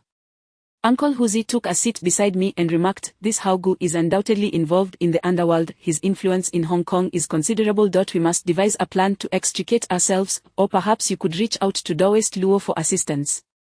After all, he has little else to occupy his time. It is not yet time to summon Lao Luo. Let us first observe what Hao Gu intends to do. If his concerns are truly about potential after effects, we can address it. However, I fear he may harbor ulterior motives. For now, let us wait and see. If they dare to act against us, I assure you, I will ensure they meet a grim fate," I said, my expression turning icy. "That is true. We can only bide our time. Nevertheless, we are not at a loss in this situation. Hao Gu has shown some credibility and even provided us with an additional $1 million. Adding this to our previous earnings, we now have nearly $9 million. A little more and we could easily settle with your master," Uncle Huzi suddenly interjected. It is no wonder Uncle Huzi is so enamored with wealth. He still has the presence of mind to consider such matters. Just as Uncle Huzi and I were conversing, a knock echoed at the door, and as I entered with another individual, both carried large bags, which they placed on the coffee table. "Young Master Wu, Brother Hu, thank you for your patience. We just arrived from the plane to assist Hao Gu with his exorcism and have yet to eat. This is courtesy of the so, please enjoy it while it is hot," I said cheerfully. As he spoke, he began to unveil various containers, over 10 in total, filled with local delicacies from Hong Kong, their aroma wafting enticingly through the air. Having gone 6 or 7 hours without food or drink, my stomach was indeed grumbling. I beckoned Uncle Huzi to join me for a meal. Upon seeing the spread, Uncle Huzi exclaimed with excitement, "Wan chai wings, Hakka salted chicken, soy-baked lobster, cut noodles, typhoon shelter crab, spicy fish balls, these are all my favorites." With that, he eagerly began to feast. Hearing Uncle Huzi list so many dishes in one breath left me momentarily stunned. I had never even seen these dishes before, yet he named them all with such familiarity. I had truly underestimated him. Uncle Huzi, you have been to Hong Kong before? You recognize all these dishes? I asked incredulously. Uncle Huzi's expression flickered slightly, and he smiled. In my youth, I visited a few times. Young master, hurry and eat while it's hot. It will taste terrible once it cools, especially the typhoon shelter crab. It is truly delightful. Young Master Wu, if there is anything else you require, please do not hesitate to ask. Hao Gu has assured us that he will accommodate all your needs. Would you like me to find you two lovely ladies for the evening? Anzai inquired with a grin. Chapter 306. The disobedient woman. Upon hearing Anzi's words, both Uncle Huzi and I were momentarily taken aback.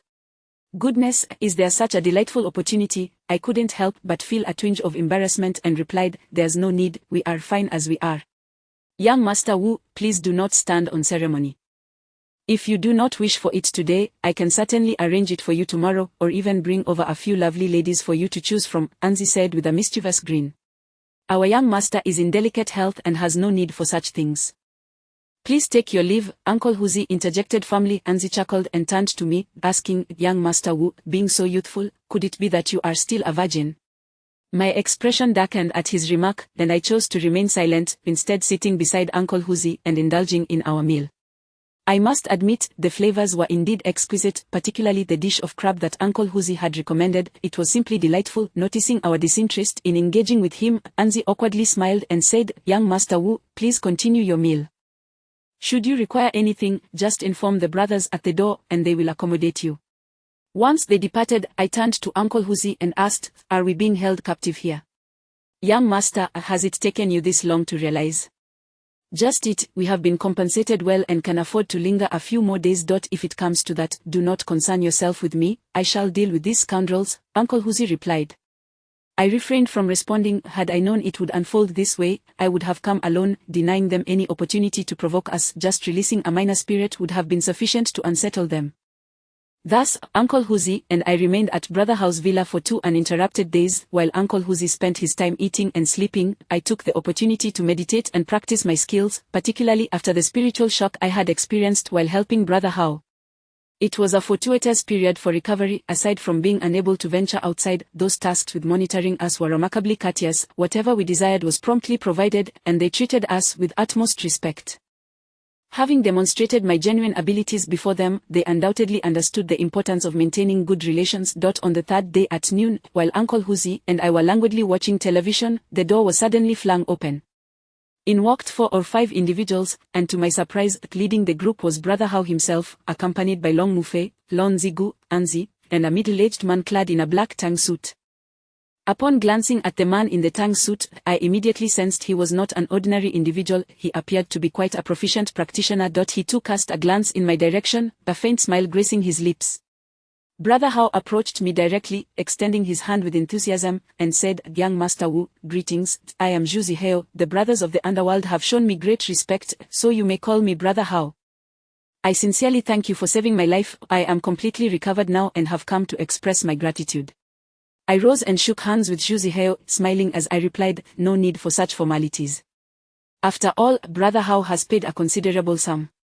Zhu Zihao laughed heartily and waved his hand, please, take a seat. I happen to have some matters to discuss with young Master Wu.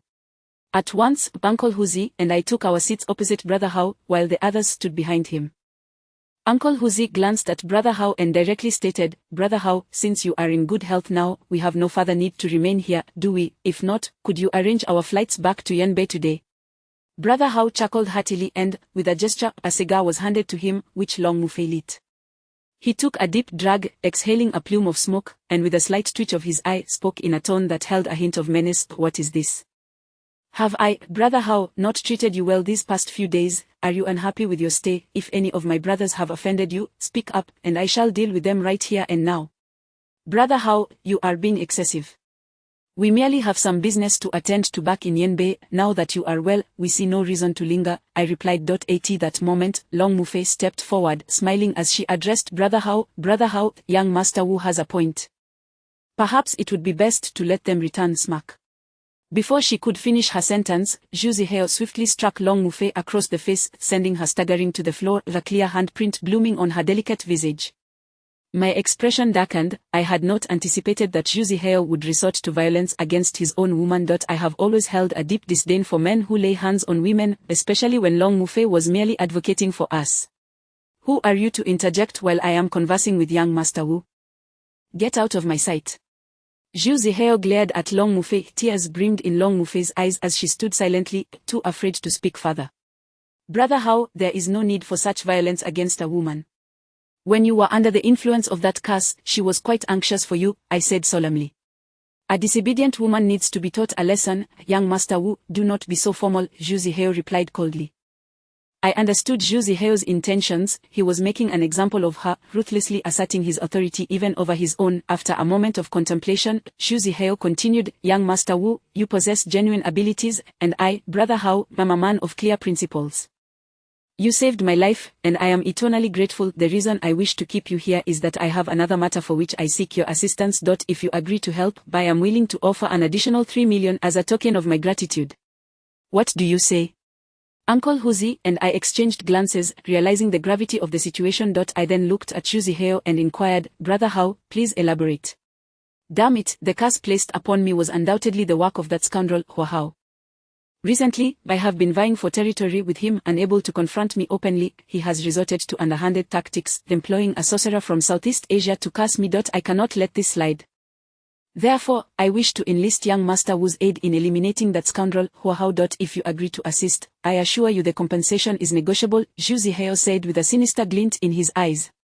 Upon hearing this, I declined outright, saying, I am sorry, Brother Hao, but I practice feng shui and adhere to a righteous path. From the moment I embarked on this journey, my master set forth rules forbidding the use of my skills for malicious purposes.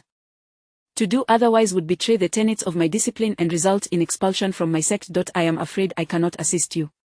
Zhu Zihao's expression darkened once more, the muscles around his eyes twitched ominously, and his gaze narrowed, revealing a palpable aura of hostility. I met his glare unflinchingly, the faint smile playing at the corners of my mouth. Chapter 307. You have been given face, haven't you? After locking eyes with the imposing gaze of Zhu Zihao for quite some time, I felt no fear whatsoever. As the saying goes, a skilled artist is bold, and though Zhu Zihao is indeed a formidable character, I am no pushover either. After all, I once faced the ruthless Ho Qiannai, a man who killed without hesitation, yet he too fell to me and the shabby Taoist priest. What is Zhu Zihao? After all, in my mind, he is inferior even to Huo Qiannai's apprentice. Those individuals are the true ruthless fiends who slay without a second thought. I have come to realize that enduring numerous experiences fortifies one's spirit. At least now, I stand before Zhu Zihao unflinchingly. Our gaze remained locked for an extended period, and the atmosphere felt almost palpable. Beside us, Long Mufei looked at me anxiously, stealthily signaling me to concede to Zhu Zihao's demands. However, I feigned ignorance. After a moment, Zhu Zihao suddenly burst into laughter, exclaiming, Indeed, young Master Wu, at such a tender age, you are truly remarkable, the youthful hero. However, have you truly considered your position? I need no consideration. I operate by principles. If one does not offend me, I shall not offend them. If the other party has not wronged me, why should I seek to bring them to their demise? I am a person who clearly distinguishes between gratitude and enmity. Should one show me kindness, I shall repay it. Should one harbor malice towards me, I will ensure their end is a most gruesome one. These words carried a hint of menace, intended to make Zhu Zihao ponder the gravity of my capabilities. If I could save him, I could just as easily take his life. Zhu Zihao nodded, his expression shifting to one of tranquility as he remarked, Regardless, young Master Wu has saved my life. Since you refuse this opportunity for profit, I shall seek alternative means.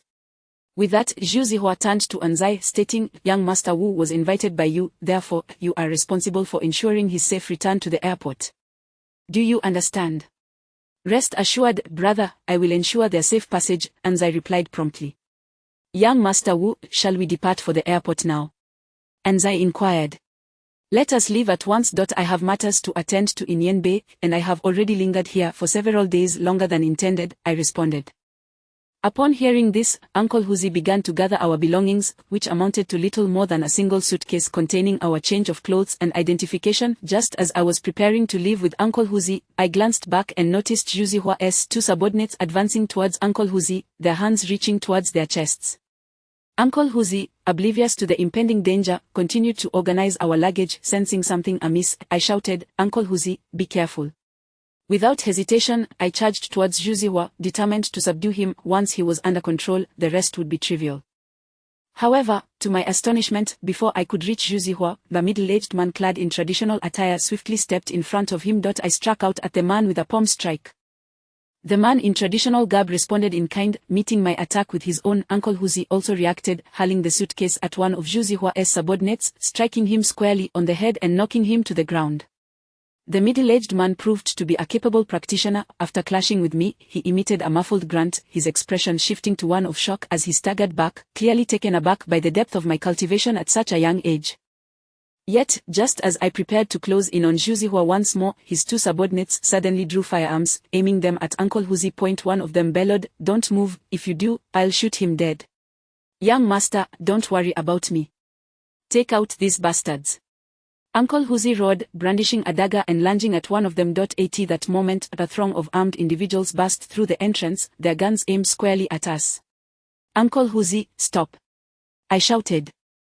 Zhu had orchestrated this plan meticulously, seizing the opportunity to subdue Uncle Huzi while I was caught off guard. He understood that Uncle Huzi was my Achilles heel. As long as he was under control, no matter how formidable I might be, I would hesitate to act. These individuals were ruthless, and should Uncle Huzi dare to strike, they would certainly pull the trigger. After all, we were on Zhu's staff. Furthermore, Zhu had specifically enlisted a practitioner to deal with me. Everything was part of his scheme. "Brother Hao, what on earth do you intend to do?"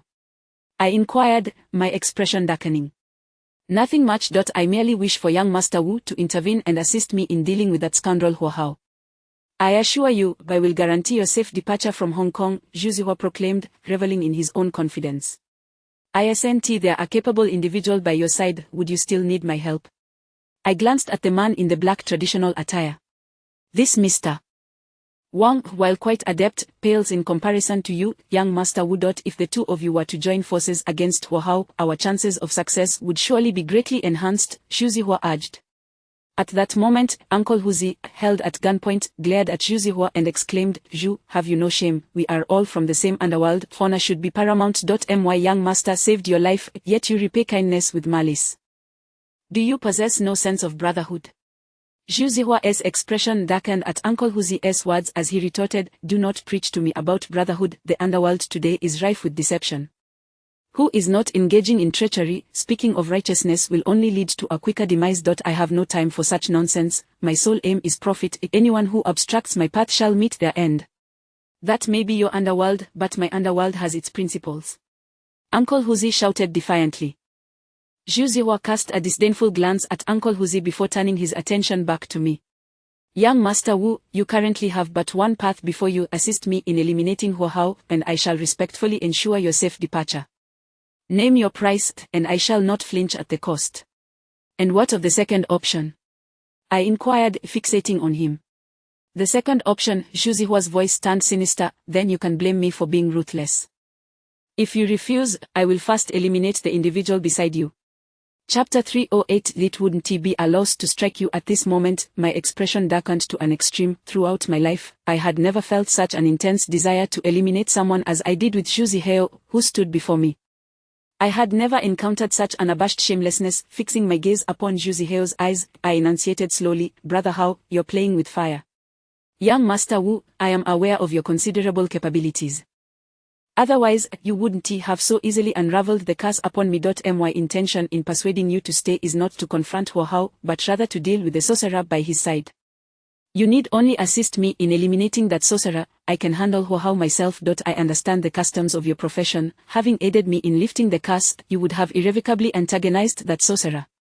Sooner or later, he would seek retribution against you. Why not take decisive action and eliminate him here in Hong Kong, thereby alleviating your concerns? I will then reward you handsomely. Wouldn't that be a win-win situation?" Zhu continued. "Are you certain that you only require my assistance against that sorcerer?" My trust in Zhu had completely evaporated. Given his duplicitous nature, I feared that once I resolved the matter, he might refuse to release both me and Uncle Huzi, perhaps even resorting to violence against us. Nevertheless, the idea of confronting that sorcerer was worth considering.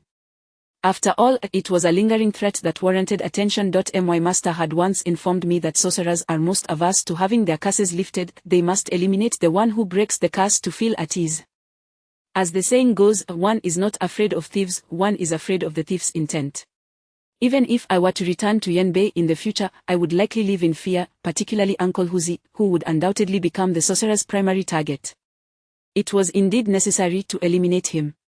Indeed, that sorcerer poses the greatest threat to me. Over the past few days, I have sought capable individuals to deal with him, but after scouring all of Hong Kong, it seems I have found no one adept enough to confront such a sorcerer. Thus, I must rely on young Master Wu to take action, Zhu Zihao reiterated. I glanced in Uncle Huzi's direction and said, "Tell your men to lower their weapons, we must avoid any accidental discharge." Seeing my expression soften, Zhu Zihao couldn't help but smile, waving his hand and saying, "Put the guns down, we are all friends here. There's no need for hostility." I returned to the sofa, crossing my legs, while Uncle Huzi hurried over, saying, "Young master." I gestured for him to remain calm, while he cast a furious glance at Zhu Zihao before sitting down indignantly. "Brother Hao, please share your plan for eliminating that sorcerer," I prompted. Zhu Zihao promptly seated himself across from me, waving his hand and instructing, "Everyone, leave the room." As soon as he spoke, his subordinates swiftly exited, leaving only Mr. Wang, dressed in traditional attire, along with Lon Zi and An Zi. Once seated, Zhu Zihao turned to Long Mufei and said, "Xiao Fei, bring me a bottle of red wine. I wish to raise a glass with young Master Wu to celebrate our forthcoming collaboration." Long Mufei turned and soon returned with a fine bottle of red wine, pouring a glass for each of us. Zhu Zihao lifted his glass, proclaiming, "Young Master Wu, I toast to you." With that, he downed the entire glass in one gulp. I picked up my glass of red wine, smiled, and then, with a swift motion, splashed the wine directly onto Zhu Zihao's face. Before he could react, I struck him hard across the face, sending him staggering. This unexpected action startled those around us, especially Long Mufei, who dropped the wine bottle, spilling its contents across the floor. Zhu Zihao's face immediately bore 5 distinct handprints. "Damn it." Lon Zi and An Zi cursed loudly, reaching for their guns, but Zhu Zihao raised a hand and commanded, "Stop right there." I took out a tissue, gently wiping my hands, and looked at Zhu Zihao, saying, "That slap, was it not worth it for you?" A glint of malice flickered in Zhu Zihao's eyes. From his expression, I discerned a hint of madness as he gritted his teeth, declaring, "Not at all, young Master Wu, that slap was well deserved, an apology for my earlier rudeness." Such a person is a desperate renegade, willing to go to any lengths for his own interests. As long as I assist him in achieving his goals, he would likely endure not only a slap but even kneel before me without a second thought. Earlier, when his men had pointed guns at Uncle Huzi, I felt compelled to reclaim the situation. Inflicting this retribution was essential, only then could we engage in a more civilized dialogue. To put it plainly, the dynamics had shifted. It was no longer him coercing me into action but rather a mutual exploitation, as I too sought to eliminate that sorcerer. Long Mufei looked at me in disbelief, clearly astonished by my audacity to strike Zhu Zihao. She retrieved a tissue and began to clean the wine from his face. At that moment, Zhu Zihao produced 2 photographs from his pocket and placed them on the coffee table in front of me, saying, "To be frank, young Master Wu, my feud with Huo Hao is not of recent origin.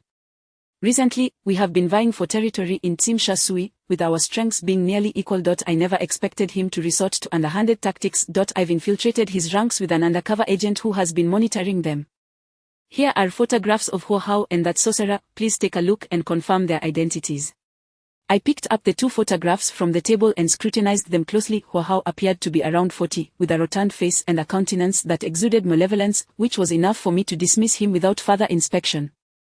Next was the photograph of the sorcerer. This Southeast Asian sorcerer was unlike any I had encountered before. He appeared to be in his 50s, with disheveled hair resembling a bird's nest, dark, emaciated skin, and peculiar tattoos adorning his face and neck, markings that resembled arcane symbols.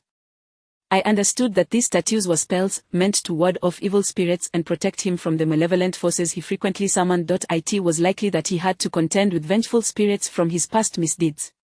With these incantations inscribed on his body, he could perform his sorcery without uttering the spells aloud, thereby enhancing his effectiveness. This sorcerer's gaze was malevolent, suggesting he was not to be trifled with. Many had likely met their demise at his hands. Eliminating someone of his ilk would be a service to justice, leaving me with no moral qualms whatsoever. Before long, I set down the photograph of the sorcerer and looked at Zhu Zihao, stating, "I can assist you in eliminating this sorcerer." Chapter 309. The undercover and Badan, upon hearing my words, Zhu Zihua was instantly filled with excitement, exclaiming, with Master Wu's assurance, I can rest easy. Once this matter is resolved, I will certainly not neglect Master Wu's generosity. We shall discuss this matter later. Apart from these 2 photographs, what other valuable information can you provide? I inquired. Zhu Zihua gazed at me and replied, in recent days, I have had my subordinates keep a close watch on Hua Hao and that Southeast Asian sorcerer.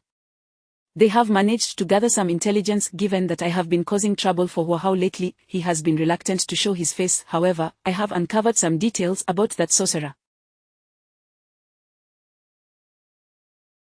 It appears he was summoned by Hua Hao from Thailand. He is a notorious black-clad sorcerer, renowned for his sinister craft in Thailand, specializing in lethal curses. He never lifts a curse once cast, resulting in countless deaths at his hands.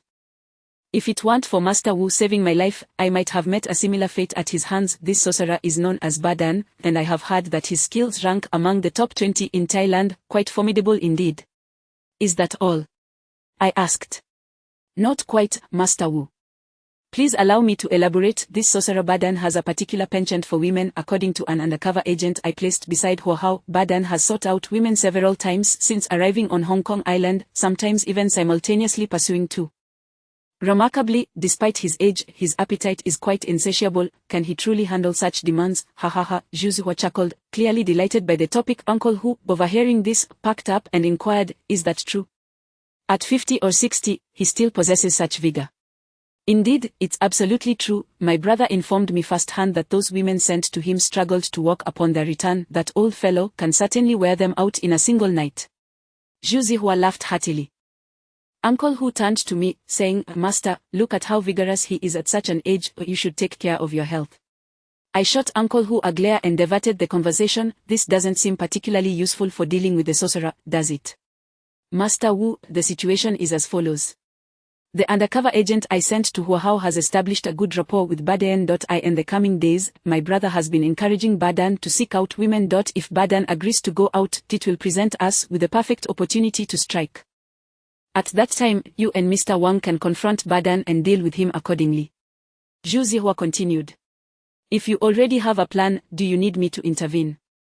Master Wu, Badan is a highly reputed sorcerer from Thailand, possessing formidable skills and a keen sense of awareness.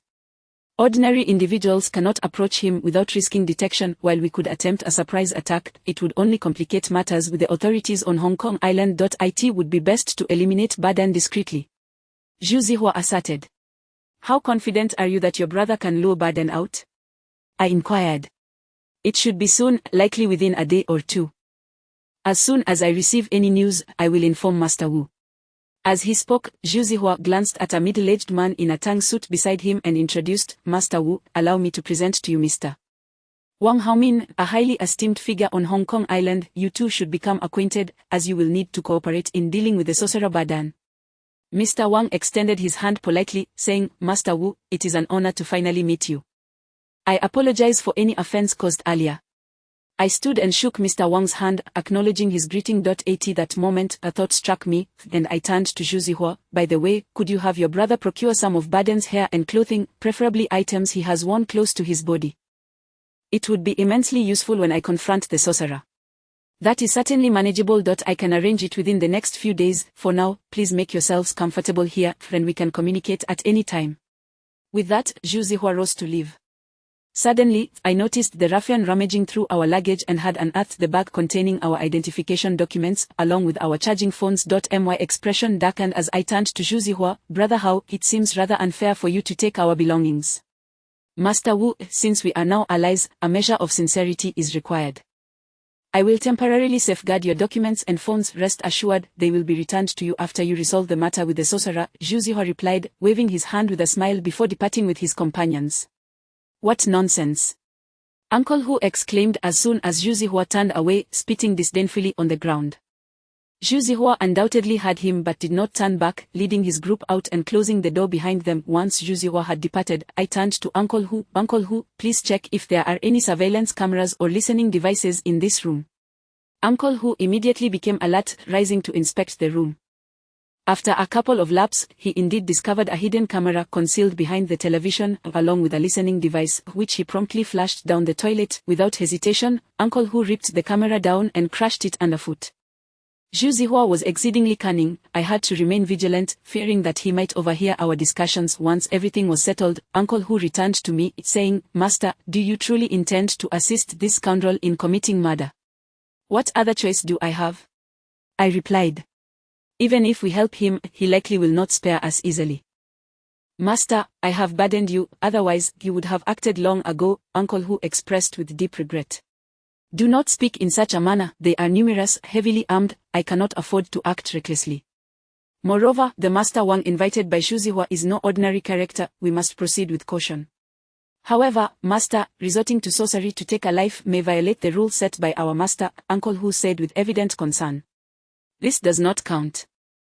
If I do not eliminate him, he will surely seek to kill me. Furthermore, the sorcerer practices malevolent arts, taking countless lives. If I kill him, it would still be an act of virtue.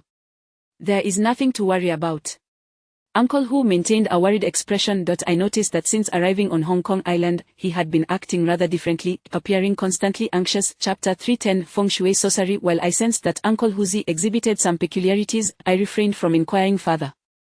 Certain matters, I believed, would be disclosed by Uncle Huzi if he wished to share them. If he chose to remain silent, I would not press him. The one certainty I held was that Uncle Huzi would never wish me harm. He is among the few individuals in whom I place my utmost trust. Even if he harbored ill intentions, I would have no choice but to accept my fate. Thus, we were left to linger in the villa owned by Zhu Zihao, quietly awaiting an opportunity. The following evening, Zhu Zihao sought me out once more, delivering the items I required. It was a plastic bag containing a foul-smelling sock and several strands of curled hair. As I opened the bag, the noxious odor of the sock nearly overwhelmed me. It was truly an assault on the senses. According to my instructions, Zhu Zihao had arranged for an undercover operative beside Ho Hao to steal the belongings of the sorcerer Badon, which included not only the sock but also a few strands of hair. The hair was severely tangled, and its origin, whether from the head or another part of the body, remained a mystery, yet the stench was undeniably potent. Particularly, the repugnant sock left me wondering if this sorcerer ever washed his feet. With just a glance, I promptly resealed the plastic bag. Zhu Zihao, covering his nose, expressed his distaste, saying, "Young Master Wu, what do you intend to do with this? It's truly unbearable." I could faint from the stench. Behind him, Master Wang chuckled and looked at me, saying, "Young Master Wu surely intends to cast a spell on the sorcerer Badon using these items, does he not?" I nodded in acknowledgement and replied, "Master Wang is indeed perceptive. He has discerned my intentions at a glance. Is it truly possible to eliminate the sorcerer Badon with such trifles?" Zhu Zihao asked, puzzled. "It seems Brother Hao is not well versed in our line of work, particularly in the realm of Feng Shui. For a Feng Shui practitioner, a person embodies a field of energy, and the clothing and hair they have worn become integral components of their Feng Shui. Young Master Wu can utilize these items to alter a person's fortune. Taking their life is not beyond the realm of possibility, though I lack the skill to do so and can only assist young Master Wu from the sidelines," Master Wang explained with a smile. I regarded Master Wang with newfound respect, realizing I had underestimated him. As we prepared to depart from Zhu Zihao, he was clearly a significant obstacle in our path. While we maintained a day of cordiality, a true conflict would leave no room for mercy. "Master Wang is overly modest. You too are a master in your own right. Surely you know how to manipulate these Feng Shui spells?" I inquired. "I possess merely a limited understanding, while young Master Wu is a disciple of the Feng Shui king.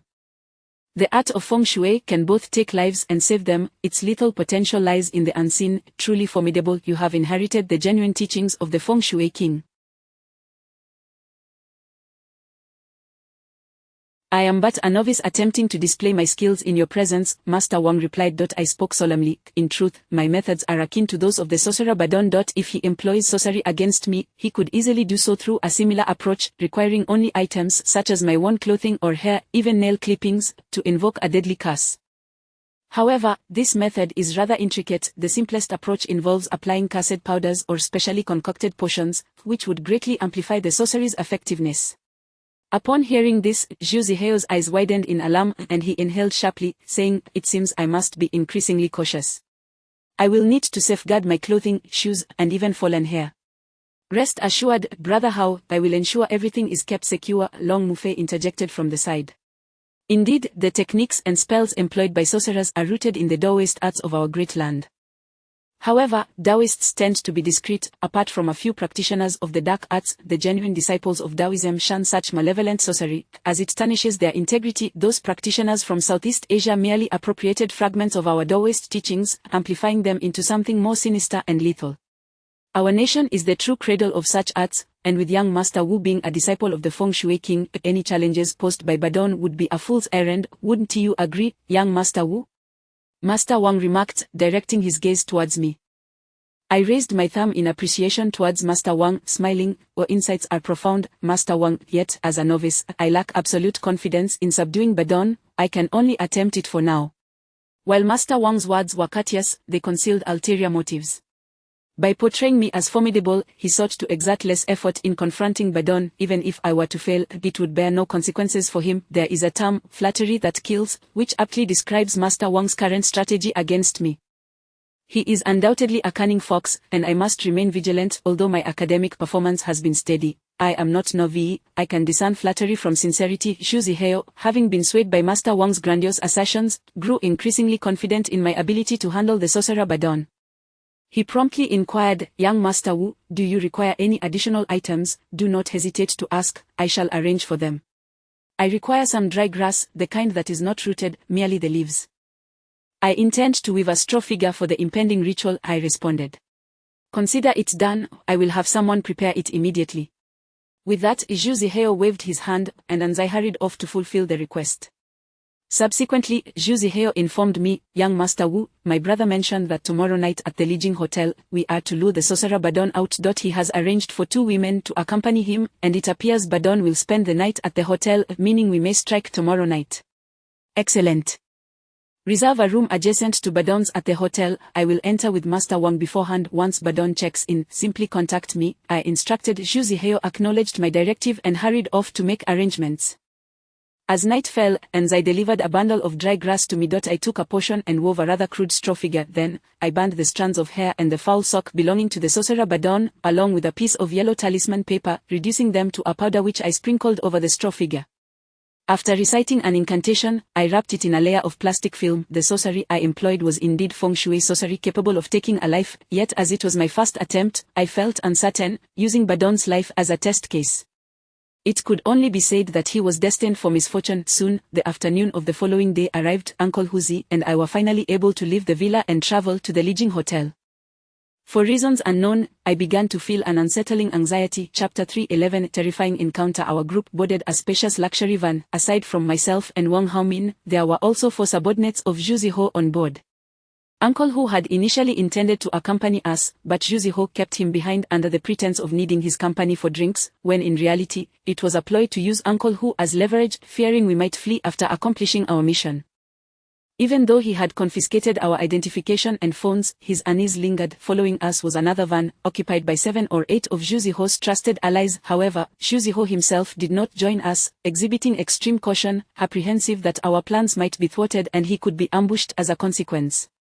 Having navigated the treacherous waters of Hong Kong to reach his current standing, he must possess a keen intellect, otherwise, he would have met his demise numerous times by now. This very caution heightened my vigilance, compelling me to remain on guard.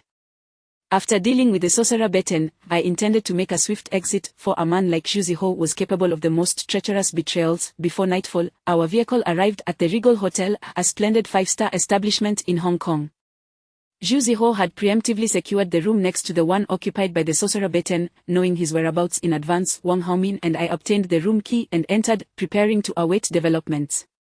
Wang Haomin appeared considerably more anxious than I, aware that Beten's prowess undoubtedly surpassed his own. If our ruse were to be uncovered, both our lives would be at stake. During our previous confrontation with Beten from afar, I had sensed that his abilities eclipsed mine.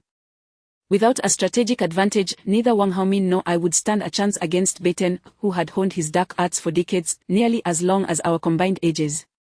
According to our previous arrangements, the sorcerer Beten was expected to arrive at the hotel around 10 o'clock that evening, granting Wang Haomin and me ample time to prepare. Once we entered the room, we knew we could not venture out again, lest we inadvertently reveal our intentions.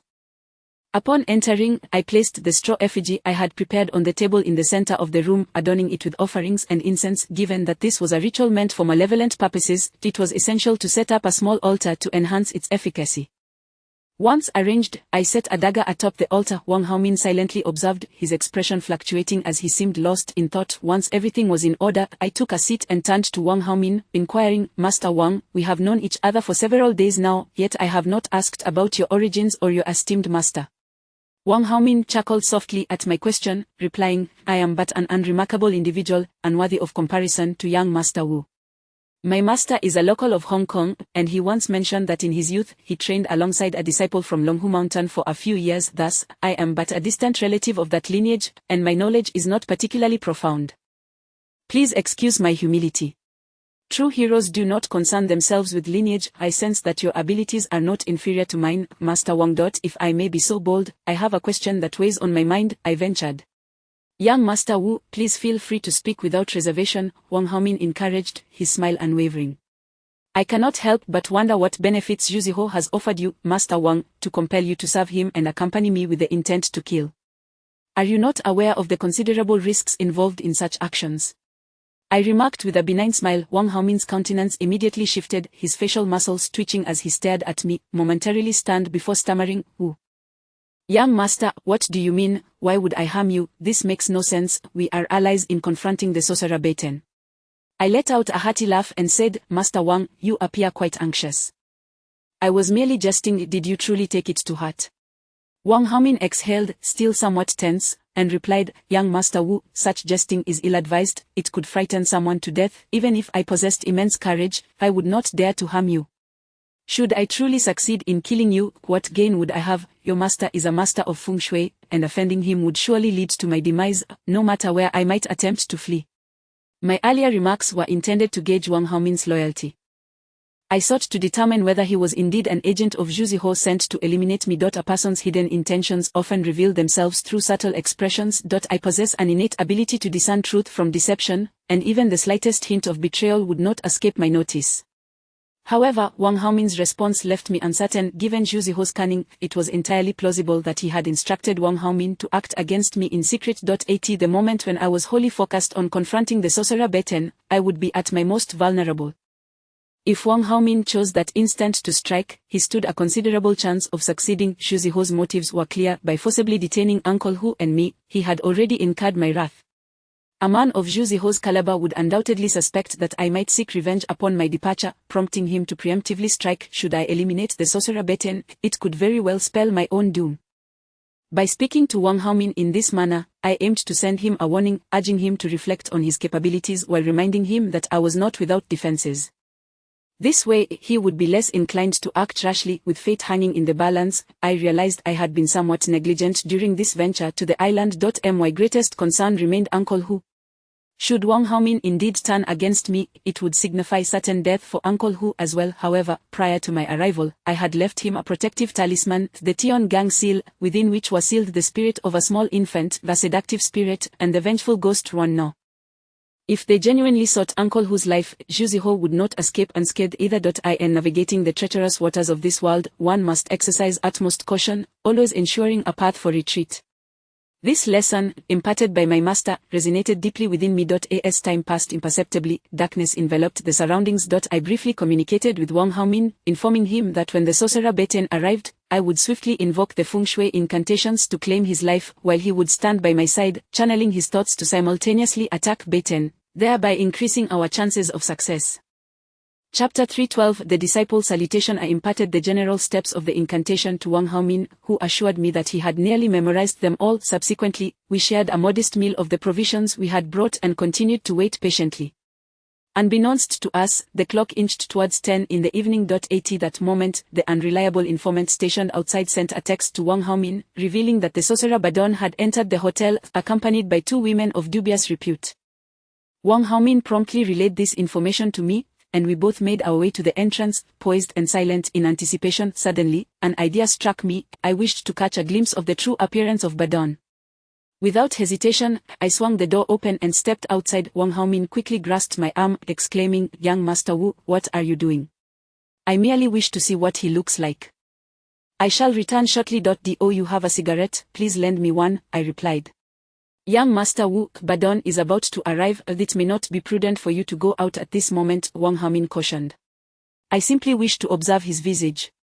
Only then can I better execute the incantation, I insisted. With a reluctant sigh, Wang Haomin produced a cigarette and handed me a lighter. Taking the cigarette, I sauntered over to a nearby rubbish bin in the corridor, ignited it, and feigned smoking, though in truth, I had never smoked before. I lingered in the corridor for a brief moment, when suddenly, the sound of feminine laughter wafted towards me. We were on the second floor, and they ascended the stairs. Before long, I beheld Badon approaching with the two women, their presence unmistakably provocative. Badon bore a striking resemblance to the photos I had seen, dark and gaunt, his body adorned with tattoos that sprawled across his face and neck, his hair disheveled like a bird's nest, exuding an aura of hostility that suggested a ferocity within. At this moment, Badon had one woman on each arm, his gaze fixated on them, displaying an insatiable eagerness, his hands wandering indiscriminately over their bodies. The women, heavily made up, were youthful and alluring. Even from a distance, I could detect an overpowering scent of perfume that enveloped me. I continued to feign smoking, exhaling clouds of smoke. Badon paid me no heed, leading the two women directly into the adjoining room, whereupon he shut the door behind him. I promptly extinguished the cigarette and returned to my own room. Wang Haomin, visibly anxious, inquired, "Did you see him?" Indeed, I nodded, taking my place beside the altar against the wall, glancing at the straw effigy. It was not long before the unmistakable sounds of debauchery emanated from the adjacent room, the raucous noise making it nearly impossible to ignore. The shrieks of the women mingled with Badon's primal growls, creating a cacophony that indicated he was quite the libertine. This was the opportune moment to act. Badon, utterly consumed by his carnal pursuits, was oblivious to the imminent threat lurking next door. I exchanged a glance with Wang Haomin, signaling him to prepare for action. He swiftly settled beside me, his expression fraught with tension. I turned my attention to the straw effigy, retrieved the dagger from the table, and sliced my fingertip, allowing my blood to drip onto the effigy. With haste, I formed intricate hand seals and chanted softly, "O Northern Xiantian, elusive divine sovereign, with 1,000 transformations, true spirit of Xuanwu, rise and fall, dispel the miasma. I feed this straw man with my blood. I beseech the spirits to manifest, to uphold righteousness, to nurture the people, to eradicate the evil. Today, the sorcerer Badon of northern Thailand, who brings harm to the innocent, stained with blood, I humbly request the ancestral divine power to eliminate evil and restore order. I bow to you." As I spoke, I once more took the dagger, slicing into my palm and letting my blood saturate the straw effigy. Before long, the effigy became drenched in my blood, grotesque in its appearance. At that instant, the atmosphere within the room quivered violently, a surge of energy flooding in. Wang Haomin, seated beside me, began to fidget, acutely aware of the shifting energy around us. After all, I was attempting to take a life, and the incantation I wielded bore an ominous nature. Yet, the essence of sorcery is not inherently good or evil, it is the wielder and the intent that matter. Badon, a man of notorious malevolence, could commit murder for a price. My intent to extinguish his life was, without doubt, an act of divine retribution. As I completed my incantation, I lifted the bloodied dagger, aiming it at my own heart, then plunged it in with force. In that moment, a blood-curdling scream erupted from the adjoining room. It was Badon. The ensuing chaos was punctuated by the terrified shrieks of the two women, who soon fled the room in panic. I dared not pause in my actions, raising the dagger once more, this time directing it towards my eye, preparing to strike. The room reverberated with another piercing scream, as I utilized this dark sorcery to bind Badon through the effigy. Whatever actions I took, he would be compelled to mirror. Though bereft of a weapon, he was nonetheless ensnared by my will. The Southeast Asian sorcerers were notorious for their sinister practices. Thus, I intended to demonstrate the profound depths of Chinese sorcery. After 2 successive strikes, it became evident that Badon was gravely wounded, yet I sensed that he still clung to life. I needed to strike decisively to ensure his demise. However, as I raised the dagger once more, an overwhelming force surged forth from the adjacent room. Alarm surged within me. Badon had not perished. Rather, he was beginning to retaliate with his own sorcery. It was a battle of wills across the divide. Though seriously injured, his decades of mastery still held sway, while I had practiced for a mere 8 years. Even a prodigy would find it challenging to contend with such depth of experience. I turned my gaze to Wang Haomin, who quickly grasped the gravity of the situation. He seized a dagger, sliced his palm, and let his blood fall upon the straw effigy. He then positioned himself beside me, forming his own seals to join me in this spiritual confrontation against Badon's retaliatory onslaught. With Wang Haomin's support, I felt a marked alleviation of the pressure, though it remained a struggle. Gripping the dagger tightly once more, I aimed for my other eye. Chapter 313 An adversary. Just moments ago, I was certain that my first strike had indeed pierced the heart of that sorcerer, Badon. However, in a critical moment, he employed some arcane method to instantaneously shield his vital essence, evading immediate death. At that time, the two women sensed Badon's unusual reaction, or perhaps it was the sight of blood that prompted their hasty retreat. During the second strike, I could distinctly feel the blade embed itself within Badon's eye, yet, as I attempted to deliver a third blow, I encountered tremendous resistance. Badon had fully regained his composure and began to counter my assault with sheer mental force. Even with Wang Haomin joining the fray, we found ourselves struggling. The hilt of my knife inched closer to my own eye, but it felt as though an invisible hand was exerting its control over me, making each movement an arduous endeavor. Meanwhile, Wang Haomin trembled beside me, his hands forming intricate seals, his expression grave, his brows tightly knitted. His cultivation was slightly inferior to mine, and under such intense psychic pressure, he could scarcely withstand it.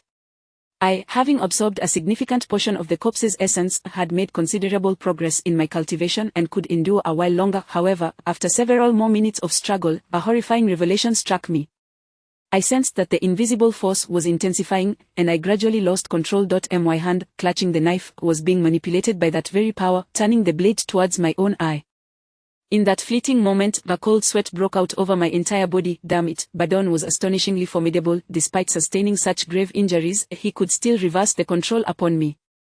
At that instant, I heard a muffled groan from Wang Haomin, who staggered and collapsed to the ground. Such a powerful psychic onslaught would inevitably overwhelm those with lesser cultivation fast. With Wang Haomin down, my own situation became increasingly precarious. I watched in horror as the knife in my hand drew ever closer to my eye, its cold gleam ominous. Just as the dagger was a mere 2 centimeters from my eye, I bit down on my tongue. A surge of excruciating pain coursed through my body, and an immense force erupted from within, casting the dagger to the ground. I swiftly formed an external lion seal with my hands and silently recited the mantra of the Vajra scepter. In an instant, the universe resonated, and a surge of fighting spirit welled up from the depths of my heart, enabling me to resist Badon's psychic attack. This old man was exceedingly strong, more challenging to contend with than I had anticipated. My body trembled, drenched in sweat, barely holding on, knowing that at any moment I could lose my life. In this narrow confrontation, it was a battle of wills. Who could endure until the end, Badon or I? Yet, to my astonishment, Wang Haomin, who had just succumbed to the psychic assault, slowly rose from the ground, retrieving the dagger I had cast aside, a sinister smile curling upon his lips. Instantly, a chill ran down my spine. It dawned on me why I had suddenly been countered by the sorcerer Badon. It turned out that Wang Haomin had initially aided me in resisting Badon, but midway, he abruptly shifted his target, directing his psychic energy towards me, plunging me into this perilous situation. His earlier collapse had been an act just as I had suspected from the outset. Wang Haomin was sent by Zhu Zihao to eliminate me. Now, I had to devote all my strength to confront Badon, immobile, knowing that any moment of negligence could be fatal. It was now Wang Haomin's prime opportunity to strike me down. I turned to him and struggled to utter, "Why are you doing this? Young Master Wu, you are far too astute. I had feared you would realize from the beginning that I was sent by Zhu Zihao to kill you. I was genuinely concerned you might take decisive action against me, but alas, you hesitated, and now, the only one destined to perish is you." Wang Haomin's demeanor had shifted from submissive to one of smug triumph. "If you kill me, you shall not escape unscathed. That sorcerer Badon will soon come to collect your due," I retorted. "Young Master Wu, spare me your futile words. They are of no consequence now that Badon has sustained severe injuries. He is akin to a tiger stripped of its claws. Even if he survives, he will lack the strength to retaliate, and I can dispatch him with ease," Wang Haomin responded. "Are you not afraid of my master coming for your life?" I inquired. "Fearful, of course. If your master does come, I shall simply claim that you were slain by Badon, and I avenged you by eliminating him. Perhaps your master might even express gratitude towards me. If all else fails, I will place the blame squarely on Zhu Zihao," Wang Haomin stated. I scoffed and replied, "Do you truly believe my master would take your word for it? Belief is irrelevant. Once you are dead, all matters are resolved. By the way, you inquired about my master earlier, did you not? I can now reveal that he is quite familiar with one of your adversaries." "Who?" I asked. "You must have heard of Duan Wudao, yes. My master shares a close relationship with him, as they are sworn brothers. My Shashu has instructed that your life must be spared. After all, you inflicted grievous injuries upon my Shashu previously, wounds that have yet to heal. No matter the circumstances, today you are destined to die. Wang Haomin advanced towards me, dagger in hand. Wait, I stammered. At death's door, what more do you have to say? So this entire scheme, Anzi's trip to Yanbei to find me was also your doing, including that sorcerer Badon casting a hex upon Zhu Zihao. Were you involved in that as well? I pressed. Very well, let me clarify before your demise. Zhu Zihao was not hexed by us, it was indeed Hua Hao who summoned Badon to cast the spell upon him, and we had no part in that. However, Zhu Zihao approached me seeking recommendations for someone capable of lifting the hex, and I merely mentioned your name. It was an opportunity too good to pass up, but eliminate you while profiting handsomely in the process. As he spoke, Wang Haomin lunged the dagger towards my heart. Just as Wang Haomin charged at me, the Xiao Pang ruler beside me suddenly emitted a brilliant golden light, and several malevolent spirits erupted from within, immediately lunging towards Wang Haomin.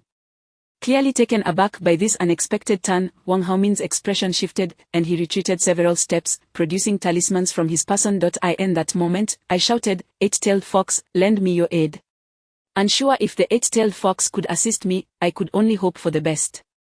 Chapter 314 Dog bites dog. However, the moment I uttered that cry, a formidable force surged within me, an exuberant aura of malevolence that instantaneously enveloped my entire being, imbuing me with a terrifying power. In the next instant, I leapt from the ground, retrieving a piece of yellow talisman paper from my possession and hurling it towards the scarecrow. As the talisman soared through the air, the scarecrow ignited in a fierce blaze. At the moment the scarecrow was engulfed in flames, a ghastly wail echoed from the adjacent room, a sound reminiscent of tormented souls. Shortly thereafter, I heard the hurried footsteps of someone racing in the next room, and before long, our door was met with a heavy pounding. Wang Haomin was entangled in a fierce struggle with several vengeful spirits who were no match for him and swiftly drifted towards my direction. By this time, I had already dashed to the door, flinging it open and swiftly positioning myself behind it. When the power of the eight-tailed fox manifested, I had the potential to annihilate the sorcerer Beten, yet I refrained from doing so. I chose to preserve Beten for the purpose of eliminating Wang Haomin. He who shows no mercy cannot fault me for my own ruthlessness. Those who seek to end my life shall meet a far grimmer fate. As the door swung open, a blood-soaked figure burst into the room, wielding a bloodied machete. My earlier act of setting the scarecrow ablaze, combined with the formidable demonic energy of the eight-tailed fox, had utterly shattered Beten's mental fortitude, leaving him a mere madman. Upon entering, Beten charged at Wang Haomin, machete in hand. Wang Haomin's eyes widened in terror as he brandished a dagger, lunging towards the deranged sorcerer. Witnessing their brutal confrontation, I stepped out from behind the door to cast a glance at Beten. Previously, I had employed a geomancy spell to stab him in the chest, and now blood gushed forth, one of his eyes blinded, his visage smeared with crimson. Beten, like a lunatic, swung his machete recklessly at Wang Haomin. In his frenzied state, he failed to evade Wang Haomin's dagger, which pierced his abdomen with a violent thrust. Beten let out a deafening roar and retaliated by slashing at Wang Haomin's back, the blade tearing through flesh. Despite being driven insane by my mental assault, Beten's cultivation remained formidable, and he fought fiercely. Observing the two combatants locked in their brutal struggle, I could not help but smirk, then once again commanded the vengeful spirits to pounce upon Wang Haomin. In a state of panic, Wang Haomin, overwhelmed by Beten, could hardly contend with the onslaught of the vengeful spirits. Without delay, they charged at him. With a desperate cry, Wang Haomin was engulfed in black mist, his form momentarily faltering. At that moment, Beten's machete struck Wang Haomin multiple times, each blow vicious, blood spraying in all directions. Seeing the opportune moment arise, I withdrew the vengeful spirits and made my way toward the exit. Upon reaching the doorway, I observed a bloodied Wang Haomin, who had managed to stab Beten several times, both men frenziedly attacking one another. It appeared that neither had much hope of survival. The commotion stirred by Beten soon attracted the attention of the hotel security. Just as I burst from the room, several security personnel rushed towards us. I quickly feigned an expression of sheer terror, running and shouting, "Help! There's a murder happening here." As I collided with one of the security guards, I allowed myself to collapse dramatically. The guard caught me, inquiring, "Sir, what transpired?" "I don't know. I just saw two men hacking at each other with knives. It was horrifying. You must call the police at once. There's been a murder." I feigned an expression of being on the verge of tears. "Sir, you seem shaken." "We have already alerted the authorities. Please proceed to the lobby. It's safer there." The guard reassured me. I nodded vigorously, rising to make my way toward the end of the corridor, where I found numerous frightened guests fleeing toward the first floor. Following the crowd, I soon reached the lobby, where I quickly regained my composure. Scanning my surroundings, I discovered a rear exit and, with a swift motion, slipped out of the hotel. At this moment, the demonic energy of the eight-tailed fox had dissipated. The fox was currently consuming the essence of the snake spirit and had recently absorbed the strength of the corpse Dan, rendering her unable to assist me. Each time she manifested, it would affect her ability to harness these energies, likely delaying her next appearance. Yet, considering the peril I had just narrowly escaped, such matters seemed trivial. Had I perished, the eight-tailed fox would not survive either. After all, we were two souls intertwined, bound by the same fate. I chose to exit through the rear to avoid the henchmen of Xiao, who were monitoring the situation at the front. If they spotted me, they would surely alert Xiao, placing Uncle Huzi in jeopardy. My foremost objective was to hasten back to Xiao's villa and rescue Uncle Huzi. Once Beten was eliminated, I would act without restraint. Anyone who dared to obstruct me would face annihilation. As for Xiao, he was nothing more than a sacrificial lamb in my eyes. Having slipped out through the rear, I traversed a narrow path and emerged onto the main road, hiding in an inconspicuous corner. The night had fully descended, providing ample cover for my presence. Shortly after my emergence, the sound of urgent sirens and ambulances filled the air. I was certain Wang Haomin would not survive. When I exited, I had seen Beten deliver a lethal blow to his neck, blood gushing forth. As for Beten, even if he managed to live, he would likely be left a mere shell of his former self. Given his crimes, escaping from Hong Kong would prove exceedingly difficult. A decade or two in prison would be his fate. Everything was unfolding according to my plan. I waited in the shadows for a moment, and soon a taxi approached. I waved it down and instructed the driver to take me to Xiao's residence. The driver pressed the accelerator, speeding toward my destination. After more than half an hour, I arrived near Xiao's abode, instructing the driver to stop approximately a kilometer away. I opened the door and stepped out. "Sir, you haven't paid the fare yet," the driver remarked before he could finish. The vengeful spirits appeared beside me, glaring menacingly at the driver.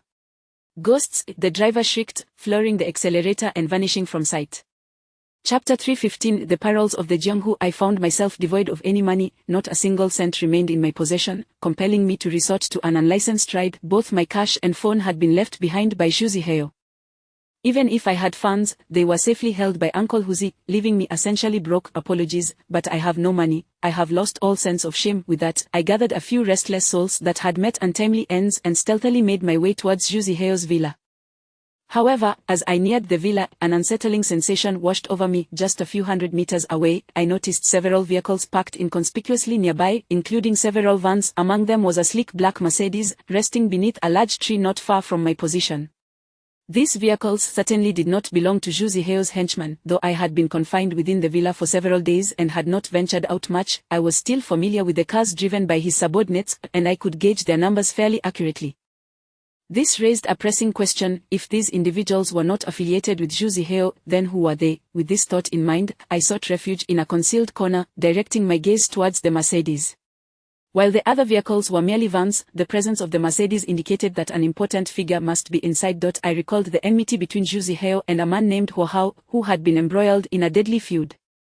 Could these individuals be Hua Hao's men plotting against Xiao? This notion ignited an impulse within me to sneak a closer look, yet I knew that any proximity to the Mercedes would inevitably expose me.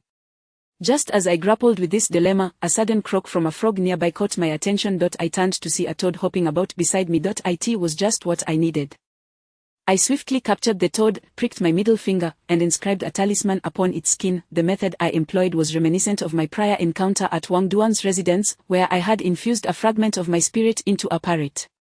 Now, I intended to apply the same technique to this toad. However, given the precariousness of my situation, I had no one to guard my physical body, so I summoned the restless souls to shield me on either side.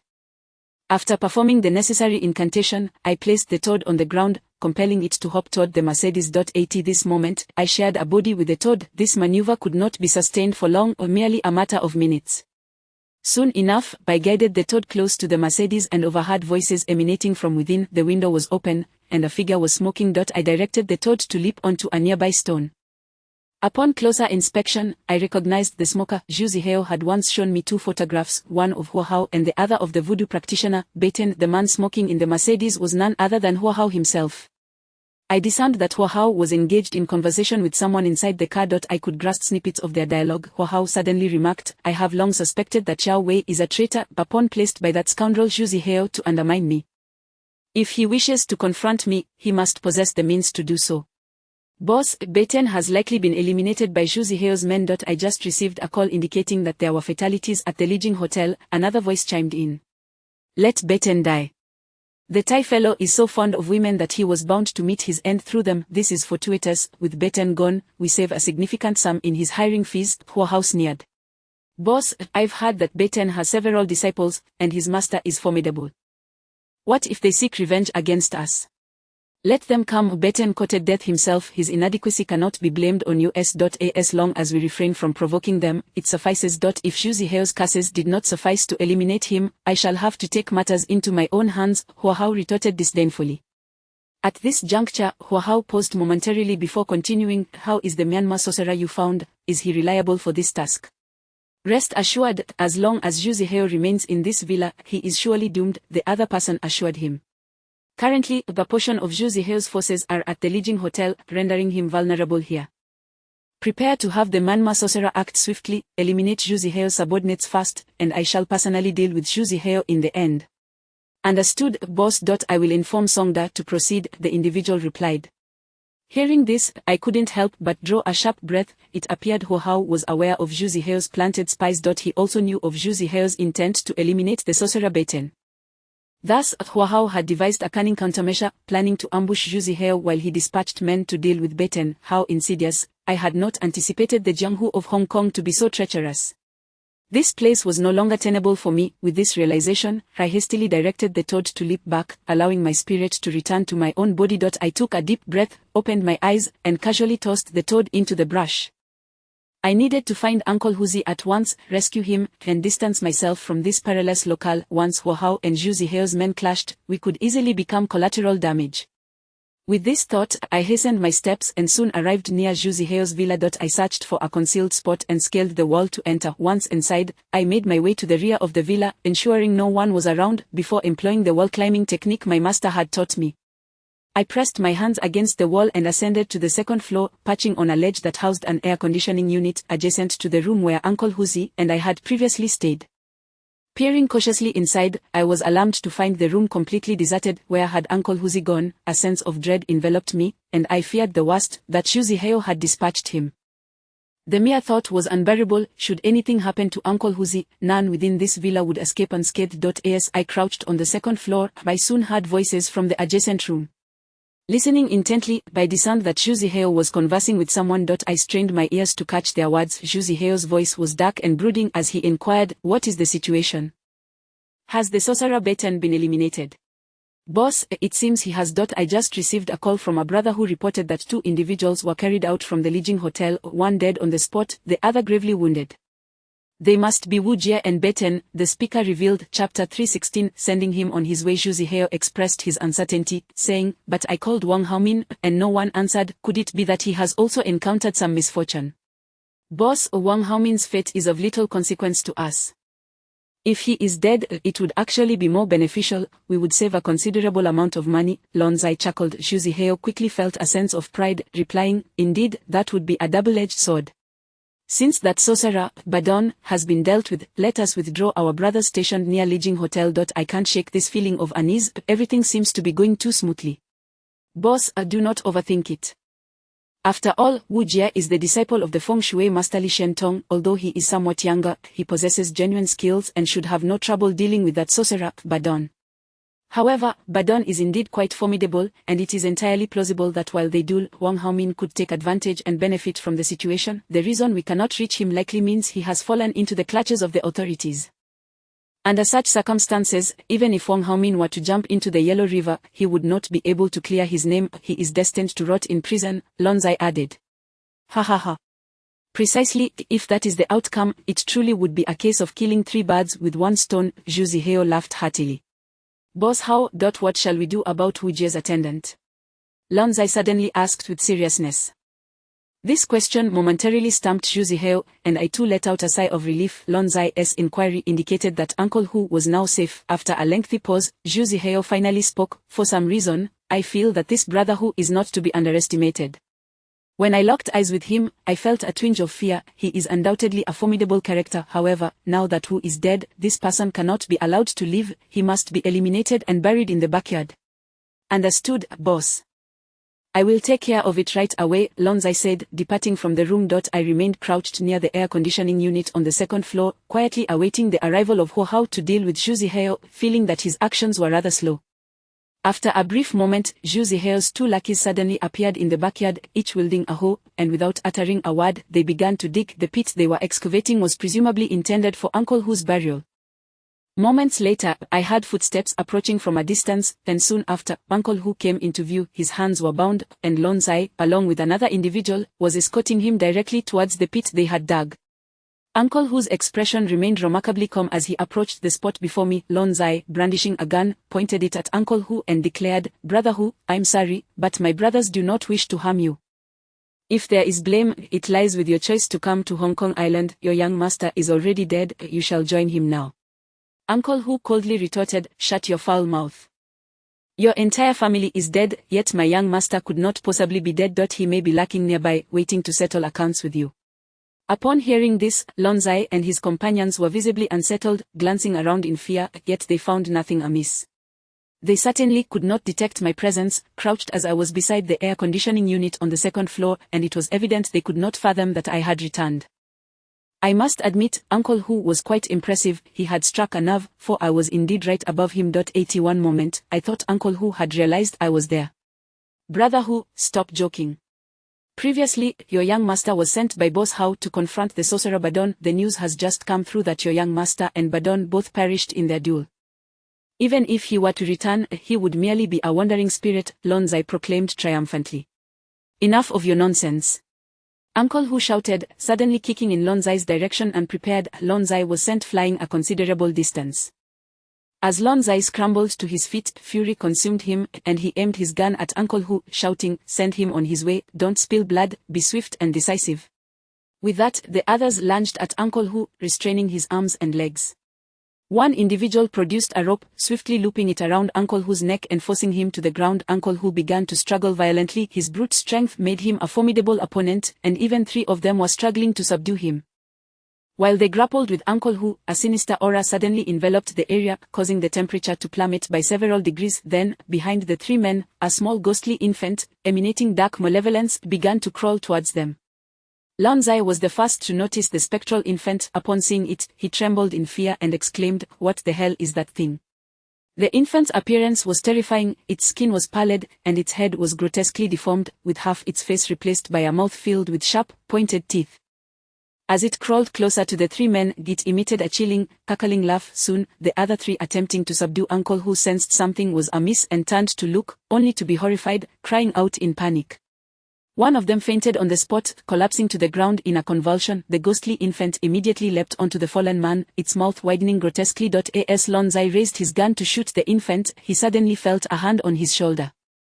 Startled, he turned to find a stunningly beautiful woman standing behind him, smiling radiantly. The woman was Mei Ling, and as Lonzai locked eyes with her, a swirling vortex appeared in his gaze, rendering him dazed and hollow. In the next instant, Lonzai raised his gun to his own temple and pulled the trigger. With a resounding bang, Lonzai's head exploded, his skull shattered, and blood and brains splattered everywhere. Meanwhile, the ghostly infant sank its teeth into the neck of the man who had collapsed, and within moments, a gaping hole was torn into his throat, silencing him in sheer terror. The remaining two, terrified, turned to flee, but after running a short distance, they encountered the stunning woman standing before them, staring intently. As they made eye contact with Mei Ling, they fell under her enchanting spell, their eyes swirling with darkness. Each drew a dagger from their bodies and plunged it into the other's vital points, striking with ruthless precision. Blood gushed as they embraced, collapsing together into a pool of crimson. Chapter 317 White Moths. It seems that leaving the heavenly talisman with Uncle Huzi that day was indeed a wise decision. As long as there is any threat to Uncle Huzi, the spirit within the talisman will intervene to rescue him. However, Ruan now has not emerged from the talisman. She was gravely wounded by me and the scruffy Taoist, nearly on the brink of death, and is currently recuperating within the talisman. I am uncertain as to when she will be able to come out. Uncle Huzi, pinned to the ground by several individuals, calmly sat up and spat, "You bunch of worthless cowards, do you really think you can take down your Lord Huzi?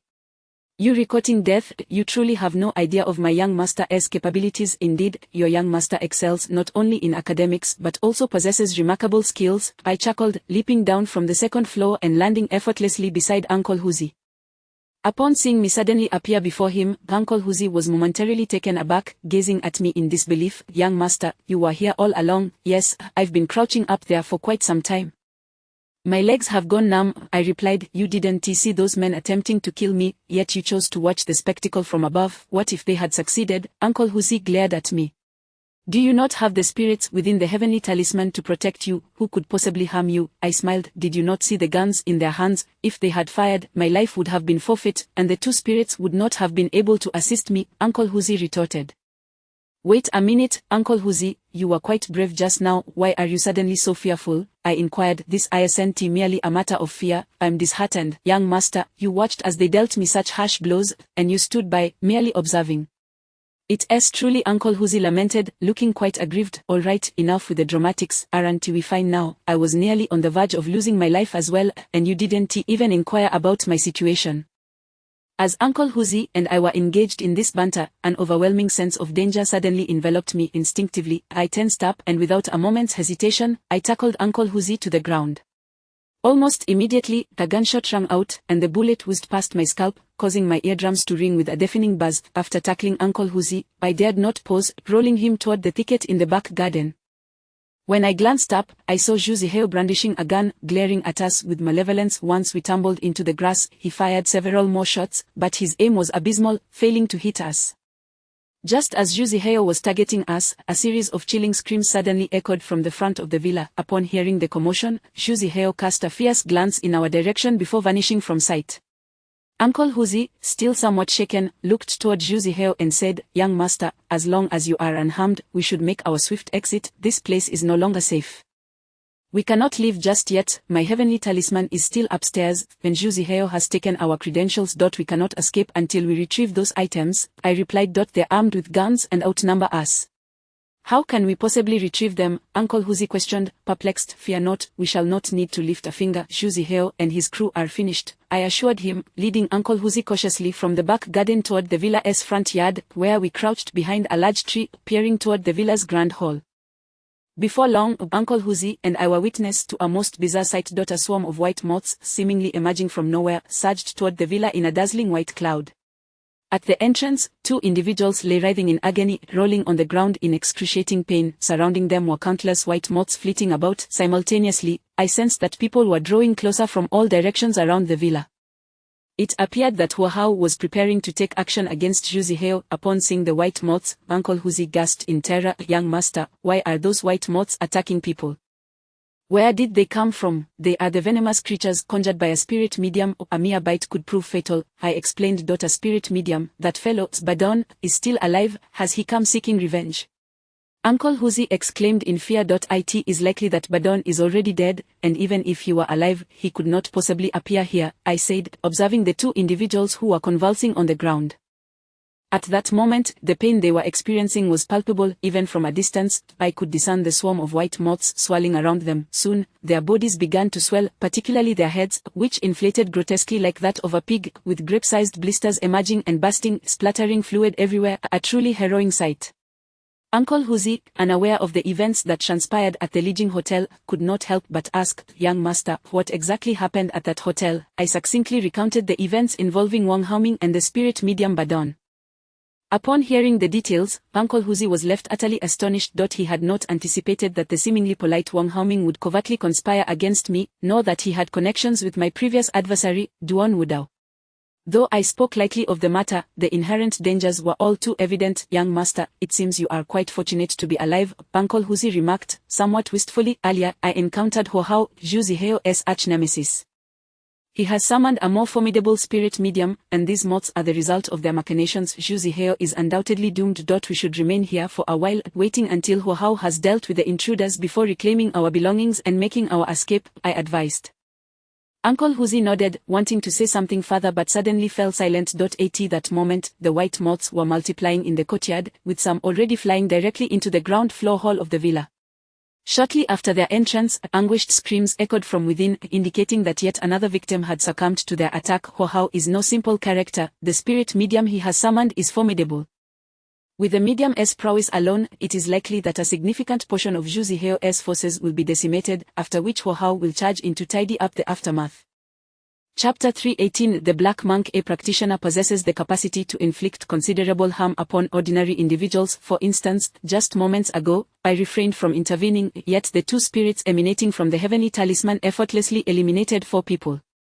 Before me stands a sorcerer from Myanmar, who, without even revealing himself, unleashed a swarm of white moths that swiftly claimed several lives. Currently, those white moths have invaded the villa, and soon, a cacophony of anguished screams resonates within.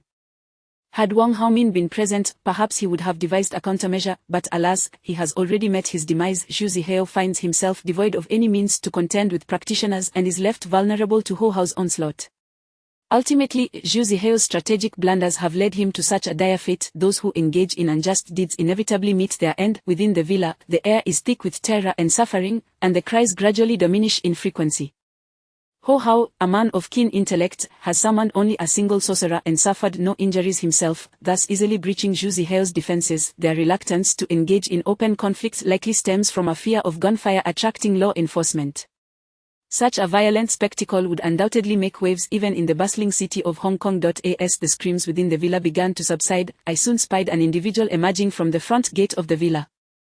Clad in a monk's robe and sporting a shaved head, he approached the villa's entrance barefoot. Simultaneously, a throng of armed men surged in behind the monk, led by none other than Zhu Zihao's arch-nemesis, Ho Hao, exuding an aura of menace and bloodlust. Ho Hao strode confidently to the villa's entrance and bellowed, "Brothers, slay them, show no mercy to those who surrender, capture Zhu Zihao alive, I shall personally end his life." With that command, dozens of men wielding gleaming blades charged forth, plunging the villa into chaos.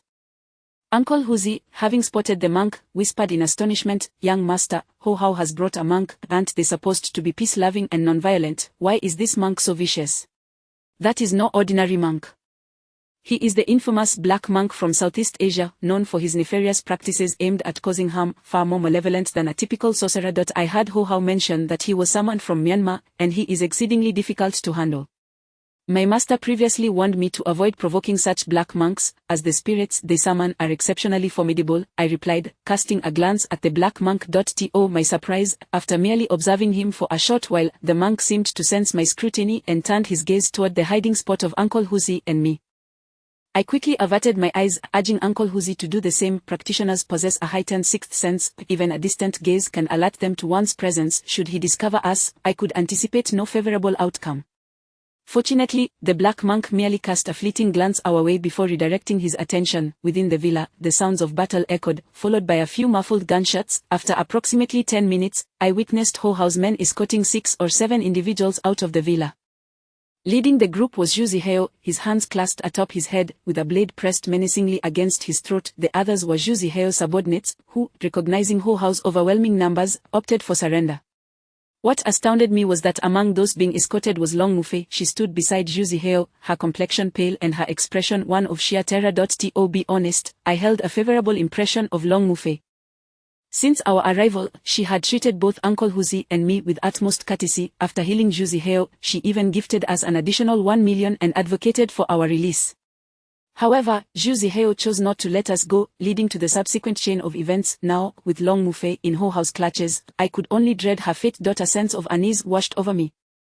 The thought of witnessing her demise was unbearable. For the moment, I could only watch and wait. Before long, Zhu Zihao was brought before Ho Hao. "Ahao, opposing me is a path to certain doom. Do you truly believe you possess the strength to contend with me over territory?" Ho Hao remarked, extending a hand to pat Zhu Zihao's face. To our astonishment, Zhu Zihao immediately dropped to his knees, pleading, "Brother Hao, spare my life. I will follow you from now on. I shall do whatever you command, just grant me clemency, and all that I possess will belong to you." Zhu Zihao's sudden display of submission was unexpected. He knelt before Ho Hao without hesitation. Ho Hao erupted in laughter, saying, "And what about the rest of you? Do you wish to die, or will you serve as my loyal dogs?" As he spoke, Ho Hao turned his gaze toward Zhu Zihao's subordinates. The fellow known as Anzi also knelt, pleading, "Brother Hao, we are willing to serve you. I will be nothing more than a dog by your side. Please spare my life." "Very well, it seems you understand the situation," Ho Hao replied, clearly pleased. His attention then shifted to the striking Long Mufei, his gaze becoming brazen. Upon noticing this shift, Zhu Zihao ingratiatingly interjected, "Brother Hao, do you fancy this woman? If you desire her, I shall gift her to you. She is yours." With that, Zhu Zihao pushed Long Mufei forward, presenting her to Ho Hao. Ho Hao seized Long Mufei by her hair, causing her to emit a terrified scream. After scrutinizing her for a moment, he chuckled, "Ah Hao, your taste is commendable. This woman is quite exquisite, however, I am not in want of women, so I shall pass her to my brothers for their enjoyment." With that, Ho Hao forcefully shoved Long Mufei to the ground and instructed his companions, "This woman is for you. Go and have your fun." In an instant, Ho Hao's subordinates lunged at Long Mufei like ravenous wolves, yanking her hair as they dragged her into the villa. "Brother Hao, everything I possess is yours. There is a safe inside the villa containing all my savings from these years, you may take it all." Third. Before Zhu Zihao could finish his sentence, a knife plunged into his chest. Chapter 319. Not a coward. Zhu Zihao believed that by surrendering and offering up his woman, Ho Hao would spare him. However, he was gravely mistaken. Ho Hao was even more ruthless than Zhu Zihao himself. With a swift thrust of his blade, he plunged it directly into Zhu Zihao's heart. Zhu Zihao's eyes widened, his entire body trembling. "Ah Hao, I send you on your way. In your next life, keep your wits about you and don't oppose me again." With that, Ho Hao withdrew his knife and shoved Zhu Zihao to the ground. Immediately, several of Ho Hao's brothers charged in with their machetes, launching a brutal onslaught that left Zhu Zihao's body a gruesome mess, unrecognizable and utterly pitiful. One who frequently roams the underworld cannot escape unscathed. Yet, Zhu Zihao had endured far too much, and I couldn't help but feel a shiver of fear at the sight. In contrast, Uncle Huzi appeared remarkably composed, as though he were accustomed to such scenes. As for Zhu Zihao's surrendered subordinates, Ho Hao did not lay a hand on them, likely intending to keep them close. Witnessing Zhu Zihao's tragic demise filled me with a sense of vindication. This man had indeed brought his fate upon himself. At that moment, I turned to Uncle Huzi and said, "Uncle Huzi, please wait here. I need to make a quick trip to the villa and will return shortly." Uncle Huzi seized my arm, exclaiming, "Young master, you aren't planning to rescue Long Mufei, are you? Since she has aligned herself with Zhu Zihao, she should have anticipated this day would come. Those who tread the path of the underworld must ultimately pay the price for their deeds. Young master, do not be too soft-hearted." I nodded in agreement, responding, "I need to retrieve our belongings. Our documents and my talisman are still in the villa. If we don't get them, how can we leave?" "Then I shall accompany you, waiting for you in the back garden," Uncle Huzi replied. I hesitated briefly but ultimately nodded in agreement, not wishing to refuse. Thereafter, Uncle Huzi and I stealthily navigated the perimeter of the courtyard, crouching low and utilizing the cover of night and the surrounding flora to make our way to the back of the villa. Uncle Huzi concealed himself among a cluster of flowers at the rear. I glanced up at the second floor and quickly located the room where Zhu Zihao had resided. Previously, I had been stationed near the air conditioning unit on the second floor, listening to Zhu Zihao's voice emanating from that very room. At once, I employed the lizard wall climbing technique, pressing my hands against the wall as I gracefully ascended, soon reaching the window of a room. Upon opening the window, I deftly leaped inside. I had anticipated that our belongings would undoubtedly be in Zhu Zihao's room, as they were of considerable importance to him. The room was spacious and well lit, adorned with an exquisitely furnished large bed. However, after searching the room, I found no trace of our luggage or my precious talisman, the Tiangang seal. The rest was inconsequential, but losing the Tiangang seal would be a significant loss, especially since it contained several spirits, including Ruan Na, Xiao Yingling, and Mei Ling. If I could not take the Tiangang seal, they would surely be unable to accompany me as well. Frustration welled up within me as I conducted another search of the room, only to come up empty-handed. Just then, I heard commotion in the corridor. It was Long Mufei, who was running toward this direction, her voice filled with terror. Behind her, a group of men pursued her. "Sister, don't run. Today, there's no way you can escape our grasp. Why not just stay with us? We promise to be gentle," one man bellowed with a boisterous laugh. What a nuisance. What was Long Mufei doing here? In an instant, I slipped into a wardrobe, drawing out my Xiao Pang, ready to act at a moment's notice. With a loud bang, the door swung open. Peering through the wardrobe's crack, I observed Long Mufei's clothes torn to shreds, revealing her exquisite figure. As she dashed in, she lunged toward the bedside cabinet, flinging it open to retrieve a gun. Trembling with fear, her grip on the weapon shook uncontrollably. Moments later, 4 or 5 of Ho Hao's subordinates entered the room.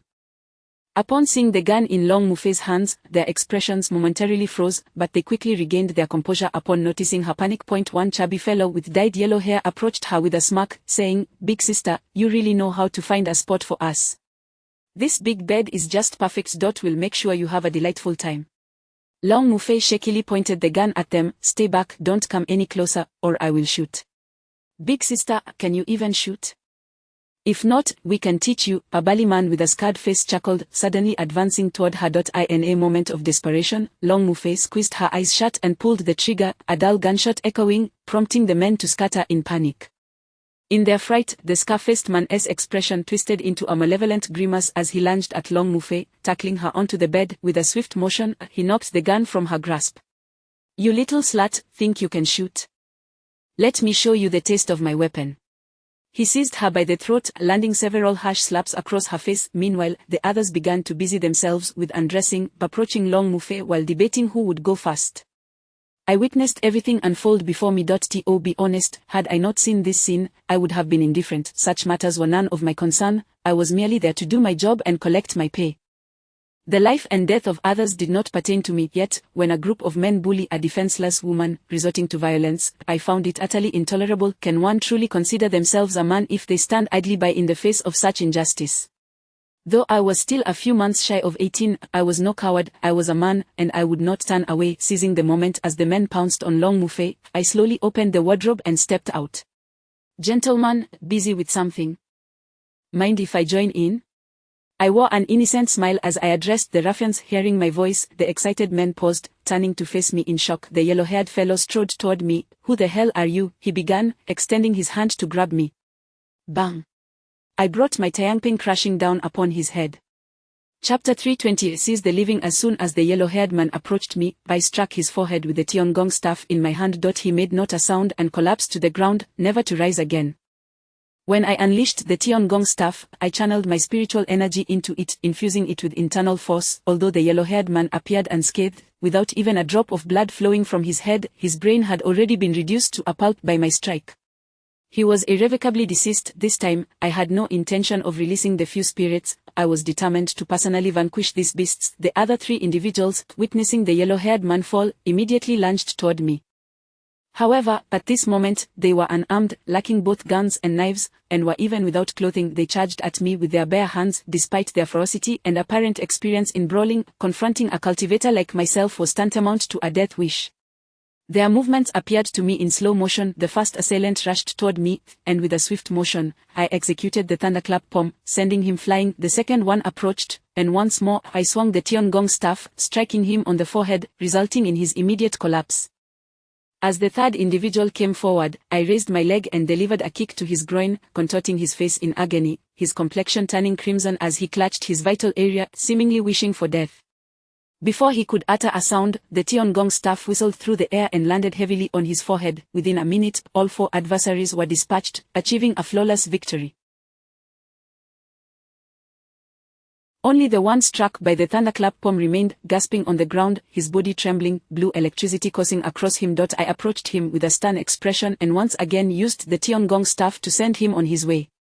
Young Master Wu, upon realizing I was her savior, Long Mufei's eyes brimmed with tears of excitement as she leaped from the bed and rushed toward me, reaching out to embrace me.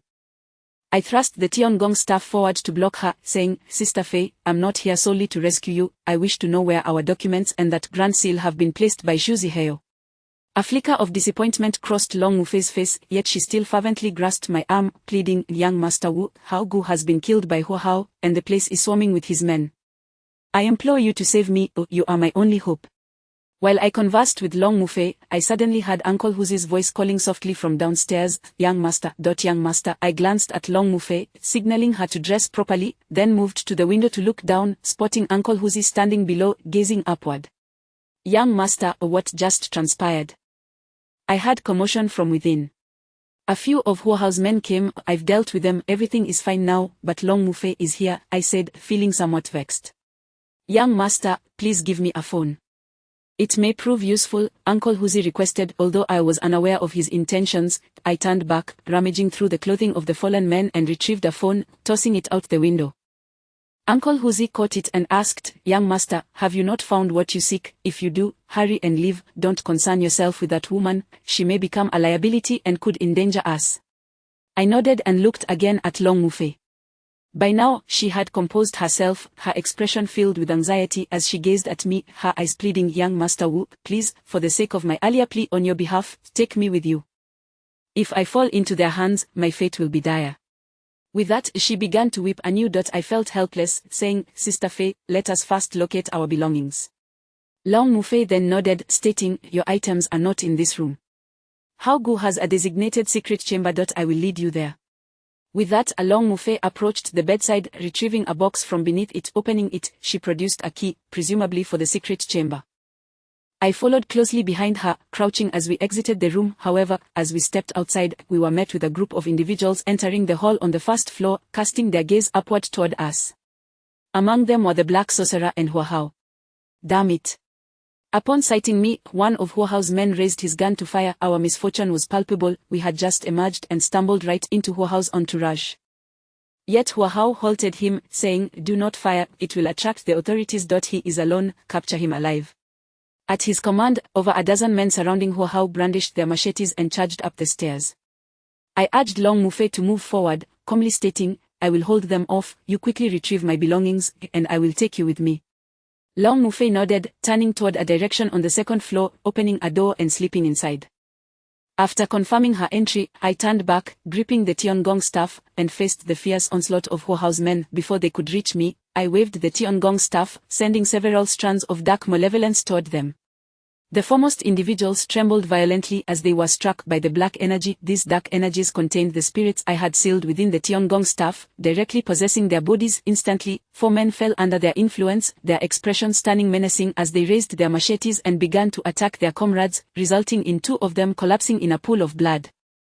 The remaining members of the group, bewildered by the sudden turn of events, watched as their previously unscathed companions turned on them. Those who had initially intended to charge at me, in a state of panic, fled downstairs. One shouted, "Boss, Fanzai and the others have gone mad." The Black Sorcerer squinted at me on the second floor and then glanced at the 4 individuals ensnared by the spirits. He leaned toward Hua Hao and whispered something. Hua Hao's expression changed drastically as he pointed at me, exclaiming, "Eliminate him." In an instant, the Black Sorcerer advanced toward the individuals controlled by the spirits. He was undoubtedly a formidable expert. As he walked, he chanted incantations, causing the energy around him to swell. The spirits, about to attack the Black Sorcerer, exhibited expressions of agony, and the individuals they possessed trembled violently before collapsing to the ground.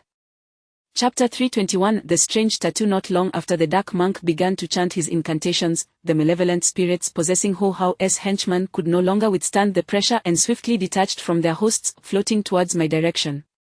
I extended my Xiao Pang, drawing back the spirits of the deceased. The henchmen, thoroughly terrified by the earlier events, recognized that I was akin to the Dark Monk, capable of killing without a trace, and promptly retreated from the second floor. However, the Dark Monk advanced towards me with measured steps. His movements were not swift, yet as he drew closer, I sensed the formidable energy emanating from him, pressing down upon me. This Dark Monk was indeed powerful, yet I held no fear of him. To be frank, if the 8-tailed fox within me could manifest, it would surely frighten this Dark Monk to his core. Not to mention, even if one now were at her peak, she would easily surpass the Dark Monk before me. As the Dark Monk approached, I remained stationary, observing him intently. Below, Hua Hao and his associates grew increasingly anxious, glancing up at the 2 of us. Soon, the Dark Monk halted approximately 4 to 5 meters in front of me, his piercing gaze fixated upon me, the malevolence in his eyes cutting through the air like a blade. It seemed inevitable that I would have to confront this Dark Monk. However, I was acutely aware that I was no match for him. He felt akin to Ho Qianye in terms of cultivation, and even if he fell short of Ho Qianye, he likely possessed over 80% of his strength. Upon stopping, the Dark Monk suddenly flashed a sinister grin, revealing a set of large, blackened teeth, and in broken Chinese, queried, "Are you also a master of spirit manipulation?" "I wouldn't say so. I am merely a geomancer," I replied nonchalantly. "Yet, I can sense a heavy ghostly aura surrounding you. It appears you possess even more formidable spirits," the Dark Monk continued. "Enough with the idle chatter. Why do you not remain in Southeast Asia? Why come to my homeland to wreak havoc? Do you truly believe there is no one here capable of confronting you?" I retorted coldly. "Perhaps there are, but you are certainly not one of them," the Dark Monk sneered in response. At that moment, the Dark Monk abruptly clasped his hands together, rapidly reciting an incantation I could not comprehend. The surrounding energy field surged with tremendous intensity, and then an extraordinary sight unfolded before me. From the dark monk's body, a multitude of white moths erupted, thousands upon thousands, all buzzing towards me. These moths were cast insects, specially refined toxins. A single bite would result in certain. For an ordinary person, there would be little recourse. As I beheld the countless venomous moths hurtling towards me, my expression darkened. I quickly retrieved a Yunlei talisman from my person, waved it gently in my hand, and hurled it towards the swarm of white moths. The talisman swiftly descended into the midst of the moths, exploding with a thunderous roar, unleashing a brilliant blue electric arc that crackled through the air. This display startled even the dark monk, who staggered back a few steps, his face betraying a hint of fear. As the thunderclap echoed, the innumerable white moths that had been racing towards me were instantly engulfed in a blaze, igniting and falling to the ground like rain, producing a cacophony of sizzling sounds. Simultaneously, the windows of the entire villa shattered under the impact of the thunderous sound. Ho Hao and his henchmen were left in a state of shock, some even collapsing to the ground. After unleashing the Yunlei talisman, I suddenly heard Long Mufei's voice behind me. "Young Master Wu, I found your item." Turning to look, I saw Long Mufei peering apprehensively from a nearby room, clearly unnerved by the preceding thunderclap. "Place the seal at the entrance, and then return to your room," I instructed her with a glance. Long Mufei nodded and placed my Tiangang seal at the door, leaving it ajar before slipping back inside. I had initially left the Tiangang seal with Uncle Hu, and before departing, I had deliberately unsealed it, enabling the Mailing and Xiaoying spirits to emerge and assist Uncle Hu in times of danger. When Zhu Zihao had sought to eliminate Uncle Hu, he must have taken the Tiangang seal and hidden it away. Nevertheless, even with the seal in his possession, he could not prevent the spirits bound within from manifesting. Hence, the earlier spectacle had transpired. However, the spirits sealed within the Tiangang seal could not stray too far, confined to a radius of merely a few kilometers. If they exceeded that distance, they would be forcibly drawn back to the seal. I had instructed Long Mufei to place the Tiangang seal at the entrance precisely for the purpose of contending with the dark monk. The dark monk, momentarily stunned by the power of my Yunlei talisman, clearly had not anticipated such potency. This talisman was one of the few lightning talismans left behind by my master, and I possessed very few remaining. The Yunlei talismans I had crafted myself were still significantly inferior to those my master had refined. This talisman was intended to intimidate the dark monk before me, conveying that I was not to be trifled with. After a brief moment of astonishment, the dark monk suddenly reached for his monk's robe and tore it away, revealing an array of peculiar tattoos adorning his body. These tattoos depicted grotesque, malevolent spirits, with at least 6 or 7 visible on his front, and presumably more on his back. His actions startled me. I had initially thought he might be attempting to flee. In the next instant, the dark monk formed hand seals once more and began chanting again. This was my first encounter with a practitioner from Southeast Asia, and I was uncertain of his intentions, prompting me to heighten my guard. Before long, I witnessed several wisps of black malevolence erupting from the dark monk, hovering before him. These dark energies rapidly coalesced into humanoid forms, revealing 3 highly formidable spirits. The dark monk had managed to tattoo spirits onto his skin.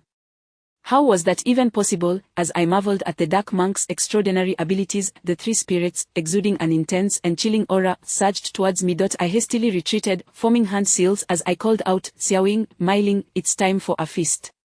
Chapter 322. The illusory enchantment. After a greeting, 2 ethereal presences floated towards me from the direction of the Tiangang seal, landing on either side. These 2 entities swiftly materialized into humanoid forms. One was an exceedingly rare malevolent spirit known as the Charm Spirit, while the other was a ghostly infant spirit, refined by Duan Wudao for over 2 decades. In their prime, both of these spectral beings would undoubtedly stand alone as formidable forces. Even now, they were not entities that ordinary ghosts could hope to contend with. The 3 ghosts released by the black monk were poised to pounce upon me. However, upon the emergence of the charm spirit and the ghostly infant, they abruptly halted in their tracks, retreating in evident trepidation. It was clear that the ghosts, conjured by the black monk, held a significant fear of the charm spirit and the ghostly infant, especially the charm spirit, which had previously devoured the essence of a water ghost with a century's worth of cultivation. Now, having regained some of its strength, it exuded a powerful aura that imposed considerable pressure on those ghosts. The potency of a ghost's abilities is contingent upon 2 factors. Point 1 is the inherent ferocity of the spirit, akin to Ruan Na, who is nearly at the pinnacle among ghosts. Her heavy resentment stemmed from a life rife with injustice, culminating in a tragic death that led to the demise of an entire dormitory of girls, rendering her an exceptionally malevolent entity upon her return. The second type of ghost is one that is formed through posthumous processes, such as the ghostly infant, which was cultivated by Duan Wudao. Through the relentless consumption of other spirits over the years, it amassed substantial power, devolving into a fearsome being. Additionally, the younger the ghost, the more ferocious it tends to be. Those who perish shortly after reincarnation and are subsequently refined into ghosts are often exceedingly formidable. However, the ghostly infant pales in comparison to Ruan No. The latter had nearly succumbed to the demonic path, achieving a ghostly demonic form. Her overwhelming resentment only intensified with the injustices she endured in life, leading to an increase in her power due to her profound obsessions. Yet, the charm spirit is markedly distinct from both of them. It is not a ghost in the traditional sense, but rather a malevolent entity. In life, it practiced dual cultivation alongside the Daoist priest Ping Yuan, endowing it with certain skills. After its death, infused with immense resentment, it transformed into the charm spirit, immortal and indestructible. In its prime, the charm spirit could hold its own against Ruan No without easily succumbing. At this moment, with these two spectral beings flanking me, I felt an unshakable confidence against the black monk. Wasn't he an expert in ghostly refinement? Just observe the prowess of the two entities beside me. The black monk, upon witnessing the charm spirit and ghostly infant at my side, was visibly startled, his eyes widening as he exclaimed, "You claim not to be a master of ghost refinement, yet these two spirits are so powerful." While I do not engage in ghost refinement, I never claimed that the spirits I command lack strength. I possess even more formidable allies. Can presently, I have no time to entertain you. Once she emerges, you will have no chance to flee, I replied with a smile. The black monk, sensing the gravity of the situation, did not dare to underestimate us. Upon seeing the two spirits beside me, he swiftly formed another series of hand seals. The tattoos adorning his chest flickered and transformed into various ethereal forms, coalescing before him. He unleashed a total of 7 terrifying ghosts, each bearing a ghastly visage that struck fear into the heart. A chill ran down my spine as I beheld those tormented spirits, one of which was covered in bloodied wounds, as if it had been subjected to countless slashes, reminiscent of a gruesome execution. I had heard from my master that black monks in Southeast Asia would torture a living being for many days to cultivate formidable ghosts. The victim would endure extreme agony before succumbing, thus generating potent resentment, which the monk would then capture and refine. The malevolent spirit before me, marred by wounds, was a testament to the unimaginable suffering it had endured in life. This individual, captured by the black monk, had been confined in a dark chamber, limbs bound to an iron frame. With a blade, the monk would inflict cut after cut, ensuring they remained non-lethal, while subjecting the victim to various tortures, whippings, fire, blinding, and tongue removal. After enduring such torment for weeks or even longer, the person would find themselves trapped in an abyss of pain, their resentment deepening with each passing day. Only when the black monk deemed it sufficient would he end their life, transforming them into a ghost. The 7 ghosts he unleashed now filled the villa with a chilling aura, the air thick with a dense, inescapable malevolence. The temperature around us plummeted by several degrees, casting an unsettling chill. Having released the 7 malevolent spirits, the black monk sensed the moment was ripe. With a swift gesture, he pointed towards me. In an instant, the 7 evil spirits lunged toward me in unison. I brandished the Xiao Pang, issuing a commanding shout, "Kill." At my command, the charm spirit and the ghostly infant wasted no time, charging toward the malevolent spirits, engaging in a fierce struggle. The ghostly infant immediately leaped onto one of the evil spirits, opening its gaping maw and biting down on its neck. The spirit struggled momentarily before disintegrating into a cloud of dark energy, devoured by the ghostly infant. As the two sides clashed fiercely, I cast a glance toward the black monk. His expression was grave as he observed the spirits he had conjured. Suddenly, I noticed something peculiar. His eyes were swirling with 2 dark vortices, and his demeanor appeared dazed. In that moment, I realized what was happening. The black monk had fallen prey to the charm spirit's enchantment. Such malevolent entities are naturally adept at weaving illusions, a lesson I had learned all too well. It was astonishing that even the black monk had succumbed to the charm spirit's control. Filled with elation at this revelation, I swiftly approached the black monk, raising the Xiao Pang high above my head as I neared him, poised to strike down upon his forehead. Chapter 323. No escape. Just as I raised the celestial staff to strike the black sorcerer's forehead, a sudden wave of immense threat emanated from below, causing my entire body to shudder. The staff in my hand veered off course, and I instinctively rolled towards the side of the corridor. The moment I touched the ground, a bullet whizzed past the spot where I had just stood, embedding itself into the wall and creating a gaping hole. Fortunately, the 6th sense of practitioners is remarkably acute, allowing me to narrowly evade a fatal blow. Otherwise, my life would have been forfeit. As I landed, my heart raced uncontrollably. No matter how formidable a practitioner might be, bullets instill fear. A direct hit would undoubtedly result in a grievous wound. I glanced downwards and was startled to discover that it was Ho Hao who had fired a shot at me. His marksmanship was significantly superior to that of Zhu Zihai. Had I not dodged in time, I would surely have had my skull shattered. The sound of the gunfire jolted the black sorcerer, Songda, who had been under the spell of the enchanting spirit, and he quickly regained his senses, breaking free from the enchantment. Clearly, he had not anticipated being ensnared by the spirit, his face paling in terror. His gaze then shifted to me, and he unsheathed a gleaming curved blade from his back, lunging towards me with lethal intent. I swiftly countered with my celestial staff, striking his blade, yet the force of his attack sent me flying several paces away, skidding across the ground for 4 or 5 meters.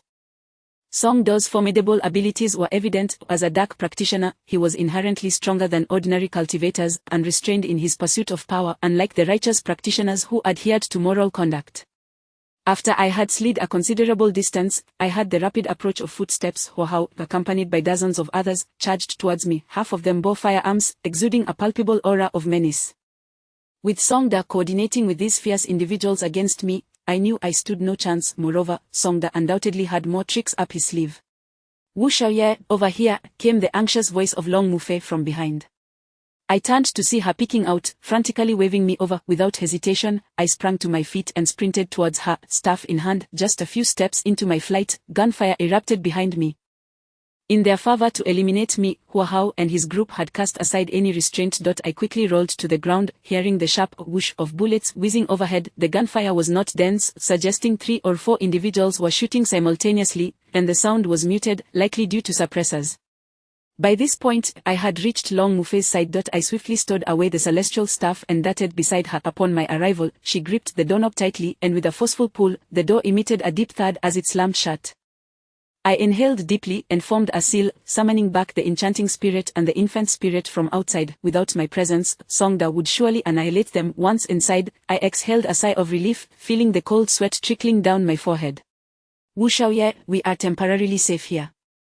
This room is where Hao Gu stores his valuables, and the door is made of half-meter thick steel. They cannot breach it," Long Mufei assured me. Her words prompted me to examine the door more closely.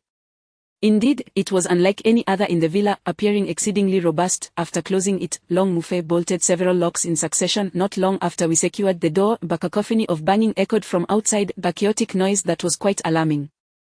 Such a heavy door could only be breached with explosives. Under normal circumstances, it would remain impenetrable. After a brief period of ruckus, the commotion outside subsided abruptly. At this moment, I took a closer look around the room. The furnishings were sparse, consisting of valuable items and exquisite porcelain artifacts, with the most abundant treasures being cash and gold. There were gold bars, golden Buddha statues, and various gold ornaments, alongside neatly stacked piles of currency placed in several corners of the room. I was taken aback by Zhu Zihai's wealth. Considering he was engaged in no legitimate business, it was likely he feared bank accounts would be frozen, prompting him to create this secret chamber for storing his riches. The value of these treasures must amount to tens of millions, if not over 100 million, acquired through dubious means over the years. Regrettably, I could not take any of it with me. It was far too much to carry. After surveying the room, I inquired, "Fei Jie, is there anything to eat in here?" "It seems there is nothing," Long Mufei replied. "We cannot hold. They will inevitably break in, and even if they don't, we will starve to death." As I spoke, I ventured deeper into the room, reaching the innermost part, only to discover that there were no windows. I had initially intended to call out to Uncle Huzi to hasten his escape or summon the untidy Taoist for assistance, but in this situation, contacting Uncle Huzi was impossible. Quickly, another pressing concern crossed my mind, prompting me to ask Long Mufei, "With this room sealed so tightly, we won't suffocate in here, will we? That won't be a problem." "There is a ventilation shaft," Long Mufei pointed to a corner of the ceiling. At this moment, it was just the two of us in the room, and a heavy silence enveloped us. Outside, the Black Sorcerer and Hu Hao, along with dozens of others, awaited. Should we step out, it would likely lead to our demise, yet remaining inside would result in starvation, at most prolonging our survival by 3 to 5 days. My greatest concern remained Uncle Huzi. If he fell into their clutches, he would not survive.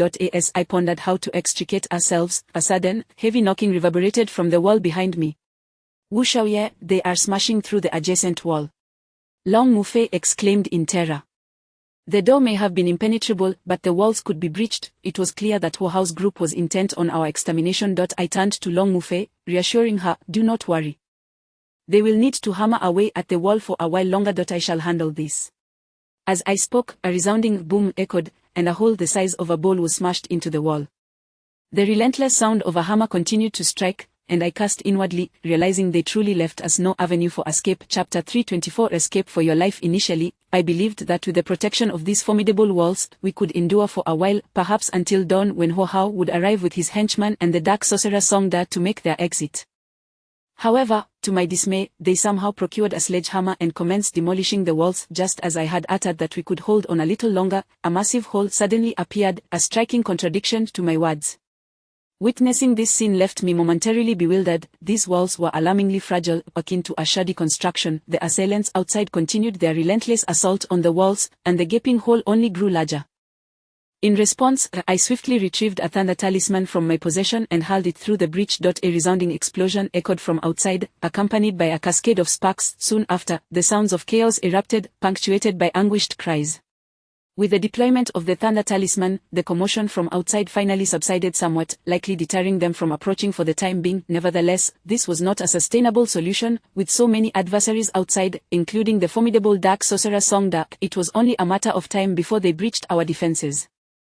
Seizing the moment of quiet, I turned to Long Mufei and inquired, "Where are my belongings? Please bring them to me."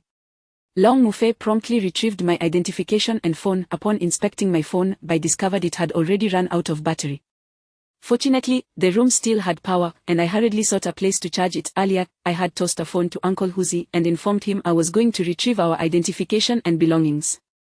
He might have assumed I had found them and sent me a message. It was crucial to establish contact with Uncle Huzi and urge him to leave this place at once. After all, the attention of Ho Hao and his cohorts was currently fixated on me. Leaving Uncle Huzi unnoticed while I was preoccupied with my phone, Long Mufei suddenly exclaimed in terror, "Young Master Wu, something has crawled in." Following her gaze, I was horrified to see a swarm of black beetles invading through the hole created by Ho Hao and his gang. These black beetles resembled dung beetles, but their dark shells bore colorful spots. Just a glance was enough to make me gasp in shock. Good heavens, the dark sorcerer Song Da had unleashed yet another wave of cursed insects upon us, this time not moths but these beetle-like creatures. Undoubtedly, they were venomous, and their sheer numbers surged through the breach, creating an unsettling sight. Long Mufei stood trembling behind me, her body shaking with fear. After a brief moment, the beetles produced a cacophony as they scuttled toward us. In response, I took out several pitchwood nails and hurled them into an open space before us. 6 or 7 nails formed a protective perimeter around Long Mufei and me. Empowered by my spiritual energy, the nails began to radiate light, with runes shimmering around us. Even cursed insects fall within the category of malevolent entities, and the pitchwood nails held a certain power over them. As the beetles approached the vicinity of the nails, they hesitated to advance further, instead accumulating into a growing mound. Realizing that this situation could not persist indefinitely, I decided to act when the beetles piled up to a significant height. I unleashed a fire talisman into the mass of insects, and with a resounding explosion, they ignited, emitting a sound reminiscent of popcorn popping, with juices splattering everywhere. I was left wondering where the dark sorcerer had procured such a multitude of insects. With these pitchwood nails providing temporary respite, I turned my attention to my phone, which had finally charged. As I powered it on, a message immediately popped up. It was from Uncle Huzi, containing a simple yet urgent message: "Young master, wait for me to rescue you. Hold on." To my dismay, I realized this message had been sent over 20 minutes ago. My heart sank, and I quickly replied, "Uncle Huzi, do not be foolish, you are no match for them alone. Flee at once." Just as I sent the message, the sounds of wall demolition resumed outside, each thud resonating like a hammer on my heart. Was this to be my final day, perishing far from home? The dark sorcerer alone was enough to pose a grave threat, not to mention the armed henchmen outside. After a brief interlude, the attackers ceased their efforts, and I noticed several fist-sized holes had formed in the wall. What transpired next nearly made me curse aloud. Ho Hao and his despicable crew had ignited a fire at the breach, and thick smoke began pouring in. The ventilation in this place was already inadequate, and Ho Hao's intent was clear: to suffocate Long Mufei and me alive. "Quick, fan the flames, smoke them out." Ho Hao bellowed from outside. The smoke thickened rapidly, and I hastily held my breath. Under these circumstances, I could only endure for about half an hour, but Long Mufei would not last nearly as long. Before long, she was coughing violently, tears streaming down her face. "Kid, let's see how long you can hold out. You better come out now." Ho Hao taunted from outside. "Don't give me the chance, Huo. Otherwise, you shall meet your end. I retorted, pinching my nose, my eyes burning from the smoke. This scoundrel was insufferable. All right then, let us see who succumbs first, Hua Hao laughed heartily from the adjacent room. This could not continue. I glanced toward the door, grasping the nearly suffocating Long Mufei and moving toward the exit. Even if I were to be shot, it would be preferable to dying from smoke inhalation, at least it would be quick. I seized the doorknob, preparing a few talismans in my other hand. In an instant, I flung open the door and pushed Long Mufei outside. As soon as she stepped out, 2 machetes swung toward her. In a split second, I launched the yellow paper talismans in my hand at the assailants, and they quickly landed on their bodies. These were fire talismans, and upon contact, they ignited into brilliant flames, eliciting piercing screams from the 2 men. Over here. They come out, someone shouted, and suddenly, over a dozen armed men burst from the adjacent room, opening fire on me. Chapter 325. Spare my life. I had anticipated an ambush at the entrance, so I promptly pushed Long Mufei out, sending her tumbling to the ground.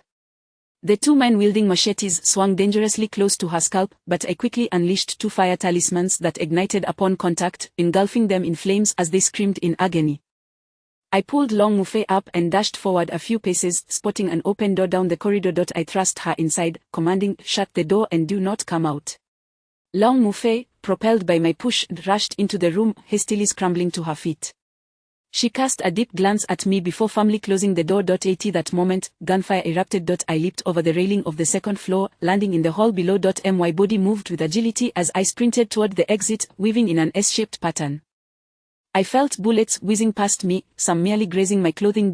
My heart raced as if it might leap from my chest. A single bullet could spell my demise. Fortunately, I reached the doorway in a flash, just as a chilling wind swept behind me, and the gunfire abruptly ceased.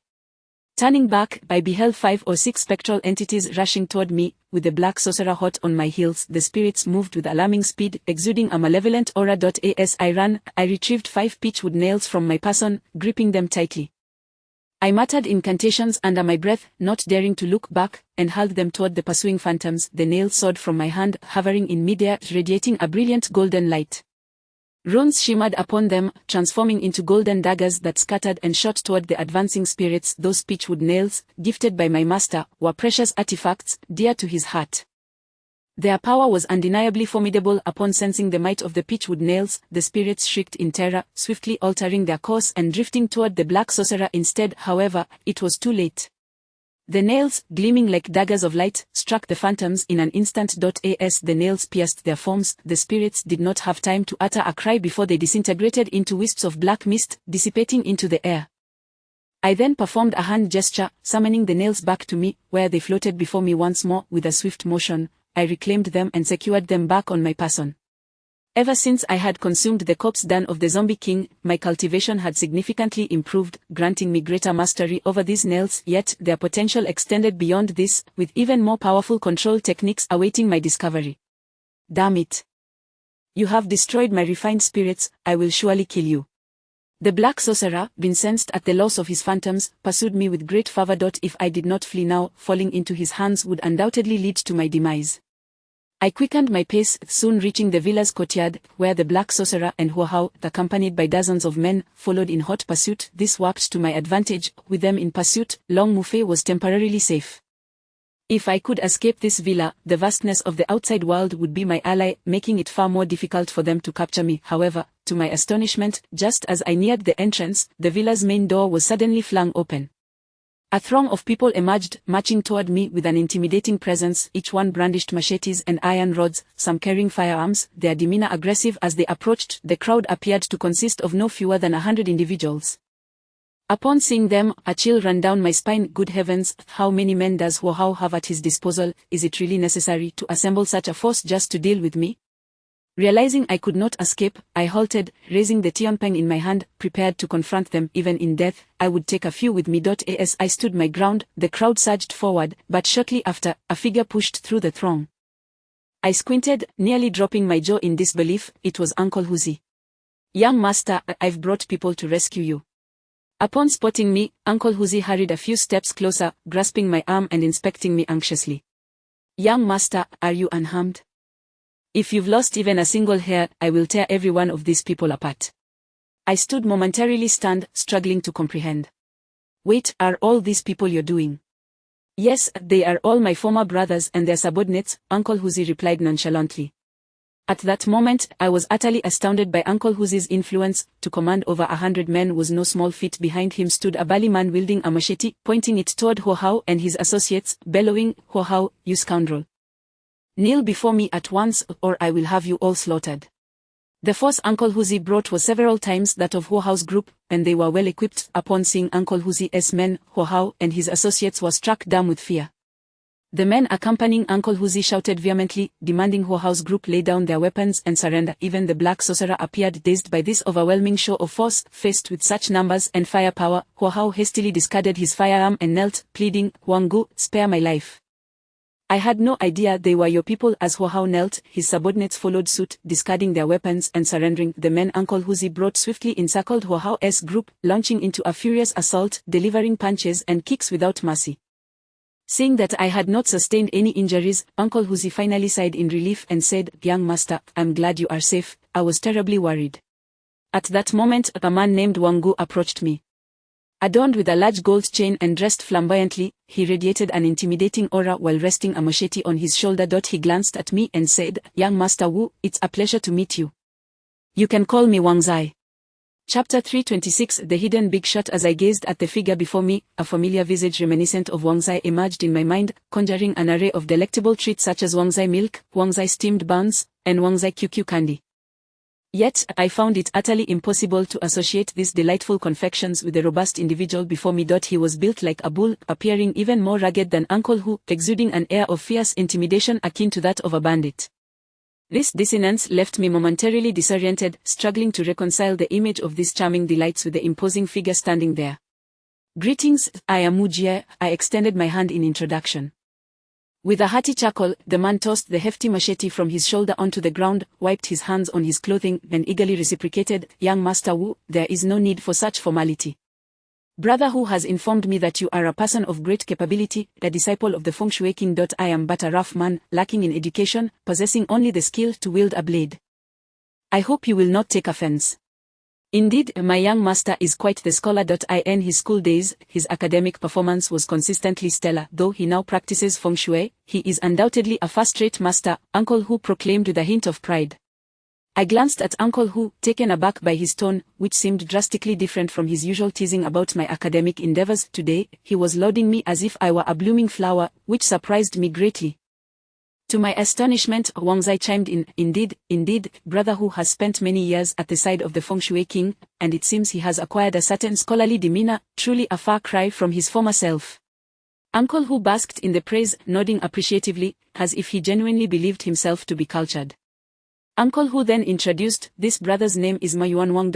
In the past, when I was in Hong Kong, he worked under my command. Now, however, he has risen to become a prominent figure within the Liuha society. I had to exert considerable effort to persuade him to assist us. Brother Hu, you flatter me. You will always be my elder brother. At your command, I would brave any peril. After all, you once saved my life, a debt I shall never forget," Ma Yuanwang responded with utmost respect.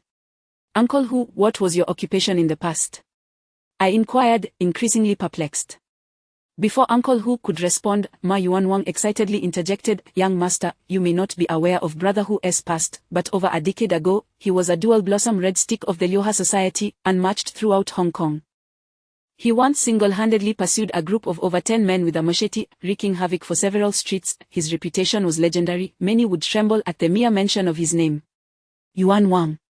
Uncle Hu shot him a glare, and Ma Yuanwang instantly recoiled, realizing he had let slip too much, thus falling silent. Good heavens, I had no idea Uncle Hu possessed such a valiant history. This was a stark contrast to the comical figure I had always envisioned him to be. Unavoidably, I scrutinized Uncle Hu a bit more, causing him to feel somewhat bashful. "Young master, let us first deal with Ho Hao and the others. My past can wait." "Uncle Hu, how impressive. It turns out I have a hidden big shot by my side, and I was completely oblivious," I remarked, grinning at him. "Young master, please do not jest. I am merely your attendant. The former Brother Hu is long gone," Uncle Hu replied, his expression darkening. I refrained from further comment and followed Uncle Hu and Ma Yuanwang directly to Ho Hao and his companions. At that moment, Ho Hao had lost all his previous arrogance, along with his henchmen, who were now battered and bruised, crouching on the ground with their heads cradled in their arms. Upon seeing us approach, the disheveled Huahao immediately fell to his knees, repeatedly bowing his head. Wangu, I apologize, please spare my life, but I truly did not know he was one of yours. Had I known, I would not have dared to touch him, even if I had the heart of a bear or the gall of a leopard. Young master, how shall we deal with this man? Uncle Hu inquired, looking toward me. I stood before Huahao, my voice steady. Huahao, did I not just inform you that if given the slightest opportunity, I would take your life? Huahao trembled in fear, bowing his head incessantly while uttering desperate pleas for mercy. Ma Yuanwang glanced at his brothers behind him, and one stepped forward, plunging a knife into Huahao's back. Huahao convulsed on the ground a few times before drawing his last breath. Such a man deserved his fate. Only moments ago, he had schemed to end my life, and I doubt he ever imagined that he would meet his end so swiftly. Young Master Wu, how shall we handle the others? Ma Yuanwang asked, turning his attention back to me. Upon hearing Ma Yuanwang's words, Huahao's remaining henchmen turned pale with fear, all of them kneeling and pleading for mercy. My gaze swept across Huahao's group, and I quickly spotted a familiar face. It was Anzai, who had previously been under Zhu Ziheo's command and had come to Hong Kong to fetch me. This coward was hiding among Huahao's minions, believing he could evade my notice. I pointed directly at Anzai. Before long, two of Ma Yuanwang's subordinates approached and dragged Anzai before me. He was drenched in cold sweat, sitting on the ground, terrified. Wu. Young Master Wu, it was my fault, bringing you to Hong Kong. But it was all Zhu Ziheo's doing. I had no part in it. If you must blame someone, let it be him. Even at death's door, you remain defiant. You nearly caused my demise and that of the young master. A despicable wretch like you cannot be spared, Uncle Hu proclaimed angrily. As soon as he finished speaking, two more men stepped forward, pinning Anzai to the ground and swiftly ending his life. Let the others go. Or you may incorporate them into your own ranks, I suggested to Ma Yuanwang. This motley crew, fit only for scavengers, is of no use to me. Let them be gone. Remember, it is young master who has spared your lives, Ma Yuanwang commanded with a wave of his hand.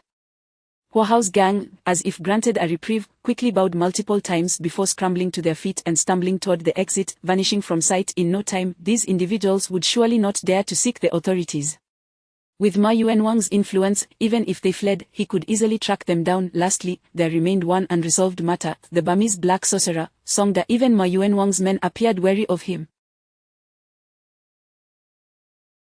He radiated an aura of malevolence, surrounded by a dozen men, all pointing guns at his head, yet none dared to make a move against him. Chapter 327 Nurturing Submission. After resolving matters with Huahao and Anzi, I strode directly to the side of the dark sorcerer, who met my gaze with unwavering defiance. At this juncture, do you have anything to say? I inquired. The dark sorcerer replied nonchalantly, you cannot kill me. Provide me with a compelling reason not to, I countered. I am merely carrying out a commission, loyal to my cause. Ultimately, we are of the same ilk. If you spare me today, I assure you I shall not trouble you henceforth. However, should you choose to end my life, I guarantee you will meet a fate far worse than mine, he warned in broken Chinese. Is that a threat I detect? My expression turned icy. Consider this carefully. The black sorcerers of Myanmar are not to be trifled with. He maintained his composure. I find your rebellious demeanor rather appealing. Have you ever heard the saying, cutting grass without removing the roots, the spring breeze will bring it back to life? I remarked. What do you mean by that? The dark sorcerer's eyes widened in alarm. I turned away, signaling Uncle Echuzi. Ma Yuanwang quickly grasped the situation, gesturing for his men to retreat swiftly. Several armed individuals began to unleash a series of shots at the dark sorcerer, puncturing his body with bullets. Blood oozed from multiple wounds, and he glared at me with malice. I assure you, your demise will be even more excruciating than mine. With that proclamation, the dark sorcerer collapsed lifelessly to the ground. Moments later, I witnessed a wisp of dark energy escaping from the crown of his head, swiftly drifting towards the courtyard's exit. However, before it could travel far, it was intercepted by a lurking infant spirit, which eagerly consumed it with a gaping maw. The dark sorcerer had practiced malevolent arts, possessing a formidable spirit. Although his body lay lifeless, his essence could detach and exist in the form of a ghost, inevitably becoming a potent spiritual entity capable of seeking vengeance against me. Furthermore, he might summon other dark sorcerers to confront me. I would not allow him that opportunity. I commanded the infant spirit to devour his essence. At this moment, his spirit was at its most vulnerable, unable to resist the infant spirit's advance. I had anticipated this eventuality, positioning the infant spirit and the enchanting spirit strategically to act as the situation demanded. Everyone, gather behind me. I shouted. Ma Yuan Wang, unsure of the unfolding events, called out to his comrades, "Everyone, come to young Master Wu." Upon his command, his brothers hastened towards my side. In that instant, I observed a peculiar transformation in the dark sorcerer's corpse. White moths began to emerge from the bullet wounds, proliferating at an alarming rate, filling the air with a cacophony as they surged towards me. The dark sorcerers of Southeast Asia practice even more sinister arts than those of the head-controlling masters. This dark sorcerer, having nurtured his own demise, would provide sustenance for the parasitic insects, enabling their rapid reproduction upon his death. At this moment, his body was being devoured by the onslaught of white moths. Those who failed to reach my side were ensnared by the moths, collapsing to the ground in agony. I rushed forward, unleashing a series of fire talismans, which erupted in the air, transforming into massive fireballs that ignited the moths, incinerating the majority in moments. Hastening my pace, I approached the dark sorcerer's corpse, only to find it nearly consumed by the swarm of white moths. I cast another fire talisman upon it, engulfing the body in flames, swiftly reducing the remaining moths to ash. "Quickly, take refuge inside the villa," I instructed Uncle Huzi. Upon hearing my command, ushered Ma Yuan Wang and his brothers toward the villa. Despite the dark sorcerer's death, his capacity for destruction remained potent, a testament to the threat he posed. Once inside, we secured the doors, yet several of Ma Yuan Wang's brothers were still ensnared by the moths, writhing in distress on the ground. Armed with the Xiao Pang ruler, I summoned its protective aura, which emanated around me, causing the remaining moths to hesitate. I approached the afflicted individuals, wielding the Xiao Pang ruler to disperse the white moths. Upon inspecting one of the afflicted, I was taken aback. The moth's venom was exceedingly potent. In mere moments, those ensnared were swelling grotesquely, particularly their faces, which developed numerous blister-like protrusions resembling grapes, a harrowing sight. I swiftly seized a handful of the charred moth remains and compelled them to swallow the powdery substance, which served as the antidote to the venom. As I painstakingly treated each individual, their conditions improved significantly. Though still in pain, they were able to rise and follow me towards the villa. Despite the lethal nature of the parasitic insects, they bore a critical flaw: they could not survive until dawn. Once the sun rose, the white moths would perish, thus necessitating our temporary refuge within the villa. As I escorted the others inside, Uncle Huzi and Ma Yuan Wang promptly opened the door for us. Observing the grotesque blisters on my comrades' faces, Ma Yuan Wang gasped, "Young master, they fear not, they shall not perish, the blisters will subside shortly," I assured him. Upon entering, I noted that numerous white moths continued to flutter outside, while the dark sorcerer's corpse smoldered, the flames gradually dwindling. "Brother Hu, young Master Wu is truly remarkable. With a mere wave of his hand, he conjures fireballs, impressive indeed." Ma Yuan Wang gazed at me with admiration. "Indeed, my young master possesses numerous talents. This was but a minor demonstration. In due time, I shall grant you further spectacles," Uncle Huzi replied, brimming with pride. Chapter 328. I am a decent person outside. The corpse of the dark sorcerer had transformed into numerous toxic moths fleeting about. Before dawn, everyone was mandated to remain within the confines of this villa. Once the first light of day broke, those white moths would perish. This night was yet another harrowing ordeal, a narrow escape from death. When that group arrived, despair had already begun to envelop me. I could never have imagined that it was Uncle Huzi who had brought them. Truly a timely intervention, for otherwise, I might have fallen prey to the dark sorcerer. At that moment, a wisp of black smoke lingered within the villa, reminding me of how Hao had earlier lit a fire to smoke me out. I called out to Uncle Huzi, "Uncle Huzi, come with me to the second floor." I discovered a room filled with a considerable amount of money. Uncle Huzi, ever the money-driven soul, immediately packed up, asking, "How much?" "You'll see when we get there," I replied, and we hurried towards the second floor. Upon entering, we were greeted by the flickering glow of flames in the room where Zhu Zihao had hoarded his wealth, and my heart sank. It was undoubtedly the fire from the neighboring room that had spread through the hole they had smashed. This room was brimming with riches. "Quick, put out the fire," I urged. Instantly, Wang Zai's gang sprang into action, fetching basins and dousing water into the room. After a considerable effort, the flames were finally extinguished. When we stepped inside, Uncle Huzi's expression was one of profound sorrow, his lips twitching in dismay. An opportunity for a substantial fortune had once presented itself to both Uncle Huzi and me, yet we had failed to cherish it. By the time I grasped the situation, most of the money had been reduced to ashes. Given another chance, I would have prioritized extinguishing the fire before confronting the dark sorcerer. Much of the wealth had been charred, with only a few large bundles remaining in the corner, and many of the gold ornaments piled within had melted significantly. Ma Yuan Wang inhaled deeply and remarked, "I never expected Zhu Zihao to be so wealthy." What a pity. Uncle Huzi paced the room, visibly trembling with regret. He then turned to Ma Yuanwang, saying, Wang Zai, gather the gold and such, we can probably sell it for a substantial sum, can't let the brothers come in vain. You take half to share with the others, and the rest, deposit into my bank account. As he spoke, Uncle Huzi produced the card that Long Mufei had previously given me, which still contained 4 million. Ma Yuanwang glanced at the bank card in Uncle Huzi's hand, snapped a photo with his phone, and assured, Brother Hu, don't worry, I'll tidy this up and only take 20%. The rest will go into your account. Fair is fair, the brothers have worked hard, saving my family's young master. I owe them greatly, so if I say 50%, then it's 50%. As the elder brother, one must lead the brothers to wealth, so they will follow you steadfastly, Uncle Huzi replied, looking at Wang Zai. All right then, Brother Hu, you remain as benevolent as ever. I shall respectfully comply, Wang Zai chuckled. At that moment, I realized that Uncle Huzi, the sly old fox, had been concealing that bank card on his person all along. My goodness, he seemed utterly unfazed by the Tian gang seal. He truly was a money-driven man, having nearly been buried alive by that scoundrel. He still carried that card. Was he intending to withdraw money from the bank? Though much of the money had been burned, with a little organization of the remaining gold and silver, we could still split several million among ourselves. Coupled with the 4 million in the bank card, we would surpass 10 million, with plenty left over. Although this trip to Hong Kong Island was fraught with danger, it was undeniably profitable, allowing me to exceed my master's task ahead of schedule. From now on, I could relax, working only when I wished, for even without labor, I would still have food and drink, an abundance that seemed insatiable. Envy all you want. It was precisely as the scruffy Taoist had said, fortune is sought through peril, not a loss at all. As I pondered this, it suddenly struck me that Long Mufei was still within the villa. I made my way to the room where she had entered earlier. The door was closed, so I refrained from pushing it open and instead knocked gently. Sister Fei, it's Wu Jie.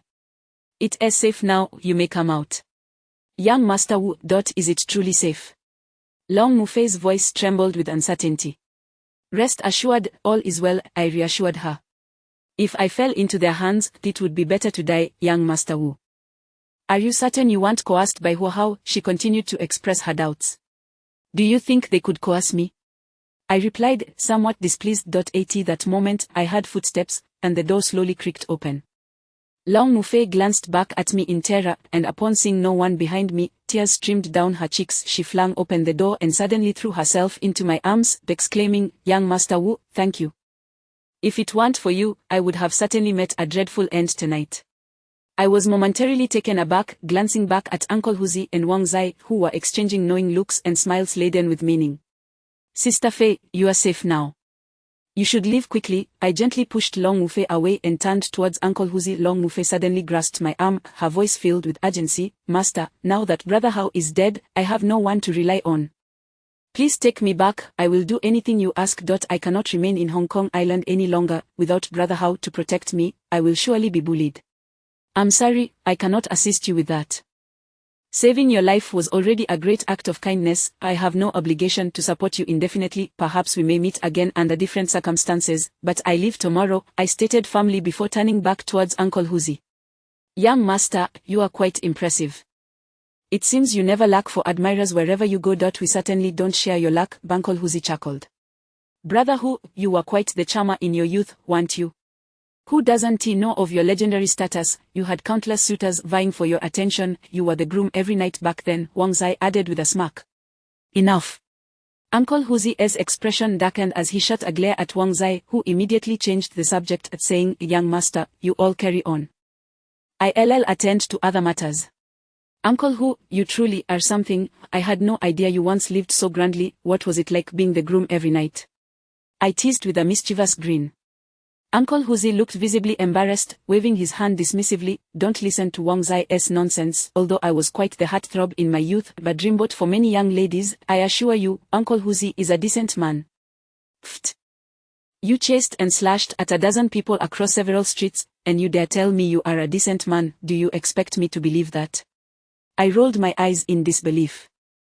Chapter 329 Uncle Huzi's Underworld. With some time still remaining until dawn, the night had proven to be quite eventful. At this moment, everyone remained huddled within the confines of the room, hesitant to venture outside, where numerous white moths flitted about. A sting from one of those creatures would be anything but pleasant. My curiosity regarding Uncle Huzi's past had grown increasingly intense, prompting me to beckon him into an unoccupied chamber where we took our seats. Without uttering a single word, I fixated my gaze upon him, silently urging him to speak, eager to observe how he would elucidate these matters to me. In truth, when that Anzi invited us to Hong Kong Island, I sensed something amiss. Uncle Huzi was acting strangely, persistently concocting excuses to avoid coming here. Ultimately, I was drawn by the allure of 3 million. Upon my arrival at Hong Kong Island, his demeanor continued to perplex me. He seemed intimately familiar with the local delicacies, many of which I had never encountered, effortlessly naming them all. Moreover, there was an unmistakable urgency in his desire to leave the island, suggesting he held some deep-seated reservations about this place. Feeling his discomfort under my unwavering gaze, Uncle Huzi appeared flustered. After casting a fleeting glance at me, he remarked, "Young master, why do you keep staring at me? I cannot possibly compare to that long Muffe in terms of looks. Perhaps I should summon her, who knows what sparks of romance might ignite."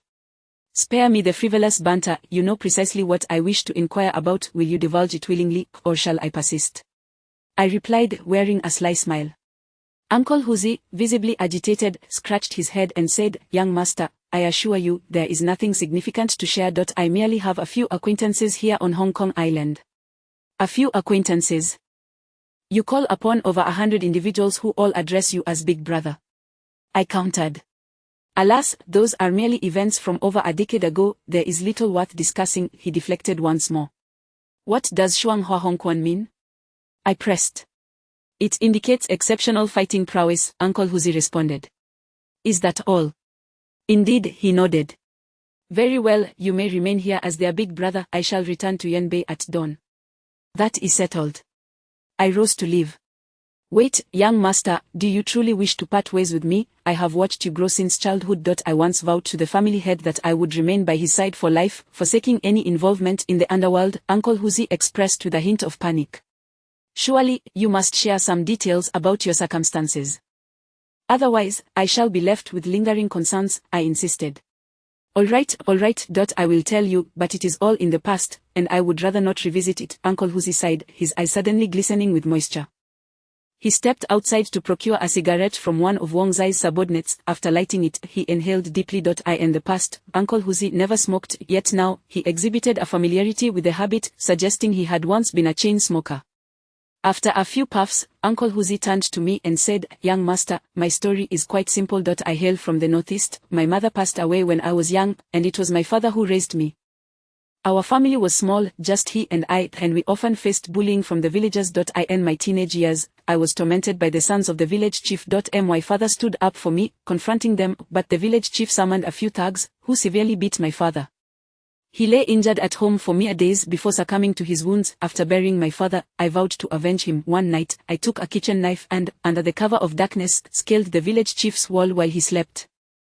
I attacked him, though I do not know if I succeeded in taking his life. I fled immediately, wandering southward until I arrived in a city in southern Guangdong, where I drifted for 2 or 3 years. The society was chaotic, and I lacked any skills for legitimate work. Eventually, I found an opportunity to smuggle myself into Hong Kong, where I engaged in various odd jobs, washing cars, shining shoes, scrubbing dishes, until, during a brawl, I single-handedly drove off 4 or 5 opponents. This caught the eye of a leader from the Liuha society, who invited me to join him. Having no close relatives, I fought recklessly, displaying a fierce tenacity, and gradually made a name for myself within the Liuha society. A few years later, I had risen to the rank of Shuanghua Hongquan, which denotes a top-tier enforcer. At that time, the mere sight of me wielding a knife was enough to intimidate opponents into retreating, earning the admiration of the then leader. That fellow, Ma Yuan Wang, was once one of my subordinates, loyal to me for many years. In the underworld, enmities are inevitable. I fell for a beautiful local woman, Panas, I met while recovering from injuries sustained during a fight.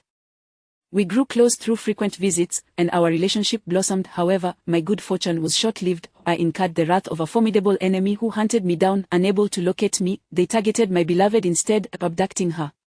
Upon hearing the news, I armed myself with a knife and sought vengeance. When I finally reached her, I found her in a horrific state, tortured beyond recognition, clinging to the last vestiges of life. At this point, Uncle Huzi suddenly covered his face with his hands, overcome with emotion, as he sobbed, "Young master, in this lifetime, I loved only this one woman. When I found her, she revealed that she was pregnant with my child, but it was too late to save her. She died in my arms. I feel utterly powerless. I was the one who doomed her. As he spoke, tears streamed down Uncle Huzi's face, and I felt a profound sense of empathy for him, never having anticipated such a tragic fate had befallen him. After weeping for a considerable time, he continued, after my beloved passed away, I was engulfed in despair, nursing severe injuries. I wandered the streets like a lost soul, consumed by thoughts of having lost everything, my family, my ties to the world. I contemplated ending my life by jumping into the sea. It was there that I encountered your master, Li Shentong. He told me that my life was not meant to end and invited me to follow him, promising to cleanse my spirit of its darkness and allow me to be reborn. Thus, I accompanied him back to Yanbei, serving as his attendant all these years. Gradually, I found stability, especially after you arrived, young master. You have given my life new purpose, and I have come to regard you as my own son. Chapter 330. A grave danger. I have always sensed that Uncle Huzi's background was far from ordinary, and upon hearing his story now, it strikes me as quite harrowing. The first half of Uncle Huzi's life was marked by tumultuous highs and lows, filled with grandeur, yet ultimately, he was shattered by the tragic demise of his beloved at the hands of his enemies. This led him to renounce worldly attachments, following his master to Yanbei, where he willingly embraced the life of a humble attendant, living as an ordinary man. Little did he anticipate that years later, he would return to this very place. His initial reluctance to come here stemmed primarily from a fear of rekindling painful memories, stirring wounds buried deep within his heart. Were it not for dire circumstances, were it not for being besieged by Huo Hao's men, Uncle Huzi would undoubtedly have refrained from contacting Ma Yuanwang. He had no desire to maintain any ties with Hong Kong Island. Seeing Uncle Huzi's eyes reddened from weeping, I gently patted his arm and said, Uncle Huzi, I am truly sorry. I should not have compelled you to confront your scars. Uncle Huzi wiped away his tears and replied, It's all right, those are merely past events. I have long since let them go. As long as the young master is well, I will be content. Rest assured, Uncle Huzi, I will ensure you live comfortably and earn ample wealth for you to enjoy, I assured him. Upon hearing this, Uncle Huzi packed up. Now that is music to my ears. After giving that 10 million to your master, I will save the rest for you. Our little life finally seems to have a promising future. Subsequently, I engaged in a brief conversation with Uncle Huzi about other matters, during which I discovered that the Liuha Society was the most powerful force on Hong Kong Island. In comparison, Huo Hao and Zhu Zihao were mere trifles, hardly worth mentioning. Thus, when Huo Hao saw Ma Yuanwang approaching with his men, he immediately fell to his knees. Given 100 chances, Huo Hao would not dare provoke Ma Yuanwang. Even if he could overpower him, the members of the Liuha Society would not spare Huo Hao. Before I knew it, dawn broke. The countless white moths, spawned from the corpse of the black sorcerer, perished upon encountering sunlight, leaving the ground blanketed in white.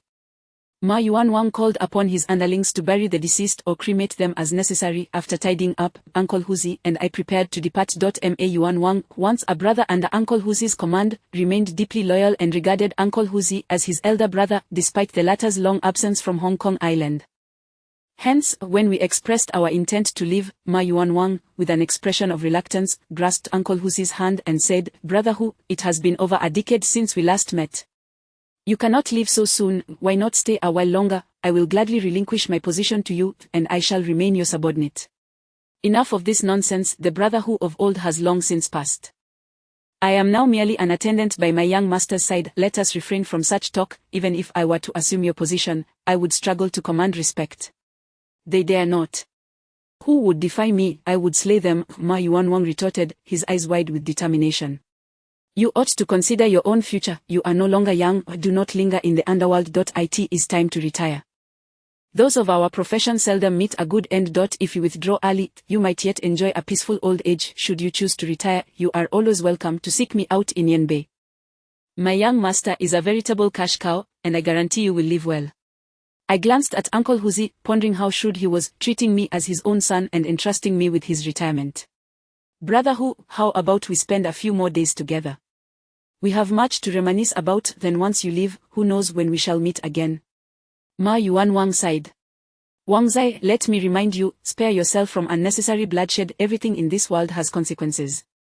After years of being near the Feng Shui King, I have learned this well. You would do well to extricate yourself sooner rather than later. This is Brother Hu's advice. I will leave you my contact information. Should you find yourself in a dire predicament, remember that your Brother Hu is in Yanbei. Ma Yuanwang nodded, his rugged demeanor softened by a glimmer of emotion in his eyes. Soon after, he drove us to the airport. Along the way, I caught sight of a somewhat disheveled figure, resembling Long Mufei. This woman, in truth, harbored no ill intentions. What perplexed me was her association with that scoundrel Zhu Zihao.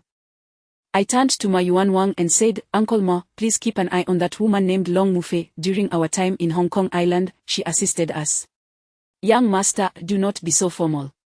Rest assured, I will see to your requests.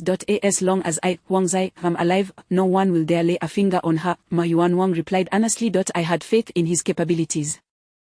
That very day, we boarded a flight directly back to Yanbei, arriving at our familiar courtyard. Those days in Hong Kong Island had been fraught with anxiety, as if I were perpetually teetering on the brink of death. Only upon returning to this courtyard did I feel an indescribable sense of security and peace. This venture had yielded 4 million from Zhu Zihao, assisting in lifting a curse, yet the client ultimately perished, leading to a cascade of complications. I had taken the life of the sorcerer named Beten, though I did not slay him with my own hands. It amounted to much the same. Truth be told, I remained uncertain of his fate, but that was inconsequential. Having fallen into the hands of the Hong Kong police, he would undoubtedly be implicated in the murder of Wang Haomin and likely spend the rest of his life behind bars. The death of Wang Haomin weighed heavily on my conscience. Before he attempted to take my life, he had revealed that Zhu Zihao's predicament was a trap laid by him and his associates, merely a means to eliminate me. Wang Haomin had connections to my nemesis, Duan Wudao. Ultimately, it was Duan Wudao who sought my demise. Wang Haomin had a master and shared a brotherly bond with Duan Wudao. This represented a significant threat. I feared that this matter was far from resolved, and once Duan Wudao fully recovered, he would undoubtedly seek retribution. Moreover, the sorcerer Beten was a notable figure in Thailand, with his own network of masters and brothers. If they were to learn of my actions against Beten, I could expect them to come seeking vengeance. The underworld operates on such principles. Wherever there are people, there exists a realm of intrigue. Our line of work is perilous, even more so than in Uncle Huzi's time. Uncle Huzi dealt with ordinary individuals, while I interact with practitioners skilled in the art of silent killing. At any moment, I could fall victim to a curse, jeopardizing my very existence. The practitioners of Southeast Asia are notorious for their ruthless cunning. Unlike many in our homeland who would hesitate in the presence of my master, the Feng Shui King, these malevolent sorcerers would show him no respect whatsoever. Chapter 331. The two disciples who have been abandoned. As the saying goes, a tall tree catches the wind. Being a disciple of the Feng Shui King inevitably subjects me to certain risks. All I can do is tread cautiously, exercising utmost vigilance, in hopes of securing my survival until I grow stronger. Once I have amassed substantial power, those nefarious individuals will tremble at the mere mention of my name, Wu Jie, and even if they had 8 lives, they would not dare to trouble me.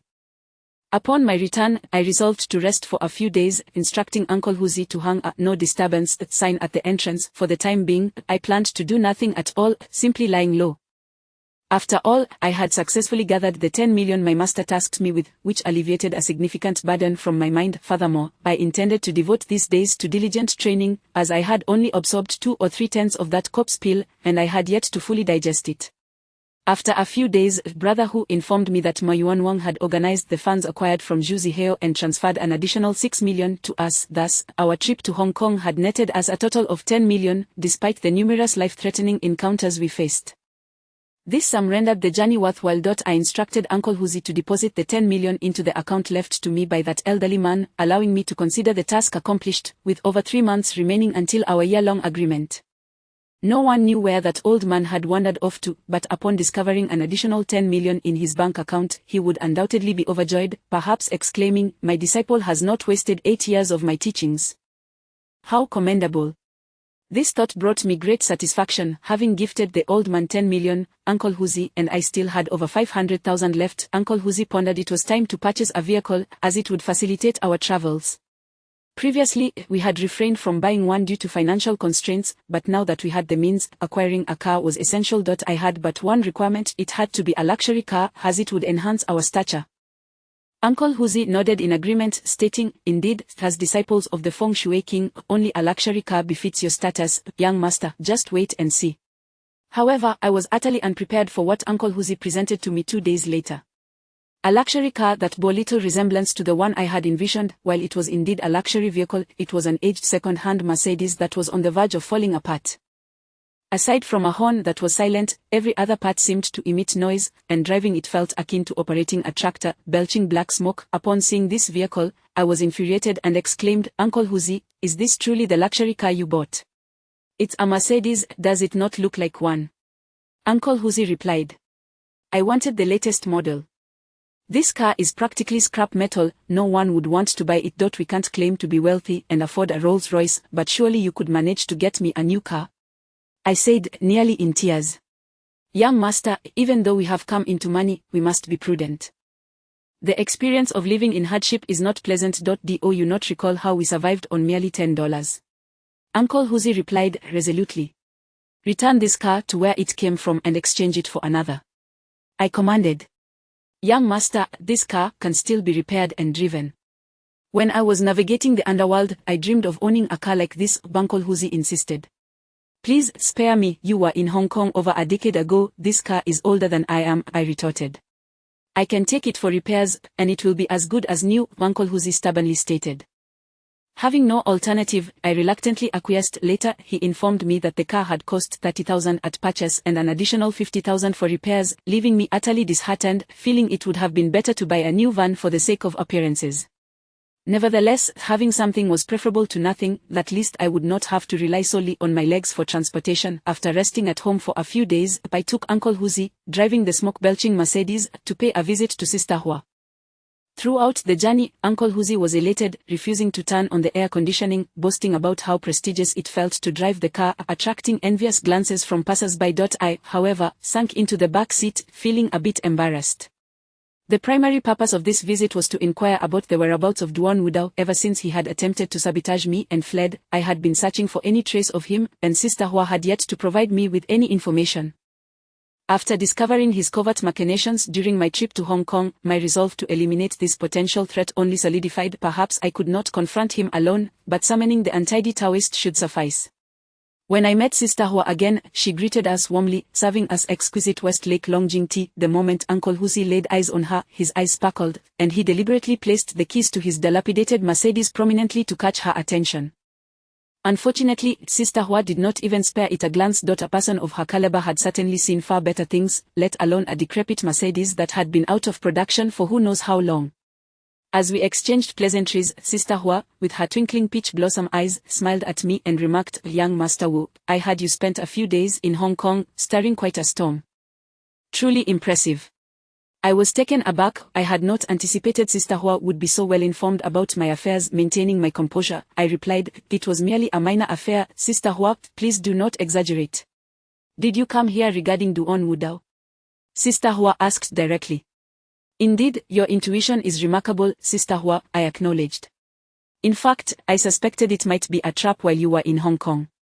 Before your arrival, we had already uncovered news about Duan Wudao. He had made an appearance in Hong Kong half a month ago, Sister Hua informed me. Why did you not alert my family sooner? Uncle Huzi interjected. I did attempt to call, but I could not get through, Sister Hua replied. At that moment, I recalled that both my and Uncle Huzi's phones had been confiscated by Zhu Zihao. After retrieving my phone, I had indeed noticed a call from an unfamiliar number, which I had dismissed as a telemarketer. After pondering for a moment, I continued, you must be aware of Wang Haomin, correct? Sister Hua nodded and said, indeed, Wang Haomin is a somewhat renowned feng shui master in Hong Kong. He has a master named Shen Xinzi, who is a truly formidable figure. Killing his disciple will not be taken lightly by Shen Xinzi. Could you elaborate on this Shen Xinzi? I inquired. Shen Xinzi and your previous adversary, Duan Wudao, are fellow disciples. They were both cast out by Longhu Mountain over 30 years ago for practicing malevolent arts. Their expulsion from the sect was the result of their numerous misdeeds. Chapter 332. Master Zhou is in trouble. Previously, I inquired about Wang Haomin's mentor, and he informed me that his master was an outer disciple of Longhu Mountain. Now, from Sister Hua, I have learned that he was actually a discarded disciple expelled from Longhu Mountain. Regardless, Longhu Mountain is undoubtedly one of the most prestigious sects in the land of Huoxia. Those who emerge from there are certainly not lacking in prowess, and considering that both of them have been away from Longhu Mountain for over 30 years, their skills must now be formidable. What is the cultivation level of Zhang Xinzi? Then what is his situation in Hong Kong? I turned to Sister Hua and asked. Zhuang Xinzi possesses a high level of cultivation, deeply concealed from view. In Hong Kong, Zhuang Xinzi does not merely have Wang Haomin as his disciple, he has also taken on several wealthy individuals as apprentices. Zhuang Xinzi practices in the Bailong Temple in Kowloon, Hong Kong. Since he arrived in Hong Kong over 20 years ago, he has never departed from there. After he and his junior brother, Duan Wudao, were expelled from their sect, they committed numerous misdeeds, utilizing living beings to practice malevolent arts, refining corpses and spirits. Upon learning of this, Longhu Mountain dispatched over a dozen experts from their punishment hall to hunt them down, intending to cleanse their ranks. The two evaded capture, and ultimately, Zhuangxinzi had no choice but to flee to Hong Kong, where he has not set foot in the mainland for nearly 20 years, likely out of fear of being pursued by the punishment hall. Pausing for a moment, Sister Hua lit a cigarette and elegantly took a puff before continuing. As for Duan Wudao, during his time at Longhu Mountain, he was known by the title Xianyuezi. Later, he felt that the title sounded somewhat awkward and reverted to his original name, Duan Wudao. Uncle Huzi, upon hearing this, chuckled and said, "That title is amusing, Xianyuezi, while I'm still in my confinement period." I cast a glance at Uncle Huzi, signaling him to refrain from interjecting. Uncle Huzi sheepishly laughed and fell silent. Sister Hua resumed, "Interestingly, Duan Wudao did not flee to Hong Kong but chose to hide in the mainland instead. Longhu Mountain pursued him for several years without success, eventually giving up. Relying on the skills he acquired at Longhu Mountain, Duan Wudao assists wealthy individuals with various tasks. As long as the payment is substantial enough, he is capable of employing malevolent methods to harm others. The number of lives lost at his hands is incalculable, yet he is elusive, making it difficult for most to track him down. Just half a month ago, we discovered his whereabouts in Hong Kong. He had visited Zhuangxinzi's Bailong Temple, but it seems he has since departed from Hong Kong. Young Master Wu, be cautious. Duan Wudao is cunning and vengeful. Since you offended him before, he will undoubtedly plot to trouble you," Sister Hua warned. "Thank you, Sister Hua. This information is invaluable to me. How much do you require? Name your price, and I shall transfer the funds to you," I replied. "This time, there's no need for payment. After all, I haven't been of much assistance. You still have some of the funds you left here from last time. You can settle the payment once I obtain more information on Duan Wudao," Sister Hua stated. After acquiring this information, Uncle Huzi and I took our leave. On the way, I sat in the back seat, deep in thought, contemplating whether I should make another trip to Hong Kong to confront Zhuangxinzi. There is a saying, the early bird catches the worm, while the latecomer suffers. Since Zhuangxinzi intends to create trouble for me, it may be prudent for me to take the initiative and deal with him first. Otherwise, I would remain restless. Of course, I could not tackle Zhuangxinzi alone. I would need to enlist the help of the slovenly Taoist. Together, we would stand a better chance. After all, he is an old hand in this world, while we are merely inexperienced youths.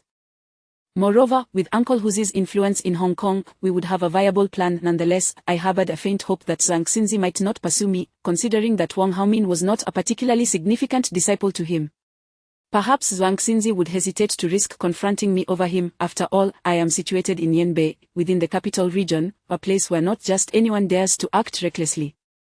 Furthermore, if Zhuangxinzi were to come after me, it would entail considerable risk for him, as Longhu Mountain has been relentlessly pursuing him. After much contemplation, I decided to hold off for the time being. Without absolute certainty, it would be unwise to act. The realm of Hong Kong is rife with complexities, and Zhuangxinzi has established himself there for over 20 years. Eliminating him would not be an easy task.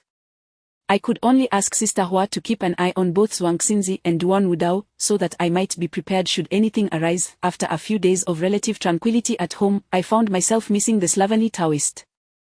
I sent him a text, but he did not respond, prompting me to dismiss any further attempts to contact him. I was unaware of where he had wandered off to this time.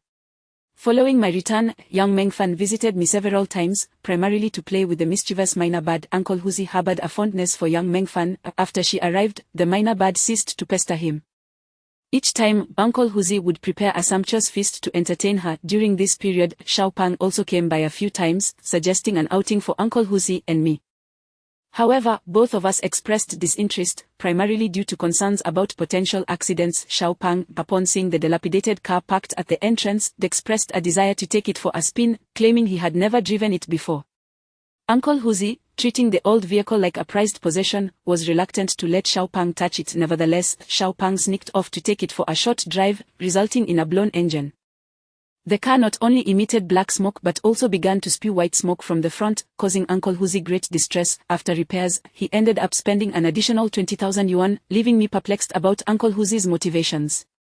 Even the minor bird, unable to bear the sight, perched on a tree and berated Uncle Huzi for being foolish. Xiao Pang approached the minor bird, hoping to engage in conversation, but the agitated bird nearly toppled from its perch. Having resolved the issue with that cursed building and returned from Hong Kong, I enjoyed a rare few days of peace, finding some solace in watching their antics. However, tranquility was short-lived as another strange incident unfolded. One day, I was attempting to sense Ruan No within the Tian Gang seal, where she had been sealed for some time. This artifact has the ability to nurture the spirit and dissipate resentment, and I felt that Ruan No should have made some recovery. I had tried several times to summon her out, but received no response, leaving me puzzled. At that moment, Xiao Pang suddenly called me, sounding rather anxious. "Xiao Jie, you need to come quickly. Master Zhou is in trouble, he's lying in the car and cannot move." Upon hearing this, my heart sank, and I asked what happened. I was with Master Zhou to assess some feng shui. As soon as we exited a house, he sat in the car and has been unresponsive ever since, Xiao Pang said urgently. Chapter 333 The Soul Nightmare. Master Zhou typically handles relatively simple tasks, such as examining feng shui, assessing residential and burial sites. Occasionally, when he encounters uncertainties, he does not hesitate to call me for advice. His cautious nature reassures me, which is why I entrusted the little chubby one to him. Consequently, many affluent individuals who sought my feng shui expertise were often referred to Master Zhou. Although such minor undertakings are profitable, they fail to pique my interest. On the other hand, while Master Zhou may lack skill in manual tasks, he possesses genuine expertise in the realm of feng shui. Upon hearing the anxious voice of the little chubby one over the phone, I quickly reassured him not to panic, and then inquired, "Is Master Zhou still breathing?" "He's alive, still breathing, but no matter what I do, I can't wake him up." "Little Jia, should I take him to the hospital?" the little chubby one replied. "Was Master Zhou all right before you left?" I asked. "Yes, he seemed perfectly fine. After we exited that house, Master Zhou's complexion appeared off. He mentioned he wanted to return to the office, and he fell asleep in the car. I tried to wake him, but to no avail, which is why I called you," he explained. "Don't take him to the hospital. First, tell me where you are, and I'll come to you," I instructed. The little chubby one complied and provided me with an address. I then asked Uncle Huzi to drive me there. Half an hour later, I arrived to find the little chubby one anxiously pacing around his car, drenched in sweat. Upon seeing Uncle Huzi's dilapidated Mercedes, he hurried over. As I opened the car door, he urgently pulled me out, exclaiming, "Little Jie, you must see what's wrong with Master Zhou. Don't fret. As long as he's still breathing, he will be fine," I reassured him. Before long, the three of us gathered near the little chubby one's vehicle. He opened the door, revealing Master Zhou seated in the back, motionless and appearing to be asleep. I activated my third eye and scrutinized him closely, my expression growing grave. Master Zhou's vital energy was notably weak, 2 of his 3 flames extinguished, and his spirit was unstable. Clearly, he had been struck by a formidable malevolent force. The immediate priority was to awaken Master Zhou before delving into the specifics of his condition. Thus, I gently laid him down on the back seat, ensuring he was horizontal. "Little Jie, what happened to Master Zhou?" the little chubby one couldn't help but ask. "He's fine.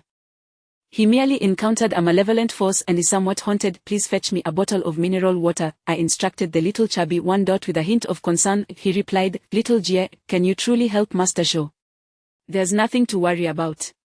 Just hurry and get me the water," I urged. He nodded and swiftly headed towards a nearby convenience store. I retrieved a compass from my belongings and circled around Master Zhou's body. The needle oscillated incessantly, indicating a strong presence of yin energy. This was no ordinary malevolence. If it were merely a common evil, Master Zhou would have been able to handle it adequately. After laying Master Zhou flat, I quickly produced 2 yang-boosting talismans, placing one on each of his shoulders. With one hand positioned on his crown, I channeled my spiritual energy into his body, reciting, "Northern 5 Chi, Celestial Realm of Mystery, 5 Spirits of the Mysterious Ancients, Lords of the 5 Chi, drawing life from death, commanding the virtuous spirits, dual shoulder flames of yang, converging to manifest the truth." Once the incantation concluded, 2 spheres of yang fire ignited on Master Zhou's shoulders, albeit faintly. Observing his complexion, I noted a gradual return of color. Uncle Huzi and I helped Master Zhou sit upright in the back seat. At that moment, the little chubby one dashed over, his head steaming. "Little Jia, I've brought the water," he said, handing me the bottle. I opened it and gulped down half in one go. The little chubby one stared in disbelief. "Little Jia, you made me buy water for yourself. I thought you were going to save Master Zhou." "I was thirsty. I needed a sip fast, the rest will be useful," I smiled, taking out a small knife to slice the mineral water bottle in half. I then removed the 2 yang-boosting talismans affixed to Master Zhou and gently waved them in my hand, causing the yellow paper to ignite spontaneously, much to the little chubby one's astonishment. Little Jie, with skills like yours, do you even need a lighter to smoke in the future? I was tempted to spray water in his face. His peculiar thought process seemed unchanging. Ignoring him, I scattered the ashes of the talismans into the remaining mineral water, shook it gently, and had Uncle Huzi assist Master Zhou in drinking it. Master Zhou, in his unconscious state, consumed only a small amount, yet it was sufficient. The little chubby one, still anxious, asked, Little Jie, why hasn't Master Zhou woken up yet? Will this make him have diarrhea? He won't. Just wait a moment, and he will awaken, I assured him. Approximately 10 minutes after consuming the talisman-infused water, Master Zhou's complexion brightened, and his breathing steadied. After a short while, he finally opened his eyes, appearing somewhat weak. Upon regaining consciousness and noticing me nearby, Master Zhou sat up abruptly, clutching my arm. Young Master Wu, was it you who saved me? Who else could it be if not my young master? Uncle Huzi chimed in. Now, tell me, what transpired? How could you be harmed by a malevolent entity in broad daylight? I inquired. Don't even mention it. Yesterday, I received a job request, claiming the house was unclean. Today, I came with a little chubby one to check it out.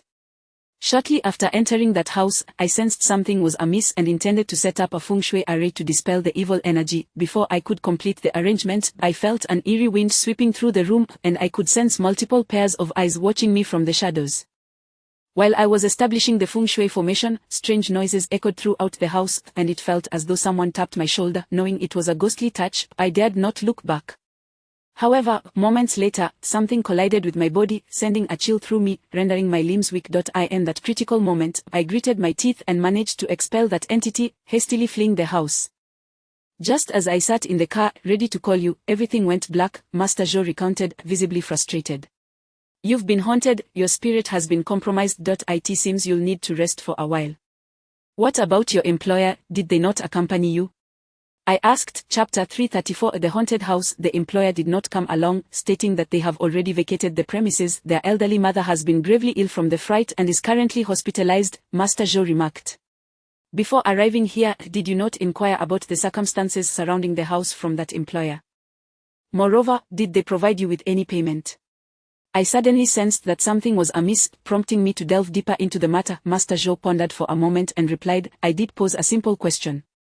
The employer merely mentioned that the house was unclean and urged me to come quickly, handing over a few thousand yuan as a deposit.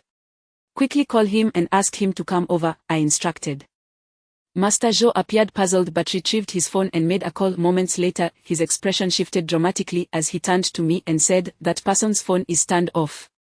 Master Zhou, have you offended anyone recently? It seems you have been set up, I stated. What do you mean by that? Master Zhou asked, bewildered.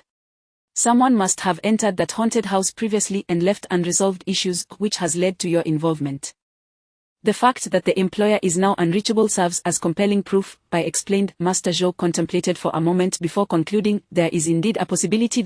My business in Yanbei has been thriving lately, encroaching upon the interests of several competitors. It is conceivable that someone may wish to target me. However, with numerous rivals in Yanbei, I cannot ascertain who it might be. This is quite simple, follow me, I said, gesturing for the three of them to accompany me. We exited the premises, and I pointed towards an upscale residential community ahead, asking Master Zhou, is this where you performed the exorcism? Indeed, I had just left this community when my mind became muddled, Master Zhou affirmed. Nodding in understanding, I led the three of them towards a nearby street. They all wore puzzled expressions. Upon reaching a real estate agency, I paused. Outside the agency stood a sign displaying various property listings, all awaiting sale. I scanned the listings briefly, then pointed to one, saying, Master Zhou, is this the house you visited today? Master Zhou approached to examine it closely, disbelief dawning on his face as he exclaimed, it appears to be this very house. How did you know, young Master Wu? It's quite straightforward. If it's indeed a haunted house, the owner would be exceedingly eager to sell, even at a loss. Therefore, its price would undoubtedly be below market value. This particular house is conspicuously cheaper than the others, leading me to deduce that it is the haunted one you visited. Once we contact the owner, we can ascertain who is behind this, I elaborated. Master Zhou immediately gave me a thumbs up, his excitement palpable as he declared, young Master Wu, I am truly impressed, your intellect is exceptional. Little Jie, you are truly a clever one, Xiao Pang remarked, patting my shoulder with an innocent grin. Indeed, with such a mind, it's a shame you aren't attending university, Uncle Hu added proudly from the side.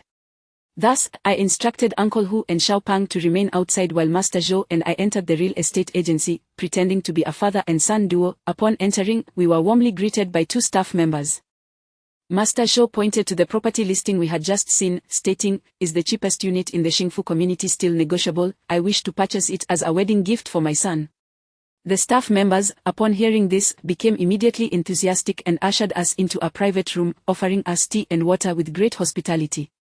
Given Master Zhou's demeanor as a businessman, he exuded an air of affluence, leaving the staff with no reason to doubt him. After some pleasantries, a middle-aged female staff member took a seat and cheerfully remarked, "Sir, you have a discerning eye. The owner of the property you are interested in has already emigrated to Canada and is eager to sell. If you are interested, the price is certainly negotiable." "Very well, please call the owner to come over so we can discuss it in person." "Money is not an issue for me, as long as the price is right, I can finalize the purchase today," Master Zhou responded with great bravado. The female staff member beamed at his words, nearly unable to contain her smile. It was rather unscrupulous of such staff members to conceal the house's haunted nature for the sake of profit. Anyone moving in would undoubtedly face dire consequences. I couldn't help but interject, "There can't be any issues with this house, can there? It's being sold at an alarmingly low price, significantly cheaper than the others by tens or even hundreds of thousands." At my words, the female staff member's expression momentarily flickered with alarm but quickly returned to her cheerful demeanor as she assured us, "You needn't worry. The house is perfectly fine. As I mentioned earlier, the owner is in a hurry to leave the country, which is why the price is set so low. They need the money urgently. Please contact the owner without delay." "I would hate for such an affordable property to slip through my fingers," Master Zhou urged again. Indeed, several potential buyers have already viewed the house and expressed satisfaction. "If you don't act quickly, it may very well be gone by tomorrow," the female staff member replied with a grin. Master Zhou discreetly winked at me, signaling that things seemed promising. The staff member then stepped out to make the call, and a few minutes later, she returned to inform us, "Gentlemen, please wait a moment. The owner should arrive in approximately half an hour." Master Zhou and I had no choice but to wait in the agency. As I glanced outside, I realized that night had fallen without my noticing. With nothing else to occupy my time, I stepped outside to gaze in the direction of the community. This residence was indeed an upscale community in Yanbei, featuring duplex-style houses with 2 floors above ground and 2 below, each worth at least 20 to 30 million yuan, beyond the means of an average person.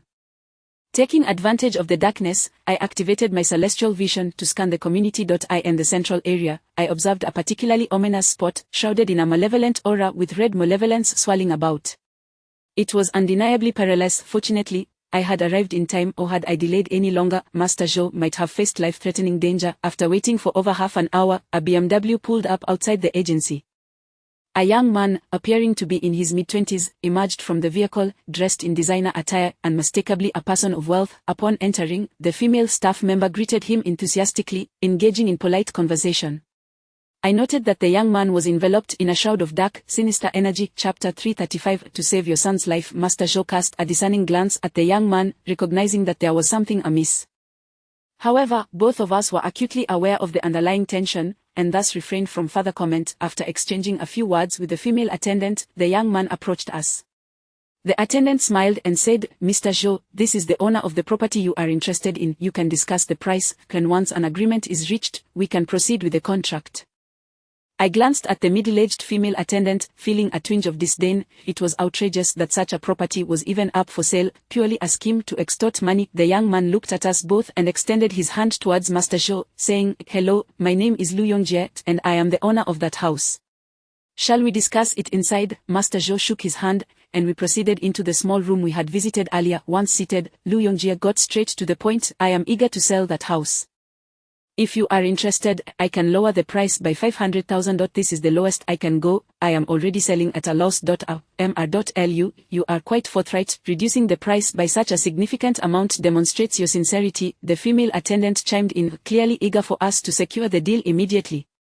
I shot a cold glance at the attendant and said, "Madam, could you please step outside for a moment? We wish to speak with Mr. privately." "That might not be appropriate. There are many nuances in real estate transactions, and you likely have numerous questions." I can assist you here, she replied, looking at me. Rest assured, if we reach an agreement, we will certainly proceed through you, and your commission will remain intact. However, there are certain sensitive matters we need to discuss with Mr. Liu alone, so it would be best for you to excuse yourself, Master Zhou interjected. The attendant, undeterred, attempted to protest further, but Master Zhou's expression turned icy. If you remain here, I will have to reconsider. Very well, I shall await your good news outside, she finally relented, stepping out and leaving the door ajar. I stood up, walked over, then shut the door firmly, securing it with a bolt. Liu Yongjie regarded us with a hint of suspicion at our actions. I returned to my seat, fixing my gaze on him, while his eyes darted away uneasily. Mr. Selling your house at such a low price, could there be underlying issues? Master Zhou asked, feigning ignorance. What issues could there possibly be? I am in a hurry to go abroad and may not return to the country, which is why I need to sell the house quickly. The price is already over $1 million below market value. If you are interested, we can finalize the deal today, and I can give you an additional 10,000 discount, Liu Yongjie replied, his words evasive. Mr. We are indeed interested in the house, but should we not inspect it before making a commitment? Why don't you take us there now? I suggested with a smile. The flicker of panic crossed Liu Yongjie's face. That it would be better for the agents to show you. It's best to go during the day, it's already dark. Why should we wait until daylight? Now is perfect, and since you are here, you can provide us with a thorough introduction to the property, I insisted cheerfully. I want to go, I am very busy, and I don't have time. Are you buying or not? If not, please don't waste my time, Liu Yongjie said, visibly restless, his demeanor betraying a deep-seated fear regarding the property. Mr. Are you hesitant to take us because there is something sinister about that house? Master Zhou narrowed his eyes. Liu Yongjie abruptly stood up, alarmed. Are you out of your minds? If you are not buying, don't complicate matters for me. As he made to leave, I seized his arm and said, Mr. Should you step out that door, it is likely your son's life will be in jeopardy. Infuriated, Liu Yongjie paused, his body trembling at my words. Disbelief etched across his face. How do you know I have a son? Not only do I know you have a son, but I also know he is under 2 years old. Recently, he has been afflicted with a strange illness, crying inexplicably and uttering peculiar phrases. I replied with a smile. The astonishment in Liu Yongjie's eyes was palpable, they widened in shock, and he trembled as he struggled to articulate a response. Sit down, let us converse thoroughly, perhaps I can save your son's life, I urged. Ultimately, Liu Yongjie, almost compelled by an unseen force, sat back down, swallowing hard as he said, What exactly do you want from me? Very few people know about my son. Or how did you learn of this? Allow me to introduce myself. This is Master Zhou from the Zhou Fengshui Consultancy. To be candid, we are not here to purchase the property. Rather, we suspect that it is haunted, plagued by malevolent spirits. Your son is currently ensnared by these dark forces, and if no action is taken, he may not survive the week, Lai explained. Upon hearing this, Liu Yongjie's eyes glistened with tears, and his voice quivered as he implored, Have you been inside that house? Master Zhou nodded slightly, stating, Your son's palace is shrouded in darkness, and he bears a malevolent aura. It is evident that a child in your household is in peril. From the moment we entered, we sensed something was amiss. Indeed, I have been inside that house, and it nearly cost me my life. Great Master, please save my child. Liu Yongjie suddenly approached us, falling to his knees. I quickly rose to assist him, saying, There is no need for such humility, we are here for a reason, having inadvertently become entangled in this situation. Now, please tell us more about that house. Liu Yongjie resumed his seat, his expression one of despondency, as he sighed, Actually, I purchased that house just a month ago, also through this agency. It was only after moving in that I discovered the property was cursed. I regret my haste, I was lured by the price, which was over $1 million less than comparable houses, and thus I made the purchase.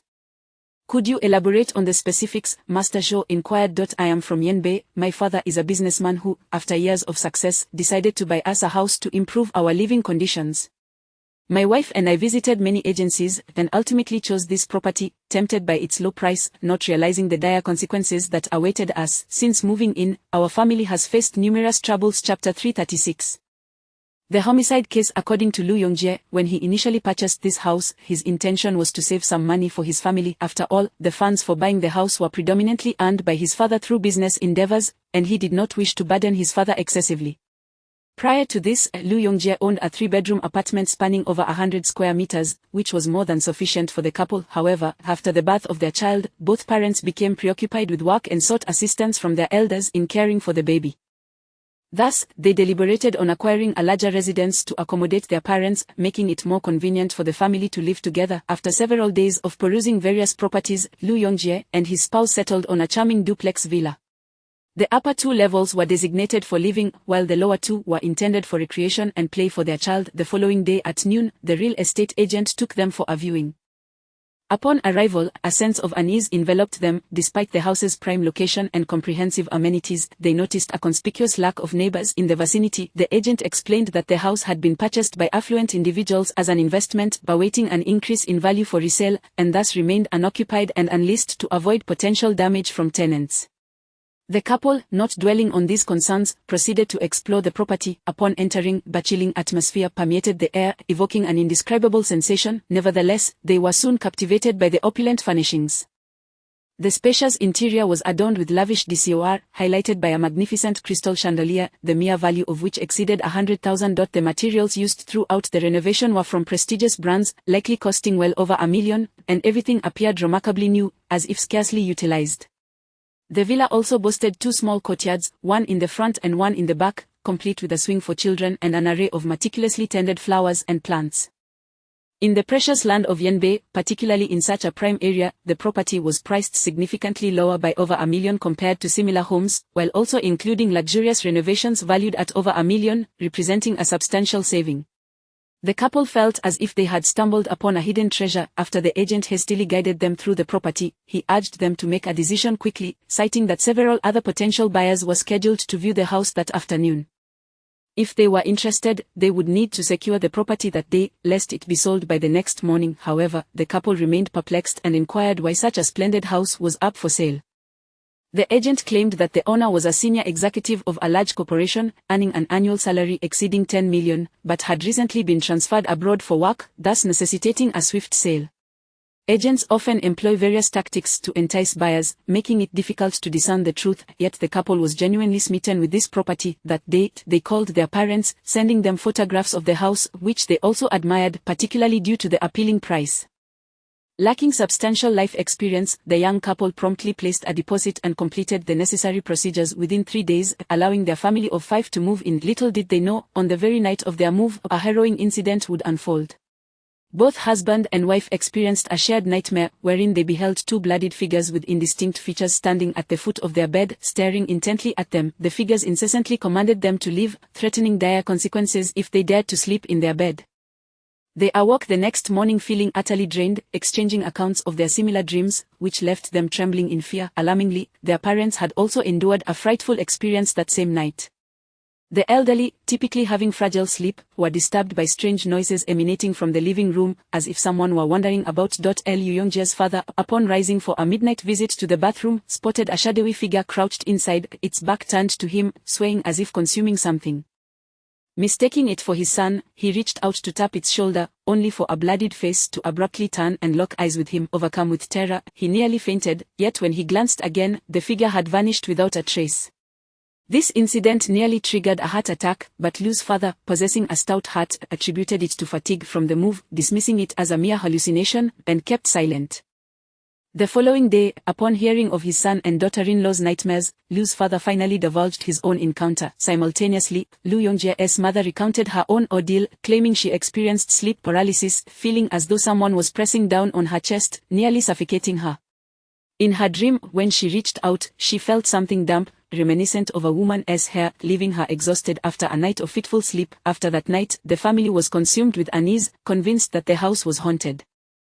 The next afternoon, Lu Yongjie decided to be cautious and ventured into the neighborhood, where he encountered an elderly person struggling with heavy items. He offered assistance, helping to carry the belongings to the elderly person's home, and casually inquired about the property he had purchased. Upon hearing Lu Yongjie's inquiry, the elder's countenance shifted dramatically, revealing palpable fear. At Lu's insistence, the elder finally divulged the grim truth. Just 3 months prior, a horrific murder had transpired in the very house Lu Yongjie had acquired, resulting in the deaths of 3 individuals, a man and 2 women. The man, in his 40s, was a senior executive at a major corporation, strikingly handsome, married to a stunning woman in her 30s, resembling a film star. The other woman was a maid hired by the couple to assist with household chores. When these three were discovered, their bodies were already in a state of decay, emitting a foul odor, prompting neighbors to alert property management, who forcibly opened the door to reveal a nightmarish scene. The woman was found submerged in the bathtub, her body grotesquely swollen and infested with maggots. The man lay in the living room, his mouth taped shut, having been stabbed multiple times, blood splattered everywhere. Their maid also met a tragic fate in the bedroom, similarly silenced and brutally murdered. Chapter 337. Who are you speaking to? When the property management opened the door, they were met with the ghastly sight of three severely decayed corpses, their original forms barely discernible. Naturally, the authorities were alerted, and a multitude of personnel arrived to remove the bodies from the residence. It was said that the female corpse submerged in the bathtub proved to be the most challenging to extract, necessitating the use of shovels and spoons to gradually dislodge the putrid remains. The entire room was teeming with writhing maggots, accompanied by swarms of green flies buzzing about. The forensic expert responsible for handling the bodies was so appalled that he retched several times.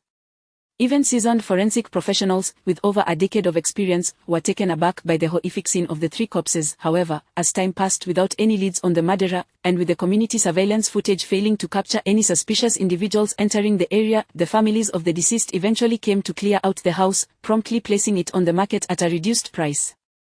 Since the removal of the three corpses, residents living nearby began to encounter a series of peculiar occurrences. It wasn't uncommon for them to hear a woman weeping in the dead of night or to witness the house's lights flickering on unexpectedly, with shadowy figures moving about within. More alarmingly, some neighbors reported hearing rhythmic knocks at the door in the middle of the night, 3 long and 2 short, accompanied by a faint voice pleading, "Help me. Help me. I'm in so much pain." Additionally, many children, merely 3 or 4 years old, would claim to see a beautiful older sister waving at them from near the house, sending their parents into a frenzy of fear. As a result, the nearby residents were on the brink of despair, living in constant trepidation and anxiety. Eventually, unable to endure the haunting atmosphere any longer, many chose to relocate, while others listed their homes for sale at significantly reduced prices.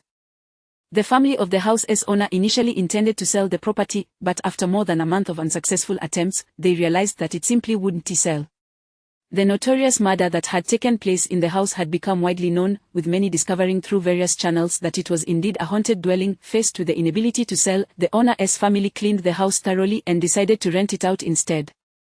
To their astonishment, a brave soul, undeterred by the house's grim history, rented the place, only to mysteriously die within 3 days. The tenant was a wealthy bachelor, and his demise was particularly bizarre. He inflicted numerous stab wounds upon himself with a fruit knife before submerging his head in the toilet. When the forensic team recovered the body, they were unnerved to find that the deceased bore an eerie smile on his lips. It was then that the couple, Lu Yongjie and his wife, youthful and impulsive, purchased the property without conducting thorough inquiries, drawn in by its attractive price and lavish decor. Upon learning the grim details from an elderly woman, Lu Yongjie was left trembling, his legs weak, and his mind racing. Unsure of how to return home. Once back, he relayed the shocking news to his family, who were equally horrified. Lu Yongjie's parents immediately declared their intention to move, fearing they too might meet a tragic fate within the cursed house. However, Lu Yongjie, undeterred, sought out the real estate agent that very afternoon to demand an explanation. The agent's demeanor underwent a dramatic transformation, where once they had been courteous and respectful, now they were dismissive. Having already transferred ownership to Lu Yongjie and his wife, the agents nonchalantly remarked that they had purchased the property precisely because of its low price, implying that if there were no issues, the cost would not have been so reduced. Moreover, they pointed out that there were no explicit regulations preventing the sale of a haunted house. It was a matter of mutual consent, with no coercion involved. They arrogantly suggested that if Lu Yongjie had any grievances, he was welcome to pursue legal action, indifferent to the outcome. Left speechless and frustrated, Lu Yongjie returned home, contemplating alternative solutions. Having invested over 20 million in the property, nearly exhausting their savings, moving out would result in a significant loss. Consequently, Lu Yongjie's father devised a plan, purchasing various talismans and protective charms to fill the house, and at night, they played the Great Compassion mantra on repeat. Yet, the situation did not improve. Instead, it escalated. The music would intermittently morph into the sound of a woman weeping, full of sorrow and despair, sending chills down the spines of the entire family. Throughout the night, they were plagued by strange noises emanating from the house. Whether it was footsteps in the living room or electronic devices inexplicably turning on, even changing channels as if someone was seated on the couch watching television, the family found no one present upon investigation. Night after night, they lay awake, their eyes heavy with exhaustion, haunted by terrifying dreams in which they felt as if someone was standing menacingly at their bedside or envisioning themselves being stabbed repeatedly. Each awakening from these nightmares left them drenched in cold sweat, yet the most unsettling aspect was their toddler, not yet 2 years old, who would inexplicably burst into tears, claiming to see someone in the house glaring at him. After a few days of incessant crying, the child fell silent, becoming eerily obedient. One evening, after a particularly restless night, Lu Yongjie attempted to catch up on sleep during the day but was abruptly awakened by a peculiar sound, an unfamiliar elderly voice speaking. Rising quietly, he tiptoed to the living room and beheld his young son, seated on the floor, fiddling with a collection of kitchen knives, scissors, and even a hammer. The child's back was to him, and Lu Yongjie was astonished to hear his son speaking in a voice that was strangely aged. Which one should I use? The knife would cause too much blood, perhaps the hammer just one blow to the head, and it's done. Upon realizing that his son's tone had shifted to that of a decrepit woman, Lu Yongjie could scarcely believe his senses. Trembling, he queried, Shen, who are you speaking to? Chapter 338: Two Faces. Upon hearing his father's voice, Shen slowly turned his head, wielding a sharp fruit knife in his hand. The gaze he directed at Lu Yongjie was imbued with a ferocity and an eerie chill. When Lu Yongjie witnessed the transformation in his son's eyes, a shiver coursed through him, instilling a profound fear. It was unfathomable that a child of not yet 2 years could possess such a terrifying countenance. In an instant, the frenzied glint in his son's eyes flickered out, quickly giving way to his usual innocent and adorable demeanor, accompanied by a cheeky smile and a cheerful call of "Daddy." However, this unsettling occurrence only deepened Lu Yongjie's terror. The realization that his barely 2-year-old child exhibited two distinct personas was utterly disconcerting. Just moments ago, the child appeared ready to commit harm, yet in the blink of an eye, he reverted to his former self. For a fleeting moment, Lu Yongjie felt an overwhelming reluctance to approach his own son. The gravity of this incident filled him with dread, compelling him to share the harrowing experience with his family. An ominous shadow of fear enveloped the household, lingering persistently. Ultimately, Lu Yongjie's father devised a plan to summon some skilled practitioners to exorcise the malevolent spirits plaguing their home, hoping it might yield results. If all else failed, the family would have no choice but to vacate and sell the house. Without hesitation, Lu Yongjie's father, having cultivated various connections, sought out those reputed to possess the ability to banish ghosts, and soon engaged the services of 3 such individuals. The first practitioner arrived and solemnly set up a ritual altar in the living room, instructing the family to evacuate the premises. However, in the dead of night, the family was startled by anguished wails and the sound of slaps echoing from the living room, a cacophony that persisted for over an hour. When silence finally reigned, they mustered the courage to investigate, only to find the practitioner unconscious on the floor, battered and bruised. Upon reviving him, he bolted from their home, screaming about the presence of spirits, abandoning his exorcism tools behind. The second practitioner demanded a deposit of 20,000 yuan, assuring them he could resolve their predicament. Armed with a compass, he entered the house at midnight, plastering talismans throughout the rooms while reciting incantations, brandishing a pitchwood sword. Yet, moments later, chaos erupted as the talismans spontaneously ignited. The practitioner, seemingly driven mad, emitted beast-like growls and began to bash his head against the walls until he collapsed, requiring the family to rush him to the hospital, where he remains, his mind shattered. The third practitioner, upon entering the house, was visibly shaken and promptly turned to leave. When the family inquired about his sudden departure, he simply stated that the malevolent forces within their home were too formidable for him to confront, urging them to relocate immediately for the sake of their lives, particularly warning them to keep a close eye on the child. Before departing, he bestowed a talisman upon each family member, advising them to keep it close to their hearts, only removing it during bathing. He requested no payment and swiftly exited. After receiving the talismans, the family experienced 2 days of relative tranquility, free from nightmares. Yet, an unsettling feeling persisted, as if unseen eyes were watching them with malevolence. Strange noises continued to reverberate throughout the house. Following the placement of the talisman on the child, he began to weep incessantly and suffered from a high fever that resisted medical intervention. It was only after 3 days that the child returned to his normal state, but his gaze had taken on a chilling coldness. One day, while Lu Yongjie's father was resting on the sofa, he caught sight of his son stealthily approaching with a metal hammer, poised to strike. Panicked, Lu Yongjie rushed to intervene, pushing the child to the ground. Instead of crying, the boy merely grinned wickedly at his father, his expression twisted into a snarl. This unsettling behavior drove the family to the brink of despair. Lu Yongjie's father was adamant about moving, yet determined to seek help one last time. He reached out to a renowned practitioner named Li Tao from the Yongsheng Feng Shui Agency in Yanbei, reputed for his formidable skills.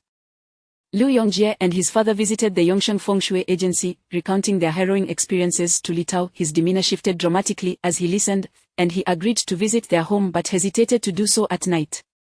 Instead, around noon, he accompanied them to the ominous residence. After surveying the premises, his face drained of color. He called the family outside and gravely insisted that they must leave immediately, without delay, promising to address their situation, though it would take time.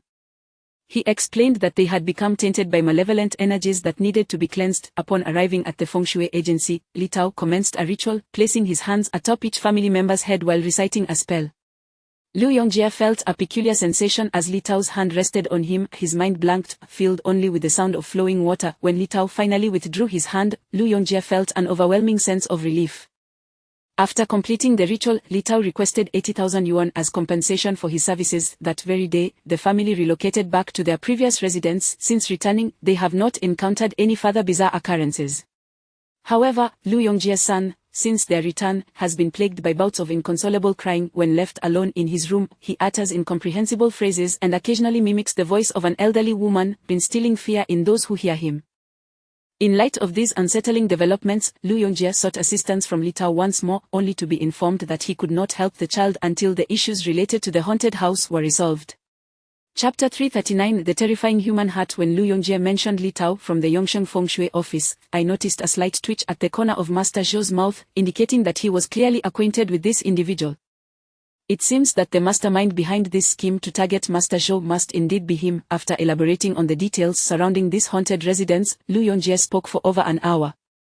By this time, the middle-aged woman from the agency, waiting both inside and outside the house, began to show signs of impatience and knocked on the door, inquiring, "How is your discussion going after all this time?"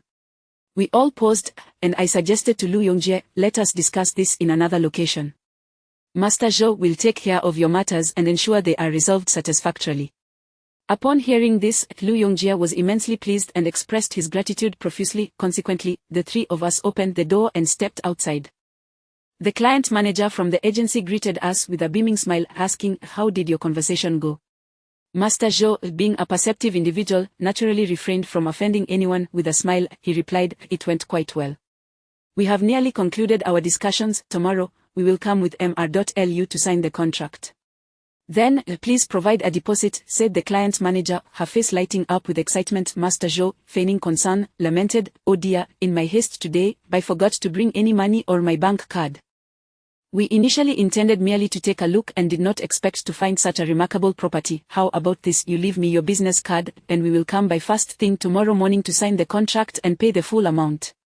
I will also express my gratitude separately for your excellent recommendation." The client manager's face creased into a joyful smile as she eagerly responded, "That sounds wonderful. I start work at 8:30 tomorrow, so please remember to arrive early. Rest assured, we have made arrangements with Mr.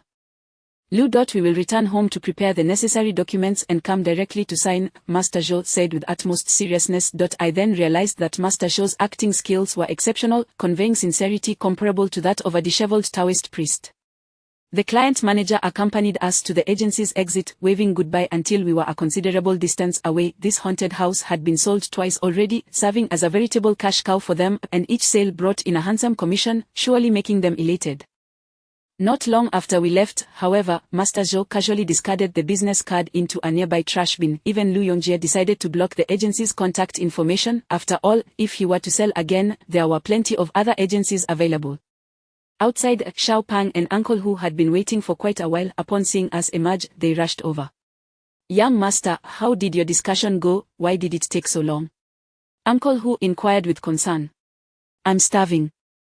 Let's find a place to eat something," Xiao Pang said, patting his round belly. Liu Yongjie, taken aback by our additional companions, promptly suggested, "Master Zhou, it's getting late, let me treat you all. Let us find a casual place to dine." Master Zhou did not decline. Instead, he instructed Liu Yongjie to follow Uncle Hu and the others ahead to locate a restaurant while I walked behind with Master Zhou to discuss matters quietly. Once they had distanced themselves, Master Zhou's expression grew somber as he confided, "Young Master Wu, it is very likely that Li Tao from the Yongsheng Feng Shui office orchestrated this trap specifically to ensnare me. Do you have any past grievances with this Li Tao?" I inquired. "Indeed, there is a slight history. Not long ago, a real estate developer sought my expertise to assess the feng shui of his construction site. I made some adjustments and placed certain feng shui talismans nearby. However, prior to that, the developer had also consulted Li Tao from the Yongsheng Feng Shui office, which had only recently opened, less than a year ago. Eventually, the developer changed his mind and came to me, recognizing that our Zhou Feng Shui office has been in business for over a decade in Yanbei and has garnered a degree of reputation. Perhaps due to this incident, or because Li Tao harbored resentment, he covertly sought to sabotage me. After visiting Lu Yongjie's residence and discovering it to be a malevolent house he could not handle, he sent for me, resulting in my near demise within that accursed dwelling, Master Zhou recounted. The situation is not as straightforward as it appears. Originally, your visit to that haunted house should not have been so perilous. It is likely that after Li Tao visited, he arranged some sort of setup that provoked the malevolent entities within, which subsequently targeted you upon your arrival.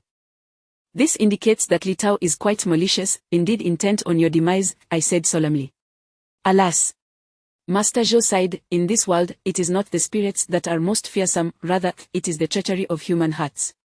There was originally no significant animosity between us. The developer sought my help, and I did not actively aim to disrupt his business. I did not even know what Li Tao looked like, yet he resorted to such ruthless measures against me. His actions are utterly despicable and insidiously treacherous. Do not worry, Master Zhou. I will resolve this matter for you. Should Li Tao attempt to target you again, I shall stand up for you, I assured him. Master Zhou clasped his hands in gratitude, saying, Young Master Wu, I am deeply indebted to you for your kindness. I feel truly uncomfortable imposing upon you once more. Do not be so formal. We are friends, like family. There is no need for such pleasantries, I replied. Master Zhou is genuinely a commendable person, well versed in etiquette, and has never overstepped boundaries. His conduct regarding the haunted house affair attests to this. He could have easily brought Xiao Pang with him into that cursed abode, yet he chose not to, instead instructing Xiao Pang to wait outside, fully aware of my protective instincts towards him. This was a significant show of respect. Moreover, I was quite impressed by Master Zhou's audacity. He dared to ride in Xiao Pang's vehicle. As we conversed, Lu Yongjie and the others came to a halt in front of a Sichuan restaurant, waiting for us to catch up. Lu Yongjie politely inquired, Master Zhou, young Master Wu, is it alright if we dine on Sichuan cuisine? Absolutely, let us go, Master Zhou replied with a wave of his hand. We were all quite famished, and Lu Yongjie ordered a plethora of dishes along with some drinks for us to enjoy while conversing. Midway through our meal, Lu Yongjie's phone rang unexpectedly. Upon glancing at the caller ID, he appeared momentarily stunned and turned to us, stating, It's a call from the Yongsheng Feng Shui office. Answer it. We want to say a word, I instructed. Lu Yongjie quickly picked up the call, and a youthful voice on the other end said, Mr. Lu, could you please come by your home tomorrow afternoon to check if anyone is there? Chapter 340. Sole possession. Lu Yongjie cast a glance at us and remarked, Why do you say that? How do you know someone from my family will go over? Li Tao chuckled on the phone and replied, I simply want you to return and take a look. Those malevolent entities in your home are exceedingly fierce and could very well lead someone to your doorstep. If all goes as planned, I intend to visit your residence in the coming days to perform an exorcism. Very well, when can you address my son's situation? Lu Yongjie inquired further. Mr. Lu, please do not rush. As I mentioned, we must first resolve the matter of your ominous residence before we can attend to your son's plight. Patience is required, Li Tao responded. Following this, Lu Yongjie exchanged pleasantries with Li Tao for a few moments before abruptly ending the call. Master Zhou and I exchanged glances, further solidifying our suspicion that it was indeed Li Tao who posed a threat to Master Zhou. The very reason he had contacted Lu Yongjie was to ascertain whether Master Zhou had perished within Lu Yongjie's cursed abode, yet he failed to realize we were present together with Lu Yongjie. Seeing the somber expressions on our faces, Uncle Hu inquired, Young Master, what transpired? Nothing of consequence, I shall explain later. Let us enjoy our meal first, I replied, nonchalantly picking up my chopsticks to continue eating. However, Master Zhou seemed disinclined to partake in the food, opting instead to sit quietly, nursing his drink. After finishing our meal, it was already past 9 in the evening. Lu Yongjie appeared hesitant, and sensing his unspoken thoughts, I suggested, Mr. Lu, let us return to your home to check on your son. Lu Yongjie's face lit up with gratitude as he exclaimed, Thank you so much, it's getting late, shall we leave at once? Soon after, we departed the restaurant, with Master Zhou and me boarding Lu Yongjie's BMW while Uncle Hu and Xiao Pang followed closely behind in another vehicle. An hour later, we arrived at the residential complex where Lu Yongjie currently resided. The location was significantly inferior compared to his previous villa, yet given Lu Yongjie's affluence, though it was not a villa, it was a spacious 3-bedroom apartment sufficient for his family. Once at Lu Yongjie's home, we instructed Uncle Hu and Xiao Pang to wait outside, as too many people would create a commotion. Upon entering, we found Lu Yongjie's family gathered, including his nearly 2-year-old child, Xian, who had not yet gone to sleep. The child's grandmother was cradling him while watching cartoons. As soon as we entered, my gaze fell upon the child, and he turned to look at me. In that moment of eye contact, a flicker of panic crossed the child's face, and he promptly buried himself in his grandmother's embrace, bursting into tears. Although I practiced feng shui, my abilities extended beyond the ordinary. As a genuine practitioner, I did not consciously suppress the aura that accompanied my cultivation. Hence, upon entering, the child immediately sensed my presence. More accurately, it was the malevolent entity possessing the child that detected me. Even before stepping inside, I had sensed the presence of something sinister within the house, something distinctly unusual. While Lu Yongjie was busy introducing Master Zhou and me to his father and wife, the child began to wail, pointing at Master Zhou and me, exclaiming, "Make them leave, make them leave. I am scared." The child's cries grew increasingly fervent until his voice was hoarse. As the beloved grandchild, his distress struck a chord with his grandparents, compelling them to rush to his side.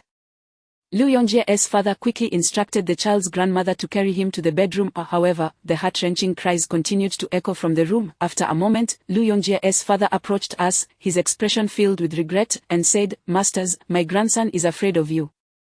Recently, he has developed an intense fear of strangers. Perhaps we could speak outside." I smiled gently and replied, "He is not only afraid of strangers, is he not also particularly fearful of light?" Lu Yongjie's father stared in astonishment and responded, "How did you know, father? I previously introduced these 2 esteemed individuals from the Yanbeisho Feng Shui Institute. They possess the ability to discern any issues concerning the child." Lu Yongjie interjected. Ever since he spent time in that cursed house, he has harbored a fear of light. Even on overcast or rainy days, the curtains must remain drawn. It seems he was traumatized, Lu Yongjie's father explained. "Gentlemen, let us step outside to converse," I suggested. The 2 men exchanged a glance and nodded before exiting the house. We made our way to the community area, locating a pavilion where we settled down. As soon as we were seated, Lu Yongjie inquired, "Master Zhou, you witnessed my son's reaction. Did you discover any issues? Can this be resolved?" Master Zhou appeared somewhat embarrassed. While he possessed a degree of knowledge regarding feng shui, he was less adept in matters of exorcism and spirit catching. After a brief glance, he had not discerned any particular problem, so he said, "Perhaps we should allow young Master Wu to speak. He is the true expert in this area." Consequently, both men turned their attention towards me, though Lu Yongjie's father regarded me with a hint of skepticism, primarily due to my youth, which made me appear akin to Master Zhou's apprentice. They had always assumed that Master Zhou was the genuine master, with me merely serving as his aide. I smiled and stated, "Earlier, I observed your son. Do you know why he cried upon seeing us?" "Why, previously, he was merely unaccustomed to strangers, but this time he was in a complete uproar, crying and throwing a fit," Lu Yongjie's father responded, puzzled. "It is because there is a malevolent spirit within him attempting to possess his soul and take control of his body. This is a crucial moment. If the malevolent entity is not expelled within 3 days, your child will no longer be yours," I stated solemnly. Upon hearing this, all present were left momentarily speechless, including Master Zhou, who looked at me with surprise and said, "Young Master Wu, as far as I know, the success rate of a spirit successfully possessing a soul is exceedingly low, less than 1 in 10,000. How could this be possible? Although the success rate is indeed low, it is not entirely impossible. Various conditions must align: timing, location, and opportunity. If the malevolent entity's fate is closely aligned with that of the child, there remains a possibility of success. However, even in the event of success, the child would not survive beyond a year," I explained. Chapter 341. The face in the mirror. Upon hearing my words, Lu Yongjie's legs went weak, and he immediately fell to his knees, pleading for me to save his son's life. However, Lu Yongjie's father regarded me with a skeptical demeanor, his eyes reflecting a hint of distrust. In Yanbei, individuals capable of purchasing villas worth 2 to 3 million are certainly not ordinary. They must possess considerable life experience and cannot easily place their faith in a single assertion from a stranger, especially when I appeared to be merely a high school student, seemingly no older than 17 or 18. At that moment, Lu Yongjie's father turned to me and inquired, "Young Master Wu, since you claim that the malevolent entity has possessed my grandson, and that even if it successfully usurps his body, it cannot survive for more than a year, then why does it persist in its actions?" You have already inquired about the matter. The house you purchased is notorious for the tragic deaths of 3 individuals, all murdered in cold blood. Those who die such untimely deaths carry immense resentment. Regardless of how benevolent they may have been in life, once deceased, their bitterness can dominate their essence. The malevolent spirit that has taken refuge in your grandson, even if it survives for just one more day, considers it again. You can scarcely imagine the desperation of a spirit yearning to remain in the realm of the living, even if it is merely within the body of a child not yet 2 years old, I explained. Despite my revelations, Lu's father remained uncertain, caught in a web of doubt. I then produced a blank yellow talisman from my pocket, bit my middle finger to draw blood, and inscribed a symbol upon the talisman while reciting an incantation. Once it dried, I handed it to the father and son, reiterating, "Take this talisman home and affix it to the back of a mirror, then, discreetly observe your child's reflection. You will undoubtedly see the visage of an old woman. Should you witness this, do not panic, come back to me, as I will be here awaiting your return, and I shall devise a method to expel the malevolent entity from the child." Both men listened, their faces etched with disbelief. Lu's father could not contain his curiosity, asking, why would it take the form of an old woman? There were 3 individuals in that ill-fated villa. A couple and a cleaning lady, all brutally murdered. The spirit that has possessed your child is that of the cleaning lady. The reason her soul aligns with your grandson's fate is twofold. Prior to her untimely death, she was afflicted with a severe illness and had little time left. Even without the violent end, her desperation for survival intensified, compelling her to inhabit the body of your child, clinging to life in hopes of reincarnation. Although there is a semblance of compatibility, the inherent differences between male and female souls mean that even if she were to successfully usurp the body, she could not endure for more than a year. If within 3 days the spirit is not expelled, your grandchild's soul may be completely consumed by the woman's spirit, leaving no chance for salvation, I elucidated. After my lengthy explanation, the father and son appeared only partially enlightened. Nevertheless, they accepted the talisman, preparing to return and test it. Before they departed, Lu's father anxiously asked, "Young Master Wu, is there a specific type of mirror on which this talisman should be placed? Are there any special requirements?" "No, any mirror that can reflect a human image will suffice. Remember, you must observe discreetly, do not disturb the spirit residing within the child, and avoid displaying any signs of panic, lest you alert it, which could complicate matters further," I reiterated. Shortly after, the duo departed with the talisman in hand. Once they left, Master Zhou remarked, "Young Master Wu, I have heard tales of such soul possession, but I have never witnessed it myself. Is what you say truly credible? Do you think I would deceive you? Ordinary spirits can occasionally attach themselves to humans, but their hold is often fleeting. This phenomenon is a form of soul possession. The woman's spirit simply has a longer duration of attachment. Furthermore, the child possesses a weak young energy, making him particularly susceptible to such malevolent entities. We shall soon find out," I responded. Since Lu Yongjie's father harbored doubts about my credibility, I was determined to reveal the true nature of the spirit. Hearing is one thing, seeing is believing. Once they witnessed the truth, they would comprehend the gravity of the situation. In fact, assisting them was also a means of aiding Master Zhou in dealing with Li Tao from the Yongsheng Feng Shui consultancy. Master Zhou had treated me well, always looking after the somewhat naive Xiao Pang. Aside from his considerable strength, Xiao Pang possessed a heart that was genuinely kind. However, not everyone in the world would treat him with such sincerity. It was only in Master Zhou's presence that I felt at ease.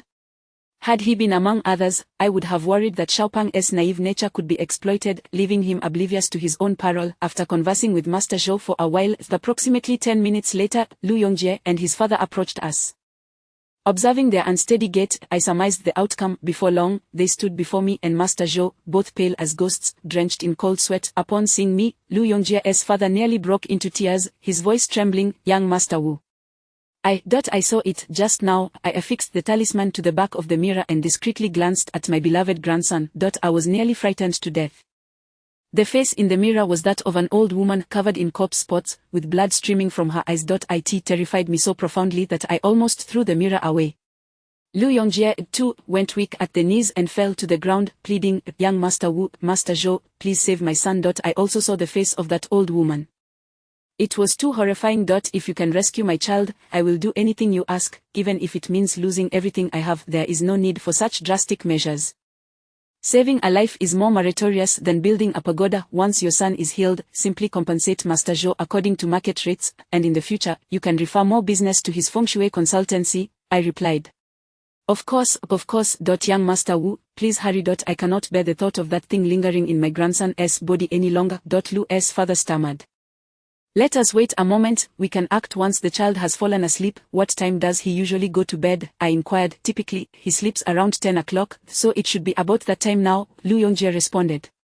I glanced at the night sky, nodded, and said, you two should return home for now and ensure not to raise any suspicion. Master Zhou and I will prepare and join you shortly. Just leave the door open for us. Chapter 342. Dust to dust, earth to earth. Not long after the father and son returned, Master Zhou and I swiftly set off in the direction of Lu Yongjie's residence. Upon reaching the threshold of their home, we discovered that they had indeed left the door ajar. Before entering, I handed Master Zhou a talisman designed to conceal the aura of practitioners, instructing him to keep it close to his person. We then cautiously pushed the door open and stepped into the living room. The anxious father and son, Lu Yongjie, and his child, were seated on the sofa, and upon seeing us, they both rose simultaneously, attempting to approach. I gestured for silence, signaling them to remain still. Stealthily, I approached them and lowered my voice to inquire, where is the child? In the master bedroom. His mother is trying to lull him to sleep. We didn't dare tell her what was happening, fearing it might frighten her, Lu Yongjie replied, panic evident in his tone. It was clear that both father and son were still haunted by the visage of the old woman that had manifested within the mirror, and they now placed their complete trust in me. Only under such circumstances could my subsequent actions proceed more effectively. I quietly instructed Lu Yongjie, go check if the child is asleep. If he is, call your wife out, Master Zhou, and I will enter. He nodded and, with careful steps, made his way toward the bedroom. Lu Yongjie's father appeared somewhat flustered, a look of distress etched on his face. Seeing us standing there, he immediately produced a pack of cigarettes, but both Master Zhou and I shook our heads in refusal. Moments later, Lu Yongjie returned, signaling with a nod that the child was indeed asleep. Following closely behind him was his wife, Tang Nan, who emerged with a puzzled expression as she regarded us in the living room. Honey, our son has been possessed. These two are esteemed practitioners from the Zhou family feng shui office in Yanbei, here to exorcise him. We all need to stay outside, we cannot enter. Everything will be fine soon, do not worry, Lu Yongjie explained. Having spent several days in the haunted house, Tang Nan was already aware that their son was behaving unusually. The atmosphere in the room was palpably tense, and she dared not speak loudly for fear of disturbing the child who had just fallen asleep. Instead, she merely nodded in acknowledgement of our presence. Regardless of any sounds you hear, do not enter. If you interrupt our ritual, your son will be lost to us. Do you understand? Master Zhou cautioned. The family nodded fervently, though Tang Nan still expressed her unease, asking, will my son be alright? As long as you do not interfere, he will be fine, I assured her. With that, I retrieved 2 lengths of red string from my belongings, handing one to Master Zhou. Together, we stealthily approached the bedroom. At the doorway, I cautiously peered inside and saw the little boy, not yet 2 years old, sleeping soundly on a large bed. With a swift motion, I entered the bedroom, holding the red string, and soon found myself at the child's side. While he remained deep in slumber, I gently threaded the red string beneath his ankle and tied a complex knot. This string had been soaked in vermilion and black dog's blood, effective in restraining malevolent spirits. Moreover, by binding his ankle with this red string, I aimed to stabilize his soul, anchoring the essence that rightfully belonged to him. Master Zhou, witnessing my actions, also quietly wrapped the other length of red string around the child's other ankle. This was to prevent any desperate attempts by the child's spirit from fleeing, which could result in its complete annihilation. The process of soul possession is not instantaneous, it requires a considerable duration for adaptation and integration into the new body. Thus, while the child's 3 souls were still present, they remained exceedingly fragile and at risk of dispersing or being consumed by the old woman. With both red strings securing the soul, we could proceed with our next steps.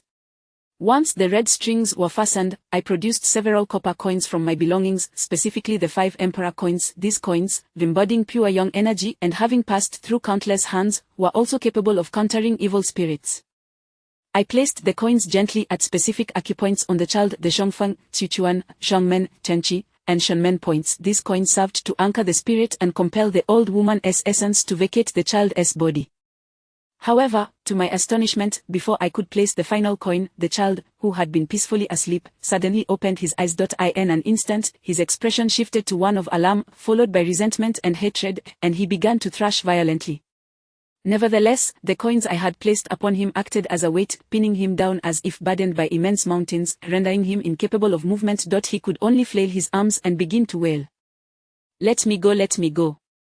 The child cried out in distress. Master Zhou, caught off guard by this turn of events, broke into a sweat, casting an anxious glance in my direction. I signaled for him to remain calm. I then positioned myself at the foot of the bed and yanked the 2 red strings binding his ankles, securing them to the bedpost. The child's body straightened abruptly, his abdomen protruding painfully, intensifying his suffering. "Mommy, help me, there are bad people." "Mommy," the child's cries were heart-wrenching, as though he were facing imminent danger. Upon hearing his lament, the living room erupted into chaos, and Tang Nan Nan began to weep uncontrollably, exclaiming, "Let me check on the child, let me go, Nan Nan, do not go in.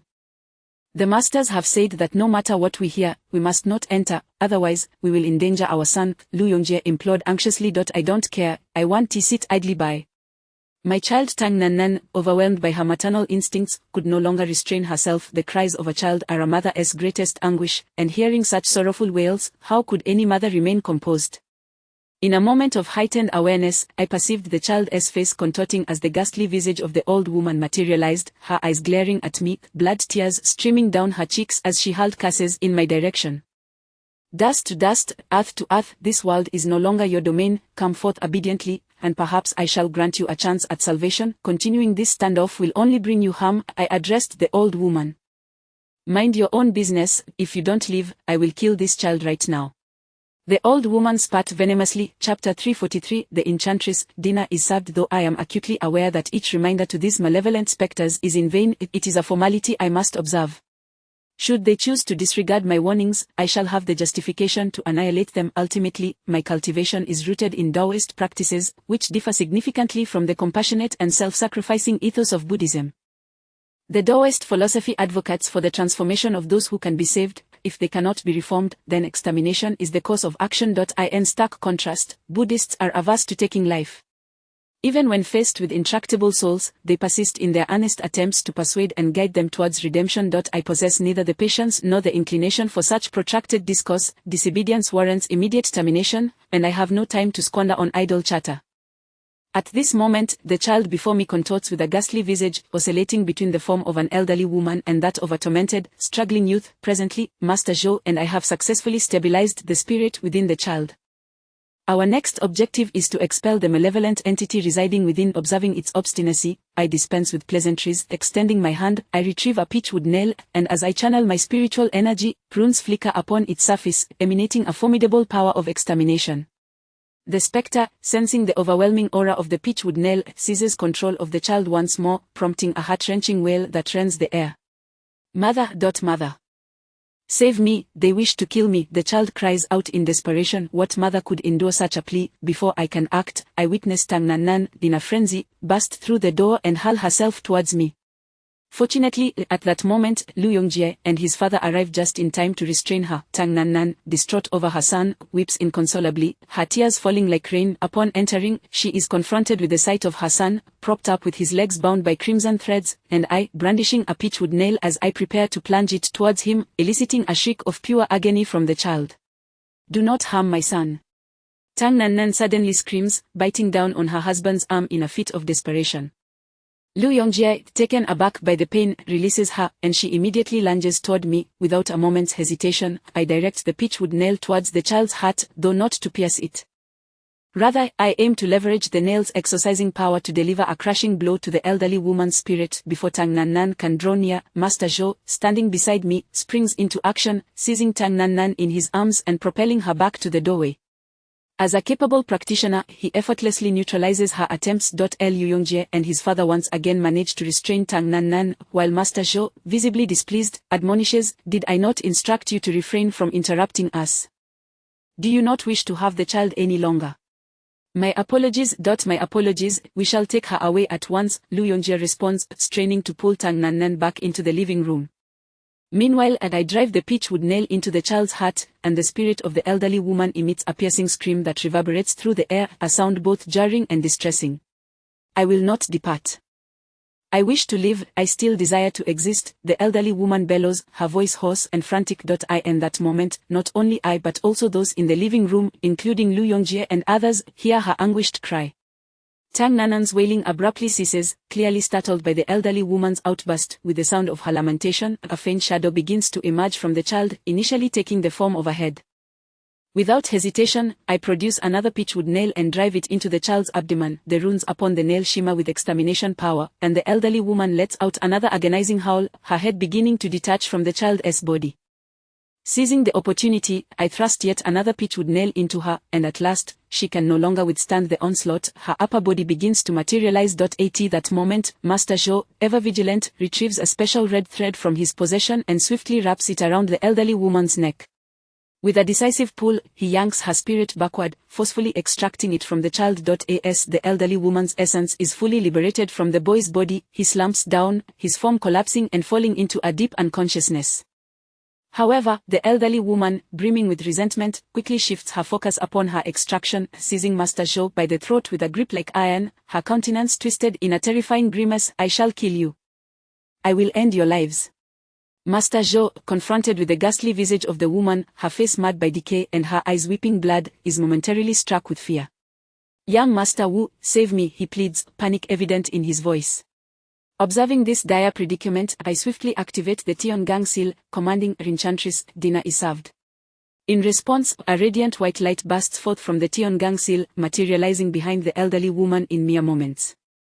The enchantress, possessing a beauty that transcends mortal realms, appears before Master Xiao, who is momentarily captivated, his fear forgotten in her presence. At this juncture, the enchantress smiles enchantingly at Master Xiao, her allure nearly ensnaring his very soul.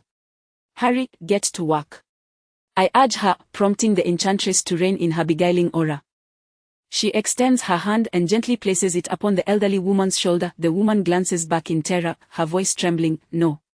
Please, I seek salvation, yet it is too late." The enchantress leans closer, delicately inhaling, and in an instant, the elderly woman dissipates into a wisp of black mist, consumed entirely by the enchantress. The woman's pent-up resentment is formidable, and for the enchantress, it serves to enhance her own powers. The more formidable the spirit, the greater the boon for me. In the blink of an eye, the elderly woman's essence is devoured by the enchantress. Without delay, I summon the Tiangang seal again, calling the enchantress back to me. Master Xiao, still shaken, casts a wary glance in my direction, his voice quivering. "Young Master Wu, what manner of malevolent entity was that?" It was utterly terrifying.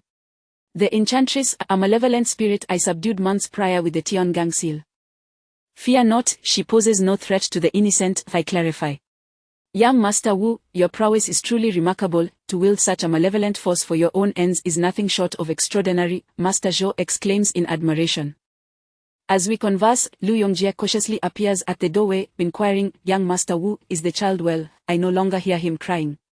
Chapter 344. The matter is not resolved. I cast a glance at Lu Yongjie and said blandly, "You may come in now." Subsequently, Lu Yongjie and his family all surged into the room, with Tang Nan hastily scooping the child from the bed, weeping profusely. Prior to this, Master Xiao had already untied the red strings from the child's legs. Master Xiao and I stepped out of the bedroom and into the living room. After observing the child for a moment and finding no issues, Lu Yongjie and his father followed us outside. "Young Master Wu, Master Xiao, the child has yet to awaken. What should we do next?" Lu Yongjie inquired anxiously. "There is no need for concern, or he will awaken by tomorrow morning. Once he does, be sure to avoid taking him to places heavy within energy, such as graveyards, hospitals, or funeral homes. Your family should go out to bask in the sun at noon tomorrow, standing under the blazing sun for at least 2 hours to dispel any malevolent spirits before returning," Master Xiao advised. The Lu family hurriedly nodded in agreement. Shortly after, Lu Yongjie's father emerged from the house holding a bank card, which he handed to Master Xiao, saying, "Masters, when we purchased that haunted house, we depleted our savings. Now, we only have 300,000 left. As a token of gratitude, please accept it. Once that house is sold, we will express our gratitude further. We are immensely thankful for your selfless assistance in saving my grandson."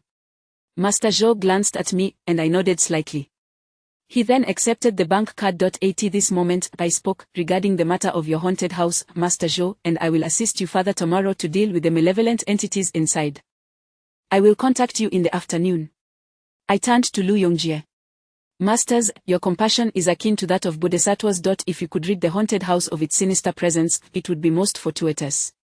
However, we truly cannot offer more money, as we invested everything in that cursed property," Lu's father lamented. "There is no need for more. 300,000 is sufficient. Since we have committed to this matter, we must provide you with a satisfactory resolution," I replied. We then expressed our farewells, and the Lu family offered their profuse thanks once more. Liu Yongjie even accompanied us to the entrance of the community. Once Liu Yongjie departed, Master Zhou handed the bank card to me, stating, "Young Master Wu, please take this money. I merely assisted, and it was your intervention that saved my life today. I cannot accept it. This venture was initiated by you, it would not be right for me to take it all. A fair division would be most appropriate," I asserted. "Young Master Wu, you are too modest, you must accept this, you saved my life, I have yet to express my gratitude, and it would be ungracious to split the earnings." "You must keep it," Master Zhou insisted earnestly. Seeing his resolve, I felt it inappropriate to refuse, so I accepted it and remarked, "Master Zhou, this matter is not yet concluded. Yongsheng Feng Shui Studio will likely trouble you further. That fellow named Li Tao must be dealt with. He has disrupted the rules of our Feng Shui community, and if we do not teach him a lesson, he will only become more audacious in the future. Indeed, this person is malicious and nearly cost me my life. I will require young Master Wu's support once more. He possesses some ability, otherwise, he would not dare to linger in the Yanbei Feng Shui circle," Master Zhou concurred. "We will address it tomorrow. For now, investigate Li Tao's background. We will meet at the haunted house to deal with the two malevolent entities. They are far more formidable than the elderly woman we encountered today, so I must prepare as well," I concluded. "Understood, young Master Wu. I will investigate Li Tao's background immediately," Master Zhou affirmed. We then found Uncle Huzi and Xiao Pang, who were parked nearby, exchanged greetings, and parted ways. Upon returning home, I handed the bank card to Uncle Huzi, saying, "Uncle Huzi, this is the money earned today. Please sell that old Mercedes at your convenience and acquire a new vehicle. Constantly repairing it is no solution." "Young master, how much is in here?" Uncle Huzi's eyes lit up at the mention of money. 300,000, I replied. "The Lu family is quite stingy. We saved their entire family, and this is all they offer." Uncle Huzi expressed his dissatisfaction. "Having money to earn is already a blessing. Master Zhou took nothing and gave it all to us," I remarked. "Master Zhou is quite generous. He is a friend worth having. However, young master, you saved his life today. He surely feels uncomfortable accepting this money," Uncle Huzi chuckled as he took the bank card. After a night of rest, before going to sleep, I drew several talismans for future use.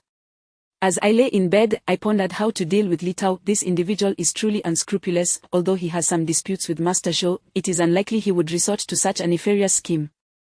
Had I not arrived in time, Master Zhou might have lost his life. However, without concrete evidence, it would be unwise to confront Li Tao directly. A prudent approach must be devised.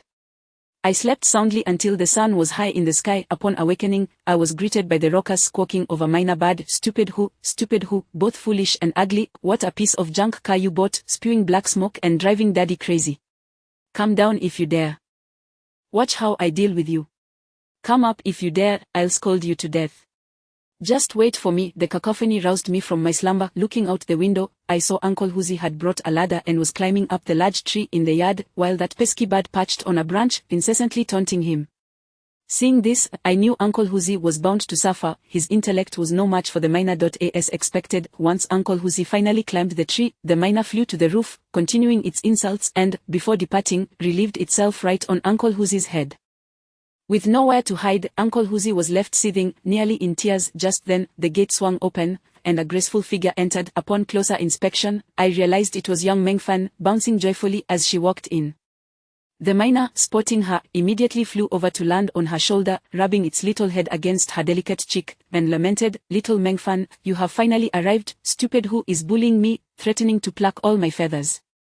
I am so scared." With that, the mischievous bird began to feign sobs, looking utterly aggrieved. Chapter 345 Outer Sect Disciple. I have noticed that this little eighth brother is becoming increasingly mischievous.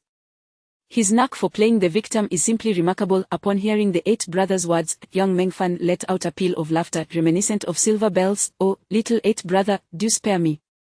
How could Uncle Hu, such an honest man, possibly bully you? I dare say it is you who takes advantage of him. Little Mengfan, you don't care for me anymore," the eighth brother lamented, feigning innocence once more. "Of course I care, you little rascal." Young Mengfan playfully patted the eighth brother on the head. "Little Mengfan, capture this eighth brother for me. Today, Uncle Hu will prepare a delectable clear broth of eighth brother, guaranteed to be delicious," Uncle Hu called out from the tree. "Uncle Hu, don't let him get to you. If you truly stew him, Grandpa Zhang next door might just set your house ablaze." Young Mengfan replied with amusement, "Let it burn. After all, my young master can make money." If need be, we can always purchase another house. This little creature is too much of a nuisance, Uncle Hu retorted, descending from the tree as he spoke. Meanwhile, young Meng Fan had brought the troublesome bird into my room. Upon seeing me in a state of groggy disarray, she exclaimed, "Brother Wu Jie, you haven't just woken up, have you? What time is it? I was busy with work yesterday and depleted some spiritual energy, hence my late rising.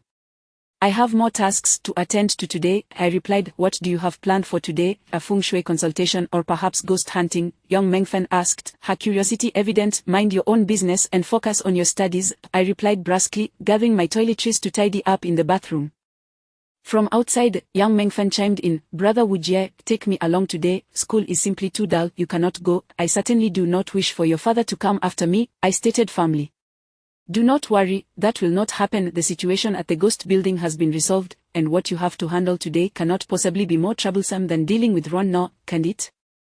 Young Mengfen argued. "Indeed, that is true. However, you still cannot accompany me. You must prioritize your studies. Do not follow in my footsteps. I've already lost hope for university," I admonished. Wu Jie, ranked last, consistently stable, never faltering. The insufferable eighth brother suddenly chimed in.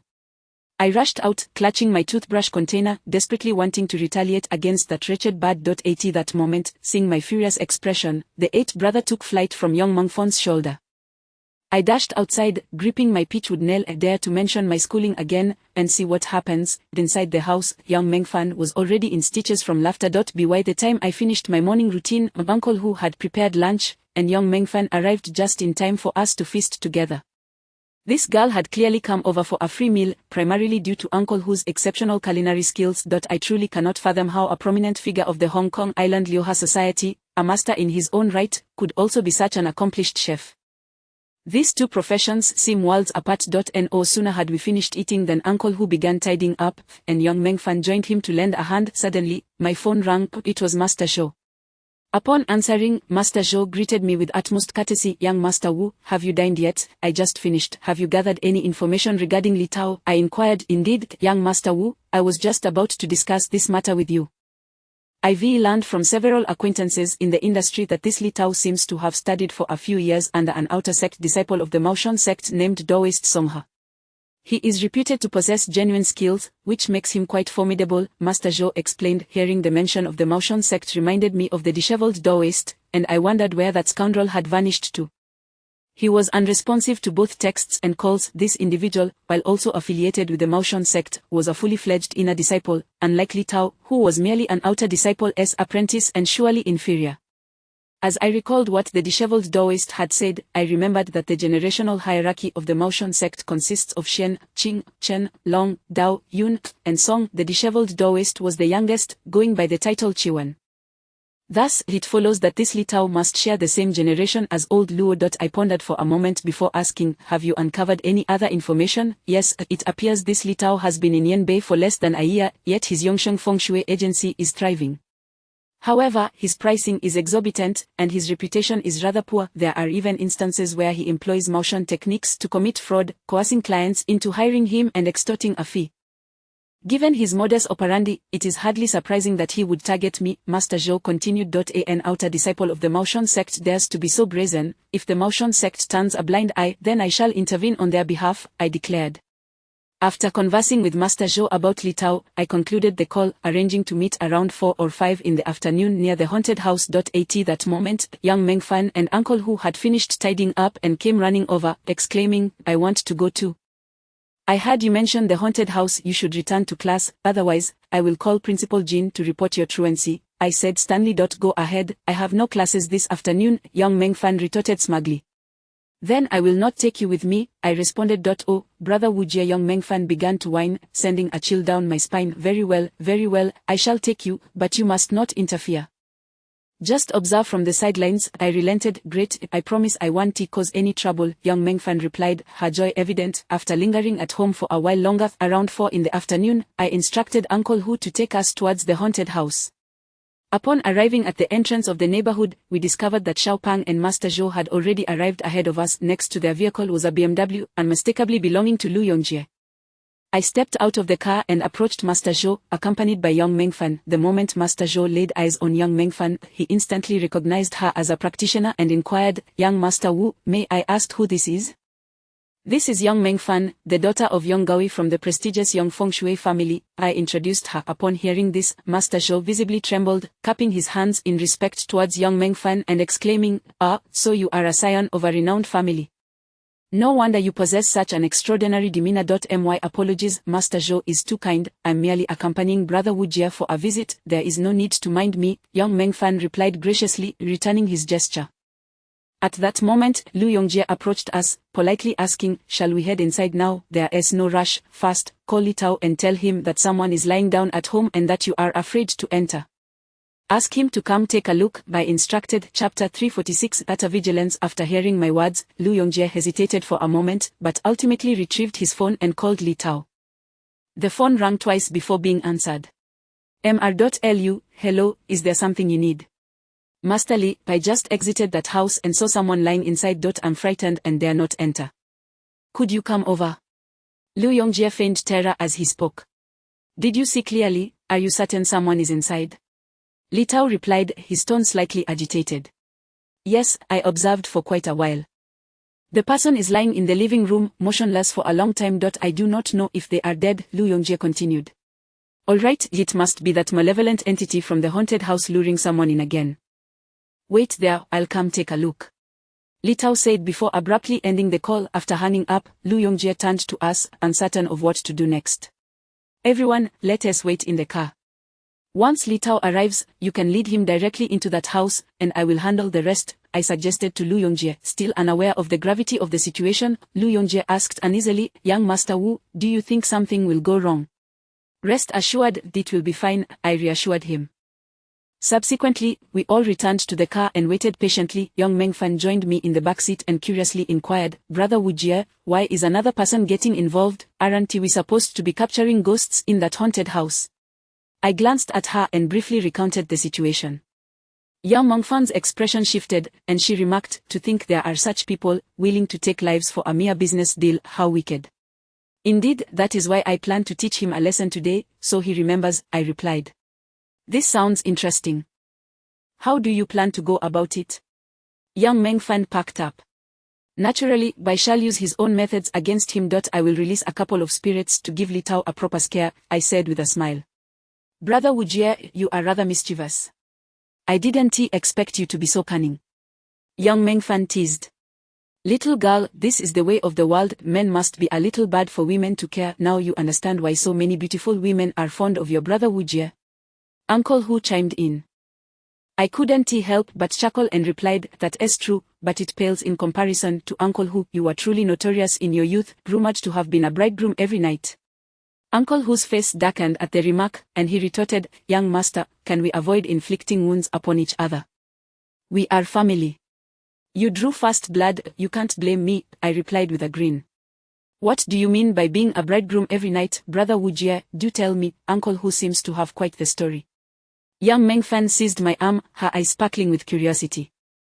I cleared my throat and chuckled, "That is a long tale, one akin to a child without a mother, Uncle Hu. In those days, young master, can we refrain from discussing this? Remember I saved your life there. You must not repay kindness with malice. Can we not coexist peacefully?" Uncle Hu implored, visibly anxious. "You constantly tease me about my academic performance. Can I not speak of your past?" I countered. "Young master, I was wrong. I won't mention it again, and you aren't allowed to speak of my affairs either. How does that sound?" Uncle Hu proposed earnestly. "That is more like it. I shall let you off the hook today," I said, feeling quite pleased with myself. However, young Meng Fan was relentless, shaking my arm as she urged, "Brother Wu Jie, hurry and tell me how Uncle Hu was a bridegroom every night." "Little Meng Fan, don't listen to his nonsense. It is all fabricated," Uncle Hu interjected hastily. "We'll discuss this when Uncle Hu isn't around. We should at least give the old man some face, shouldn't we?" I suggested to young Meng Fan. "All right, let us talk about it later," she winks at me. "Young master, you are truly unprincipled," Uncle Hu pointed at me, his finger trembling. After our banter, a black Mercedes suddenly halted at the entrance of the community. A man in his 30s, clad in a black tang suit, exited the vehicle, glancing at the BMW where Lu Yongjie sat, and then sweeping his gaze towards us. At that moment, Lu Yongjie opened his car door and approached the man in the tang suit. I immediately straightened in my seat, narrowing my eyes at the man, my intuition telling me he must be Li Tao from the Yongsheng Feng Shui Agency. This man exuded an air of complexity and possessed considerable skill. However, what surprised me was that after a brief glance around, Li Tao abruptly opened his car door again and swiftly re-entered the vehicle, starting the engine and driving away without delay. Master Li. Master Li. Lu Yongjie sprinted a few steps after him, but Li Tao's car did not hesitate as it sped off into the distance. My expression darkened in confusion. Uncle Hu was equally baffled. What was that about? Why did he leave right after getting out of the car? At that moment, Master Zhou and the chubby fellow approached us. I opened the car door, and we gathered together. Young Master Wu, Li Tao's behavior seems rather peculiar.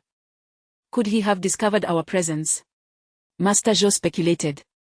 That is a possibility. He barely stepped out for half a minute before leaving. He must have sensed something, I replied. This man is exceedingly alert. He could prove quite troublesome. What could he have discerned? Master Zhou pondered, perplexed. I glanced at Master Zhou's vehicle and quickly pieced together the situation. Master Zhou, he likely recognized your car. It is probable that he had you under observation during your last visit, and upon seeing your vehicle here again, he concluded you were still alive.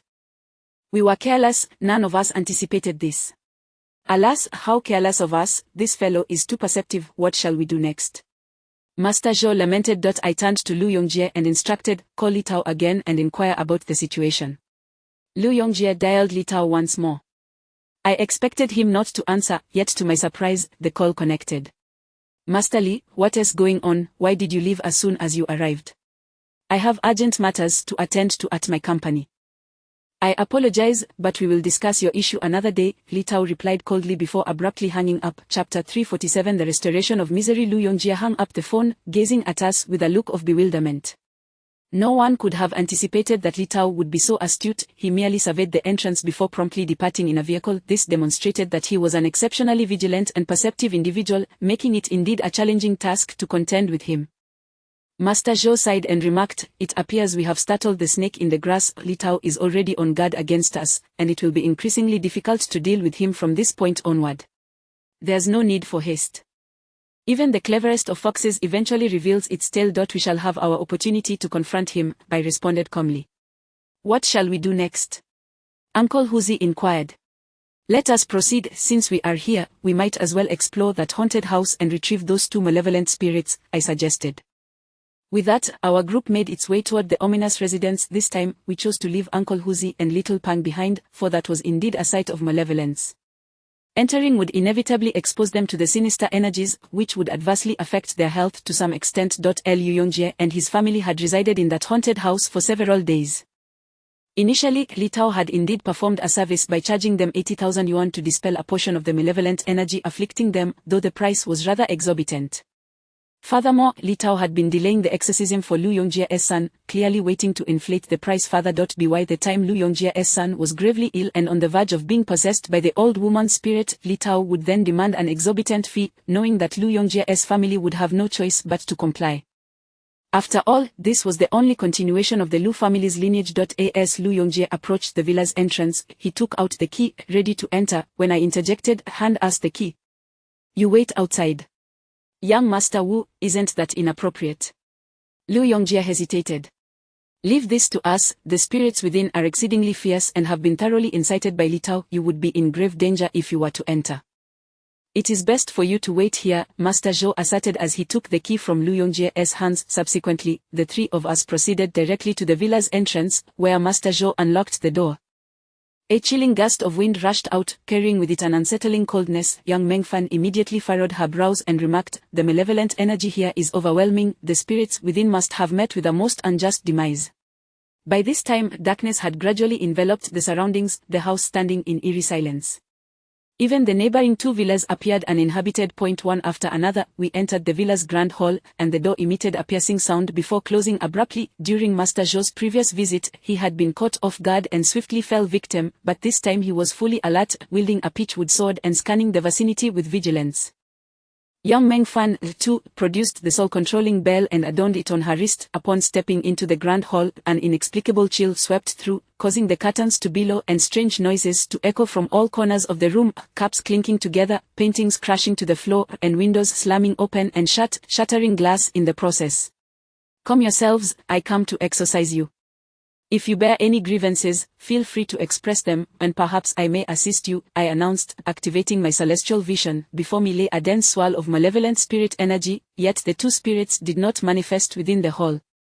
To subdue these two spirits, it was imperative to comprehend the events that transpired. Knowledge of oneself and one's adversary leads to victory in countless battles. Although Taoist practitioners are decisive in their actions against malevolent spirits, they do not indiscriminately slay the innocent. It is essential to possess the capability to vanquish them. For the majority of spirits, practitioners harbor a degree of compassion and would never resort to wanton slaughter. My earlier decision to allow the charm spirit to consume the old woman's soul stemmed from her intent to harm a child, thus justifying my severe actions. I would not simply exterminate the couple haunting this house without understanding their deep-seated resentment. After scanning the room and finding no trace of the two spirits, I remained unperturbed and promptly invoked the heavenly talisman, summoning the charm spirit.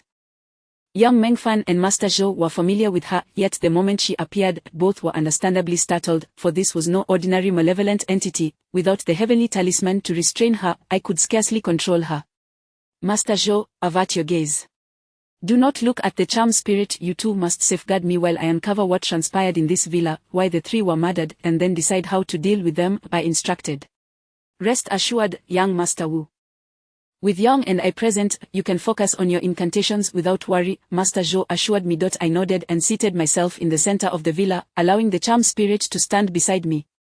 The spirit possessed the formidable ability to create illusions, even reconstructing the tragic events that had occurred here, but we needed to cooperate closely to unravel the mystery. I formed hand seals, sitting cross-legged on the floor as I silently recited an incantation.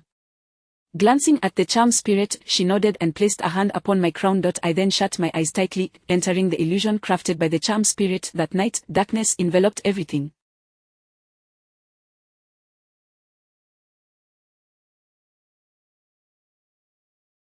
Still within this villa, dark clouds drifted across the sky, obscuring the cool moonlight. Suddenly, a shadow appeared at the window, a figure clad in a dark billed cap and black mask, concealing their face and revealing only a pair of eyes.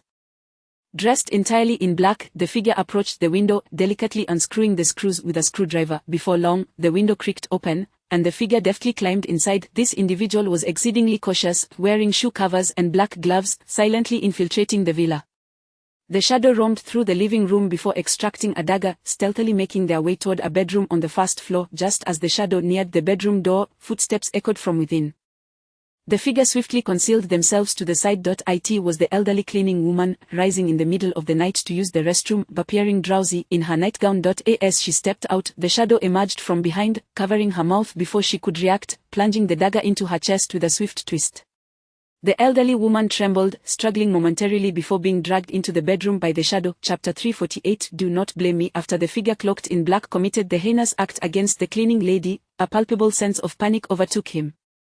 He lingered beside the lifeless body for a brief moment, his breath coming in heavy gasps. With a swift motion, he extracted the dagger from her chest, causing a jet of crimson to erupt, splattering across his face. This only heightened his anxiety. He hastily wiped the blood that had splattered onto his mask and attire, laid the cleaning lady's body upon the bed, and covered her with a blanket, attempting to create the illusion that she was merely asleep. At that moment, he stole another glance at the woman on the bed, noting that her eyes were wide open, filled with terror, as if they were fixated on him, refusing to close even in death. In a bid to quell his unease, he covered her face with a blanket. After regaining a semblance of composure, the man exited the room cautiously, making a careful circuit around the house. Before long, he discovered a baseball bat within the premises, grasped it firmly, and stealthily approached the bedroom door. Taking a few deep breaths, his trembling hands stained with blood, he gently knocked on the door. There was no response. He knocked again, and soon a languid voice emanated from within. Aunt May, is there something wrong at this late hour? It was a man's voice, assuming it to be the cleaning lady. Little did he know that Aunt May had already met her end. The figure in black remained silent, knocking once more. The male occupant grew increasingly impatient. A sound of footsteps could be heard, followed by a voice, Aunt May, stop knocking, I'll be right out. The figure in black felt a surge of anxiety, gripping the bat tightly as he concealed himself beside the door. Soon, footsteps approached, and the door creaked open, revealing a head, and before he could finish his sentence, the baseball bat came crashing down upon the man's skull with a resounding thud. The man did not utter a sound, collapsing to the ground. The figure in black, now in a state of panic, retrieved duct tape from his belongings, swiftly binding the man's mouth, fearful that he might not be dead and would make a noise. Just as he completed this task, the bedroom light abruptly flickered on, and the female occupant sat up in bed, clad in a striking red nightgown that accentuated her alluring figure. However, her gaze fell upon the blood-soaked figure before her, eliciting a terrified scream. Who are you?" Without uttering a word, the assailant lunged at her with the bat. In her fright, the woman seized a lamp from the bedside table and hurled it at the intruder, but he deflected it effortlessly. She began to scream in terror, yet the figure in black swiftly closed the distance, striking her with the bat. Initially, he pounded her arm several times, culminating in a final blow to her head. The woman's head throbbed with a dull ache, blood streaming forth as she crumpled to the floor. With two individuals incapacitated, the assailant felt a rising sense of panic. He gasped for air, discarding the bat, and reached for duct tape to silence the woman. Just then, he heard a commotion behind him. Turning, he saw the male occupant, clutching his bleeding head, struggling to rise from the ground. The man's eyes were filled with horror as he realized a villain had invaded his home. Without hesitation, he bolted towards the living room, his head still spinning from the blow, blood continuing to flow, hindering his speed, yet all he could think of was to escape and call for help. He believed that making a commotion would scare off the intruder and save his wife. However, his mouth was taped shut, and in his haste, he neglected to remove it. The figure in black, brandishing a dagger, pursued him relentlessly. Before the man could reach the door, the assailant caught up to him, thrusting the blade directly towards him. In a desperate attempt to defend himself, the man swung a fist at the assailant, but the dagger sliced open a gash, causing blood to flow freely. The figure in black, seemingly frenzied, swung the dagger repeatedly at the man, who soon found himself on the floor, receiving multiple stabs before succumbing to the pool of his own blood. Panic enveloped the assailant. He trembled uncontrollably, his hands drenched in blood, as the man lay with wide-open eyes, staring vacantly at the ceiling. After a prolonged moment of shock, the intruder recalled that another woman remained in the bedroom. Clutching the dagger, he entered the room. There, the woman lay on the floor, blood seeping from her head, creating a vivid red stain on the floor, resembling a striking flower. The assailant approached her, poised to strike with the bloody dagger against her throat, yet he hesitated repeatedly, unable to commit the act. In that instant, the woman suddenly opened her eyes, reaching out to yank off his mask. Startled, the assailant stumbled backwards, landing on the ground. "Siuan, what are you doing?" The woman gasped, shock and fury etched across her face upon recognizing him. "Please don't blame me. I have to kill you both. I'm in debt to loan sharks. They threatened to kill me if I don't pay." The assailant rose, tightening his grip on the dagger as he advanced towards her. "You wretched creature. I have spoiled you since childhood, giving you everything you ever wanted, and this is how you repay me. What do you truly desire?" the woman cried, her voice laced with anguish. "I want money. I just want money. If you want to give it to me, I'm left with no other choice," the assailant gasped, his eyes reddening. "I warned you against gambling. You lost everything and came to me for help. I can't provide you with that much money. My refusal was meant to deter your gambling addiction. You monster, I am your sister," she screamed in desperation. "I don't care.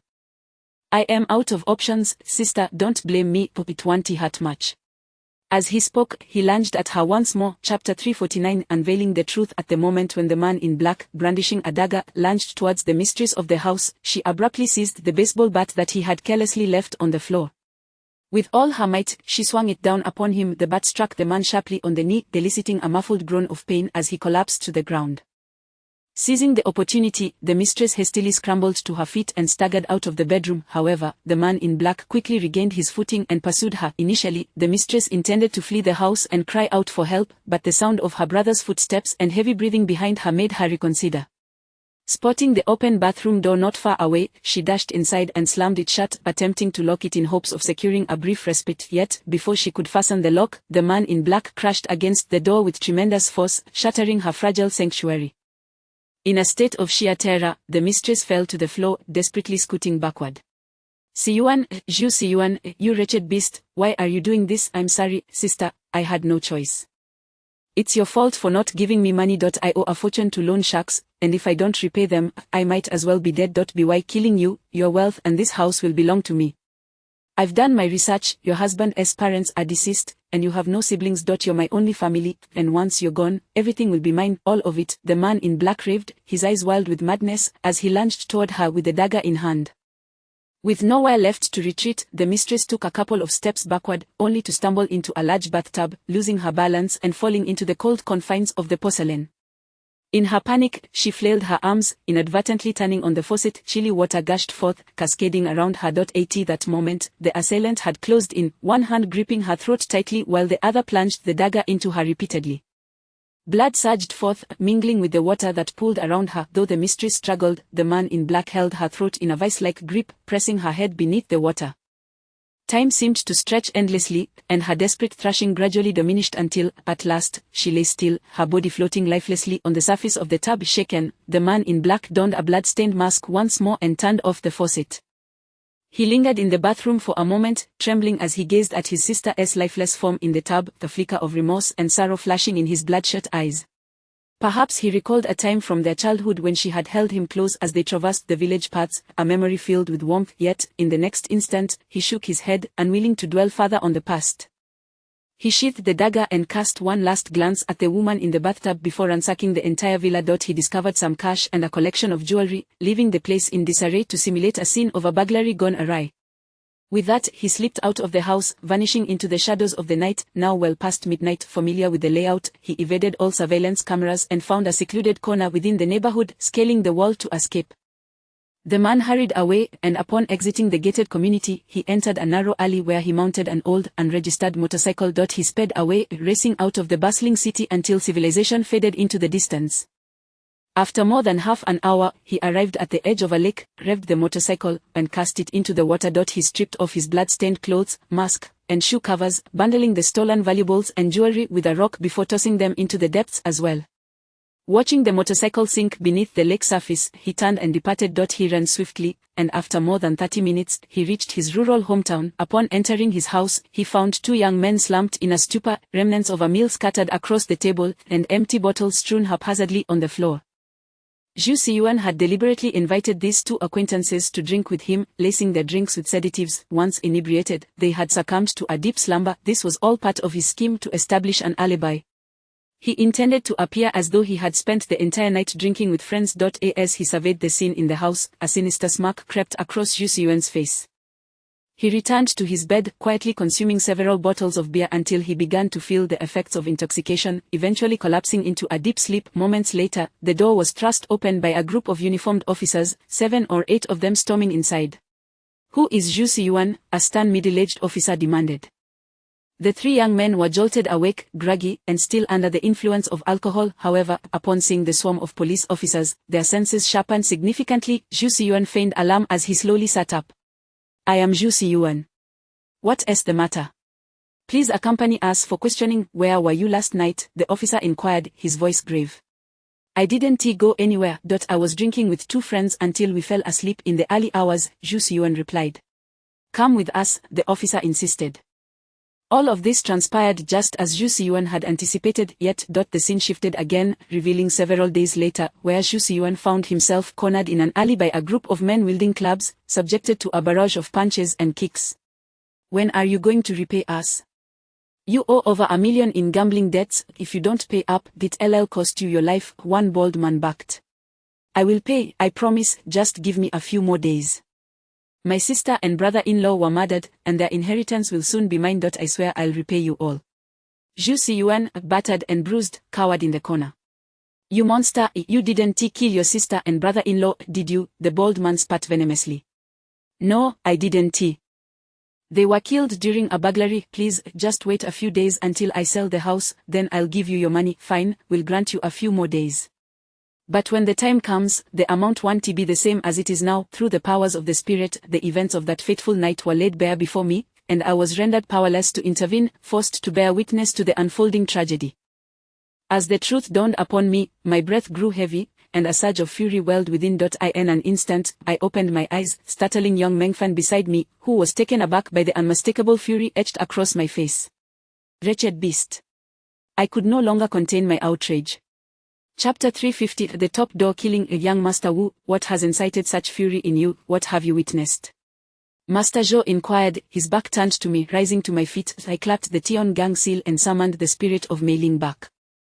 With a sigh, I recounted the horrific events I had glimpsed through Mei Ling to both Master Zhou and young Meng Fan. Upon hearing my account, their tempers flared. Master Zhou cursed vehemently, how utterly beastly. How can such a vile individual exist in this world, capable of turning against his own elder sister with whom he grew up? My heavens, is this truly the case? A younger brother has murdered his sister and brother-in-law. It is utterly shocking. Young Meng Fan exclaimed, disbelief etched across her face. This matter is undeniably true, the mirror image constructed by Mei Ling cannot err. I took a deep breath, still struggling to shake off the remnants of that phantasm. No wonder the spirits within this haunted dwelling are so filled with resentment. The mistress of this house was indeed slain by her own brother. When a close kin commits such heinous acts, it is only natural for boundless grievances to arise, Master Zhou remarked solemnly.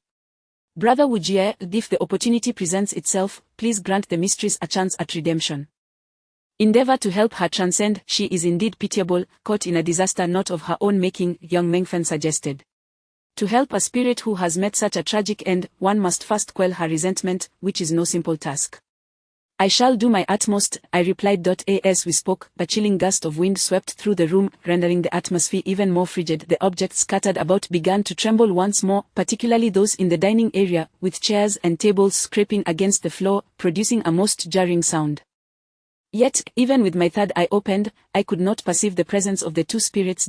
As practitioners, the two apparitions surely dared not reveal themselves. From the moment we entered, we had been on high alert, each armed with our respective talismans, which deterred them from drawing near. Upon hearing the unsettling noises, our vigilance was heightened anew. I took out the compass, seeking the hidden locations of the two spirits. They remained bound within this dwelling, unable to escape this expanse, thus there were few places for them to conceal themselves. We first scoured the first floor, and just as we were about to ascend to the second, young Meng Fan seemed to have discovered something peculiar. Brother Wu Jie, come look at this. It appears rather strange. At her behest, both Master Zhou and I approached, and upon closer inspection, my expression darkened. In a corner of the corridor directly facing the entrance, there lay a symbol drawn in vermilion, ominously directed towards the doorway. At the top of the symbol were three dagger-like images, radiating an aura of menace, all aimed towards the entrance. Master Zhou scrutinized the symbol but failed to identify it, turning to me with a questioning gaze. Young Master Wu, with your extensive knowledge, what does this symbol signify? This is the top door killing. A common talisman within the arts of motion, specifically designed to incite anger in spirits. The three dagger-like images depicted are crucial, for within this haunted residence, 3 individuals were slain by such blades. This talisman, directed towards the entrance, ensures that whoever opens the door first will inevitably suffer, ensnared by the spirits dwelling within, I elucidated. So, it was this top door killing that ensnared me when I last entered alone. Master Zhou gasped. When the time comes, I shall assist you in dealing with Li Tao, young Meng Fan assured him. Master Zhou nodded, expressing his gratitude to young Meng Fan, and his fondness for the young lady grew. Despite her youth, she was a direct descendant of the renowned Yong family's feng shui lineage, one of the 4 great schools of geomancy. Cultivating a rapport with her would be most advantageous, though she still had much to learn compared to the masters of the 4 schools. At this moment, the top door killing had lost its potency, and I felt little inclination to dwell upon it. However, Master Zhou was not at ease and promptly used his foot to erase the symbol. I continued to move with the compass, which soon pointed towards the basement. Descending the staircase, I opened a door, with young Meng Fan and Master Zhou swiftly following, each positioning themselves on either side of me. The basement was quite spacious, seemingly designed for physical exercise, filled with numerous fitness apparatuses. As I entered, the oppressive aura of malevolence intensified, indicating that the 2 spirits were drawing near. Consequently, I stood the compass and proclaimed loudly, Miss Zhu, you and your husband may emerge. Fear not, I do not come to collect you. I am aware of your grievances. Let us converse, for I may be able to assist you. As my words echoed, the air grew palpably colder, a chilling wind swirling through the room. In a shadowy corner, 2 figures materialized, one draped in red, the other in black. With my third eye activated, I beheld the ghostly figure clad in a crimson nightgown, her visage twisted in rage, drenched in blood, her hair billowing eerily in the wind, her vengeful eyes fixed upon me. The male spectre, similarly bloodied, bore numerous wounds from which crimson flowed profusely. As these two spirits manifested, they unleashed a heart-wrenching wail and charged toward us. Impudent wretches! Master Zhou exclaimed, panic evident as he brandished his pitchwood sword, poised to confront them, but I swiftly restrained him. He was no match for these formidable apparitions. Young Mengfan, stepping forward, began to ring the soul-capturing bell. As its melodious chime resonated, the two spirits abruptly halted several meters away, clutching their heads in apparent anguish. I will slay you both, the female spectre hissed, her aura swelling with bloodlust, as she lunged toward me once more. Be cautious. Young Mengfan warned loudly. I readied the pitchwood nail, and as the female spirit drew near, the talisman inscribed upon it glimmered, striking her with undeniable force. Chapter 351. Against the will of heaven. Young Mengfan, with her limited cultivation, found that the soul-capturing bell could not restrain the two apparitions for long. Moments later, the two spectral entities lunged toward me once more. I had long been prepared, gripping a pitchwood nail tightly in my hand. As I saw the female ghost charging at me, I flicked my wrist, sending the pitchwood nail flying. With the runes upon it shimmering, it instantly embedded itself into the female ghost, accompanied by a piercing shriek. She was sent hurtling backward, her form wavering momentarily. At the same time, her husband drifted closer, but his powers paled in comparison to those of his wife. There was no need for the pitchwood nail. With a swift motion of his heavenly scepter, he struck the male ghost, sending him flying as well. Fearing that the two spirits might once again become elusive, I activated the heavenly seal, its runes glowing brightly, and two ethereal entities, the ghost infant and the enchantress spirit, emerged, flanking the spectral couple and trapping them in between. Regardless of the circumstances, these two ghosts harbored deep resentment and would certainly not submit easily. It was imperative that they suffer some losses, that they experience a taste of despair, so they would comprehend their lack of escape and relinquish their resistance. One pitchwood nail had severely injured the female ghost, and after her husband felt the might of the heavenly scepter, the two spirits regarded me with profound trepidation. Meanwhile, the enchantress spirit and ghost infant flanked them, sealing off their means of retreat. Do not struggle. It is futile. My patience is limited. Should you move again, your souls shall scatter, and you will face a fate of eternal damnation, I declared coldly. The female ghost suddenly emitted a heart-wrenching wail of despair. Why have you done this to me? Tears of blood streamed from her eyes, rendering her visage even more grotesque. Miss Zhu, I am aware of your plight. It was your brother, Zhu Xiyuan, who dealt you this grievous blow, driven by the desire to seize your couple's fortune to settle his gambling debts and high-interest loans. Today, I can deliver justice on your behalf, I asserted. Upon hearing my words, the female ghost began to sob uncontrollably, her cries akin to the mournful hooting of an owl against the howling winds of the valley. Through her tears, she lamented, Why? What is the reason for all of this? I have coddled him since childhood. Our parents indulged him as well. He received all the best food and drink. When we were poor, any meat that graced our table was given to him first, and I consumed what he left behind. During festivals, he was the one who received new clothes, while I went for years without a single new garment, suffering frostbite in the biting winter cold. Whenever he got into trouble, I, as his elder sister, would stand up for him. While our parents never once laid a hand on him, I worked tirelessly to excel in my studies, eventually gaining admission to university, and found a decent job and a good husband. My life began to improve, yet what has my brother done? He has lived off my generosity, dropping out of high school to squander his days with a bad crowd, always demanding money from me. If I refused, he would turn against me, sometimes even resorting to violence. What have I ever owed him? Why must he treat me this way? If he utilized my money for legitimate purposes, I would bear no grudge.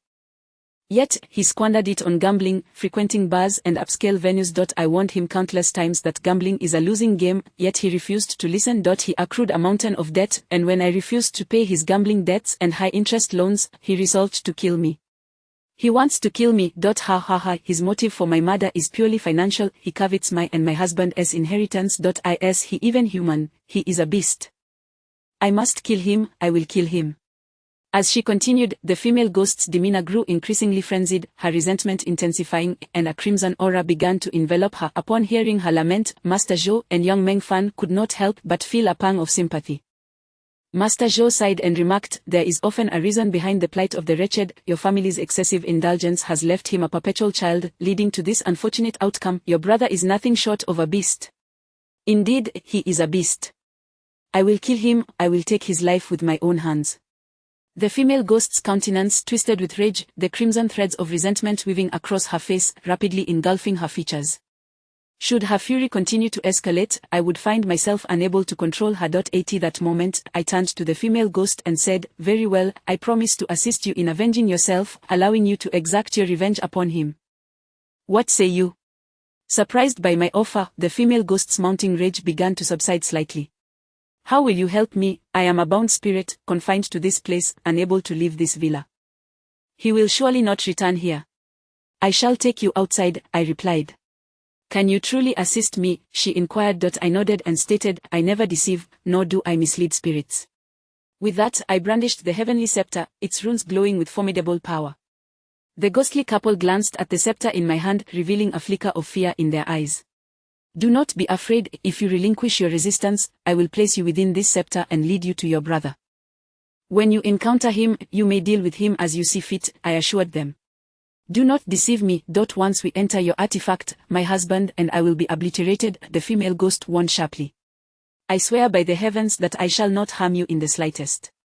"If I break this oath, may the heavens strike me down," I declared solemnly. The ghostly couple exchanged glances, their trust in me growing. They slowly approached the heavenly scepter. I performed a hand gesture, murmuring a few incantations, and the ghostly couple was drawn into the scepter.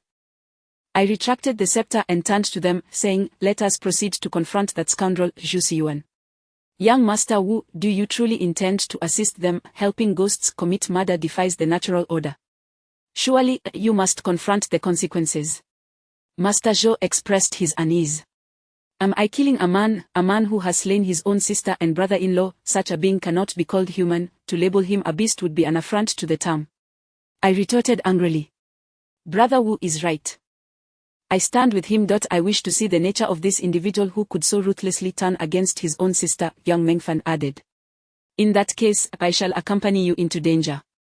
Let us face the consequences together," Master Zhou resolved. Chapter 352 The Art of Tracking. After securing those two malevolent spirits within the Xiao Pang, our trio departed from the villa. This entrance and exit had already consumed over an hour. Upon our emergence, we spotted Lu Yongjie waiting alone within the community, his demeanor a mix of trepidation and relief as he approached us. "Just now, I believe I heard someone crying from within that house. It was rather terrifying. Are you all alright?" "Fortunately, the malevolent entities in that house have been contained. You can reside there without fear of any further strange occurrences. Whether you choose to live in it or sell it, there are no issues. However, I would recommend that you continue to inhabit it. Even if someone wishes to purchase it, the price would undoubtedly plummet, rendering it unnecessary," I replied. Lu Yongjie expressed his apprehension. "Our family nearly perished inside. I truly fear residing there now, as it has left me with a psychological scar. Rest assured, there is nothing to worry about. Should any further incidents arise in the future, feel free to contact our Zhou family's feng shui office. I will come and assist you in exorcising any lingering evils free of charge. Since young Master Wu has declared it safe, there is no cause for concern," Master Zhou assured him. "You may return now. Your presence is no longer required here," I said, directing my gaze at Lu Yongjie. After expressing his heartfelt gratitude, Lu Yongjie took his leave. Subsequently, the three of us exited the community and set our course for the village where Zhu Xiyuan resided. Previously, I had collaborated with Mei Ling to enter the illusion she had conjured, and I vaguely recalled the direction of that village. I rode in Uncle Huzi's vehicle, leading the way, while Xiao Pang followed closely behind with Master Zhou. After traversing for over half an hour, we departed from the urban sprawl of Yanbei City. At this juncture, I glimpsed a lake alongside the road, the very body of water into which Zhu Xiyuan had discarded the motorcycle and stolen items taken from his sister. Recognizing the lake confirmed my recollections. Continuing on for nearly another 20 minutes, we finally arrived at Zhu Xiyuan's village. The night had deepened considerably, yet I managed to locate his home based on memory. However, upon reaching the entrance, we discovered the gate was locked, and Zhu Xiyuan was absent. "Young master, the lad is not at home. Where shall we search for him?" Uncle Huzi inquired. "Open the door," I instructed. "Understood," Uncle Huzi replied, eagerly awaiting my command. He strode forward and forcefully kicked the gate open. We proceeded directly into the courtyard. The yard was a chaotic mess, littered with discarded beer bottles and overgrown with weeds, evidently neglected for quite some time. With the gate locked, the house door was naturally secured as well. This time, Uncle Huzi did not require prompting. He kicked the house door open with a single blow. As the door swung open, a foul stench of decaying food wafted out, prompting young Meng Fan to cover her nose and exclaim, "How disgusting! What is that smell?" Upon entering, we found the interior resembling a refuse heap, with remnants of meals from several days prior, now moldy upon the table. The floor was strewn with beer bottles and garbage, leaving no space to place a foot. I cast a sweeping glance around the room before striding directly into Zhu Xiyuan's bedroom, where I found several strands of hair and some undergarments, which I collected without hesitation. Master Zhou, taken aback, cautiously asked, "Young Master Wu, do you intend to cast a spell on him?" "I have stated that this matter should be resolved by his sister. These items are solely for locating him," I clarified. With that, I returned to the courtyard and released the female spirit. The moment she emerged, she surveyed the place where she had once lingered for over a decade, her expression laden with complexity. "Do not linger. Tell me your brother's date of birth, preferably down to the exact minute and second," I instructed the spirit. Nodding, she relayed her brother's birthday to me. I calculated his birth chart and then retrieved a blank piece of yellow paper. Uncle Huzi handed me a cinnabar brush, and I inscribed Zhu Xiyuan's birth details upon the paper, deftly drawing a talisman in one fluid motion. Next, I wrapped Zhu Xiyuan's hair and personal clothing in the yellow talisman, giving it a gentle shake as it ignited into flames. Without waiting for the fire to extinguish, I produced a compass. The needle wavered several times before settling on a definitive direction. Then, I took another piece of yellow paper, wrapped it around the ashes, folded it into a triangle, then tucked it away. "Let us proceed. We must find Zhu Xiyuan. You shall soon have your vengeance," I addressed the spirit. She merely glanced at me, remaining silent. Using the Xiao Pang, I secured her once more before we exited the house and boarded the vehicle, heading back to Yanbei. Zhu Xiyuan had crafted an alibi for himself, having murdered his sister, brother-in-law, and an innocent cleaning lady, successfully inheriting their estate. Now, with a substantial sum of money at his disposal, it was improbable he would linger in this impoverished village. Such wealth would afford him a life of indulgence for some time. Earlier, I had activated a tracking technique using Zhu Xiyuan's clothing and hair, enabling the compass to locate his whereabouts. This method would remain effective for approximately an hour, or around 2 hours in total, thus we could not afford to delay. We must locate Zhu Xiyuan with urgency. In truth, even without Zhu Xiyuan's birth details, I could have approximated his location, but utilizing this information would yield greater precision. Once seated in the vehicle, I kept the compass in hand while Uncle Huzi diligently followed my directions. After more than an hour of travel, we finally halted at a dilapidated urban village. I glanced at the compass once more, confirming that Zhu Xiyuan was indeed nearby. This struck me as perplexing. Having inherited wealth from his sister and brother-in-law, and having sold a villa worth over 20 million, why would he choose to reside in such a place? As I pondered this, Uncle Huzi leaned in and remarked, "Young master, the individual you seek is likely in this vicinity." I nodded, acknowledging his insight. "It is simply curious why Zhu Xiyuan would be here. Not surprising at all. Did you not mention that this lad has a penchant for gambling? If my instincts serve me correctly, there must be an underground casino in this area. I can lead you there, and we shall surely find him," Uncle Huzi asserted. This reminded me that Uncle Huzi had once been a prominent figure in the Liuha society, making him well acquainted with such locales. Chapter 353. The deal is done. Typically, underground casinos are not situated in overly conspicuous locations, for fear of being raided by the authorities. Thus, selecting a remote and hidden area is most appropriate. Uncle Hu possesses the most experience in this matter. During his time in Hong Kong, he operated such underground casinos. Although he has long since distanced himself from these activities, he remains well versed in the many intricacies of this trade. Consequently, Uncle Hu parked the car in a very discreet spot at the village entrance, then disembarked to scout the area for us. After approximately 20 minutes, Uncle Hu returned and said to me, "Young master, I have located the place. Shall we proceed now?" "Let us go, summon Master Zhou. We shall venture forth as a trio," I replied. "Brother Wu, aren't you taking me along?" Young Mengfan implored, tugging at my sleeve. "You should refrain from accompanying us, young lady. It is hardly appropriate for a woman to engage in gambling, especially at your tender age. You would be easily recognized. It is best for you to stay here and wait for our return. We shall find that rascal swiftly, likely within half an hour," Uncle Hu advised. "Listen to Uncle Hu, remain here, and we shall return shortly," I added. Although young Mengfan appeared somewhat reluctant, she ultimately acquiesced. At this moment, Master Zhou had already exited the vehicle, accompanied by the portly lad. "What is the situation?" Master Zhou inquired. "Uncle Hu has identified an underground casino. We three shall head over. Zhu Xiyuan is likely gambling there," I informed him. "Very well, let us proceed," Master Zhou responded. Little Jie, allow me to accompany you as well. I have never witnessed gambling, the portly lad chimed in. You should not go. We cannot have you learning bad habits, I replied, casting a glance in his direction. Uncle Hu could not suppress a chuckle, remarking, with a lad like him, I doubt he would learn anything. The portly lad scratched his head, looking somewhat perplexed, prompting me to swiftly change the subject. You go sit in my car and look after young Meng Fan. That is of utmost importance. Upon hearing this, the portly lad patted his chest and assured, rest assured, I will protect her. With that, he scurried off to my vehicle. Subsequently, the two of us followed closely behind Uncle Hu as we made our way towards the underground casino. Before long, we arrived at a very secluded alley, where we could see two individuals standing at the entrance, smoking. Their shifty eyes were darting around, constantly surveying the area. Uncle Hu remarked, the two ahead are lookouts. If they sense something amiss, they will alert those inside. I will communicate with them. You two remain behind and say nothing. As this was our first visit to such a place, Master Zhou and I could do nothing but comply with Uncle Hu's instructions. Soon, we reached the two men, who extinguished their cigarettes and, with a somewhat unfriendly tone, inquired, what do you want? We were referred by a friend. I brought two companions to play a few rounds. Uncle Hu replied with a smile, producing some cigarettes from his pocket to offer them. The two men accepted the cigarettes, though one of them remained somewhat wary, asking, which friend referred you?